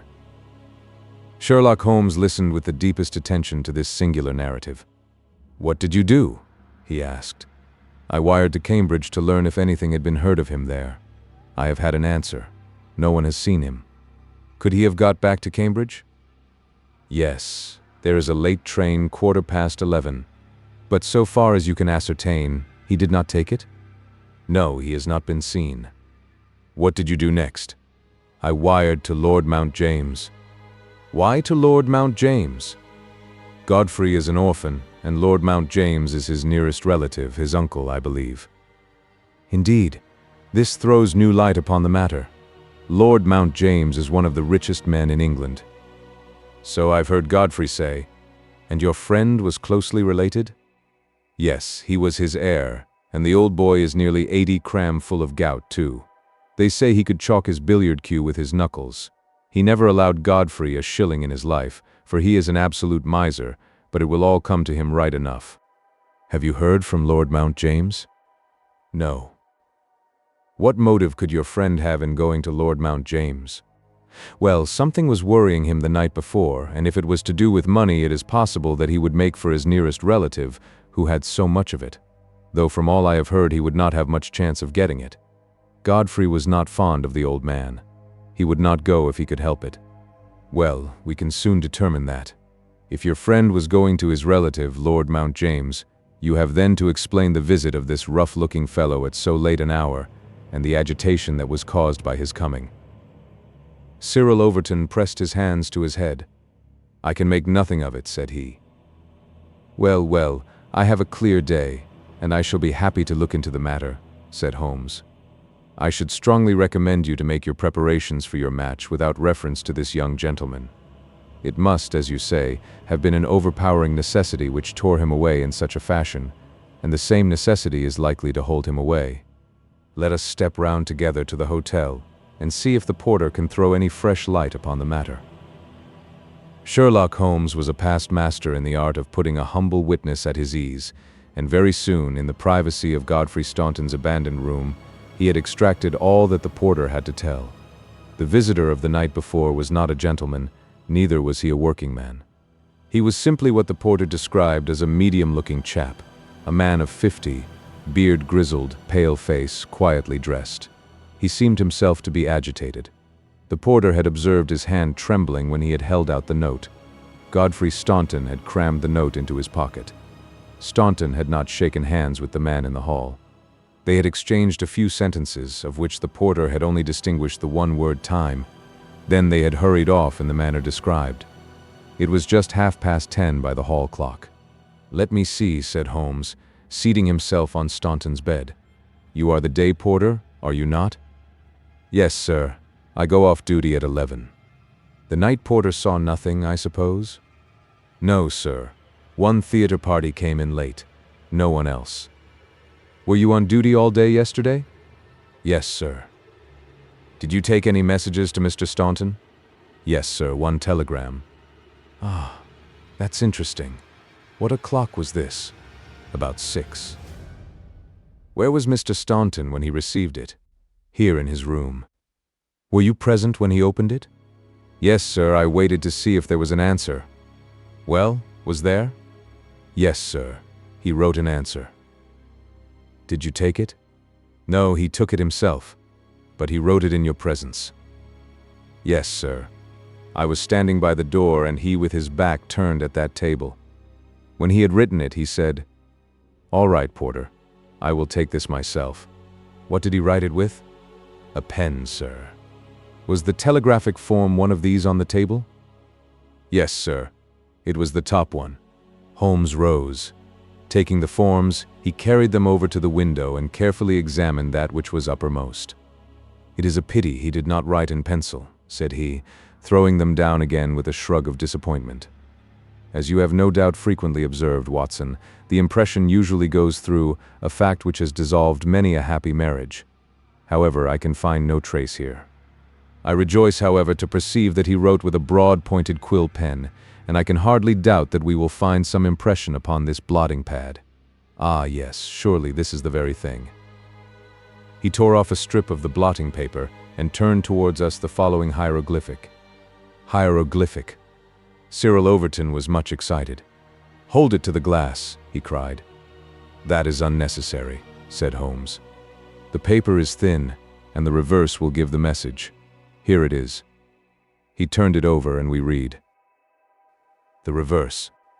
So that is the tail end of the telegram which Godfrey Staunton dispatched within a few hours of his disappearance. There are at least 6 words of the message which have escaped us.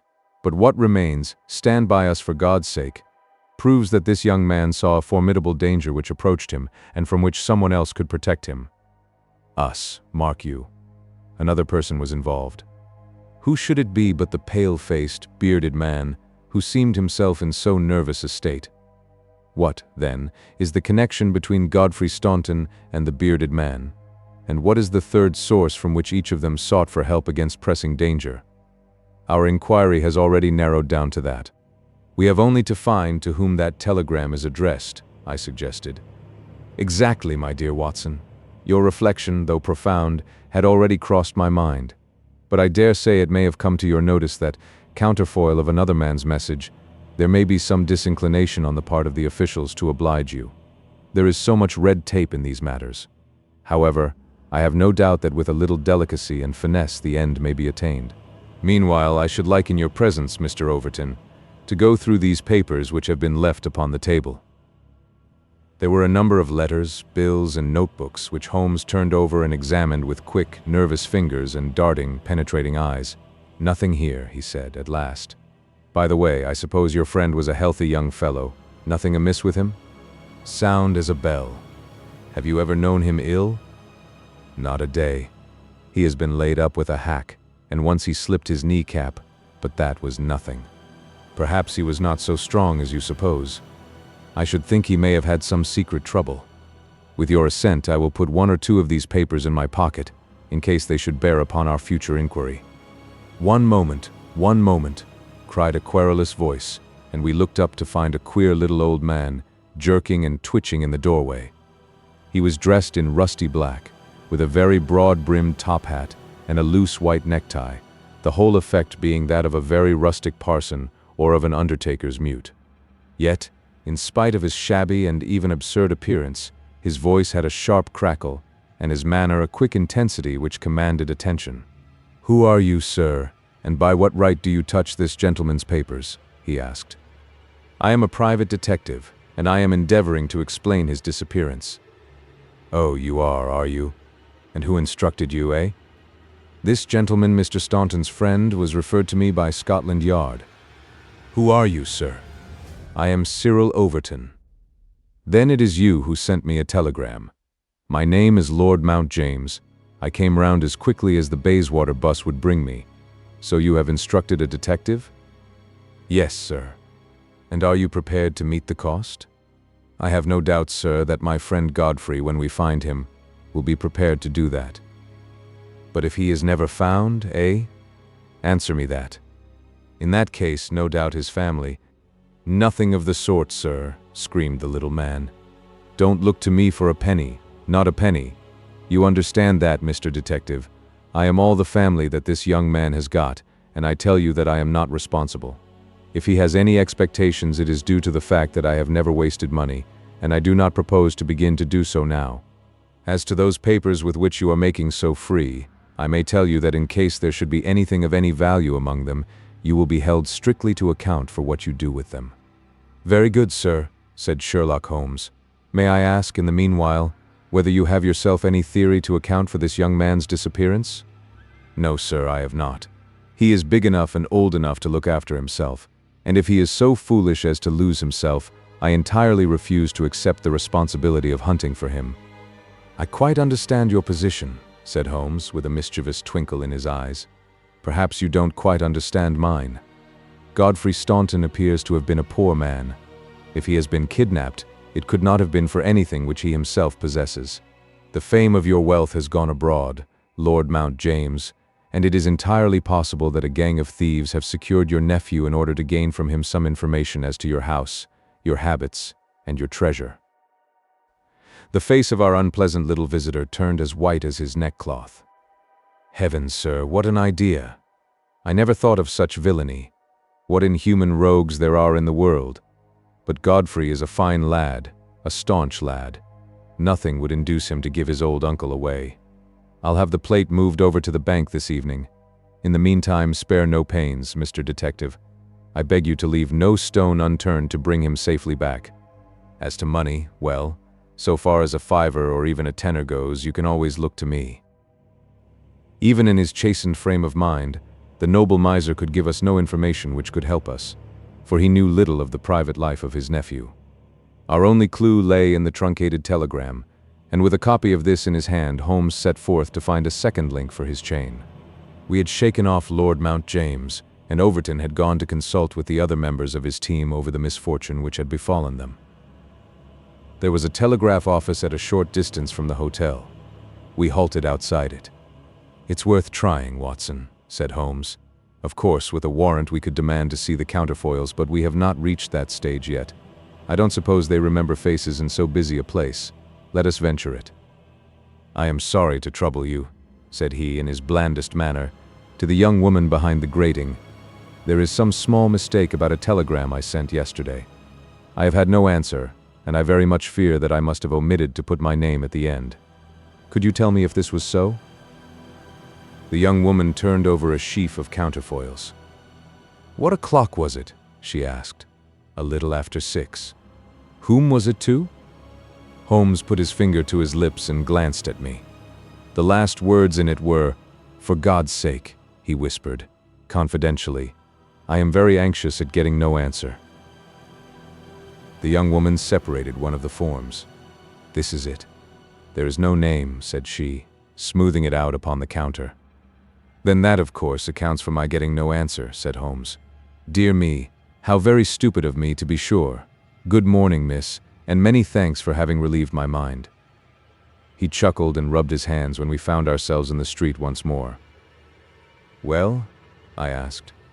"We progress, my dear Watson. We progress. I had 7 different schemes for getting a glimpse of that telegram, but I could hardly hope to succeed the very first time.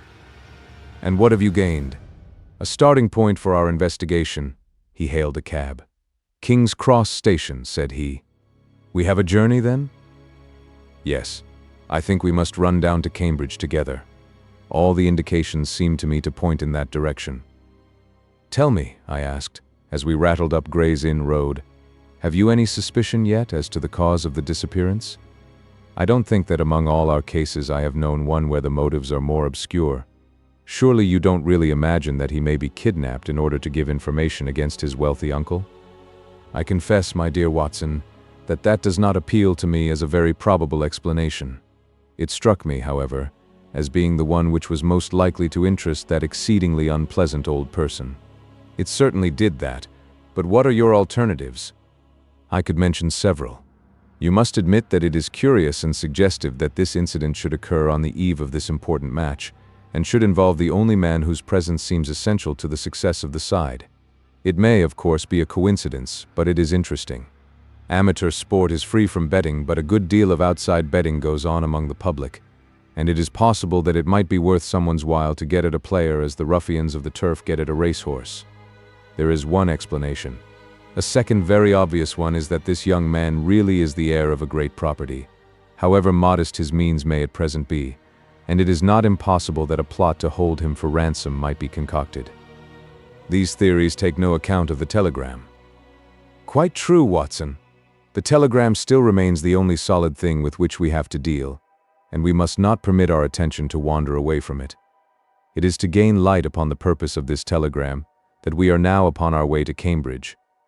The path of our investigation is at present obscure, but I shall be very much surprised if before evening we have not cleared it up, or made a considerable advance along it." It was already dark when we reached the old university city. Holmes took a cab at the station and ordered the man to drive to the house of Dr. Leslie Armstrong.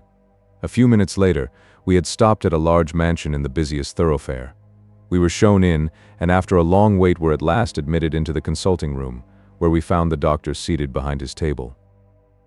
It argues the degree in which I had lost touch with my profession that the name of Leslie Armstrong was unknown to me. Now I am aware that he is not only one of the heads of the medical school of the university, but a thinker of European reputation in more than one branch of science.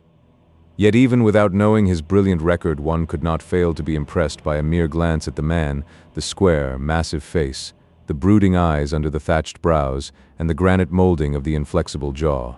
A man of deep character, a man with an alert mind, grim, ascetic, self-contained, formidable, so I read Dr. Leslie Armstrong. He held my friend's card in his hand, and he looked up with no very pleased expression upon his dour features. "I have heard your name, Mr. Sherlock Holmes, and I am aware of your profession, one of which I by no means approve. In that, Doctor, you will find yourself in agreement with every criminal in the country," said my friend quietly. "So far as your efforts are directed towards the suppression of crime, sir, they must have the support of every reasonable member of the community, though I cannot doubt that the official machinery is amply sufficient for the purpose. Where your calling is more open to criticism is when you pry into the secrets of private individuals, when you rake up family matters which are better hidden, and when you incidentally waste the time of men who are more busy than yourself. At the present moment, for example, I should be writing a treatise instead of conversing with you." "No doubt, Doctor, and yet the conversation may prove more important than the treatise. Incidentally, I may tell you that we are doing the reverse of what you very justly blame, and that we are endeavoring to prevent anything like public exposure of private matters, which must necessarily follow when once the case is fairly in the hands of the official police. You may look upon me simply as an irregular pioneer, who goes in front of the regular forces of the country. I have come to ask you about Mr. Godfrey Staunton." "What about him? You know him, do you not?" "He is an intimate friend of mine." "You are aware that he has disappeared?" "Ah, indeed." There was no change of expression in the rugged features of the doctor. "He left his hotel last night. He has not been heard of. No doubt he will return.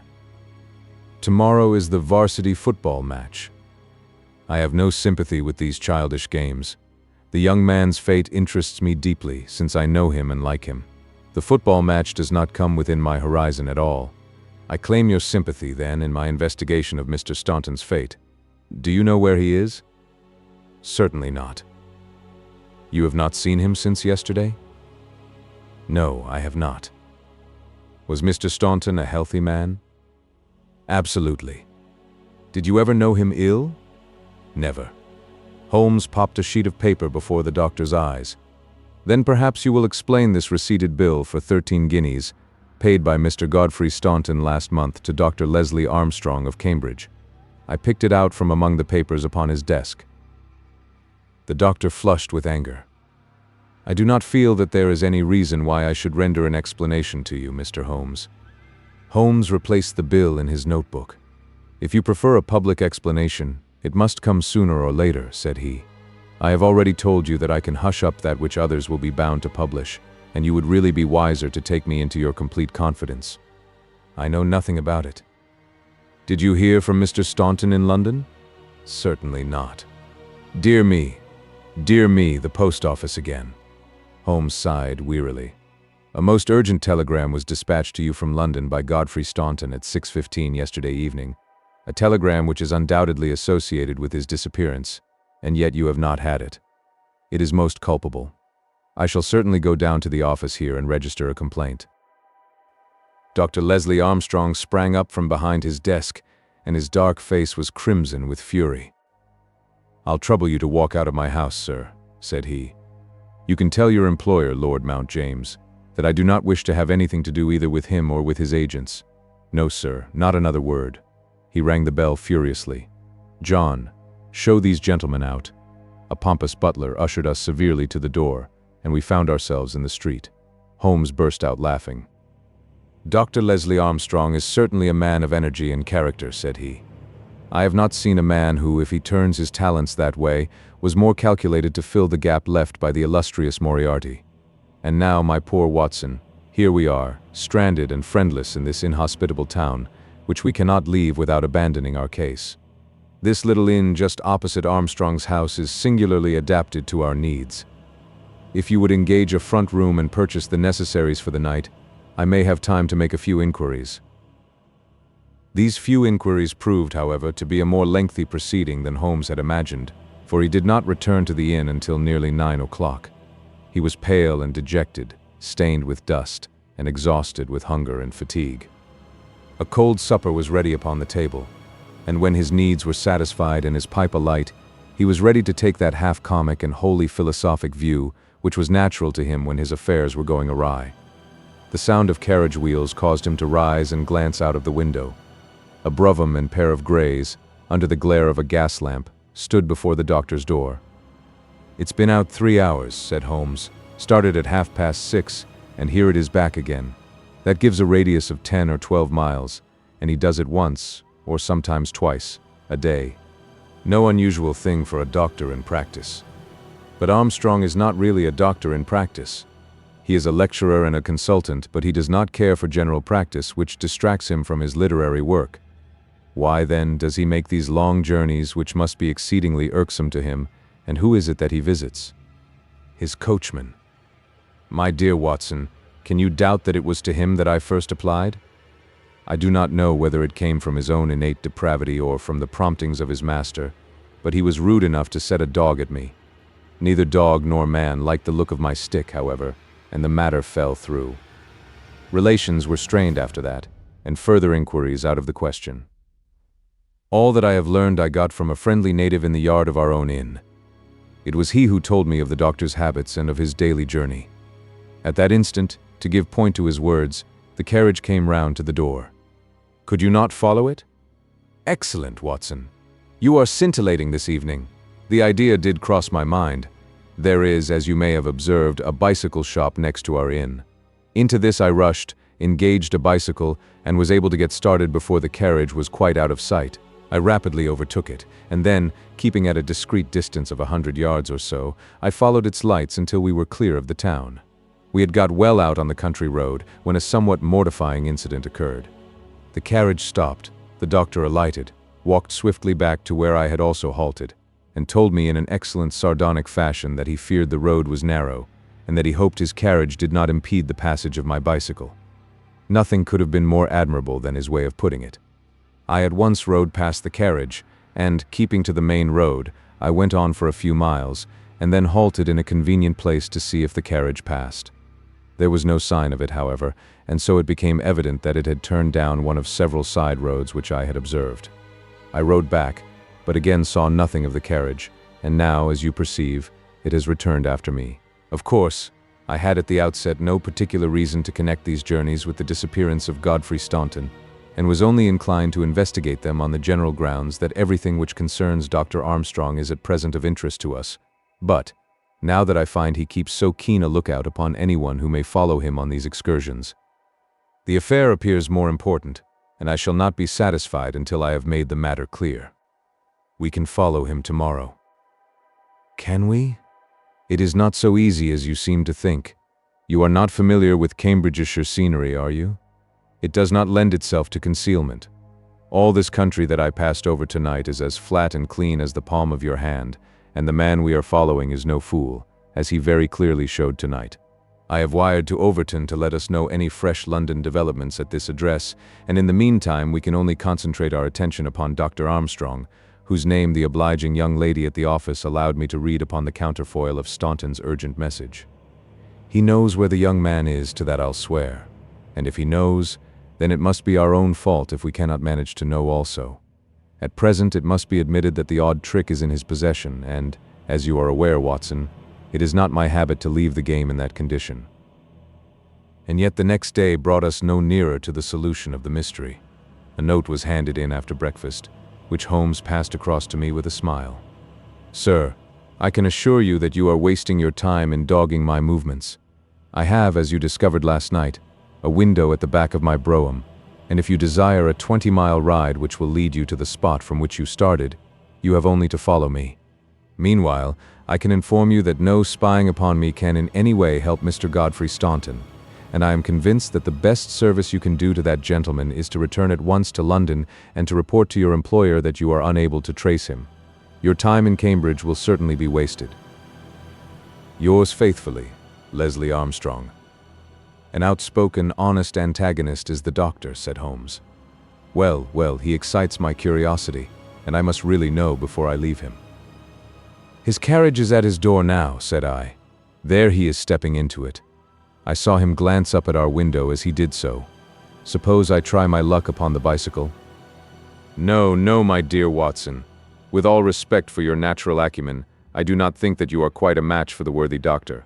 I think that possibly I can attain our end by some independent explorations of my own. I am afraid that I must leave you to your own devices, as the appearance of two inquiring strangers upon a sleepy countryside might excite more gossip than I care for. No doubt you will find some sights to amuse you in this venerable city, and I hope to bring back a more favorable report to you before evening. Once more, however, my friend was destined to be disappointed. He came back at night weary and unsuccessful. I have had a blank day, Watson. Having got the doctor's general direction, I spent the day in visiting all the villages upon that side of Cambridge and comparing notes with publicans and other local news agencies. I have covered some ground. Chesterton, Histon, Waterbeach, and Oakington have each been explored and have each proved disappointing. The daily appearance of a brougham and pair could hardly have been overlooked in such sleepy hollows. The doctor has scored once more. Is there a telegram for me? Yes, I opened it. Here it is. Ask for Pompey from Jeremy Dixon, Trinity College. I don't understand it. Oh, it is clear enough. It is from our friend Overton, and is in answer to a question from me.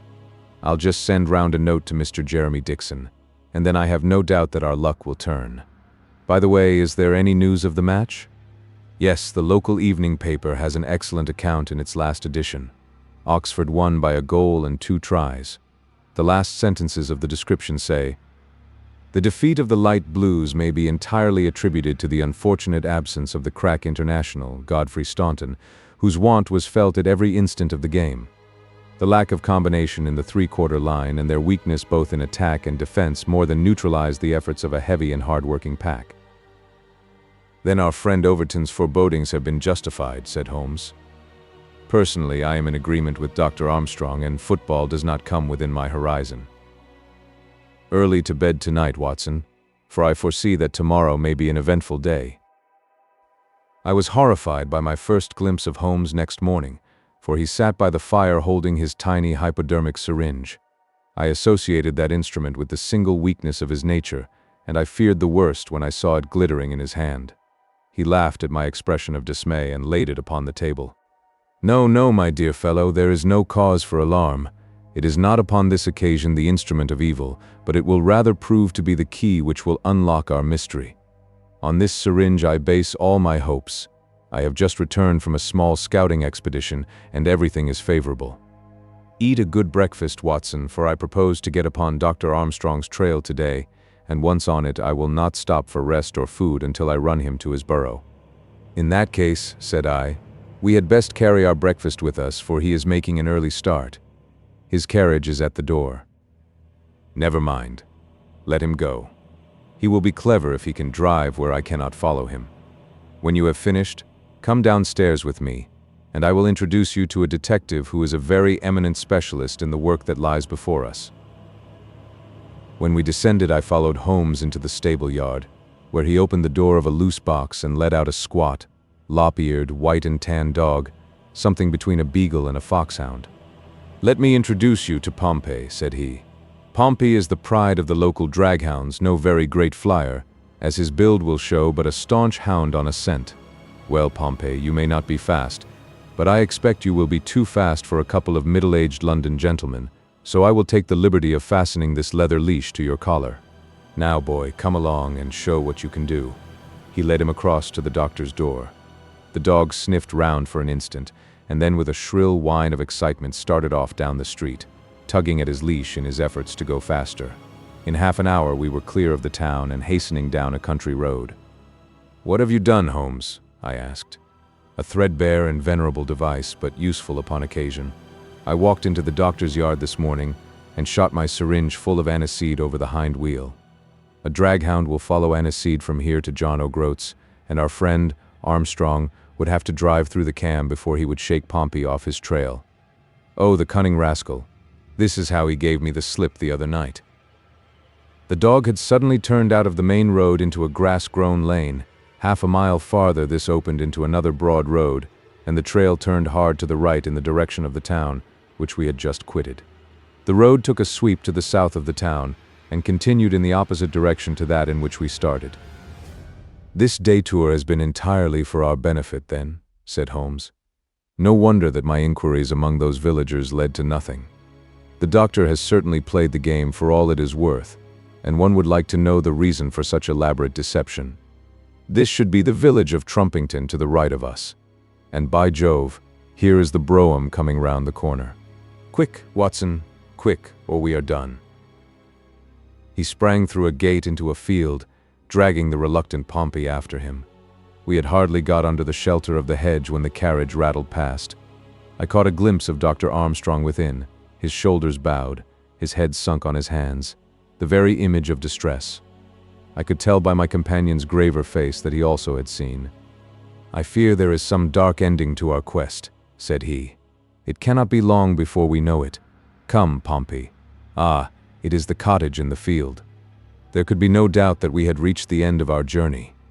Pompey ran about and whined eagerly outside the gate, where the marks of the brougham's wheels were still to be seen. A footpath led across to the lonely cottage. Holmes tied the dog to the hedge, and we hastened onward. My friend knocked at the little rustic door, and knocked again without response. And yet the cottage was not deserted, for a low sound came to our ears, a kind of drone of misery and despair, which was indescribably melancholy. Holmes paused irresolute, and then he glanced back at the road which he had just traversed. A brougham was coming down it, and there could be no mistaking those grey horses. "By Jove, the doctor is coming back," cried Holmes. "That settles it. We are bound to see what it means before he comes." He opened the door, and we stepped into the hall. The droning sound swelled louder upon our ears until it became one long, deep wail of distress. It came from upstairs. Holmes darted up, and I followed him.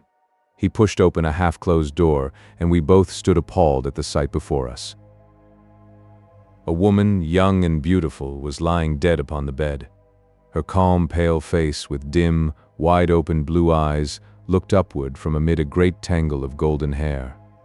At the foot of the bed, half sitting, half kneeling, His face buried in the clothes was a young man whose frame was racked by his sobs. So absorbed was he by his bitter grief that he never looked up until Holmes's hand was on his shoulder. "Are you Mr. Godfrey Staunton?" "Yes, yes, I am. But you are too late. She is dead." The man was so dazed that he could not be made to understand that we were anything but doctors who had been sent to his assistance. Holmes was endeavoring to utter a few words of consolation and to explain the alarm which had been caused to his friends by his sudden disappearance when there was a step upon the stairs, and there was the heavy, stern, questioning face of Dr. Armstrong at the door. "So, gentlemen," said he, "you have attained your end and have certainly chosen a particularly delicate moment for your intrusion. I would not brawl in the presence of death, but I can assure you that if I were a younger man, your monstrous conduct would not pass with impunity." "Excuse me, Dr. Armstrong, I think we are a little at cross purposes," said my friend with dignity. "If you could step downstairs with us, we may each be able to give some light to the other upon this miserable affair." A minute later, the grim doctor and ourselves were in the sitting room below. "Well, sir?" said he. "I wish you to understand, in the first place, that I am not employed by Lord Mount James, and that my sympathies in this matter are entirely against that nobleman. When a man is lost, it is my duty to ascertain his fate, but having done so, the matter ends so far as I am concerned, and so long as there is nothing criminal, I am much more anxious to hush up private scandals than to give them publicity. If, as I imagine, there is no breach of the law in this matter, you can absolutely depend upon my discretion and my cooperation in keeping the facts out of the papers." Dr. Armstrong took a quick step forward and wrung Holmes by the hand. "You are a good fellow," said he. "I had misjudged you. I thank heaven that my compunction at leaving poor Staunton all alone in this plight caused me to turn my carriage back and so to make your acquaintance. Knowing as much as you do, the situation is very easily explained. A year ago, Godfrey Staunton lodged in London for a time and became passionately attached to his landlady's daughter, whom he married. She was as good as she was beautiful and as intelligent as she was good. No man need be ashamed of such a wife, but Godfrey was the heir to this crabbed old nobleman, and it was quite certain that the news of his marriage would have been the end of his inheritance. I knew the lad well, and I loved him for his many excellent qualities. I did all I could to help him to keep things straight. We did our very best to keep the thing from everyone, for when once such a whisper gets about, it is not long before everyone has heard it. Thanks to this lonely cottage and his own discretion, Godfrey has up to now succeeded. Their secret was known to no one save to me and to one excellent servant, who has at present gone for assistance to Trumpington. But at last there came a terrible blow in the shape of dangerous illness to his wife. It was consumption of the most virulent kind. The poor boy was half crazed with grief, and yet he had to go to London to play this match, for he could not get out of it without explanations which would expose his secret. I tried to cheer him up by wire, and he sent me one in reply, imploring me to do all I could. This was the telegram which you appear in some inexplicable way to have seen. I did not tell him how urgent the danger was, for I knew that he could do no good here, but I sent the truth to the girl's father, and he very injudiciously communicated it to Godfrey. The result was that he came straight away in a state bordering on frenzy, and has remained in the same state, kneeling at the end of her bed, until this morning death put an end to her sufferings. That is all, Mr. Holmes, and I am sure that I can rely upon your discretion and that of your friend." Holmes grasped the doctor's hand. "Come, Watson," said he, and we passed from that house of grief into the pale sunlight of the winter day. The Adventure of the Abbey Grange. It was on a bitterly cold and frosty morning towards the end of the winter of '97 that I was awakened by a tugging at my shoulder. It was Holmes. The candle in his hand shone upon his eager, stooping face and told me at a glance that something was amiss. "Come, Watson, come," he cried. "The game is afoot. Not a word. Into your clothes and come." 10 minutes later we were both in a cab and rattling through the silent streets on our way to Charing Cross Station. The first faint winter's dawn was beginning to appear, and we could dimly see the occasional figure of an early workman as he passed us, blurred and indistinct in the opalescent London reek. Holmes nestled in silence into his heavy coat, and I was glad to do the same, for the air was most bitter, and neither of us had broken our fast. It was not until we had consumed some hot tea at the station and taken our places in the Kentish train that we were sufficiently thawed, he to speak and I to listen. Holmes drew a note from his pocket and read aloud. Abbey, Grange, Marsham, Kent, 3:30 in the morning, my dear Mr. Holmes. I should be very glad of your immediate assistance in what promises to be a most remarkable case. It is something quite in your line. Except for releasing the lady, I will see that everything is kept exactly as I have found it, but I beg you not to lose an instant, as it is difficult to leave Sir Eustace there. Yours faithfully, Stanley Hopkins. Hopkins has called me in 7 times, and on each occasion his summons has been entirely justified, said Holmes. I fancy that every one of his cases has found its way into your collection, and I must admit, Watson, that you have some power of selection, which atones for much which I deplore in your narratives. Your fatal habit of looking at everything from the point of view of a story instead of as a scientific exercise has ruined what might have been an instructive and even classical series of demonstrations. You slur over work of the utmost finesse and delicacy in order to dwell upon sensational details which may excite, but cannot possibly instruct, the reader. Why do you not write them yourself? I said, with some bitterness. I will, my dear Watson, I will. At present I am, as you know, fairly busy, but I propose to devote my declining years to the composition of a textbook, which shall focus the whole art of detection into one volume. Our present research appears to be a case of murder. You think this Sir Eustace is dead, then? I should say so. Hopkins's writing shows considerable agitation, and he is not an emotional man. Yes, I gather there has been violence, and that the body is left for our inspection. A mere suicide would not have caused him to send for me. As to the release of the lady, it would appear that she has been locked in her room during the tragedy. We are moving in high life, Watson. Crackling paper, E.B. Monogram, coat of arms, picturesque address. I think that friend Hopkins will live up to his reputation, and that we shall have an interesting morning. The crime was committed before 12 last night. How can you possibly tell? By an inspection of the trains, and by reckoning the time. The local police had to be called in. They had to communicate with Scotland Yard. Hopkins had to go out, and he in turn had to send for me. All that makes a fair night's work. Well, here we are at Chislehurst Station, and we shall soon set our doubts at rest.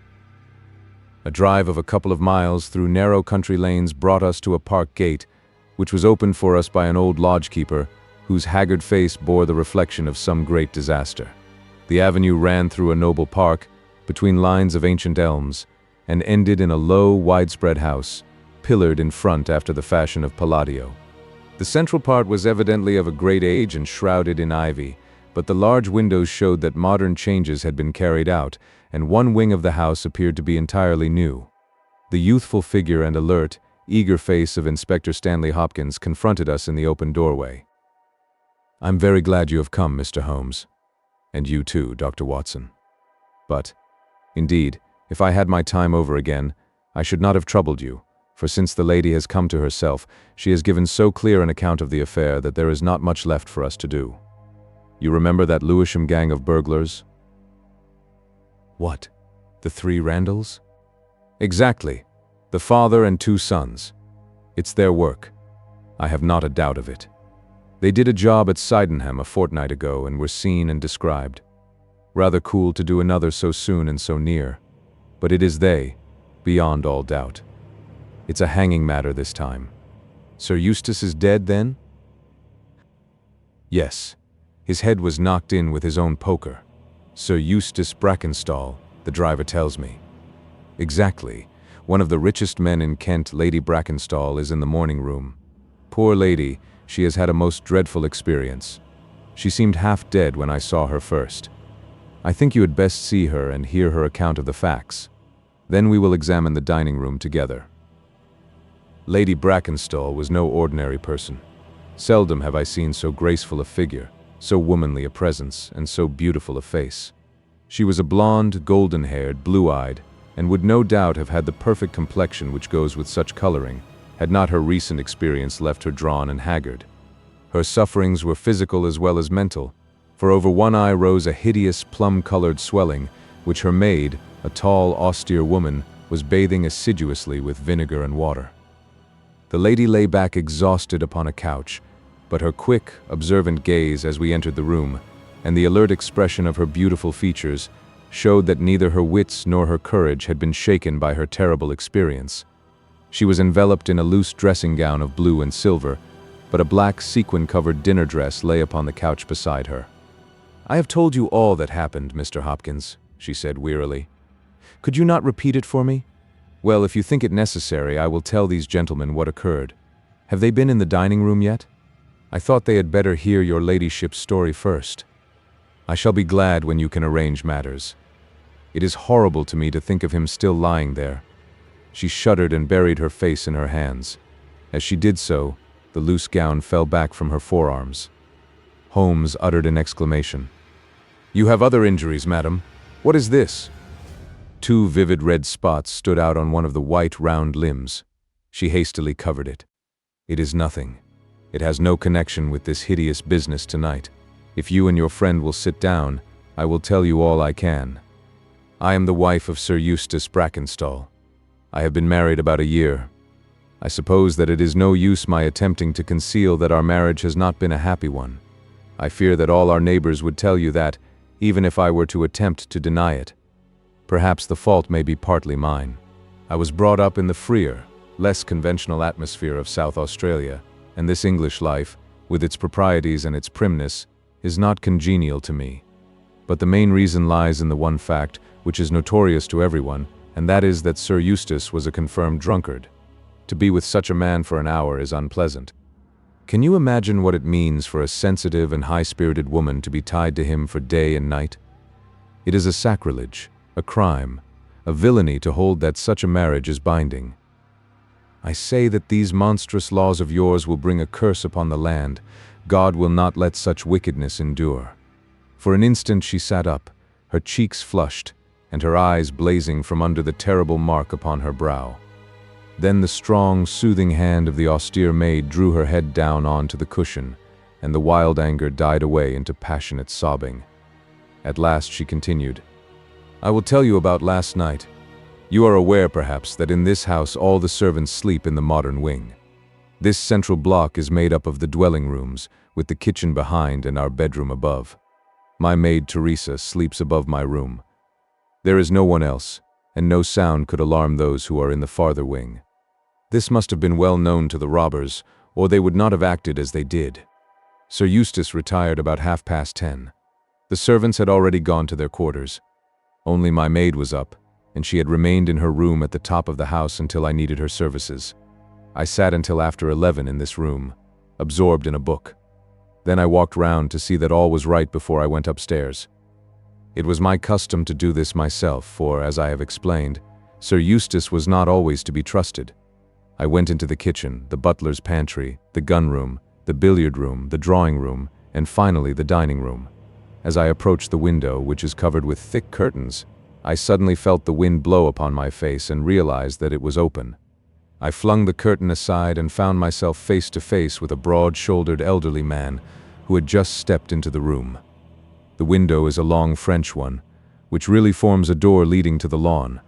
I held my bedroom candle lit in my hand, and by its light, behind the first man I saw 2 others, who were in the act of entering.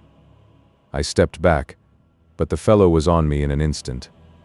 He caught me first by the wrist and then by the throat.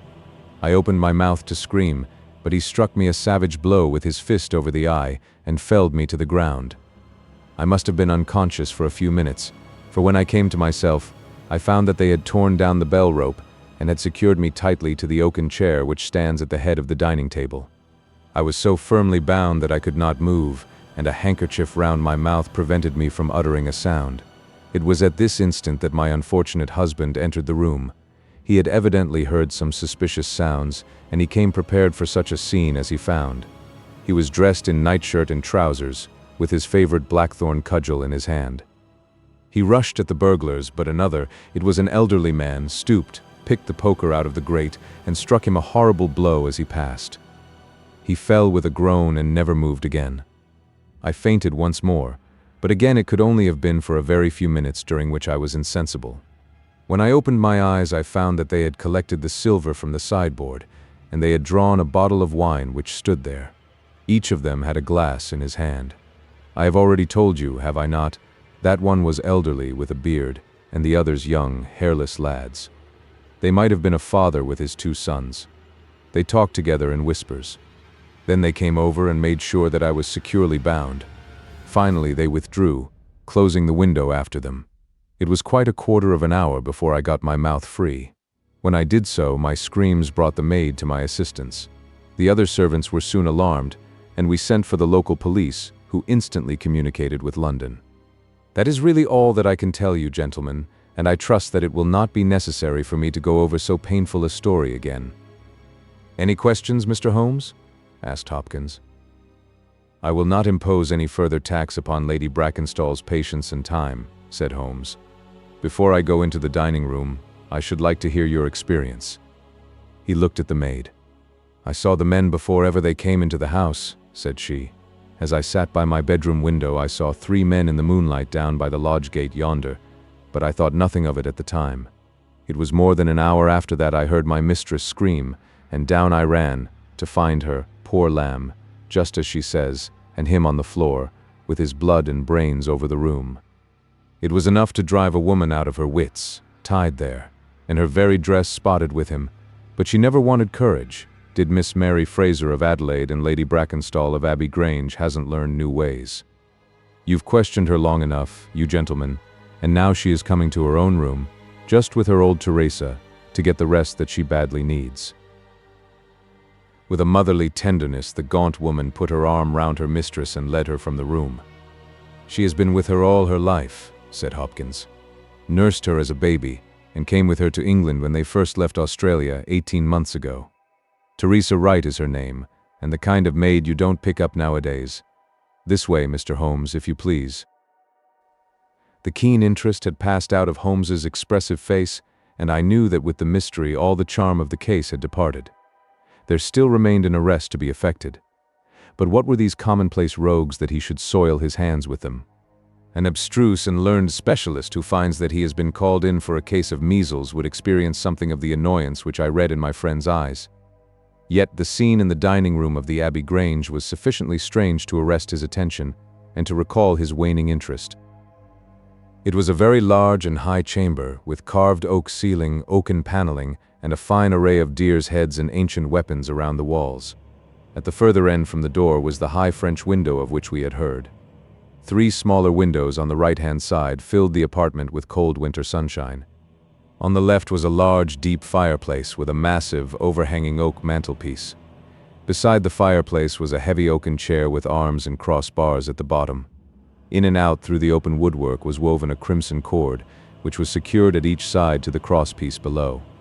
In releasing the lady, the cord had been slipped off her, but the knots with which it had been secured still remained. These details only struck our attention afterwards, for our thoughts were entirely absorbed by the terrible object which lay upon the tiger-skin hearthrug in front of the fire. It was the body of a tall, well-made man, about 40 years of age. He lay upon his back, his face upturned, with his white teeth grinning through his short black beard. His 2 clenched hands were raised above his head, and a heavy blackthorn stick lay across them. His dark, handsome, aquiline features were convulsed into a spasm of vindictive hatred, which had set his dead face in a terribly fiendish expression. He had evidently been in his bed when the alarm had broken out, for he wore a foppish, embroidered nightshirt and his bare feet projected from his trousers. His head was horribly injured, and the whole room bore witness to the savage ferocity of the blow which had struck him down. Beside him lay the heavy poker, bent into a curve by the concussion. Holmes examined both it and the indescribable wreck which it had wrought. "He must be a powerful man, this elder Randall," he remarked. "Yes," said Hopkins. "I have some record of the fellow, and he is a rough customer. You should have no difficulty in getting him." "Not the slightest. We have been on the lookout for him, and there was some idea that he had got away to America. Now that we know that the gang are here, I don't see how they can escape. We have the news at every seaport already, and a reward will be offered before evening. What beats me is how they could have done so mad a thing, knowing that the lady could describe them and that we could not fail to recognize the description." "Exactly. One would have expected that they would silence Lady Brackenstall as well." "They may not have realized," I suggested, that she had recovered from her faint. That is likely enough.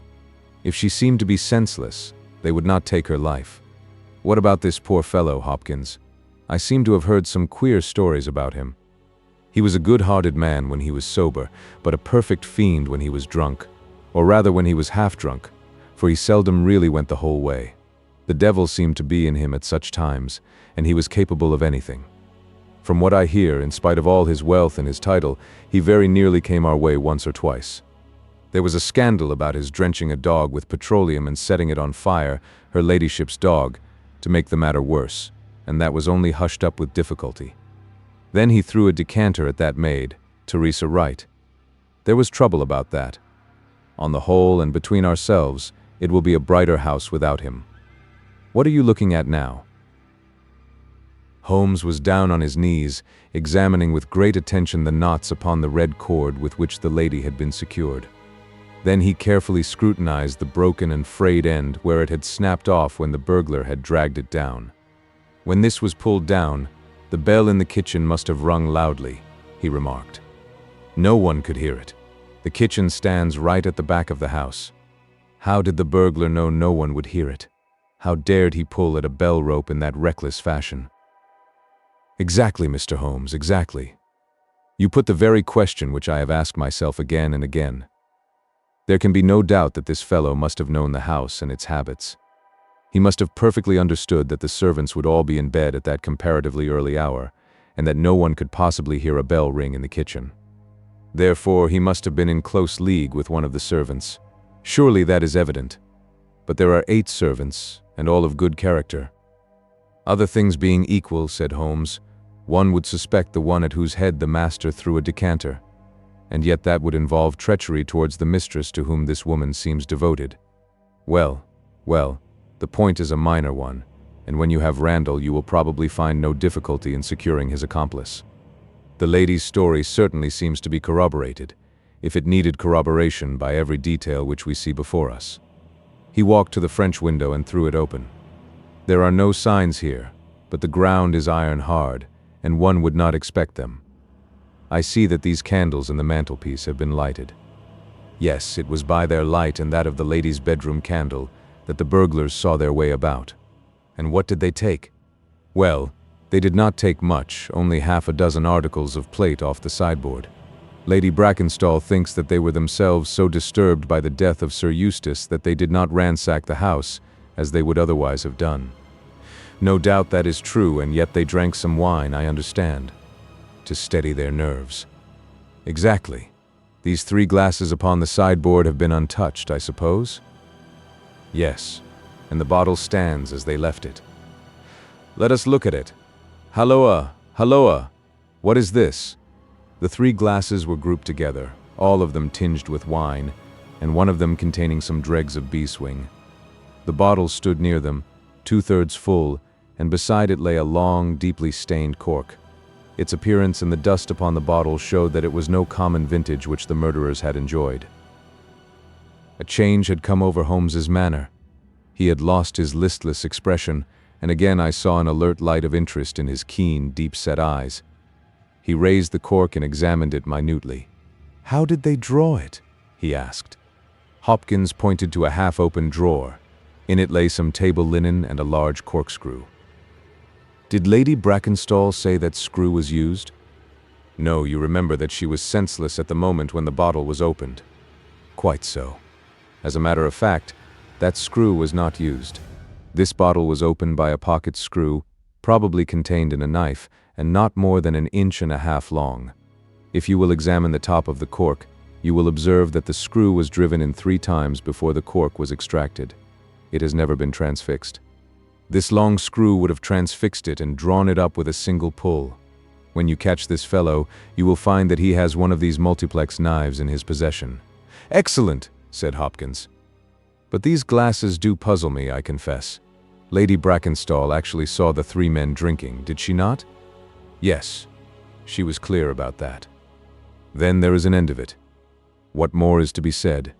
And yet, you must admit that the 3 glasses are very remarkable, Hopkins. What?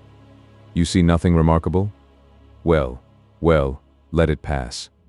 Perhaps when a man has special knowledge and special powers like my own, it rather encourages him to seek a complex explanation when a simpler one is at hand.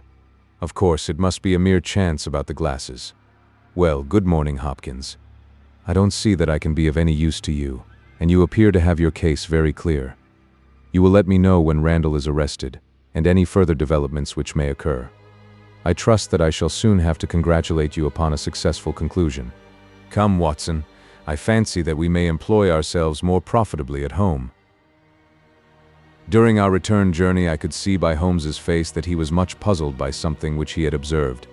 Every now and then, by an effort, he would throw off the impression and talk as if the matter were clear, but then his doubts would settle down upon him again, and his knitted brows and abstracted eyes would show that his thoughts had gone back once more to the great dining room of the Abbey Grange, in which this midnight tragedy had been enacted.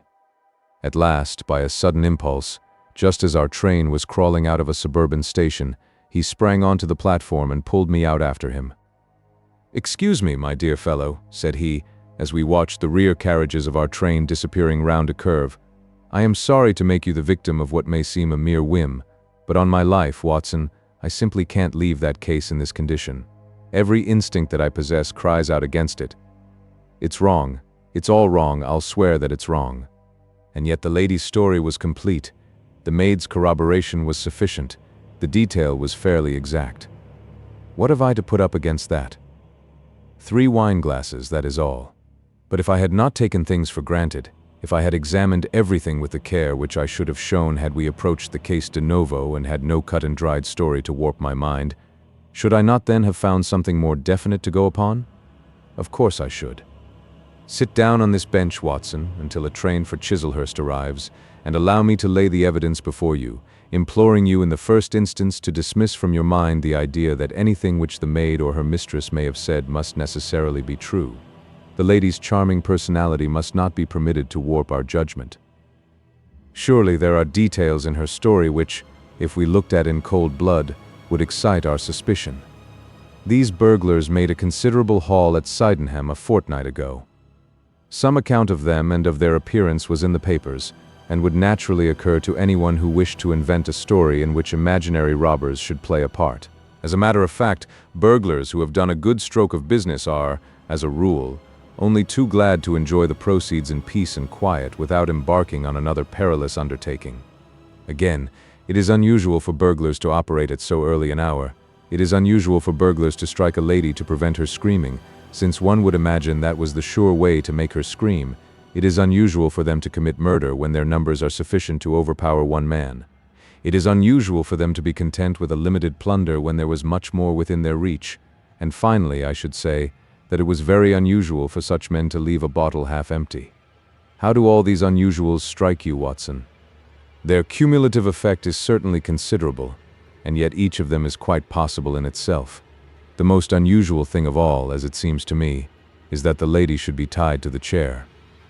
Well, I am not so clear about that, Watson, for it is evident that they must either kill her or else secure her in such a way that she could not give immediate notice of their escape. But at any rate I have shown, have I not, that there is a certain element of improbability about the lady's story? And now, on the top of this, comes the incident of the wine glasses. What about the wine glasses? Can you see them in your mind's eye? I see them clearly. We are told that 3 men drank from them. Does that strike you as likely? Why not? There was wine in each glass. Exactly, but there was beeswing only in 1 glass. You must have noticed that fact. What does that suggest to your mind? The last glass filled would be most likely to contain beeswing. Not at all. The bottle was full of it, and it is inconceivable that the first 2 glasses were clear and the third heavily charged with it. There are 2 possible explanations, and only 2. One is that after the second glass was filled, the bottle was violently agitated, and so the third glass received the beeswing. That does not appear probable. No, I am sure that I am right. What then do you suppose? That only 2 glasses were used, and that the dregs of both were poured into a third glass, so as to give the false impression that 3 people had been here. In that way all the beeswing would be in the last glass, would it not? Yes, I am convinced that this is so. But if I have hit upon the true explanation of this one small phenomenon, then in an instant the case rises from the commonplace to the exceedingly remarkable, for it can only mean that Lady Brackenstall and her maid have deliberately lied to us, that not one word of their story is to be believed, that they have some very strong reason for covering the real criminal, and that we must construct our case for ourselves without any help from them. That is the mission which now lies before us, and here, Watson, is the Sydenham train.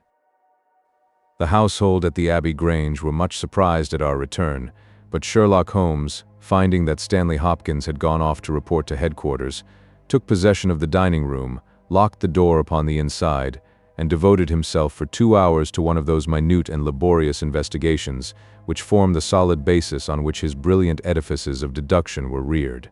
Seated in a corner like an interested student who observes the demonstration of his professor, I followed every step of that remarkable research. The window, the curtains, the carpet, the chair, the rope, each in turn was minutely examined and duly pondered. The body of the unfortunate baronet had been removed, and all else remained as we had seen it in the morning. Finally, to my astonishment, Holmes climbed up onto the massive mantelpiece. Far above his head hung the few inches of red cord which were still attached to the wire. For a long time he gazed upward at it, and then in an attempt to get nearer to it he rested his knee upon a wooden bracket on the wall. This brought his hand within a few inches of the broken end of the rope, but it was not this so much as the bracket itself which seemed to engage his attention. Finally, he sprang down with an ejaculation of satisfaction. "It's all right, Watson," said he. "We have got our case, one of the most remarkable in our collection. But dear me, how slow-witted I have been, and how nearly I have committed the blunder of my lifetime. Now I think that, with a few missing links, my chain is almost complete." "You have got your men?" "Man, Watson, man. Only one, but a very formidable person. Strong as a lion, witness the blow that bent that poker.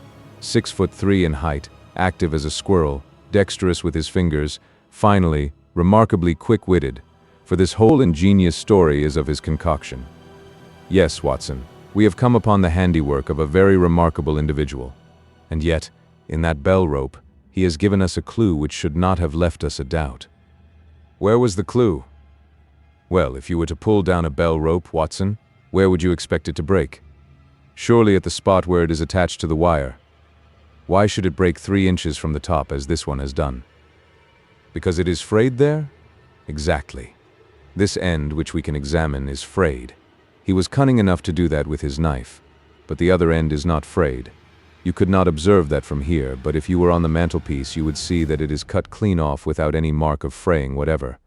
You can reconstruct what occurred. The man needed the rope. He would not tear it down for fear of giving the alarm by ringing the bell. What did he do? He sprang up on the mantelpiece, could not quite reach it, put his knee on the bracket. You will see the impression in the dust, and so got his knife to bear upon the cord. I could not reach the place by at least 3 inches, from which I infer that he is at least 3 inches a bigger man than I. Look at that mark upon the seat of the oaken chair. What is it? Blood. Undoubtedly it is blood. This alone puts the lady's story out of court. If she was seated on the chair when the crime was done, how comes that mark? No, she was placed in the chair after the death of her husband. I'll wager that the black dress shows a corresponding mark to this. We have not yet met our Waterloo, Watson, but this is our Marengo, for it begins in defeat and ends in victory. I should like now to have a few words with the nurse, Teresa. We must be wary for a while, if we are to get the information which we want. She was an interesting person, this stern Australian nurse. Taciturn, suspicious, ungracious. It took some time before Holmes's pleasant manner and frank acceptance of all that she said thawed her into a corresponding amiability. She did not attempt to conceal her hatred for her late employer. "Yes, sir. It is true that he threw the decanter at me. I heard him call my mistress a name, and I told him that he would not dare to speak so if her brother had been there. Then it was that he threw it at me. He might have thrown a dozen if he had but left my bonny bird alone. He was forever ill-treating her, and she too proud to complain. She will not even tell me all that he has done to her. She never told me of those marks on her arm that you saw this morning, but I know very well that they come from a stab with a hatpin. The sly devil, God forgive me that I should speak of him so, now that he is dead. But a devil he was, if ever one walked the earth. He was all honey when first we met him only 18 months ago, and we both feel as if it were 18 years. She had only just arrived in London. Yes, it was her first voyage. She had never been from home before. He won her with his title and his money and his false London ways. If she made a mistake, she has paid for it, if ever a woman did. What month did we meet him? Well, I tell you, it was just after we arrived. We arrived in June, and it was July. They were married in January of last year.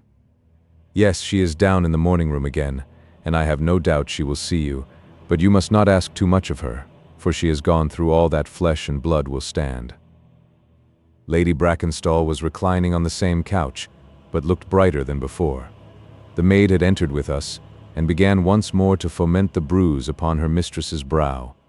"I hope," said the lady, "that you have not come to cross-examine me again." "No," Holmes answered in his gentlest voice. "I will not cause you any unnecessary trouble, Lady Brackenstall, and my whole desire is to make things easy for you, for I am convinced that you are a much-tried woman.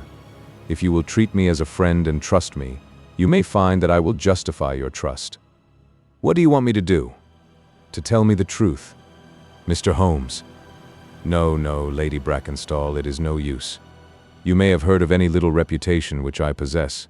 I will stake it all on the fact that your story is an absolute fabrication." Mistress and maid were both staring at Holmes with pale faces and frightened eyes. "You are an impudent fellow," cried Teresa. "Do you mean to say that my mistress has told a lie?" Holmes rose from his chair. "Have you nothing to tell me?" "I have told you everything." "Think once more, Lady Brackenstall. Would it not be better to be frank?" For an instant there was hesitation in her beautiful face. Then some new strong thought caused it to set like a mask. "I have told you all I know." Holmes took his hat and shrugged his shoulders. "I am sorry," he said, and without another word we left the room and the house. There was a pond in the park, and to this my friend led the way. It was frozen over, but a single hole was left for the convenience of a solitary swan. Holmes gazed at it, and then passed on to the lodge gate. There he scribbled a short note for Stanley Hopkins, and left it with the lodgekeeper. "It may be a hit, or it may be a miss, but we are bound to do something for friend Hopkins, just to justify this second visit," said he. "I will not quite take him into my confidence yet. I think our next scene of operations must be the shipping office of the Adelaide-Southampton line, which stands at the end of Pall Mall, if I remember right. There is a second line of steamers which connect South Australia with England, but we will draw the larger cover first." Holmes's card sent in to the manager ensured instant attention, and he was not long in acquiring all the information he needed. In June of '95, only one of their line had reached a home port. It was the Rock of Gibraltar, their largest and best boat. A reference to the passenger list showed that Miss Fraser of Adelaide, with her maid, had made the voyage in her. The boat was now somewhere south of the Suez Canal on her way to Australia. Her officers were the same as in '95, with one exception. The first officer, Mr. Jack Crocker, had been made a captain and was to take charge of their new ship, the Bass Rock, sailing in 2 days' time from Southampton. He lived at Sydenham, but he was likely to be in that morning for instructions if we cared to wait for him. No, Mr. Holmes had no desire to see him, but would be glad to know more about his record and character. His record was magnificent. There was not an officer in the fleet to touch him. As to his character, he was reliable on duty, but a wild, desperate fellow off the deck of his ship, hot-headed, excitable, but loyal, honest, and kind-hearted. That was the pith of the information with which Holmes left the office of the Adelaide-Southampton Company. Thence he drove to Scotland Yard, but, instead of entering, he sat in his cab with his brows drawn down, lost in profound thought. Finally he drove round to the Charing Cross telegraph office, sent off a message, and then, at last, we made for Baker Street once more. "No, I couldn't do it, Watson," said he, as we re-entered our room. Once that warrant was made out, nothing on earth would save him. Once or twice in my career I feel that I have done more real harm by my discovery of the criminal than ever he had done by his crime. I have learned caution now, and I had rather play tricks with the law of England than with my own conscience. Let us know a little more before we act. Before evening we had a visit from Inspector Stanley Hopkins. Things were not going very well with him. "I believe that you are a wizard, Mr. Holmes. I really do sometimes think that you have powers that are not human. Now, how on earth could you know that the stolen silver was at the bottom of that pond? I didn't know it. But you told me to examine it. You got it then? Yes, I got it. I am very glad if I have helped you. But you haven't helped me. You have made the affair far more difficult. What sort of burglars are they who steal silver and then throw it into the nearest pond? It was certainly rather eccentric behavior. I was merely going on the idea that if the silver had been taken by persons who did not want it, who merely took it for a blind, as it were, then they would naturally be anxious to get rid of it. But why should such an idea cross your mind? Well, I thought it was possible. When they came out through the French window, there was the pond with one tempting little hole in the ice, right in front of their noses. Could there be a better hiding place? Ah, a hiding place that is better, cried Stanley Hopkins. Yes, I see it all now. It was early. There were folk upon the roads. They were afraid of being seen with the silver, so they sank it in the pond, intending to return for it when the coast was clear. Excellent, Mr. Holmes. That is better than your idea of a blind. Quite so, you have got an admirable theory. I have no doubt that my own ideas were quite wild, but you must admit that they have ended in discovering the silver. Yes, sir, yes. It was all your doing, but I have had a bad setback. A setback? Yes, Mr. Holmes. The Randall gang were arrested in New York this morning. Dear me, Hopkins. That is certainly rather against your theory that they committed a murder in Kent last night. It is fatal, Mr. Holmes, absolutely fatal. Still, there are other gangs of 3 besides the Randalls, or it may be some new gang of which the police have never heard. Quite so, it is perfectly possible. What? Are you off? Yes, Mr. Holmes, there is no rest for me until I have got to the bottom of the business. I suppose you have no hint to give me. I have given you one. Which? Well, I suggested a blind. But why, Mr. Holmes, why? Ah, that's the question, of course. But I commend the idea to your mind. You might possibly find that there was something in it. You won't stop for dinner? Well, goodbye, and let us know how you get on. Dinner was over, and the table cleared before Holmes alluded to the matter again. He had lit his pipe and held his slippered feet to the cheerful blaze of the fire. Suddenly he looked at his watch. I expect developments, Watson. When? Now, within a few minutes. I dare say you thought I acted rather badly to Stanley Hopkins just now. I trust your judgment. A very sensible reply, Watson. You must look at it this way. What I know is unofficial. What he knows is official. I have the right to private judgment, but he has none. He must disclose all, or he is a traitor to his service. In a doubtful case, I would not put him in so painful a position, and so I reserve my information until my own mind is clear upon the matter. But when will that be? The time has come. You will now be present at the last scene of a remarkable little drama. There was a sound upon the stairs, and our door was opened to admit as fine a specimen of manhood as ever passed through it. He was a very tall young man, golden-mustached, blue-eyed, with a skin which had been burned by tropical suns, and a springy step, which showed that the huge frame was as active as it was strong. He closed the door behind him, and then he stood with clenched hands and heaving breast, choking down some overmastering emotion. Sit down, Captain Crocker. You got my telegram? Our visitor sank into an armchair and looked from one to the other of us with questioning eyes. I got your telegram, and I came at the hour you said. I heard that you had been down to the office. There was no getting away from you. Let's hear the worst. What are you going to do with me? Arrest me? Speak out, man. You can't sit there and play with me like a cat with a mouse. Give him a cigar, said Holmes. Bite on that, Captain Crocker, and don't let your nerves run away with you. I should not sit here smoking with you if I thought that you were a common criminal. You may be sure of that. Be frank with me and we may do some good. Play tricks with me and I'll crush you. What do you wish me to do? To give me a true account of all that happened at the Abbey Grange last night. A true account, mind you, with nothing added and nothing taken off. I know so much already that if you go 1 inch off the straight, I'll blow this police whistle from my window and the affair goes out of my hands forever. The sailor thought for a little, then he struck his leg with his great sunburned hand. I'll chance it, he cried. I believe you are a man of your word, and a white man, and I'll tell you the whole story. But one thing I will say first. So far as I am concerned, I regret nothing and I fear nothing, and I would do it all again and be proud of the job. Damn the beast, if he had as many lives as a cat, he would owe them all to me. But it's the lady, Mary Fraser, for never will I call her by that accursed name. When I think of getting her into trouble, I who would give my life just to bring one smile to her dear face, it's that turns my soul into water. And yet, what less could I do? I'll tell you my story, gentlemen, and then I'll ask you, as man to man, what less could I do? I must go back a bit.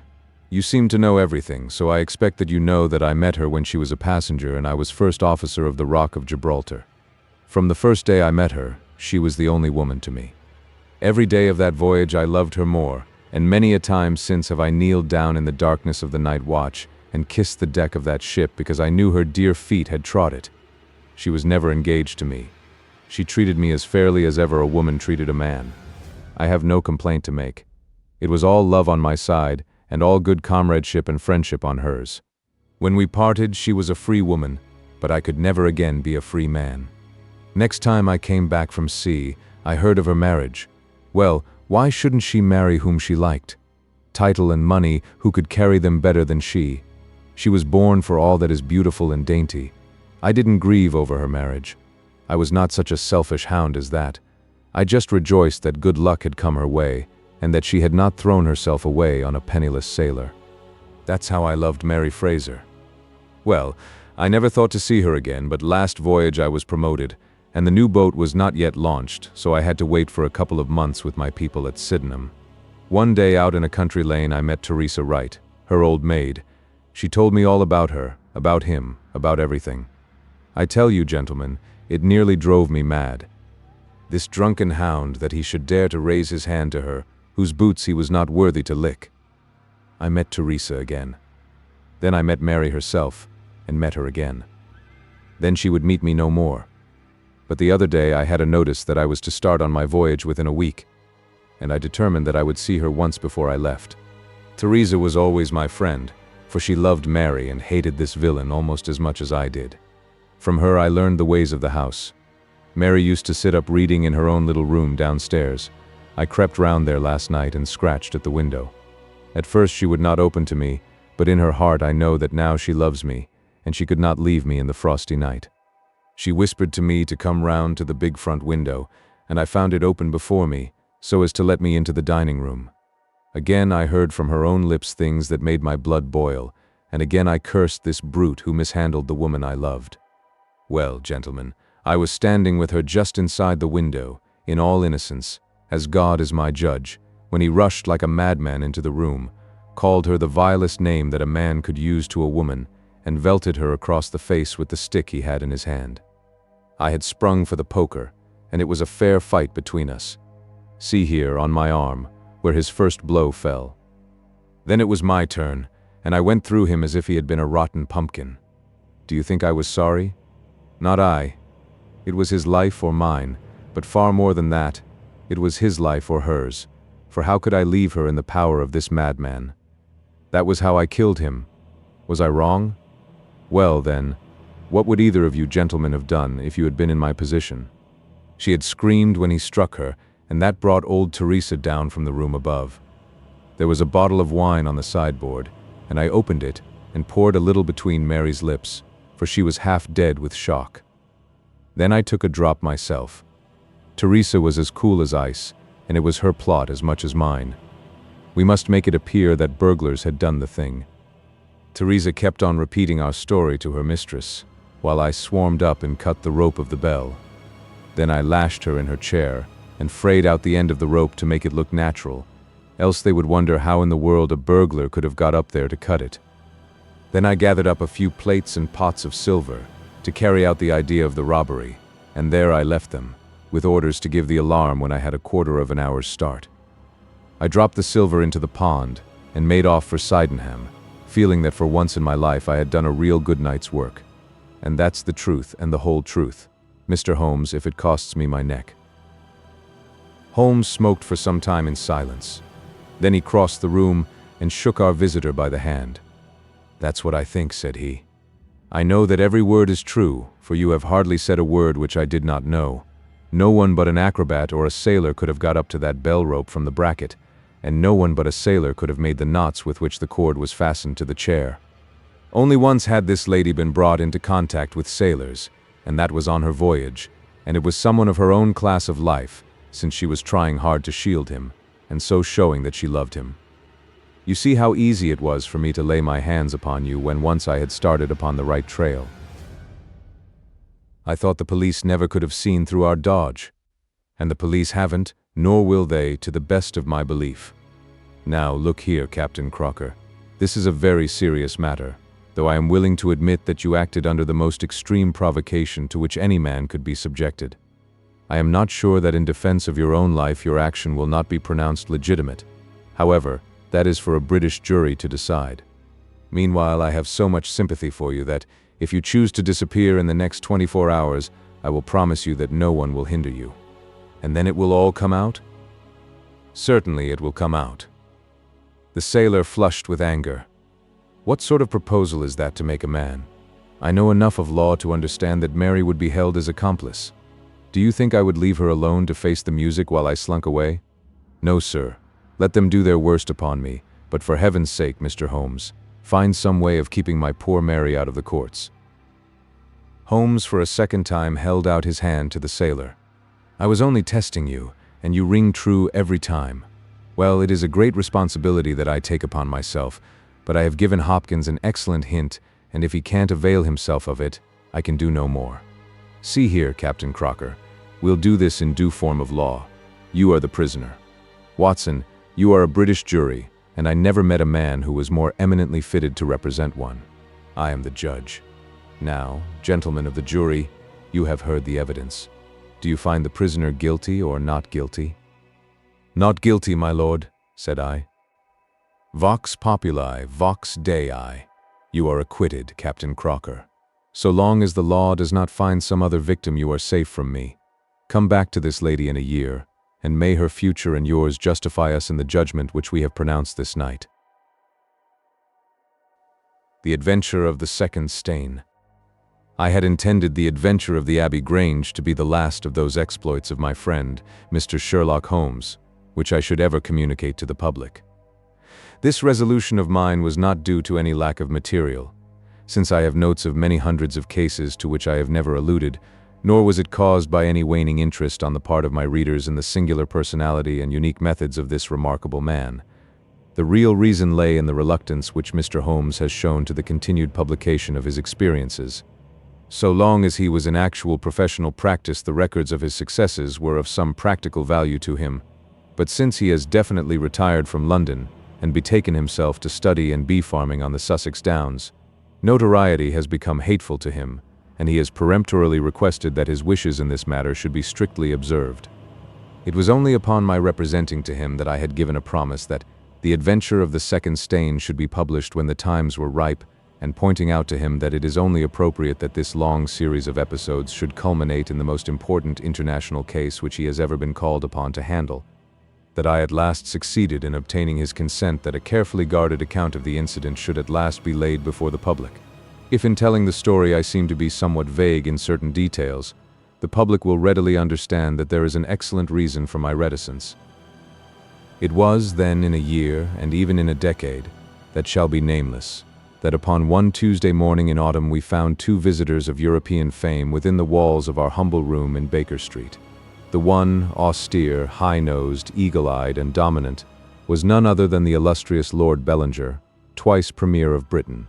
The other, dark, clear-cut, and elegant, hardly yet of middle age, and endowed with every beauty of body and of mind, was the Right Honourable Trelawney Hope, Secretary for European Affairs, and the most rising statesman in the country. They sat side by side upon our paper-littered settee, and it was easy to see from their worn and anxious faces that it was business of the most pressing importance which had brought them. The Premier's thin, blue-veined hands were clasped tightly over the ivory head of his umbrella, and his gaunt, ascetic face looked gloomily from Holmes to me. The European Secretary pulled nervously at his moustache and fidgeted with the seals of his watch chain. When I discovered my loss, Mr. Holmes, which was at 8 o'clock this morning, I at once informed the Prime Minister. It was at his suggestion that we have both come to you. Have you informed the police? No, sir, said the Prime Minister, with the quick, decisive manner for which he was famous. We have not done so, nor is it possible that we should do so. To inform the police must, in the long run, mean to inform the public. This is what we particularly desire to avoid. And why, sir? Because the document in question is of such immense importance that its publication might very easily, I might almost say probably, lead to European complications of the utmost moment.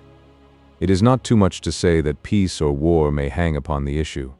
Unless its recovery can be attended with the utmost secrecy, then it may as well not be recovered at all, for all that is aimed at by those who have taken it is that its contents should be generally known. I understand.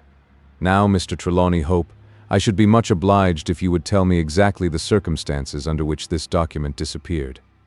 That can be done in a very few words, Mr. Holmes. The letter, for it was a letter from a foreign potentate, was received 6 days ago. It was of such importance that I have never left it in my safe, but have taken it across each evening to my house in Whitehall Terrace, and kept it in my bedroom in a locked dispatch box. It was there last night. Of that I am certain. I actually opened the box while I was dressing for dinner and saw the document inside. This morning it was gone. The dispatch box had stood beside the glass upon my dressing table all night. I am a light sleeper, and so is my wife. We are both prepared to swear that no one could have entered the room during the night. And yet I repeat that the paper is gone. What time did you dine? 7:30. How long was it before you went to bed? My wife had gone to the theater. I waited up for her. It was 11:30 before we went to our room. Then for 4 hours the dispatch box had lain unguarded. No one is ever permitted to enter that room save the housemaid in the morning and my valet, or my wife's maid, during the rest of the day. They are both trusty servants who have been with us for some time. Besides, neither of them could possibly have known that there was anything more valuable than the ordinary departmental papers in my dispatch box. Who did know of the existence of that letter? No one in the house. Surely your wife knew? No, sir. I had said nothing to my wife until I missed the paper this morning. The Premier nodded approvingly. I have long known, sir, how high is your sense of public duty, said he. I am convinced that in the case of a secret of this importance it would rise superior to the most intimate domestic ties. The European secretary bowed. You do me no more than justice, sir. Until this morning I have never breathed one word to my wife upon this matter. Could she have guessed? No, Mr. Holmes, she could not have guessed, nor could anyone have guessed. Have you lost any documents before? No, sir. Who is there in England who did know of the existence of this letter? Each member of the cabinet was informed of it yesterday, but the pledge of secrecy which attends every cabinet meeting was increased by the solemn warning which was given by the Prime Minister. Good heavens, to think that within a few hours I should myself have lost it. His handsome face was distorted with a spasm of despair, and his hands tore at his hair. For a moment we caught a glimpse of the natural man, impulsive, ardent, keenly sensitive. The next the aristocratic mask was replaced, and the gentle voice had returned. Besides the members of the cabinet, there are 2, or possibly 3, departmental officials who know of the letter. No one else in England, Mr. Holmes, I assure you. But abroad? I believe that no one abroad has seen it save the man who wrote it. I am well convinced that his ministers, that the usual official channels have not been employed. Holmes considered for some little time. Now, sir, I must ask you more particularly what this document is, and why its disappearance should have such momentous consequences. The 2 statesmen exchanged a quick glance, and the Premier's shaggy eyebrows gathered in a frown. Mr. Holmes, the envelope is a long, thin one of pale blue color. There is a seal of red wax stamped with a crouching lion. It is addressed in large, bold handwriting too. I fear, sir, said Holmes, that interesting and indeed essential as these details are, my inquiries must go more to the root of things. What was the letter? That is a state secret of the utmost importance, and I fear that I cannot tell you, nor do I see that it is necessary. If by the aid of the powers which you are said to possess you can find such an envelope as I describe with its enclosure, you will have deserved well of your country, and earned any reward which it lies in our power to bestow. Sherlock Holmes rose with a smile. "You are two of the most busy men in the country," said he, "and in my own small way I have also a good many calls upon me. I regret exceedingly that I cannot help you in this matter, and any continuation of this interview would be a waste of time." The Premier sprang to his feet with that quick, fierce gleam of his deep-set eyes before which a cabinet has cowered. "I am not accustomed, sir," he began, but mastered his anger and resumed his seat. For a minute or more we all sat in silence. Then the old statesman shrugged his shoulders. "We must accept your terms, Mr. Holmes.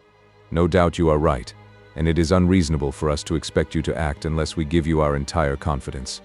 "I agree with you," said the younger statesman. "Then I will tell you, relying entirely upon your honor and that of your colleague, Dr. Watson. I may appeal to your patriotism also, for I could not imagine a greater misfortune for the country than that this affair should come out. You may safely trust us. The letter, then, is from a certain foreign potentate who has been ruffled by some recent colonial developments of this country. It has been written hurriedly and upon his own responsibility entirely. Inquiries have shown that his ministers know nothing of the matter. At the same time, it is couched in so unfortunate a manner, and certain phrases in it are of so provocative a character, that its publication would undoubtedly lead to a most dangerous state of feeling in this country. There would be such a ferment, sir, that I do not hesitate to say that within a week of the publication of that letter this country would be involved in a great war." Holmes wrote a name upon a slip of paper and handed it to the Premier. "Exactly. It was he. And it is this letter which may well mean the expenditure of 1,000 millions and the lives of 100,000 men, which has become lost in this unaccountable fashion." "Have you informed the sender?" "Yes, sir. A cipher telegram has been dispatched." "Perhaps he desires the publication of the letter." "No, sir. We have strong reason to believe that he already understands that he has acted in an indiscreet and hot-headed manner. It would be a greater blow to him and to his country than to us if this letter were to come out." "If this is so, whose interest is it that the letter should come out? Why should anyone desire to steal it or to publish it?" "There, Mr. Holmes, you take me into regions of high international politics. But if you consider the European situation, you will have no difficulty in perceiving the motive. The whole of Europe is an armed camp. There is a double league which makes a fair balance of military power. Great Britain holds the scales. If Britain were driven into war with one confederacy, it would assure the supremacy of the other confederacy, whether they joined in the war or not. Do you follow? Very clearly. It is then the interest of the enemies of this potentate to secure and publish this letter, so as to make a breach between his country and ours." "Yes, sir. And to whom would this document be sent if it fell into the hands of an enemy? To any of the great chancelleries of Europe. It is probably speeding on its way thither at the present instant as fast as steam can take it." Mr. Trelawney Hope dropped his head on his chest and groaned aloud. The Premier placed his hand kindly upon his shoulder. "It is your misfortune, my dear fellow. No one can blame you. There is no precaution which you have neglected. Now, Mr. Holmes, you are in full possession of the facts. What course do you recommend?" Holmes shook his head mournfully. "You think, sir, that unless this document is recovered there will be war?" "I think it is very probable." "Then, sir, prepare for war." "That is a hard saying, Mr. Holmes." "Consider the facts, sir. It is inconceivable that it was taken after 11:30 at night, since I understand that Mr. Hope and his wife were both in the room from that hour until the loss was found out.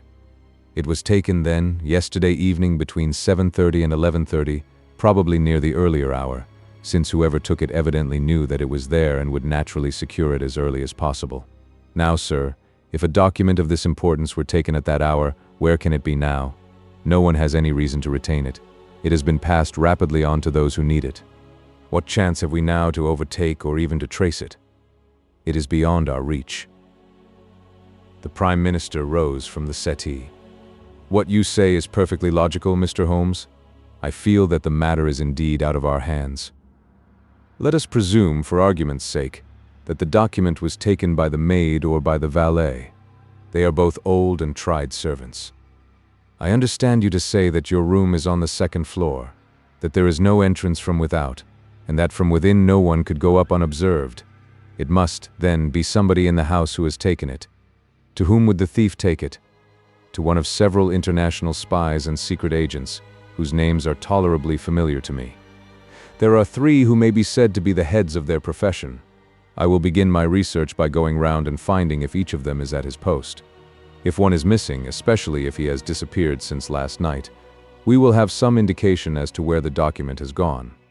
Why should he be missing? Asked the European secretary. He would take the letter to an embassy in London, as likely as not. I fancy not. These agents work independently, and their relations with the embassies are often strained. The Prime Minister nodded his acquiescence. I believe you are right, Mr. Holmes. He would take so valuable a prize to headquarters with his own hands. I think that your course of action is an excellent one. Meanwhile, Hope, we cannot neglect all our other duties on account of this one misfortune. Should there be any fresh developments during the day, we shall communicate with you, and you will no doubt let us know the results of your own inquiries. The 2 statesmen bowed and walked gravely from the room. When our illustrious visitors had departed, Holmes lit his pipe in silence and sat for some time lost in the deepest thought. I had opened the morning paper and was immersed in a sensational crime which had occurred in London the night before, when my friend gave an exclamation, sprang to his feet, and laid his pipe down upon the mantelpiece. Yes, said he, there is no better way of approaching it. The situation is desperate but not hopeless. Even now, if we could be sure which of them has taken it, it is just possible that it has not yet passed out of his hands. After all, it is a question of money with these fellows, and I have the British Treasury behind me. If it's on the market, I'll buy it. If it means another penny on the income tax, it is conceivable that the fellow might hold it back to see what bids come from this side before he tries his luck on the other. There are only those 3 capable of playing so bold a game. There are Oberstein, La Rothiere, and Eduardo Lucas. I will see each of them. I glanced at my morning paper. Is that Eduardo Lucas of Godolphin Street? Yes. You will not see him. Why not? He was murdered in his house last night. My friend has so often astonished me in the course of our adventures that it was with a sense of exultation that I realized how completely I had astonished him. He stared in amazement and then snatched the paper from my hands. This was the paragraph which I had been engaged in reading when he rose from his chair. Murder in Westminster. A crime of mysterious character was committed last night at 16 Godolphin Street, one of the old-fashioned and secluded rows of 18th-century houses which lie between the river and the Abbey, almost in the shadow of the great tower of the Houses of Parliament. This small but select mansion has been inhabited for some years by Mr. Eduardo Lucas, well known in society circles both on account of his charming personality and because he has the well-deserved reputation of being one of the best amateur tenors in the country. Mr. Lucas is an unmarried man, 34 years of age, and his establishment consists of Mrs. Pringle, an elderly housekeeper, and of Mitten, his valet. The former retires early and sleeps at the top of the house. The valet was out for the evening, visiting a friend at Hammersmith. From 10 o'clock onward, Mr. Lucas had the house to himself. What occurred during that time has not yet transpired, but at 11:45 Police Constable Barrett, passing along Godolphin Street, observed that the door of number 16 was ajar.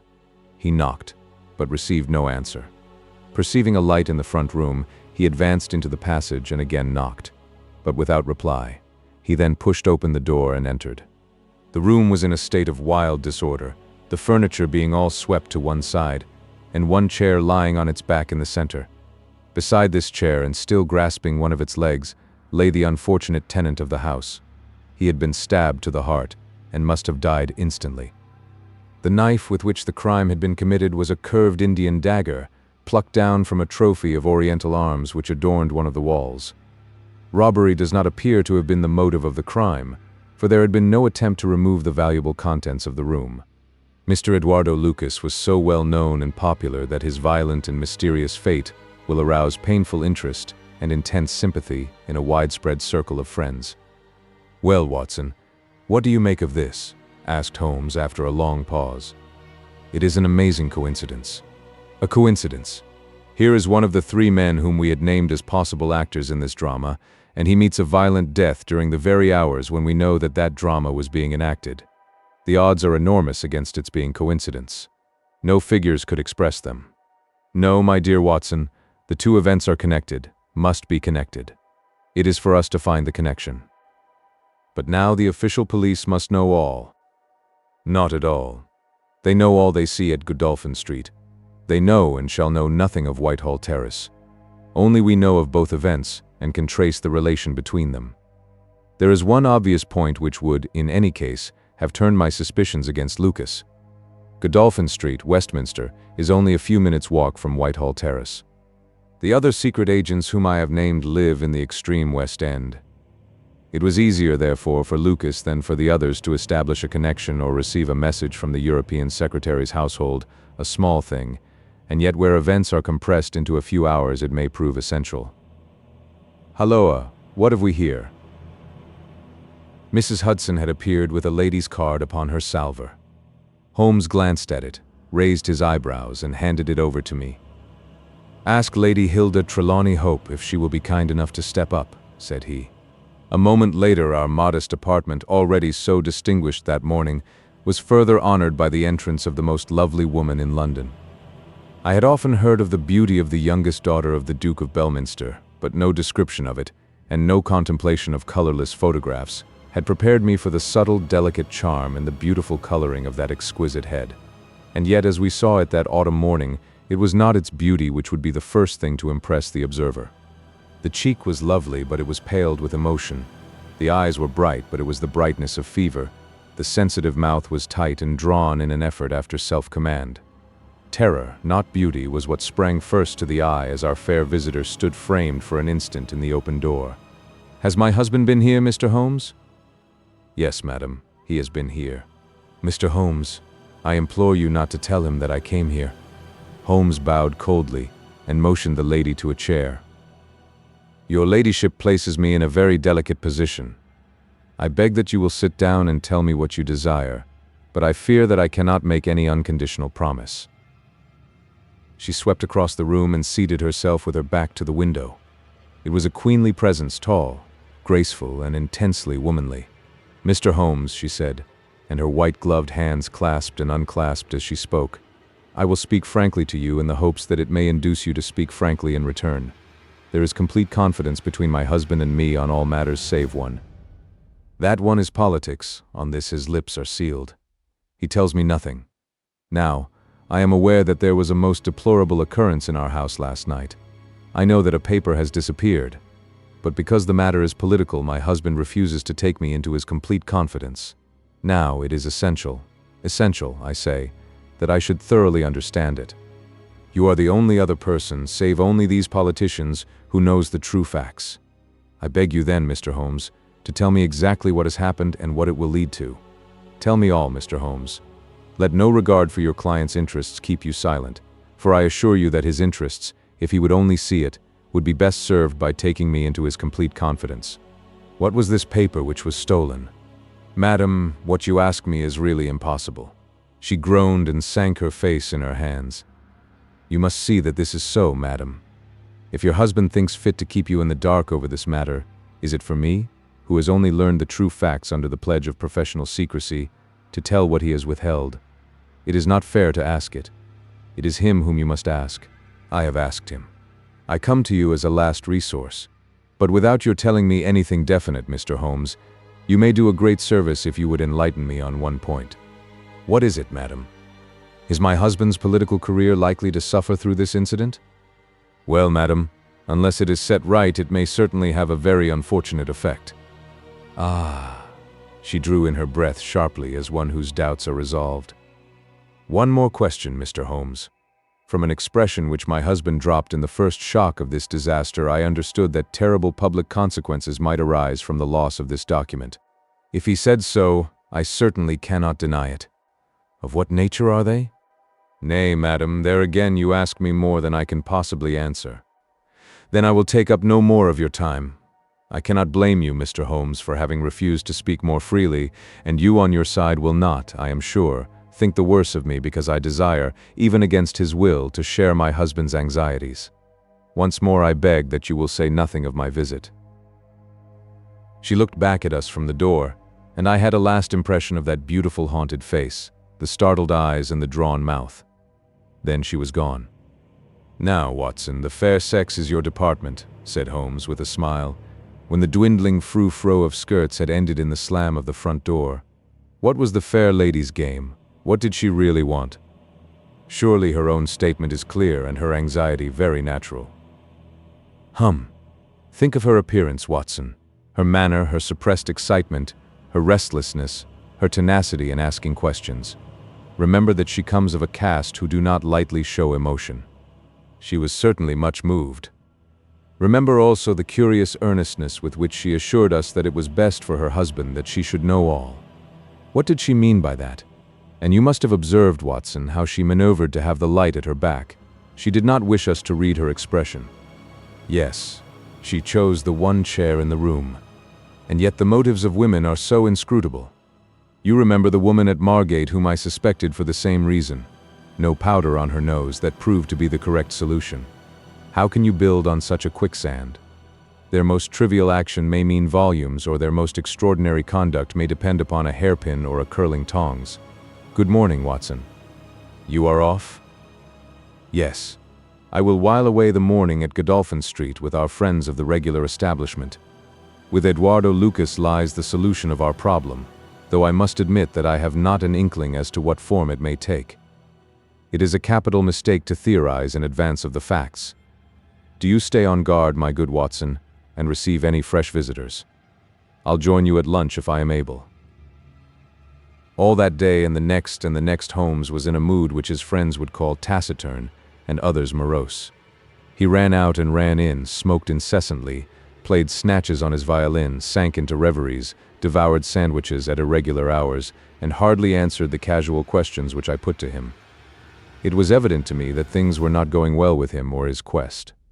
He would say nothing of the case, and it was from the papers that I learned the particulars of the inquest, and the arrest with the subsequent release of John Mitten, the valet of the deceased. The coroner's jury brought in the obvious willful murder, but the parties remained as unknown as ever. No motive was suggested. The room was full of articles of value, but none had been taken. The dead man's papers had not been tampered with. They were carefully examined and showed that he was a keen student of international politics, an indefatigable gossip, a remarkable linguist, and an untiring letter writer. He had been on intimate terms with the leading politicians of several countries. But nothing sensational was discovered among the documents which filled his drawers. As to his relations with women, they appeared to have been promiscuous but superficial. He had many acquaintances among them, but few friends, and no one whom he loved. His habits were regular, his conduct inoffensive. His death was an absolute mystery and likely to remain so. As to the arrest of John Mitten, the valet, it was a counsel of despair as an alternative to absolute inaction, but no case could be sustained against him. He had visited friends in Hammersmith that night. The alibi was complete. It is true that he started home at an hour which should have brought him to Westminster before the time when the crime was discovered, but his own explanation that he had walked part of the way seemed probable enough in view of the fineness of the night. He had actually arrived at 12 o'clock and appeared to be overwhelmed by the unexpected tragedy. He had always been on good terms with his master. Several of the dead man's possessions, notably a small case of razors, had been found in the valet's boxes, but he explained that they had been presents from the deceased, and the housekeeper was able to corroborate the story. Mitten had been in Lucas's employment for 3 years. It was noticeable that Lucas did not take Mitten on the continent with him. Sometimes he visited Paris for 3 months on end, but Mitten was left in charge of the Godolphin Street house. As to the housekeeper, she had heard nothing on the night of the crime. If her master had a visitor, he had himself admitted him. So for 3 mornings the mystery remained, so far as I could follow it in the papers. If Holmes knew more, he kept his own counsel, but as he told me that Inspector Lestrade had taken him into his confidence in the case, I knew that he was in close touch with every development. Upon the 4th day there appeared a long telegram from Paris which seemed to solve the whole question. "A discovery has just been made by the Parisian police," said the Daily Telegraph, "which raises the veil which hung round the tragic fate of Mr. Eduardo Lucas, who met his death by violence last Monday night at Godolphin Street, Westminster. Our readers will remember that the deceased gentleman was found stabbed in his room, and that some suspicion attached to his valet, but that the case broke down on an alibi. Yesterday, a lady, who has been known as Madame Henri Fournay, occupying a small villa in the Rue Austerlitz, was reported to the authorities by her servants as being insane. An examination showed she had indeed developed mania of a dangerous and permanent form. On inquiry, the police have discovered that Madame Henri Fourney only returned from a journey to London on Tuesday last, and there is evidence to connect her with the crime at Westminster. A comparison of photographs has proved conclusively that Monsieur Henri Fourney and Eduardo Lucas were really one and the same person, and that the deceased had for some reason lived a double life in London and Paris. Madame Fourney, who is of Creole origin, is of an extremely excitable nature, and has suffered in the past from attacks of jealousy which have amounted to frenzy. It is conjectured that it was in one of these that she committed the terrible crime which has caused such a sensation in London. Her movements upon the Monday night have not yet been traced, but it is undoubted that a woman answering to her description attracted much attention at Charing Cross Station on Tuesday morning by the wildness of her appearance and the violence of her gestures. It is probable, therefore, that the crime was either committed when insane, or that its immediate effect was to drive the unhappy woman out of her mind. At present, she is unable to give any coherent account of the past, and the doctors hold out no hopes of the re-establishment of her reason. There is evidence that a woman, who might have been Madame Fourney, was seen for some hours upon Monday night watching the house in Godolphin Street. What do you think of that, Holmes? I had read the account aloud to him, while he finished his breakfast. My dear Watson, said he, as he rose from the table and paced up and down the room, you are most long-suffering, but if I have told you nothing in the last 3 days, it is because there is nothing to tell. Even now this report from Paris does not help us much. Surely it is final as regards the man's death. The man's death is a mere incident, a trivial episode in comparison with our real task, which is to trace this document and save a European catastrophe. Only one important thing has happened in the last 3 days, and that is that nothing has happened. I get reports almost hourly from the government, and it is certain that nowhere in Europe is there any sign of trouble. Now, if this letter were loose, no, it can't be loose. But if it isn't loose, where can it be? Who has it? Why is it held back? That's the question that beats in my brain like a hammer. Was it, indeed, a coincidence that Lucas should meet his death on the night when the letter disappeared? Did the letter ever reach him? If so, why is it not among his papers? Did this mad wife of his carry it off with her? If so, is it in her house in Paris? How could I search for it without the French police having their suspicions aroused? It is a case, my dear Watson, where the law is as dangerous to us as the criminals are. Every man's hand is against us, and yet the interests at stake are colossal. Should I bring it to a successful conclusion, it will certainly represent the crowning glory of my career. Ah, here is my latest from the front. He glanced hurriedly at the note which had been handed in. Halloa. Lestrade seems to have observed something of interest. Put on your hat, Watson, and we will stroll down together to Westminster. It was my first visit to the scene of the crime, a high, dingy, narrow-chested house, prim, formal, and solid, like the century which gave it birth. Lestrade's bulldog features gazed out at us from the front window, and he greeted us warmly when a big constable had opened the door and let us in. The room into which we were shown was that in which the crime had been committed, but no trace of it now remains save an ugly, irregular stain upon the carpet. This carpet was a small square drugget in the center of the room, surrounded by a broad expanse of beautiful, old-fashioned wood flooring in square blocks, highly polished. Over the fireplace was a magnificent trophy of weapons, one of which had been used on that tragic night. In the window was a sumptuous writing desk, and every detail of the apartment, the pictures, the rugs, and the hangings, all pointed to a taste which was luxurious to the verge of effeminacy. "Seen the Paris news?" asked Lestrade. Holmes nodded. Our French friends seem to have touched the spot this time. No doubt it's just as they say. She knocked at the door, surprise visit, I guess. For he kept his life in watertight compartments. He let her in, couldn't keep her in the street. She told him how she had traced him, reproached him. One thing led to another, and then with that dagger so handy the end soon came. It wasn't all done in an instant, though, for these chairs were all swept over yonder, and he had one in his hand as if he had tried to hold her off with it. We've got it all clear as if we had seen it. Holmes raised his eyebrows. "And yet you have sent for me?" "Ah, yes, that's another matter, a mere trifle. but the sort of thing you take an interest in, queer, you know, and what you might call freakish. It has nothing to do with the main fact, can't have, on the face of it. What is it then? Well, you know, after a crime of this sort, we are very careful to keep things in their position. Nothing has been moved. Officer in charge here day and night. This morning, as the man was buried and the investigation over, so far as this room is concerned, we thought we could tidy up a bit. This carpet. You see, it is not fastened down, only just laid there. We had occasion to raise it. We found. Yes? You found? Holmes's face grew tense with anxiety. Well, I'm sure you would never guess in 100 years what we did find. You see that stain on the carpet? Well, a great deal must have soaked through, must it not? Undoubtedly it must. Well, you will be surprised to hear that there is no stain on the white woodwork to correspond. No stain, but there must. Yes, so you would say. But the fact remains that there isn't. He took the corner of the carpet in his hand and, turning it over, he showed that it was indeed as he said. But the underside is as stained as the upper. It must have left a mark. Lestrade chuckled with delight at having puzzled the famous expert. Now, I'll show you the explanation.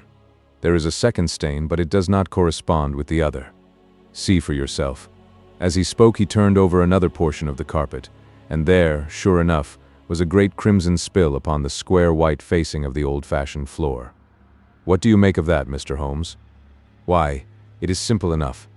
The two stains did correspond, but the carpet has been turned round. As it was square and unfastened, it was easily done. The official police don't need you, Mr. Holmes, to tell them that the carpet must have been turned round. That's clear enough, for the stains lie above each other if you lay it over this way. But what I want to know is, who shifted the carpet and why? I could see from Holmes's rigid face that he was vibrating with inward excitement.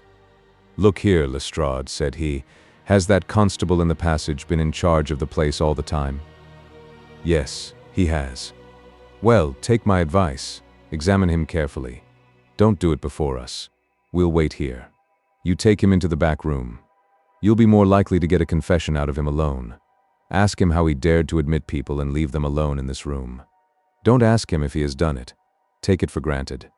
Tell him you know someone has been here. Press him. Tell him that a full confession is his only chance of forgiveness. Do exactly what I tell you. By George, if he knows I'll have it out of him, cried Lestrade. He darted into the hall, and a few moments later his bullying voice sounded from the back room. Now, Watson, now, cried Holmes with frenzied eagerness. All the demoniacal force of the man masked behind that listless manner burst out in a paroxysm of energy. He tore the drugget from the floor, and in an instant was down on his hands and knees clawing at each of the squares of wood beneath it. One turned sideways as he dug his nails into the edge of it. It hinged back like the lid of a box. A small black cavity opened beneath it. Holmes plunged his eager hand into it and drew it out with a bitter snarl of anger and disappointment. It was empty. Quick, Watson, quick! Get it back again. The wooden lid was replaced, and the drugget had only just been drawn straight when Lestrade's voice was heard in the passage. He found Holmes leaning languidly against the mantelpiece, resigned and patient, endeavoring to conceal his irrepressible yawns. Sorry to keep you waiting, Mr. Holmes. I can see that you are bored to death with the whole affair. Well, he has confessed. All right. Come in here, Macpherson.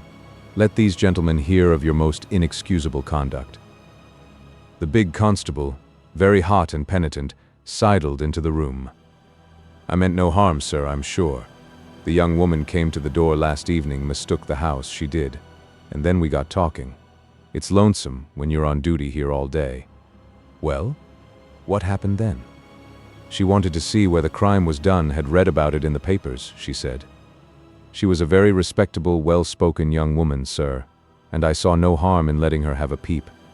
When she saw that mark on the carpet, down she dropped on the floor and lay as if she were dead. I ran to the back and got some water, but I could not bring her to. Then I went round the corner to the ivy plant for some brandy, and by the time I had brought it back the young woman had recovered and was off, ashamed of herself, I dare say, and dared not face me. How about moving that drugget? Well, sir, it was a bit rumpled, certainly, when I came back. You see, She fell on it, and it lies on a polished floor with nothing to keep it in place. I straightened it out afterwards. "It's a lesson to you that you can't deceive me, Constable Macpherson," said Lestrade with dignity. "No doubt you thought that your breach of duty could never be discovered, and yet a mere glance at that drugget was enough to convince me that someone had been admitted to the room. It's lucky for you, my man, that nothing is missing, or you would find yourself in Queer Street. I'm sorry to have called you down over such a petty business, Mr. Holmes, but I thought the point of the second stain not corresponding with the first would interest you." "Certainly. It was most interesting. Has this woman only been here once, Constable?" "Yes, sir. Only once." "Who was she?" "Don't know the name, sir. Was answering an advertisement about typewriting and came to the wrong number. Very pleasant, genteel young woman, sir." "Tall? Handsome?" "Yes, sir. She was a well-grown young woman. I suppose you might say she was handsome. Perhaps some would say she was very handsome. 'Oh, officer, do let me have a peep,' says she. She had pretty, coaxing ways, as you might say, and I thought there was no harm in letting her just put her head through the door." "How was she dressed?" "Quiet, sir. A long mantle down to her feet." "What time was it?" "It was just growing dusk at the time. They were lighting the lamps as I came back with the brandy." "Very good," said Holmes. "Come, Watson, I think that we have more important work elsewhere." As we left the house, Lestrade remained in the front room, while the repentant constable opened the door to let us out. Holmes turned on the step and held up something in his hand. The constable stared intently. "Good Lord, sir!" he cried, with amazement on his face. Holmes put his finger on his lips, replaced his hand in his breast pocket, and burst out laughing as we turned down the street. "Excellent," said he. "Come, friend Watson, the curtain rings up for the last act. You will be relieved to hear that there will be no war, that the Right Honourable Trelawney Hope will suffer no setback in his brilliant career, that the indiscreet sovereign will receive no punishment for his indiscretion, that the Prime Minister will have no European complication to deal with, and that with a little tact and management upon our part, nobody will be a penny the worse for what might have been a very ugly incident." My mind filled with admiration for this extraordinary man. "You have solved it," I cried. "Hardly that, Watson. There are some points which are as dark as ever, but we have so much that it will be our own fault if we cannot get the rest. We will go straight to Whitehall Terrace and bring the matter to a head." When we arrived at the residence of the European Secretary, it was for Lady Hilda Trelawney Hope that Sherlock Holmes inquired. We were shown into the morning room. "Mr. Holmes," said the lady, and her face was pink with her indignation, "this is surely most unfair and ungenerous upon your part. I desired, as I have explained, to keep my visit to you a secret, lest my husband should think that I was intruding into his affairs. And yet you compromise me by coming here and so showing that there are business relations between us. Unfortunately, madam, I had no possible alternative. I have been commissioned to recover this immensely important paper. I must therefore ask you, madam, to be kind enough to place it in my hands." The lady sprang to her feet, with the color all dashed in an instant from her beautiful face. Her eyes glazed, she tottered. I thought that she would faint. Then, with a grand effort, she rallied from the shock, and a supreme astonishment and indignation chased every other expression from her features. You insult me, Mr. Holmes." Come, madam. It is useless. Give up the letter." She darted to the bell. "The butler shall show you out." "Do not ring, Lady Hilda. If you do, then all my earnest efforts to avoid a scandal will be frustrated.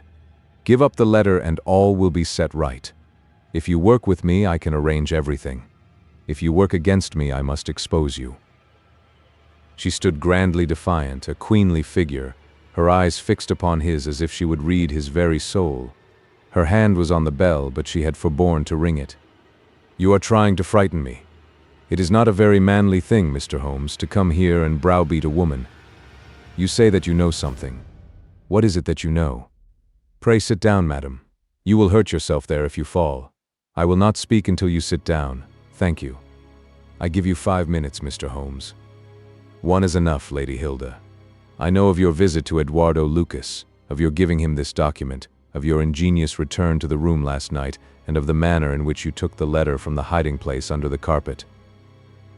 She stared at him with an ashen face and gulped twice before she could speak. "You are mad, Mr. Holmes, you are mad," she cried at last. He drew a small piece of cardboard from his pocket. It was the face of a woman cut out of a portrait. "I have carried this because I thought it might be useful," said he. "The policeman has recognized it." She gave a gasp, and her head dropped back in the chair. "Come, Lady Hilda, you have the letter. The matter may still be adjusted. I have no desire to bring trouble to you. My duty ends when I have returned the lost letter to your husband. Take my advice and be frank with me. It is your only chance." Her courage was admirable. Even now she would not own defeat. "I tell you again, Mr. Holmes, that you are under some absurd illusion." Holmes rose from his chair. "I am sorry for you, Lady Hilda. I have done my best for you. I can see that it is all in vain." He rang the bell. The butler entered. "Is Mr. Trelawney Hope at home?" "He will be home, sir, at 1:15. Holmes glanced at his watch. "Still 1/4 hour," said he. "Very good, I shall wait." The butler had hardly closed the door behind him when Lady Hilda was down on her knees at Holmes's feet, her hands outstretched, her beautiful face upturned and wet with her tears. "Oh, spare me, Mr. Holmes, spare me," she pleaded, in a frenzy of supplication. "For heaven's sake, don't tell him. I love him so. I would not bring one shadow on his life, and this I know would break his noble heart." Holmes raised the lady. "I am thankful, madam, that you have come to your senses even at this last moment. There is not an instant to lose. Where is the letter?" She darted across to a writing desk, unlocked it, and drew out a long blue envelope. "Here it is, Mr. Holmes. Would to heaven I had never seen it." "How can we return it?" Holmes muttered. Quick, we must think of some way. Where is the dispatch box?" "Still in his bedroom. What a stroke of luck. Quick, madam, bring it here." A moment later she had appeared with a red flat box in her hand. "How did you open it before? You have a duplicate key?" "Yes, of course you have. Open it." From out of her bosom Lady Hilda had drawn a small key. The box flew open. It was stuffed with papers. Holmes thrust the blue envelope deep down into the heart of them, between the leaves of some other document. The box was shut, locked, and returned to the bedroom. "Now we are ready for him," said Holmes. "We have still 10 minutes. I am going far to screen you, Lady Hilda. In return, you will spend the time in telling me frankly the real meaning of this extraordinary affair." "Mr. Holmes, I will tell you everything," cried the lady. "Oh, Mr. Holmes, I would cut off my right hand before I gave him a moment of sorrow. There is no woman in all London who loves her husband as I do, and yet if he knew how I have acted, how I have been compelled to act, he would never forgive me. For his own honor stands so high that he could not forget or pardon a lapse in another. Help me, Mr. Holmes. My happiness, his happiness, our very lives are at stake. Quick, madam, the time grows short." "It was a letter of mine, Mr. Holmes, an indiscreet letter written before my marriage, a foolish letter, a letter of an impulsive, loving girl. I meant no harm, and yet he would have thought it criminal. Had he read that letter, his confidence would have been forever destroyed. It is years since I wrote it. I had thought that the whole matter was forgotten. Then at last I heard from this man, Lucas, that it had passed into his hands, and that he would lay it before my husband. I implored his mercy. He said that he would return my letter if I would bring him a certain document which he described in my husband's dispatch box. He had some spy in the office who had told him of its existence. He assured me that no harm could come to my husband. Put yourself in my position, Mr. Holmes. What was I to do? Take your husband into your confidence. I could not, Mr. Holmes, I could not. On the one side seemed certain ruin, on the other, terrible as it seemed to take my husband's paper, still in a matter of politics I could not understand the consequences, while in a matter of love and trust they were only too clear to me. I did it, Mr. Holmes. I took an impression of his key. This man, Lucas, furnished a duplicate. I opened his dispatch box, took the paper, and conveyed it to Godolphin Street. What happened there, madam? I tapped at the door as agreed. Lucas opened it. I followed him into his room, leaving the hall door ajar behind me, for I feared to be alone with the man. I remember that there was a woman outside as I entered. Our business was soon done. He had my letter on his desk. I handed him the document. He gave me the letter. At this instant, there was a sound at the door. There were steps in the passage. Lucas quickly turned back the drugget, thrust the document into some hiding place there, and covered it over. What happened after that is like some fearful dream. I have a vision of a dark, frantic face, of a woman's voice which screamed in French, "My waiting is not in vain. At last I have found you with her." There was a savage struggle. I saw him with a chair in his hand. A knife gleamed in hers. I rushed from the horrible scene, ran from the house, and only next morning in the paper did I learn the dreadful result. That night I was happy, for I had my letter, and I had not seen yet what the future would bring. It was the next morning that I realized that I had only exchanged one trouble for another. My husband's anguish at the loss of his paper went to my heart. I could hardly prevent myself from there and then kneeling down at his feet and telling him what I had done. But that again would mean a confession of the past. I came to you that morning in order to understand the full enormity of my offense.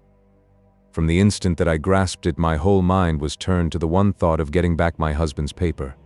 It must still be where Lucas had placed it, for it was concealed before this dreadful woman entered the room. If it had not been for her coming, I should not have known where his hiding place was. How was I to get into the room?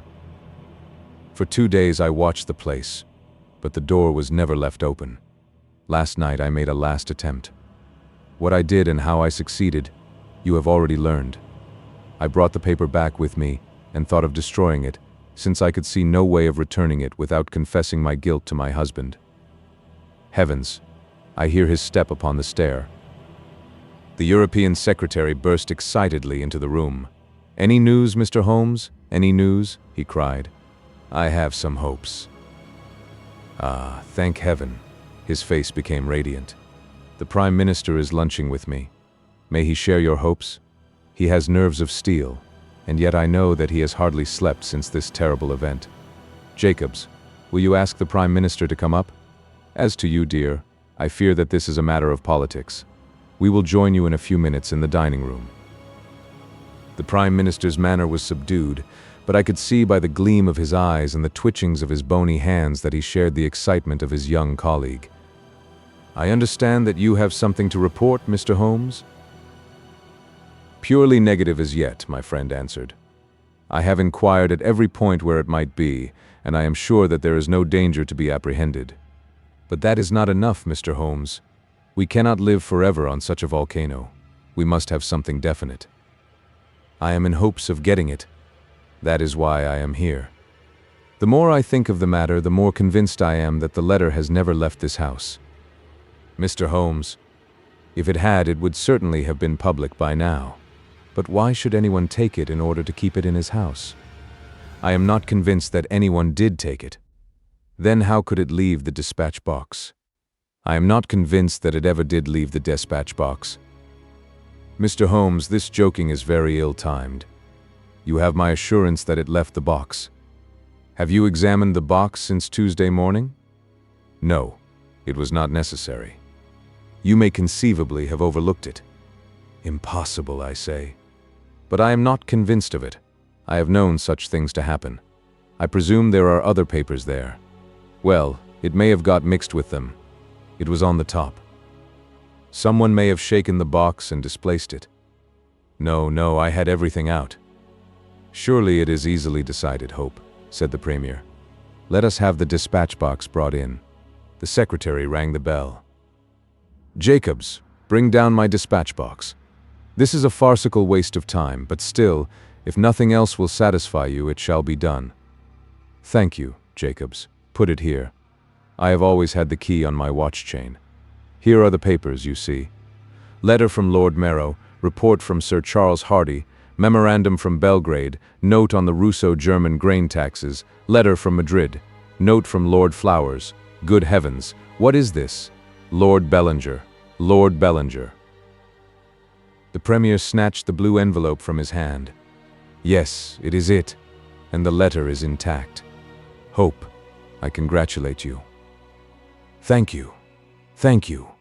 What a weight from my heart. But this is inconceivable, impossible.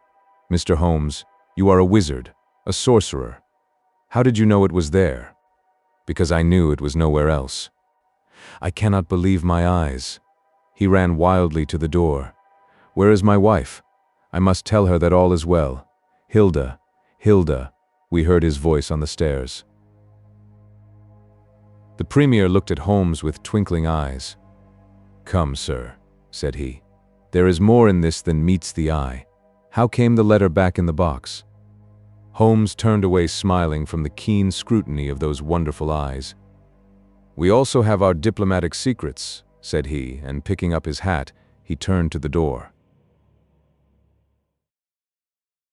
The end.